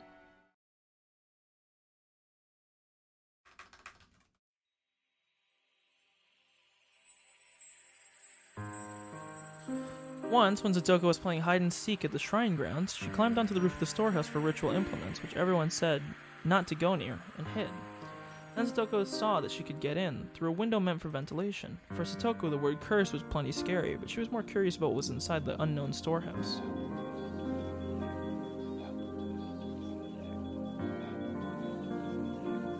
She removed the grating on the window, which was already hanging off, slid her small body into it, and climbed down inside. It was too dark to see much, but after descending, she realized just how high up she had been. Despite the darkness, she could see a few things around her thanks to the faint light coming in from the air window. Sorry, weird wording. And to her disappointment, it was just a regular old storehouse. She tried to leave, but was locked up tight from the outside, and it was made not to open from within. She'd have to go back out through the ventilation window she'd come in from. But the window was high on the wall, and there was no way she would be able to climb back up. Satoko desperately tried not to cry, and racked her brain thinking of a way to get up there. There were a lot of birdcage-looking things hanging by chains from the ceiling. She took the hanging chains and strung them along the wall. She climbed up the bundle of chains she might be able to manage to climb up to the ventilation window. There was nothing else she could do, so she had to try, and try she did. It was dark and creepy, and she didn't want to stay there forever. The more she thought about that, the more she panicked. She climbed the bundle of chains. Satoko could hear the clinks and clangs of everything creaking under her weight. And then just as her hand reached the window, one of the metal fixtures she'd used to stick the chains on the wall flew off, and the chains all began to pull loudly and furiously every which way. Spurred on by the sounds behind her, she managed to get back onto the roof from the window. Because of the weight of the flailing bundle of chains, the other fixtures broke. And then one of the big bird cages hanging from the ceiling fell to the floor with a huge noise. Under it was an image of Oyashiro, his vessel, and the cage took off one of the arms. Okay. Then trapped some of the other implements beneath it. It didn't take very long for her to grow scared of what she'd done. A deafening noise could be heard from the rest of the shrine grounds. A few other children heard it and gathered around, and of course Rika was one of them.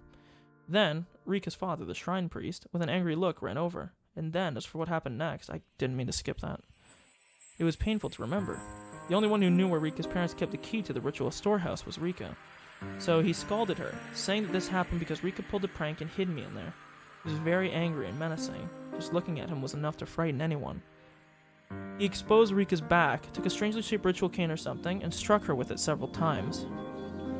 Rika's words at the time, "It wasn't me, I'm sorry. That pitiful voice I still can't get out of my head. I should have said it was me. I should have said so, to save my best friend from that false accusation, without being afraid of Rika's father's terrible temper. It seems like her father was kind of a piece of shit. It seems like all the people that have died have kind of been pieces of shit. Dare I say. Rika gritted her teeth and cried. At the time, she didn't remember doing. At the crime she didn't remember, not the time. Ever since then, the world had been strange. I know, I understand. This is Oyashiro's curse.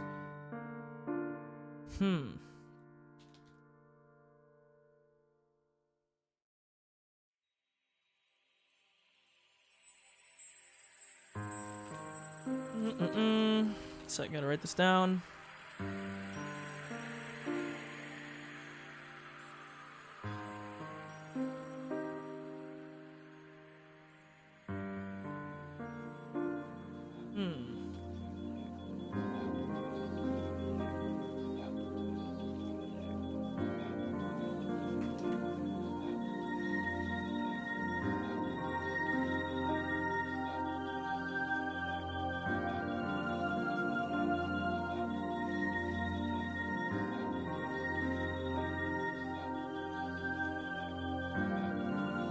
I don't really know if I buy into this. I'm forsaking my best friend, Oishiro's curse. My father and mother too. They vanished in that muddy stream. My mean aunt died too. But then brother, who loved me more than anyone, ran away from home. And then Keiichi transferred in. And I thought I'd finally gotten my fun life back. But this time, Keiichi was possessed. And even Rika got killed. There's something I heard once. Oishiro, when he really curses someone, he doesn't kill them right away.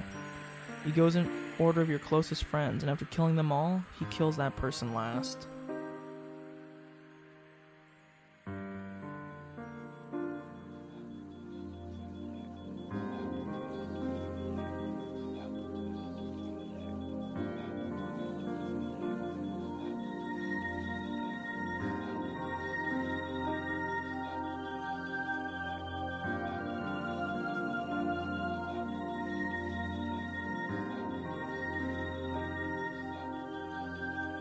This is a weird-ass theory. A game theory.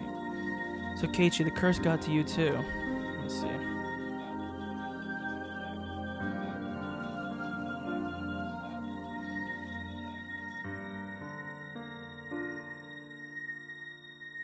I'm sure that Rina and Mion will be cursed next, and then they'll kill and be killed.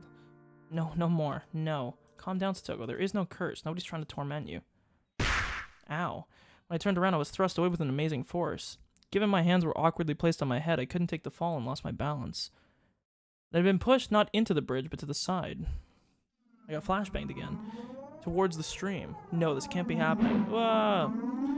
As one last miracle, I was allowed to grab a cord hanging from the bridge. Far below me was the stream. We were pretty high up, and below were rocks of all sizes. If I fell, it clearly wouldn't be pretty. The entire bridge was tilting under my body weight. Okay, bro, that suspension bridge looked pretty tough. I don't think it would break under your body weight. My frail little grip probably wouldn't last another minute before my fingers had to let go. Satoko! Satoko! I didn't understand myself, what I meant by shouting her name then. Was I asking her to save me, or was I asking her why she did this? Finally, everything came back into focus, and I saw Satoko. And I was surprised at what an odd expression she had. It was the first time I'd seen it. Ooh! OST! It was an expression of righteous anger, meant only for those who needed to die. Die, you murderer. Give him back. Give back my brother. Give back Rika and Mommy and Keiichi. As she screamed, she jerked the bridge to and fro. She didn't have to do that. I was gonna fall anyways. I won't lose to the likes of you. I won't lose to some stupid curse. I will never, ever lose to you. You took everyone. I will never lose to you. Not ever. Satoko, please, just let me say one thing. I don't know what my face looked like at the time, but it seemed like it was enough to quell Satoko's agitation. I know what I did isn't exactly praiseworthy. No, in fact, maybe I should never have done it at all, but I did it because I wanted you to be happy. Please just believe that. You, at the very, very end, you're still pretending to be Keiichi.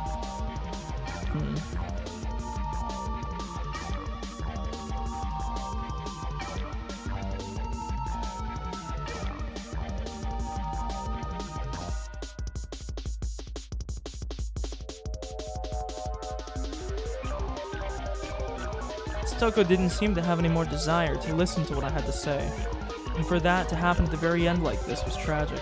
I didn't do any of it so you would praise me. If it made you happy, that was all that mattered. We were nothing without your smile. So after I disappear, please smile. If you can get on with your new life by my dying, then please just smile. Can't you at least promise me that? Stop speaking. Don't use Keiichi's mouth like that. Fall down, die.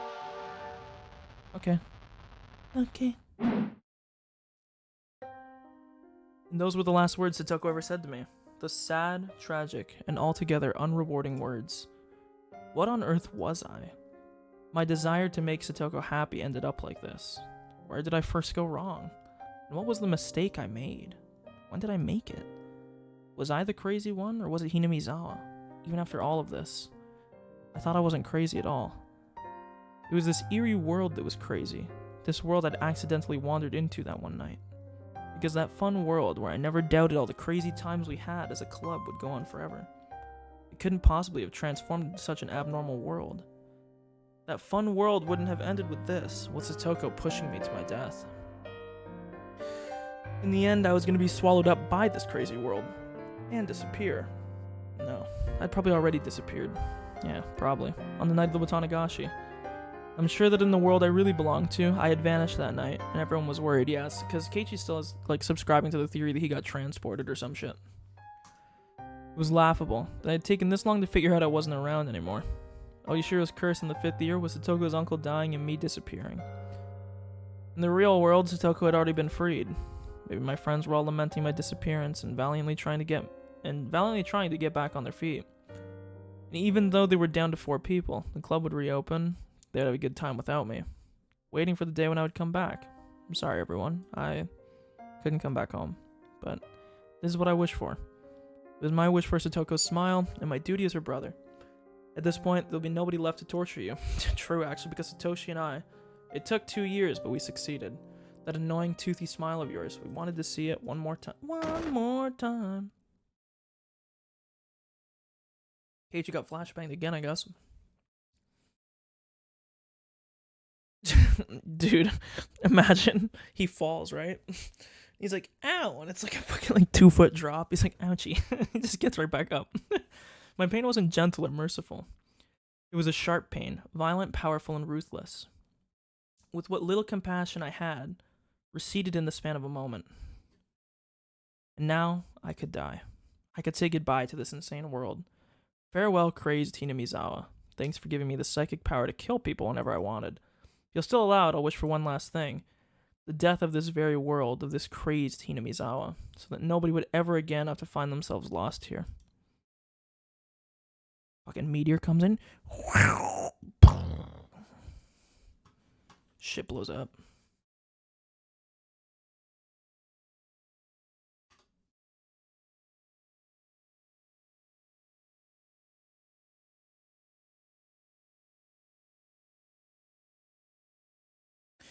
Another tip.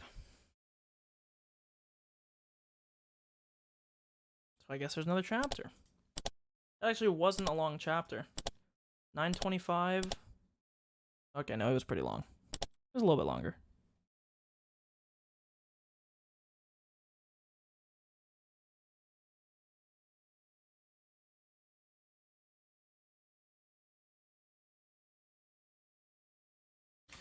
I mean, we're still going. I mean, I'm committed to finishing it at this point. Research notes. Oyashiro. Nobody really knows what characters to use to write Oyashiro. Knowing this is hard, partly because depending on the time period, he's been called with various titles, with subtle changes to his name, and nobody knows the real one. The only thing all time periods agree on is that the 4 syllables Oyashiro are always used. There's a theory stating the shrine, or Yashiro, dedicated to Oyashiro itself, became an object of worship, and that people began calling it Oyashiro, or Lord Honorable Shrine, but this doesn't make a bit of sense. I don't know whether this is related, but people say that the Furude family, the most respected bloodline in terms of worshipping Oyashiro, actually inherited his blood. And in the legend the Furude family passes down, if for 8 generations in a row the firstborn child is a girl, the 8th daughter will be the reincarnation of Oyashiro. Okay, what the fuck?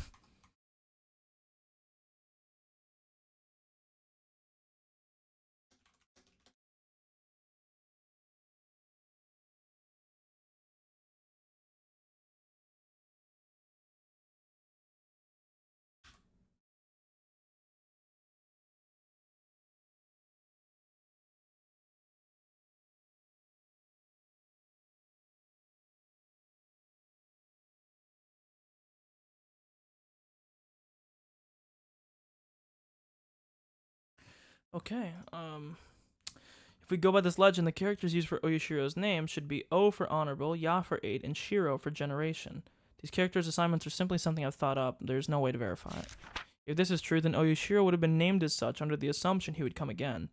The second coming of an object of worship can be seen in several religions, so this isn't unusual, but a few of these religions call the second coming of their object of worship a day of judgment, or something along those lines, and we must not forget they mean it to be the end of the world. Rika Furude, pampered and loved dearly by the elderly folk in the village, the rumors say she is the 8th generation, and Oyashiro. I do not know the family tree of the Furudes, but at the very least I can confirm that for the past 2 generations, the first child has been a girl. Rika Furude watches over Hinamizawa. If the village were to lose her protection, what would happen? Would peace between man and demon be lost? Would it once again create a hellish landscape where man-eating demons run rampant? A gruesome feast of the demons who suddenly remembered how delicious the weak humans were, who could only cry, scream, and run for their lives. What would that look like? Just imagining it is enough to make my heart pound with excitement. Okay. That's a little bit of new info.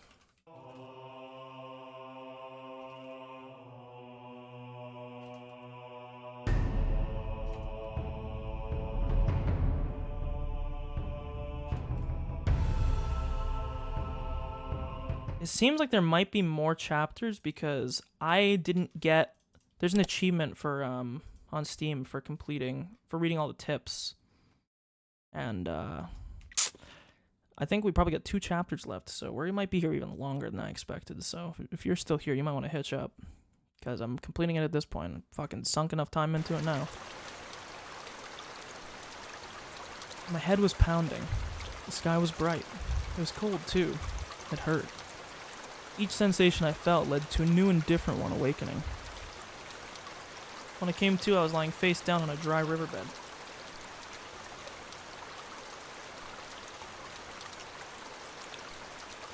A few body parts hurt a lot. The skin over a bunch of my joints was torn, turned blue or red or oozing blood. I could tell it was my bones that were in pain from the agony I felt whenever I moved. I looked up and saw how high the bridge from which I had fallen was. Considering I'd dropped from there, it was a miracle I could open my eyes again.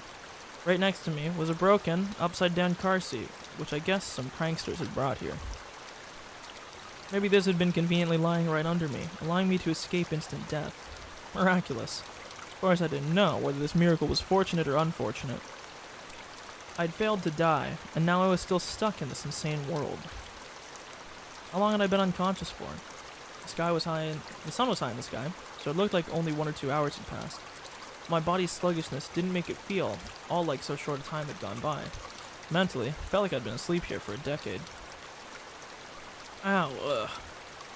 The more feeling returned to my body, the more the pain flooded in. It hurt so much it would have been better not to have woken up. I needed to get to a doctor.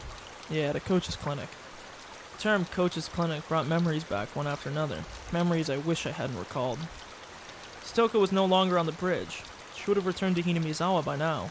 And she would put on some clothes, go to the clinic, get a checkup, and report on how crazy I had seemed. The police were waiting for me without a doubt. This time, would they find out for real that I'd killed her uncle and arrest me?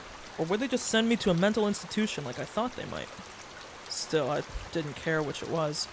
Please, someone stop all this pain. You can boil me or cook me after that, whatever you want. I began to walk unsteadily, just limping along. I went downstream, and then through an animal trail-like path in the woods. I walked haphazardly, searching for a path I knew. Eventually, I finally came across a familiar road, and set off towards the clinic. The one thing that I wanted to mention as well, based off that whole thing about Rika being Oyashiro, it would explain Rika's all-knowing nature about a lot of things if she actually was like an omniscient being.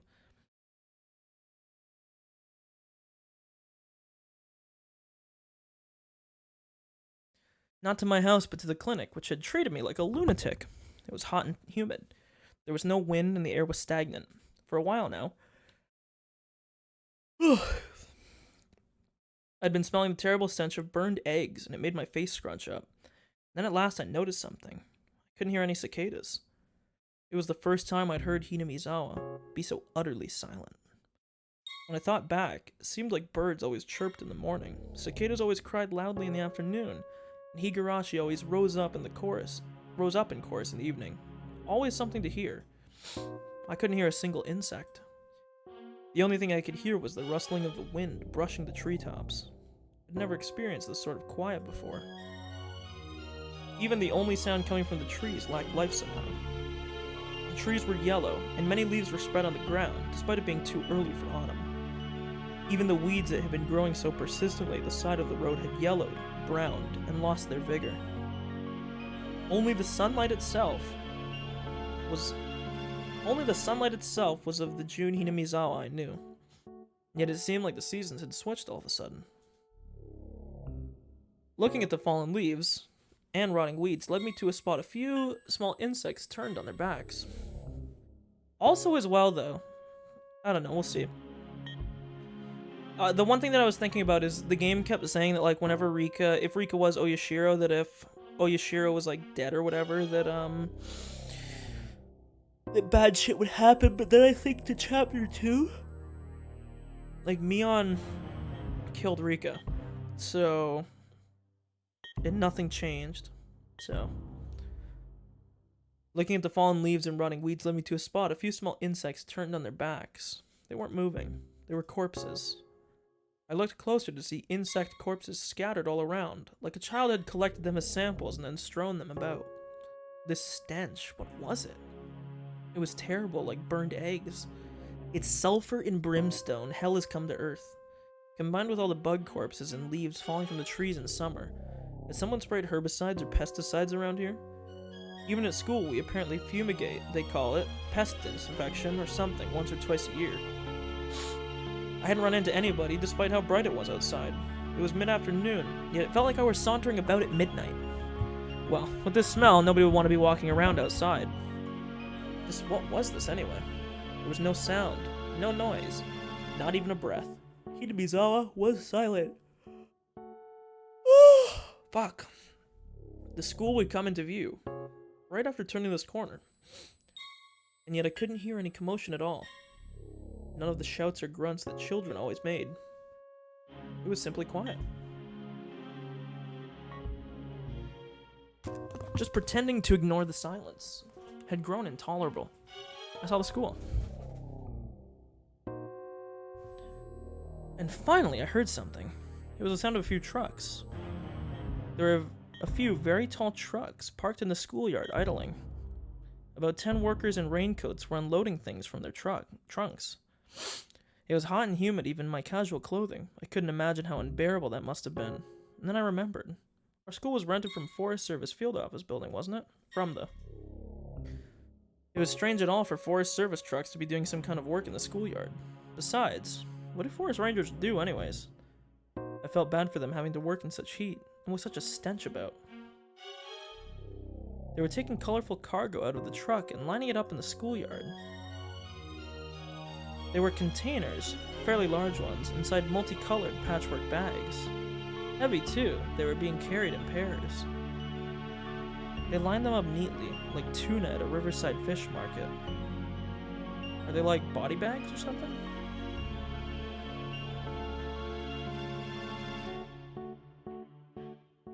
Several dozens, hundreds of tuna. Oh no, it says tuna. Oh no, they're saying like tuna. I forgot my pain for a little while, captivated by this big forest ranger job I'd never seen before. As I stood there watching in a daze, the people in raincoats working on the other side noticed me. One of them pointed me out and they shouted a few things back and forth. I thought they might yell at me for getting in their way, so I decided to leave post-haste. But then 2 trucks drove up behind me. I stepped aside and they entered the schoolyard. Sheets covered their trunks, but I could tell they were completely full. As they passed, there was an awful smell that made me want to choke. Is it just the smell of dead bodies? What's going on? It wasn't the same burned egg smell as before, but an even worse one, like rotten crab meat. What on earth was it? I'd been enshrouded in one terrible stench after another all day. Then certain white letters emblazoned on the side of the passing trucks caught my eye. Ground Self-Defense Forces. What? Self-Defense Forces, like the army? Why was the army in the schoolyard? Hey you, where'd you come from? Suddenly someone slapped me on the shoulders from behind. I turned around, and a canopied SDF Jeep was parked there. The The SDF person had on a green raincoat and a gas mask like in the movies, carrying a compressed air cylinder. He didn't look normal. There wasn't an inch of exposed skin anywhere. Where did I... Ow. When I tried to talk, I stretched a wound on my head. It made the SDF people exchange glances. I could see their faces through their masks, but they seemed surprised. You live in Hinamizawa? Can you tell us your name and address? Well, yeah, I sort of live here. My name is Keiichi Mibara. Oh, my address is blank. Hinamizawa Village, Shishibon. After seeing me tell them my name and address without hesitation, one of the SDF people watching from the Jeep started talking into a radio. Base, do you read? Base, do you read? We have a 402, survivor discovered. I repeat, we have a 402. We found a survivor. He's in front of the Forest Service office. This is Base, we copy. Secure the survivor at once. What is his status? Healthy. Wounded all over, but not fatally. He can walk on his own. We'll send him to HQ for safety. I was prepared to go along with the police, but the SDF... couldn't help but think it seemed a little bit much. They urged me into the back of a Jeep. And then they told me to put on this gigantic gas mask. I did so, and one of the troops fiddled around with it, strapping it tightly on me. It was heavy, hard to see out of, hot, and difficult to breathe. Just looking at the world through the lenses made it lose its sense of reality. My breathing sounded like some giant monster through the mask. At this point, I had no idea what was happening. You and me both, brother. I mean, I kind of have an idea what's going on, but with much trepidation, I asked the trooper adjusting my mask. Excuse me, did something happen? Where were you? What were you doing? Hey, don't answer our question with more questions. I was one asking you. I fell from a big rope bridge way back in the mountains. I think I passed out on the riverbed. I don't actually know what day it is. Today is June 22nd, 1983. Wednesday. It surprised me. Stoko pushed me off the bridge on Tuesday, the 21st. That meant I'd been asleep on that riverbed for an entire day. Forgive me for asking again, but did something happen? Why is the SDF here? Is this a drill? Had my question been that difficult for him, none of the troopers would answer me. Ooh, yo, it changed! The writing! Monka fucking ass! The one in the driver's seat talking on his own radio turned on the vehicles. Sorry, I'm pulling my cable. He turned the dial, and some broadcast station or another came in. I started to listen to the voice of a radio announcer I was familiar with. Wow, it was conducted at the Prime Minister's office. In regards to questions from the press that the SDF not responding to the disaster promptly was directly related to this unprecedented, unheard of catastrophe, Chief Cabinet Secretary Okuno had this to say. And so, I believe that once the SDF received the dispatch order from the prefectural governor, they responded promptly. According to him, the SDF was prompt to respond to the crisis after receiving their orders. He implied that it was the prefecture's responsibility for taking too long to comprehend the situation. When did the governor who requested the SDF's dispatch actually become aware of the outbreak of such an unprecedented catastrophe? Say outbreak seems like they're talking about like a virus, which would maybe be the same as a gas mask, like some biological warfare. And did he not invite further damage because of the time lost before he sent the request for disaster relief? In other words, because of the bureaucracy. We are awaiting further investigation into this matter. That was Mr. Okada, reporting from the Prime Minister's official residence, almost at office. At this point, we can take another look at the political response following this disaster. In the middle of the night between June 21st and June 22nd, a large-scale disaster broke out in Hinamizawa Village, Shishibon. The details have not been yet investigated, but there was an eruption of volcanic gas from somewhere in the Hinamizawa area. The gas was relatively heavy, and as it spewed out, it began to flow. Okay, well, we gotta write this down, obviously.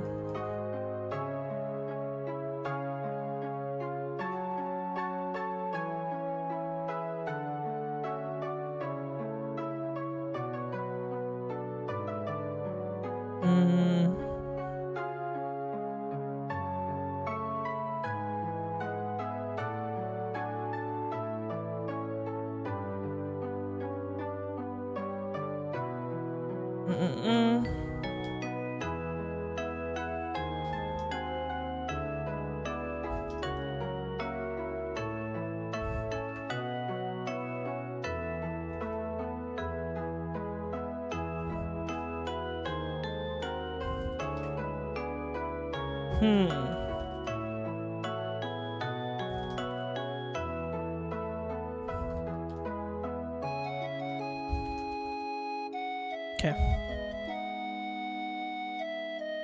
It happened in the middle of the night, 2 to 4 a.m. Okay.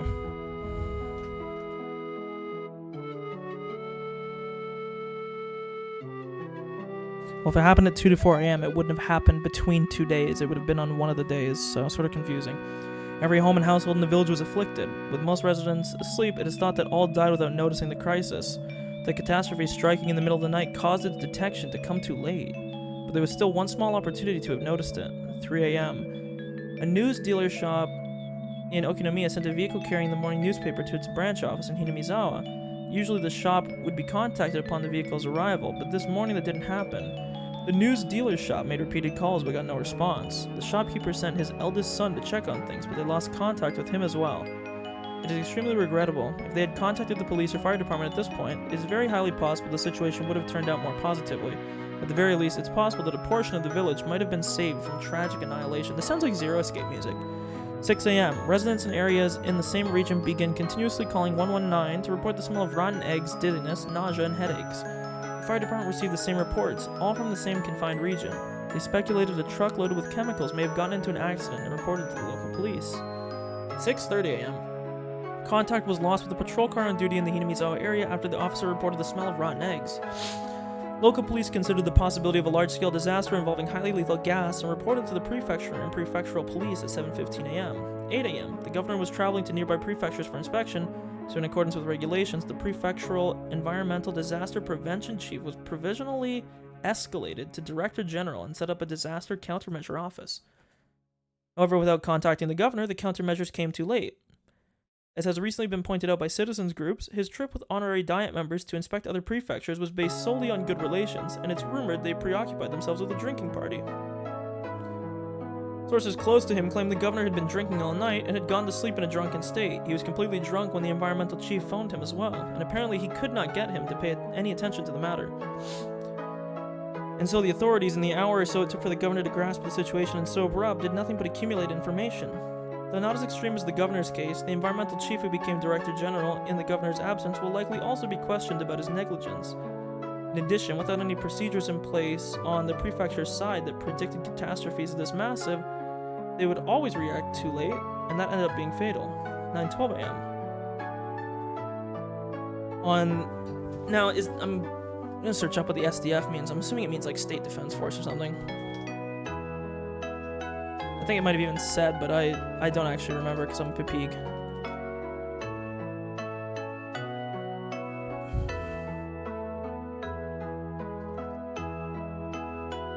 Self-defense forces. Yeah, they did say that. I remember now. Man, they did say that. On the advice of the prefectural police, the governor requested requested a disaster relief mission from the SDF. By the time the criminal defense unit, equipped with protective equipment, By the time the chemical defense unit, equipped with protective equipment, arrived on the scene, 8 hours had already passed since the incident's outbreak. Okay.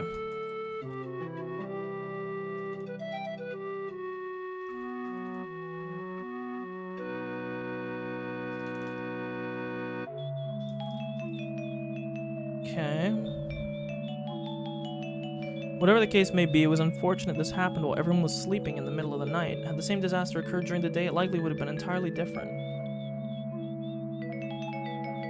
All households in Hinamizawa village were wiped out.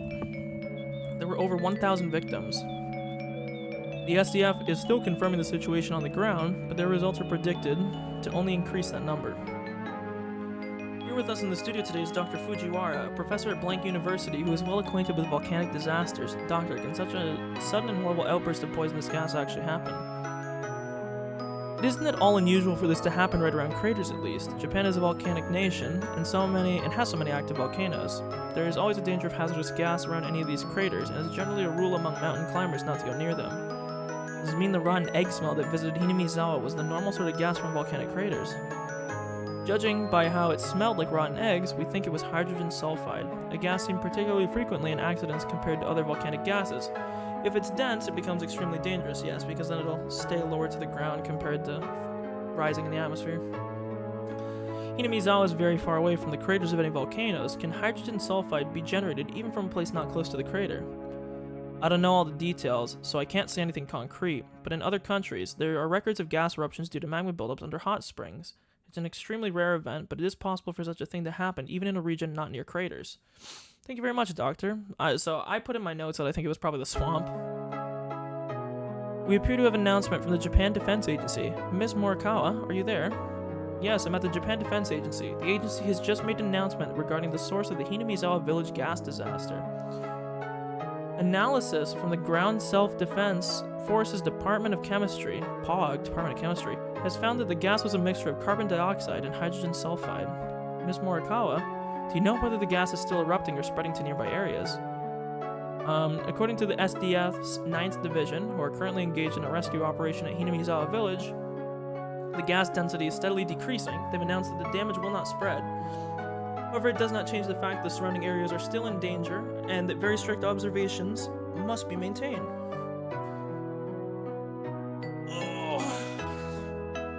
That was Morikawa from the Japan Defense Agency, and now we have a report on the state of those who have been made to evacuate the Okinomiya area. Shimo Shinozaki Elementary School is one of the evacuation sites, and currently we have a reporter on scene.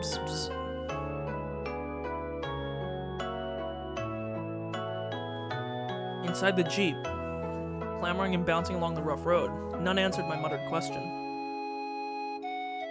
An unprecedented catastrophe had destroyed Hinamizawa in a single night. Where was Hinamizawa village anyway? Someplace deep in the mountains, right? Names of places I'd heard about on the radio were always like that. They were all places I'd never heard of, much less knew the locations of. Wiped out? What does that mean? Don't they usually say how many died and how many were injured? I mean, they did if you were listening. How many people were alive?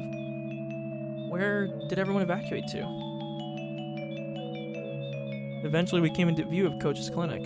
For the first time I saw the flag of Japan hanging on a pole outside. Japan's circular sun hung down as though exhausted. Many SDF tents were set up in the clinic's big parking lot, and many strict security vehicles were parked there as well. When they saw the jeep coming, men in white clothing and gas masks came running out of the clinic, frantic, carrying a stretcher. You're gonna be alright. How do you feel? Can you walk? Yeah, ow. Because of my ows, they forced me to lay in the stretcher anyway. People who seemed like doctors were looking at me and notifying others of my condition via radio. Multiple wounds, high possibility of fractures and internal damage, large laceration in the head. Pupils normal, but even without bleeding from the fundus, brain damage is still possible. And then from the clinic entrance, people lying on stretchers were brought outside to replace me. Judging by their clothing, they were from Hinamizawa, and that's how I knew they were victims. They brought the stretchers in front of a truck. 2 troops holding shoulders and legs like some kind of baggage picked them up and threw them into the trunk. Bunch of bodies. In the trunk of the truck, people's bodies piled in heaps. They were just like baggage, and that told me they were already nothing but shells. At that moment I remembered all those colorful sacks filling the trunks, and them, lined up in the schoolyard like a fish market. Hundreds of empty shells. Corpses. Yeah, I put that together, buddy. You don't need to keep repeating it. He's having a hard time grasping it, I guess. You jackasses, don't just throw the victims in like that. They lived here. The troops carrying the sacks answered with a humble salute. The world didn't need this insane version of Hinamizawa. My final wish, again. He did say that, yeah, it was granted. Part of me thinks Keiichi's living in like a delusional fucking world. I didn't understand anything anymore. None of it mattered. I wished, I cursed, and then it happened the next day. Then please tomorrow morning let me die. Well, there you go, it will happen. An insane night is still going on. Please let it end already.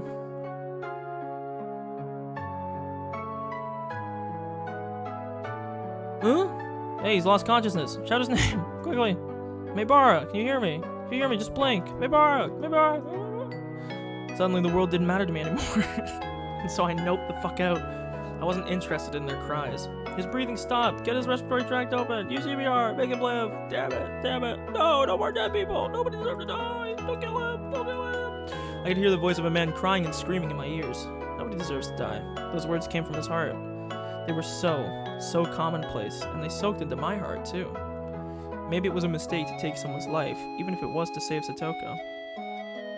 If this is the price I had to pay, this horrible tragedy, and this is a little much, you don't fucking say. I was about to say, bro, at a certain point, how many lives are, at what point do you still value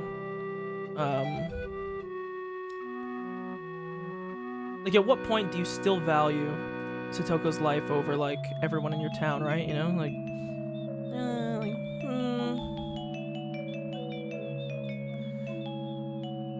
Why did you never punish me? Come to think of it, Satoko said something. Oyashiro's actual curse never goes for the target at first, but kills everyone they love before that. Oyashiro's curse. It was a convenient excuse I told myself at the very end, that it wasn't my curse that destroyed it, but Oyashiro's. Given that I was in a stretcher, this next bit might have been obvious. But last of all, I realized one thing. Yeah. Today, I had not heard those footsteps following me. Even once.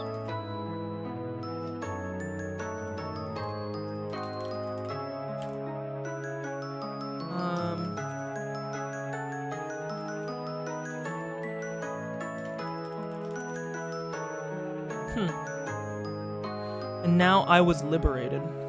As the cries of the Higurashi I couldn't have been hearing filled my mind. Their tearful ensemble was the only funeral march I had. June 22nd, 1983 early morning. Widespread disaster occurred in Hinamizawa village, Shishibon Blank Prefecture. Volcanic gas, carbon dioxide, and hydrogen sulfide erupted from Oni. I fucking knew it was the swamp, dude. One of Hinamizawa's areas. Okay, so let me write this down.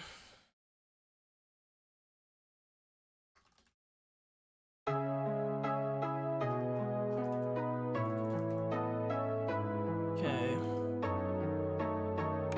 There were 1,200 victims. 20 have gone missing.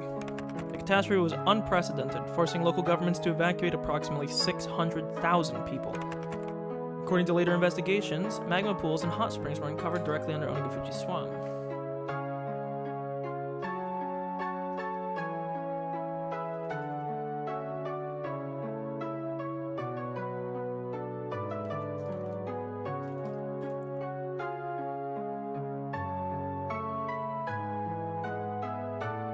Okay. And the gas that gushed from it was determined to be the cause of the disaster. In addition, directly after the incident broke out, many came forth claiming this disaster was a curse based in Hinamizawa village legends, first sparking a wave of chaos. There were apparently local legends of a curse spreading a miasma, destroying the village, and some scholars believe a similar gas disaster may have happened in the past, and remained part of these legends.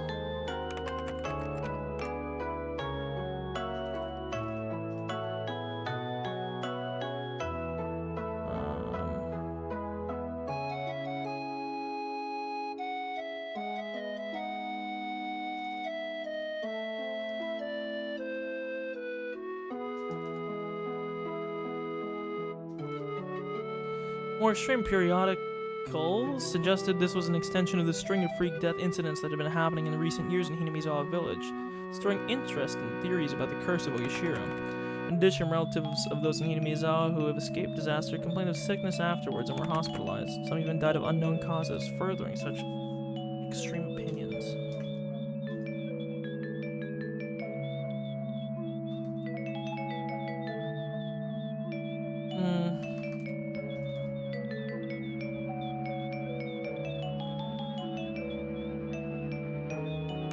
On top of that, several relatives professing to be possessed by Oyashiro's curse committed suicide in strange ways, and the impact the disaster has had on the entire nation can no longer be ignored.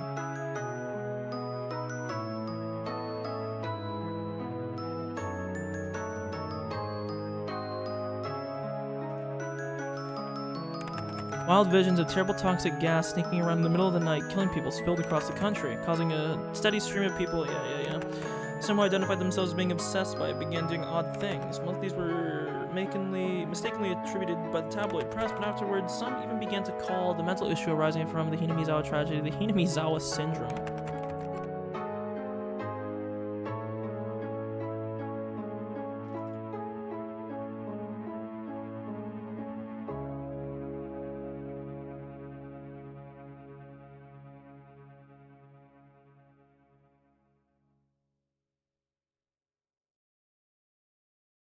The Hinamizawa village region, the object of all kinds of rumors and speculation, is currently closed off, and even flying overhead is prohibited. The Prohibition was at one point undone as a result of a decrease in the gas density, but that autumn another gas burst was confirmed, leading to the area being cordoned off again. Word is that the area is sound asleep, all traces of its former life intact and left to rot. Nice. Only one survivor remains, Keiichi Maebara, age 1 blank, who lived at blank Inamizawa. At the time of rescue, he had some trouble breathing due to fluid buildup in his lungs, but as a result of life-saving procedures, he was kept alive. He is currently in a general hospital somewhere in the prefecture. The press have been asking for him for some time, but all interviews are being refused. What did he see in Hinamizawa?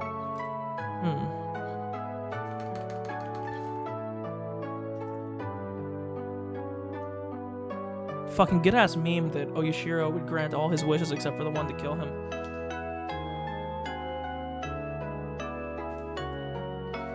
Today he remains silent, unwilling to speak of it.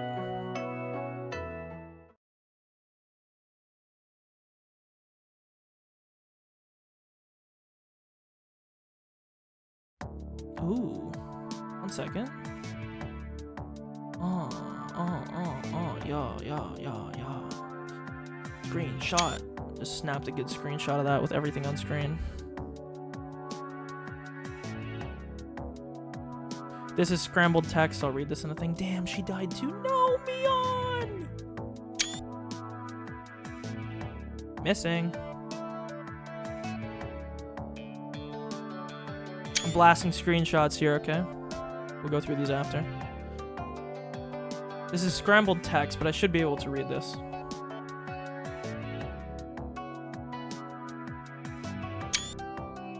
Attempted suicide.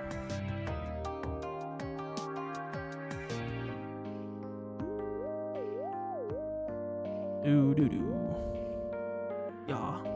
I don't need to do this. The rest is here. It's just credits. But I will still do it because maybe there's some secret in this, you know.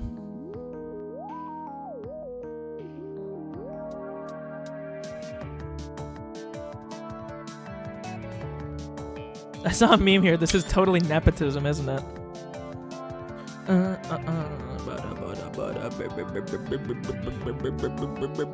I'm just snapping these Steam screenshots like a madman. There we go. I think it's the last one. I'll work harder than ever. That's actually not scrambled. It's just spaced in the wrong spots. What a happy little ending credit song, though.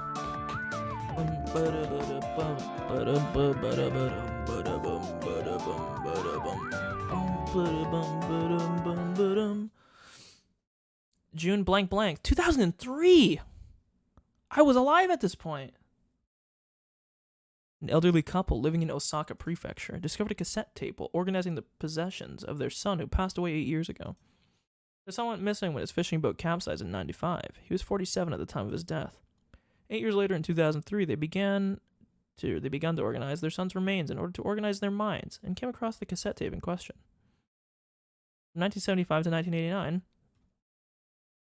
the deceased had experience working as a journalist for a photography periodical, and this tape is thought to have been created during that time. Whoa, wait. This is big.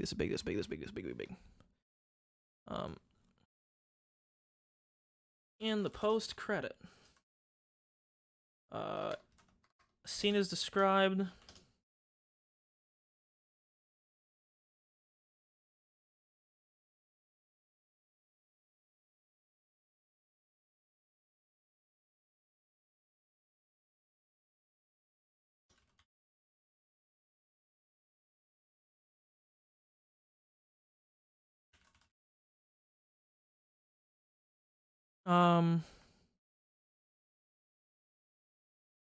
Sorry, I need to get, this is big.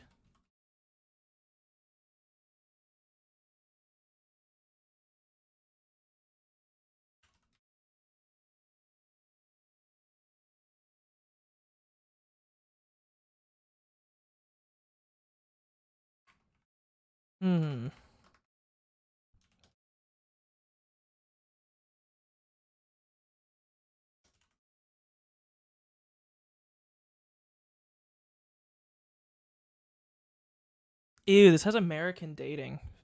Disgusting.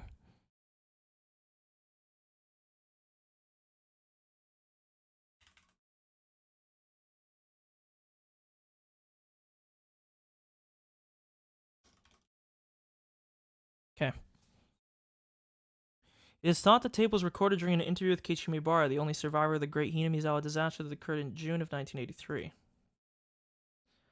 As the only person who lived through the disaster of the night of June 21st, shrouded in mystery, many interested parties attempted to question him, but he never once spoke physically to anyone in a public place. Therefore, the tape caused quite a stir, possibly being of extremely high value.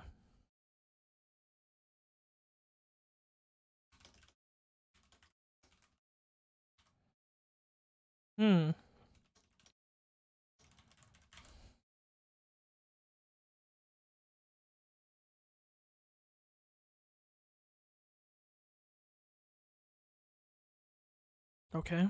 Can I see the contents?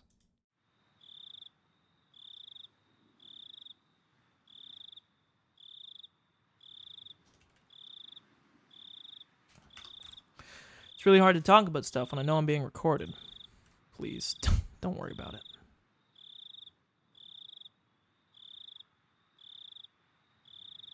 Here. Won't be a problem if I do this, right? After this, the sound quality dramatically decreases. Did he cover the recording device with something? Let's get this started. Here's my first question. Keiichi, where were you the night of the great disaster? I'd gone behind the shrine, then took a path through the woods for a while. There's a rope bridge there. A little while before you get into the mountains. I fell from there and lost consciousness. True, he's leaving out the part with Satoko, but...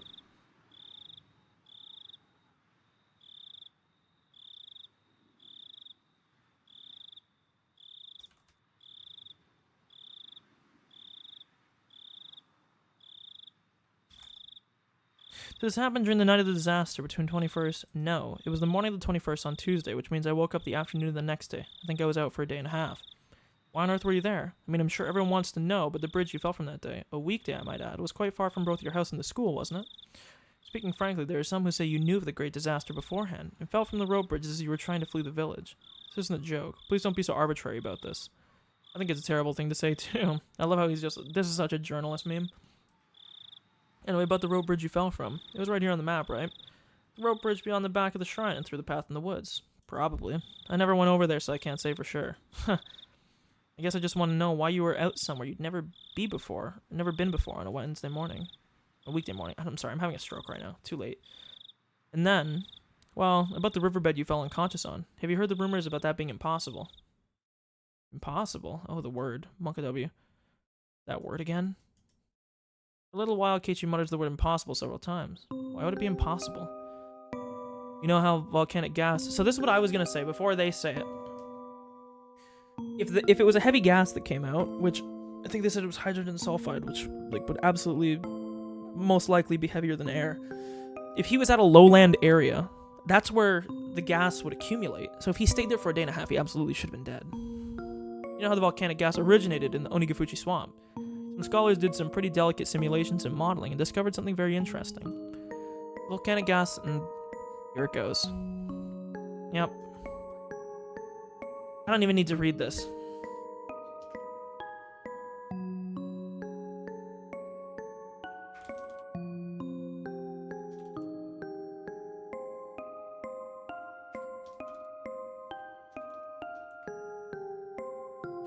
And with Onigafuchi Swamp as its source, they were able to test how much time it would take for the gas to erupt and spread on the whole village. So, well, the riverbed you were unconscious on, the gas, it would have flowed down there. I don't really understand what you're getting at. In other words, if you were really passed out on the riverbed, you would have been in the middle of all that toxic gas that was spreading everywhere that night. That means there was no chance you could have been passed out there. Allow me to be a little more frank. I think maybe you might be telling a lie. During the Great Disaster, you were hiding in a safe place, keeping an eye out for when the gas got thinner, then reappeared and were secured by the SDF. How about that? Is that right on the mark? For a short time, the journalist presses Keiichi Mibara further, in a teasing way, but all that can be heard are heavy sighs. Even if that was the case, I wouldn't be surprised at this point. What do you mean by wouldn't be surprised? Was this recording really taken of Keiichi Mibara? Some harbor suspicions.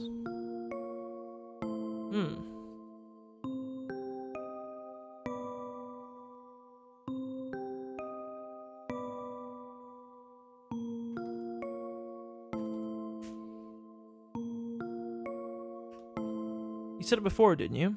That it was impossible. Impossible things happen in that Hinamizawa all the time.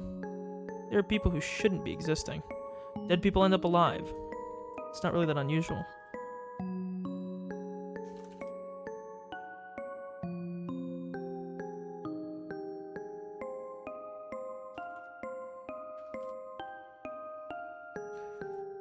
I never thought I, of all people, would be asked to prove that I was still alive when I was supposed to have died. Ha ha ha. The journalist and Keiichi both laughed for a while. To verify its authenticity, I had others in the Mibara family check the tapes with his voice in it. However, the sound was not clear, and much time has passed. The relatives I checked with couldn't remember what he sounded like. I was unable to gain positive proof this is actually his voice.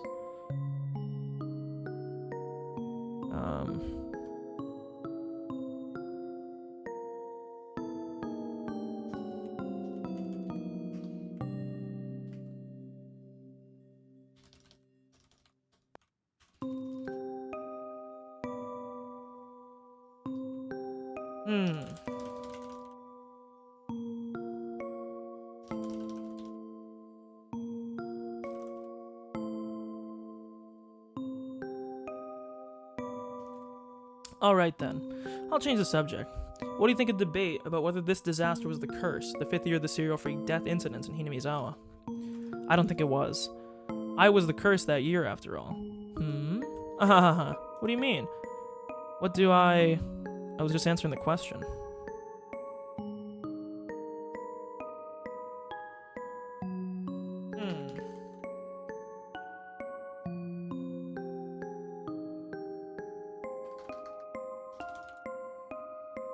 God, I'm like doing like double notes here.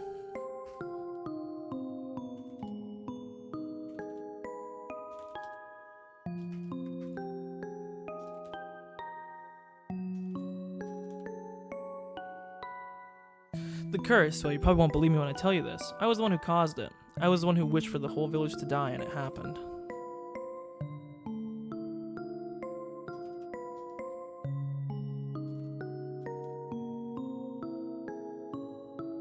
Haha, what an exciting story. Exciting? I suppose you could call it that. After Mibara Keiichi's failed suicide attempt on a certain August day 2 months after the disaster, he was diagnosed with a mental disorder and transported to a treatment facility.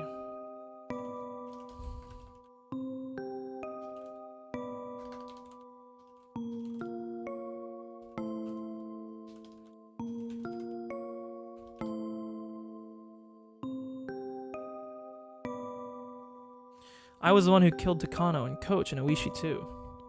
At the time, I had some kind of divine power. Yes, I suppose it was like footsteps.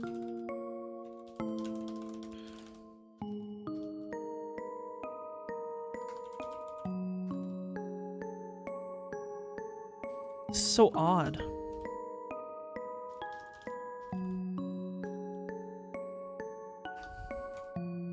Footsteps? What's that supposed to mean? Have you never heard footsteps before? Tip-tap, click-clack. The facility never allowed any news coverage, so it's extremely unlikely that a tape from the media dated after August 1983 would have his voice in it.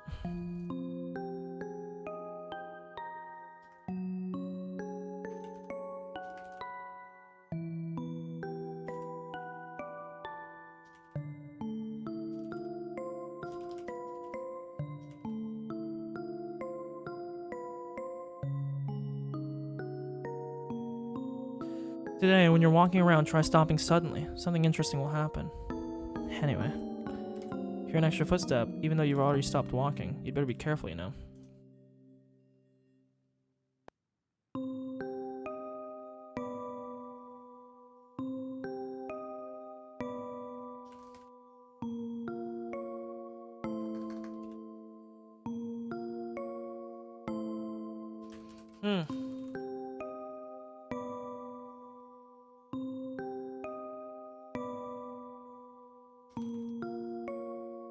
This is so odd. Yeah, I'll be careful. Haha. Is what I'm saying really that funny to you? However, the reporter had been criticized for his forceful methods of collecting data while he was active, so there's a possibility that he broke into the facility and forced Keiichi to talk.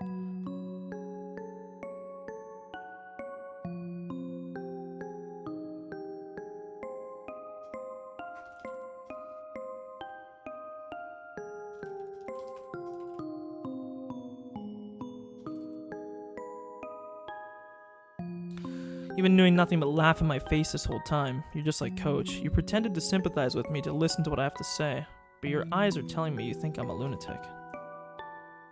Okay,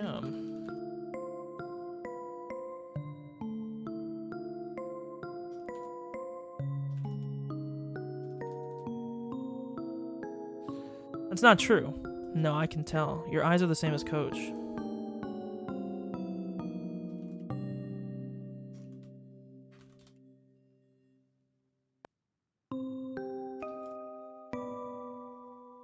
Is this truly Keiichi Mibara's voice? The authenticity of this recording is still wrapped in mystery.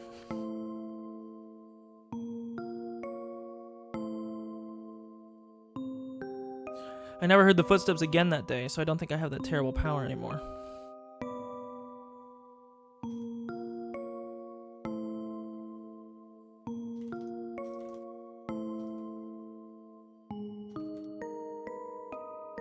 This makes me think about chapter 1.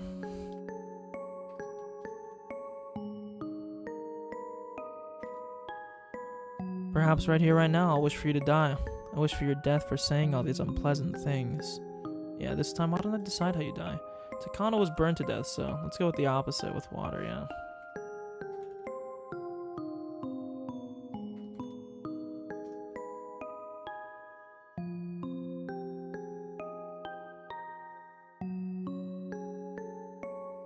I hope you drown and die. How's that? 15 years after this tape was created, the reporter, just as Keiichi had predicted, died in an accident out at sea.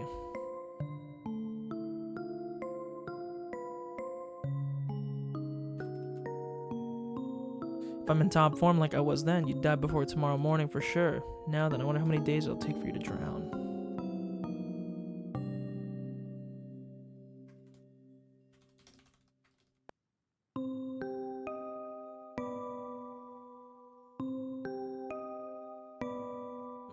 Ha. You better be careful, you know. Don't go getting yourself killed by some stupid curse put on you, okay?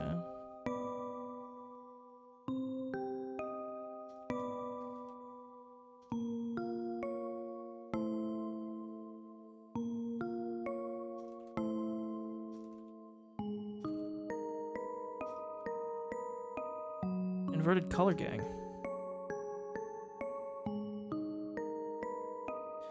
The recording ends in the middle of his laughter. And Keiichi Mibara.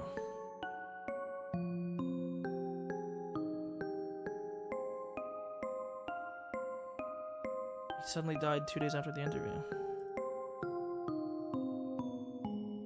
Records remain of the strange word he kept giving after pressing the call button the day before he died. An extra set of footsteps.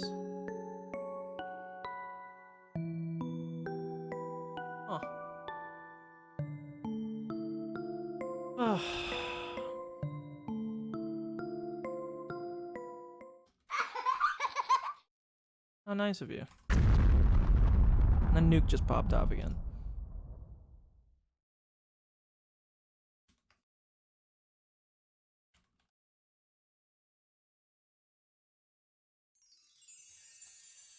And there it is. One sec.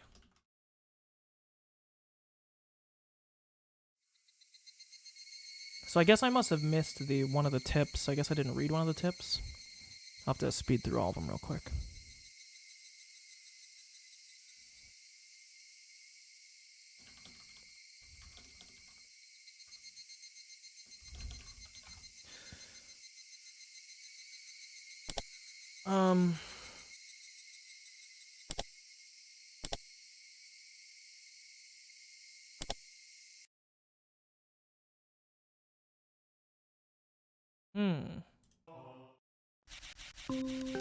Boom. We're just gonna go through all the tips real quick. I must have missed one. I don't know which one I would have missed. I know I read this one. I don't know why I'm reading it, but fuck it. I wonder if there's a chapter that I just missed.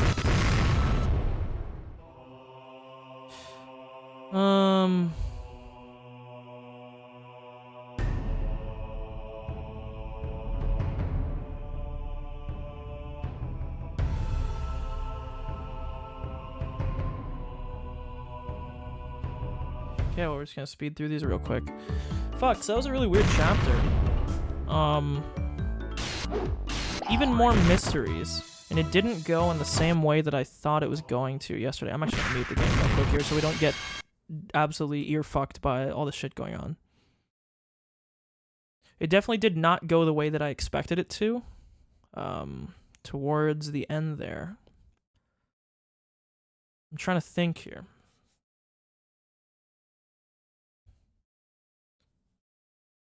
It's going good, Maddie, but it's a little bit too complex to describe because, yeah, it's just you've come in like 60 hours into the game, so it's hard to. I can't tell you what's happening because it'd take far too long. It's going good.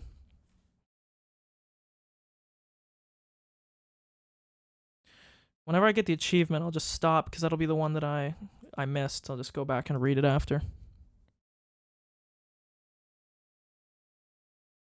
It's got to be one from today, but I don't think I missed any.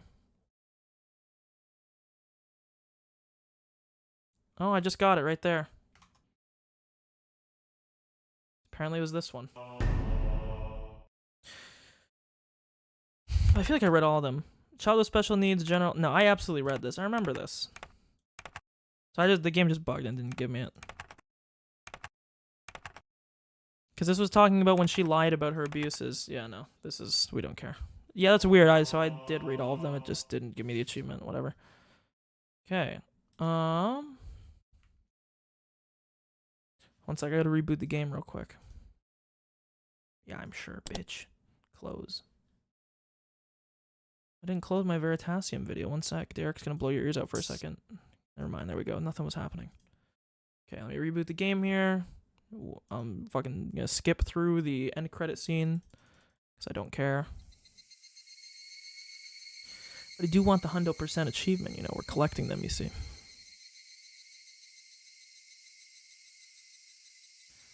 Extra. Read all about it. Oh, chapter jump. Okay, thank you. Now we don't read this. I don't need any help with my theory.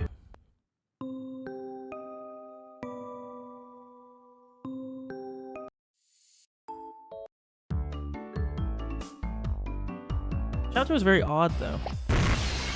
I'm getting nuked in my ears right now.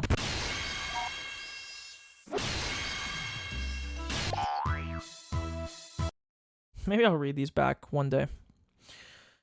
But not now. Okay. So. It's the end of chapter 3. It actually ended before I thought it would.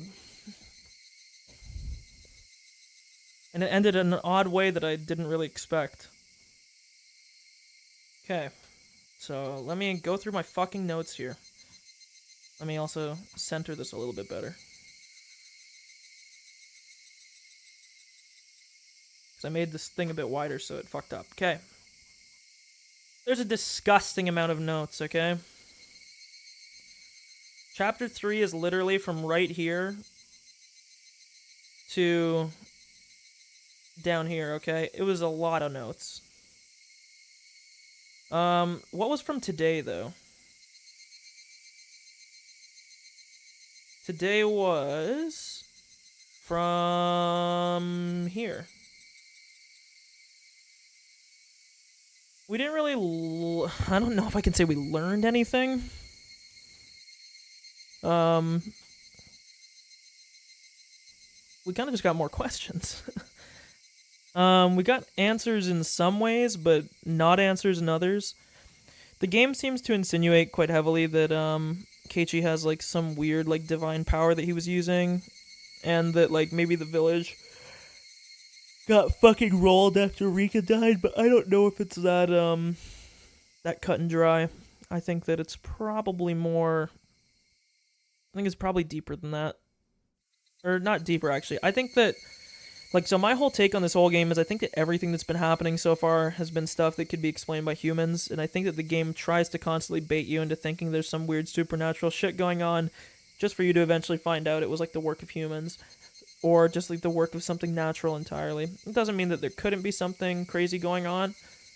But for instance, like at this time, it's talking about how the village was going to be destroyed after Rika died, and like technically it wasn't wrong, but it also said that like that there was going to be like demons fucking going crazy and eating each other.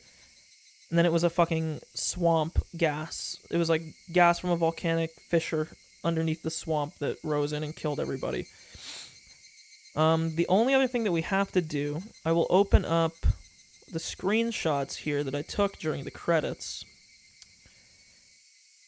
to see if... Okay, look, we'll,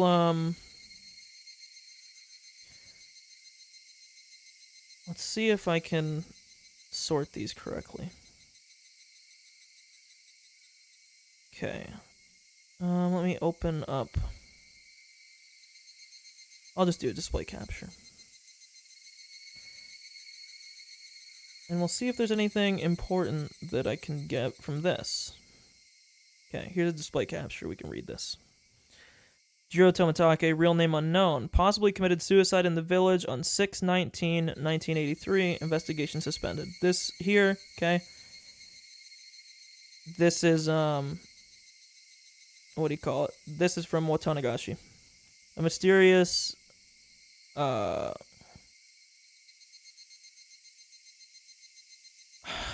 hate how the fuck they split this up. A mysterious old man, I don't think he was old, with the... Fuck, I hate this. With the role of a next ray... God, it's so hard to read. A mysterious old man with the role of a next ray. I don't know what this part is trying to say here. Next ray it still? Oh. Of a Nextra? Yet still popular is what it says. Nextra? I actually don't know. I don't know what that word means, but he won't be doing much for a while. Okay. Funny how it says real name unknown. Let's put a thing next to this. You can see here how I do my notes.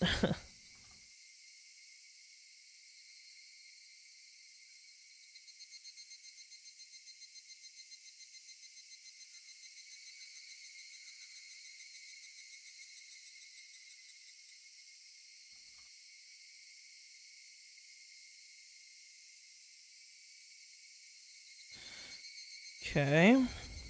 Mio Takano strangled to death in the mountains in Gifu on same. Body was found burnt to a crisp. Investigation continues. I made this character seriously suspicious. Seems kind of like the last boss. Maybe she should be the one to take the punches in the end.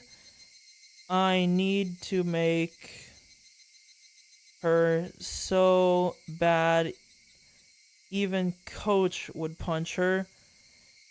Maybe a full transformation in the end is in order.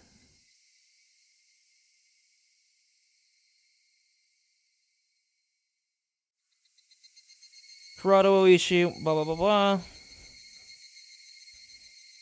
A completely enigmatic man, though I'll admit he's convenient. Maybe he'll turn trustworthy in the end after clearing up the misunderstandings.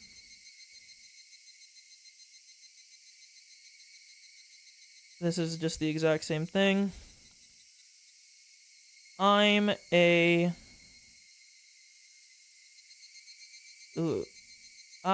made him seem like a very good person. I mean, he kind of came off as a creep, but I'll need to make him into a terrible criminal in the end. Nice. Good luck, coach. A convenient character who can't help but garner popularity.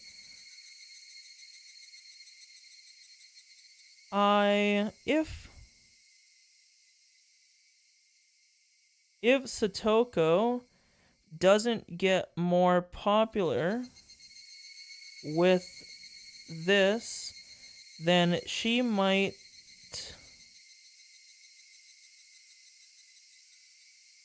not be a... God, this is like fucking reading A Clockwork Orange for the first time. Then she might not be able to make a comeback. Speaking of suffering, maybe Mion has it worse. Pained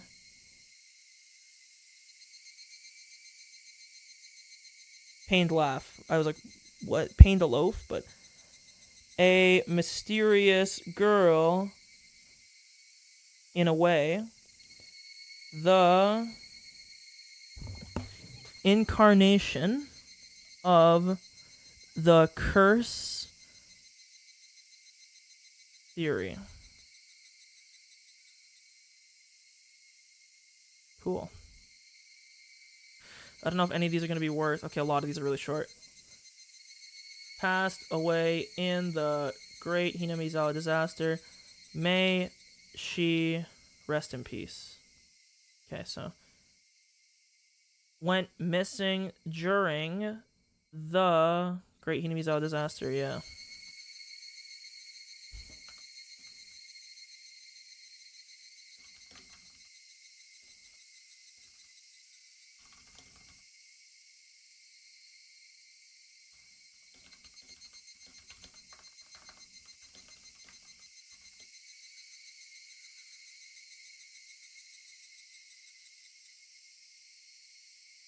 Okay.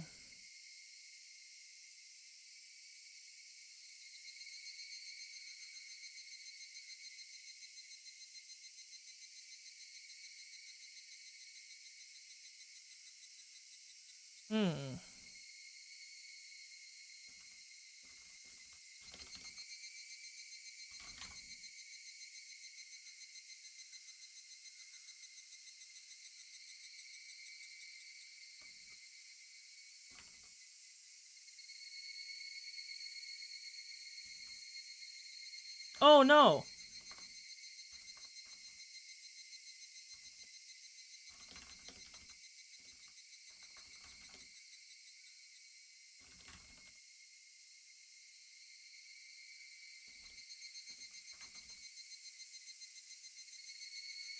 Okay.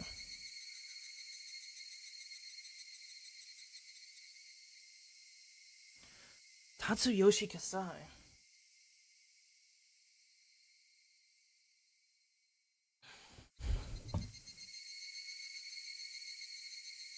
I wonder if he really has a thing for Shion. That would be so cute if he did. How? Kasai. Why does that name not ring a bell? I don't really care. Shion committed suicide.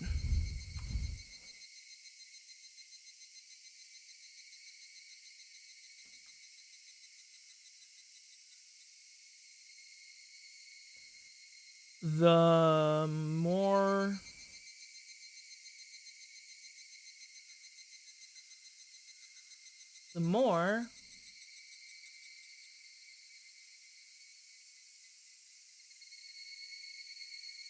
I thought it said Maremino? What? This isn't even a word.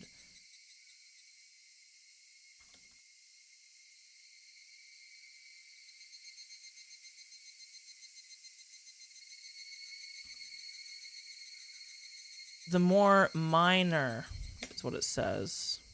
The more minor. The more minor of the twins always gets more popular, but to think it would still hold true. Maybe it's fate or maybe coincidence.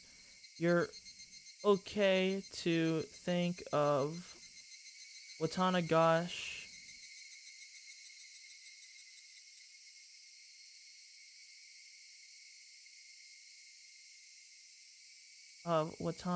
as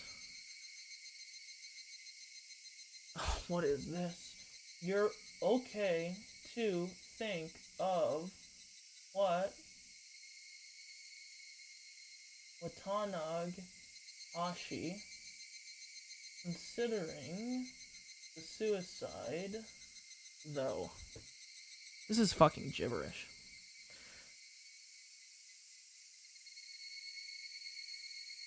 Keiichi Maebara, did he just end up going crazy in the end? My condolences, I suppose. Keiichi, Keiichi really never dies in a good way.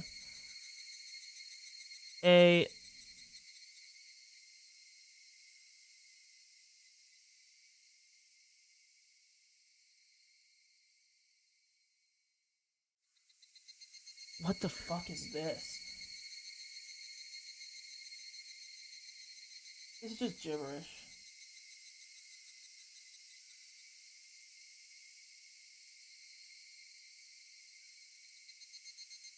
I don't know what the fuck this says. This seems like gibberish. Am I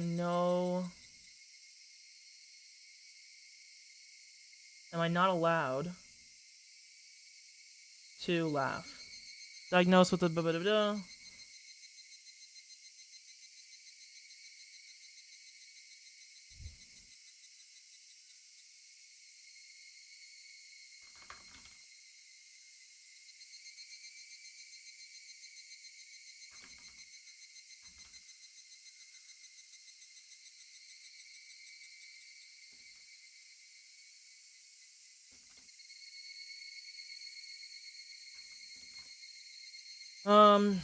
mental disorder. What? But with so many terrible things happening, people will break. You must never forget that feeling. We all live because we have a heart to live with. If we forget that, we are just living puppets. Remember you're alive and have a soul. Okay.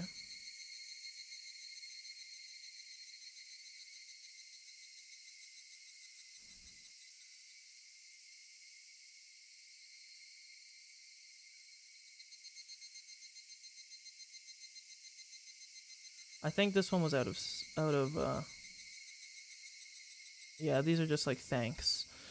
Yeah, so that's sort of weird. That's really the only shit that we have to add at the bottom here.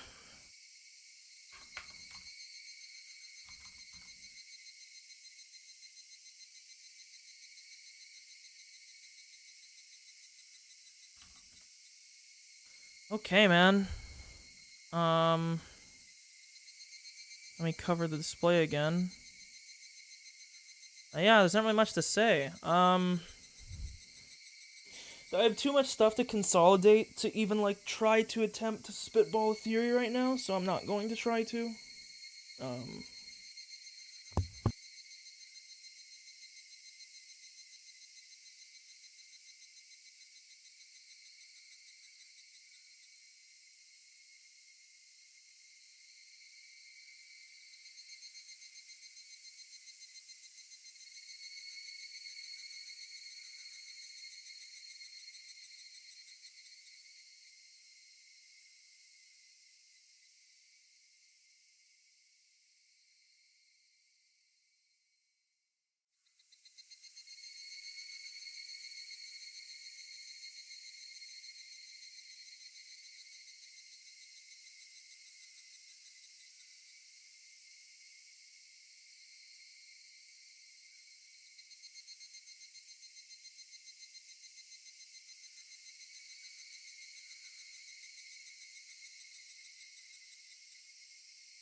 My mic muted itself. I have no fucking clue when. Oh my god, I'm so tilted. Let me check the VOD. Why did my mic mute? Where the fuck did it mute? Next. Okay, well it wasn't muted for some of this. I must have hit... Did I hit it by accident? Oh no! Okay, no, it's still not muted here. It's not muted here because I can hear myself. I don't know how I managed it that time. So maybe it's been muted for like the last minute or something? I don't know, it's very weird. I don't know when my next stream will be. I'll post a thing in the Discord. It's probably going to be like a day or two. It'll probably be... If it doesn't happen on Tuesday or Wednesday, I will most certainly be streaming probably Friday. I think. I don't know what my assignments and my outlook for my shit looks like right now, but it's definitely not going to be tomorrow. And it might not be Tuesday or Wednesday. I don't know my schedule currently well enough for this week. I haven't looked at it because I usually would look at it tonight. I should know better tonight. Maybe I'll post something. But for the time being, that's all. Peace out. Have a good night.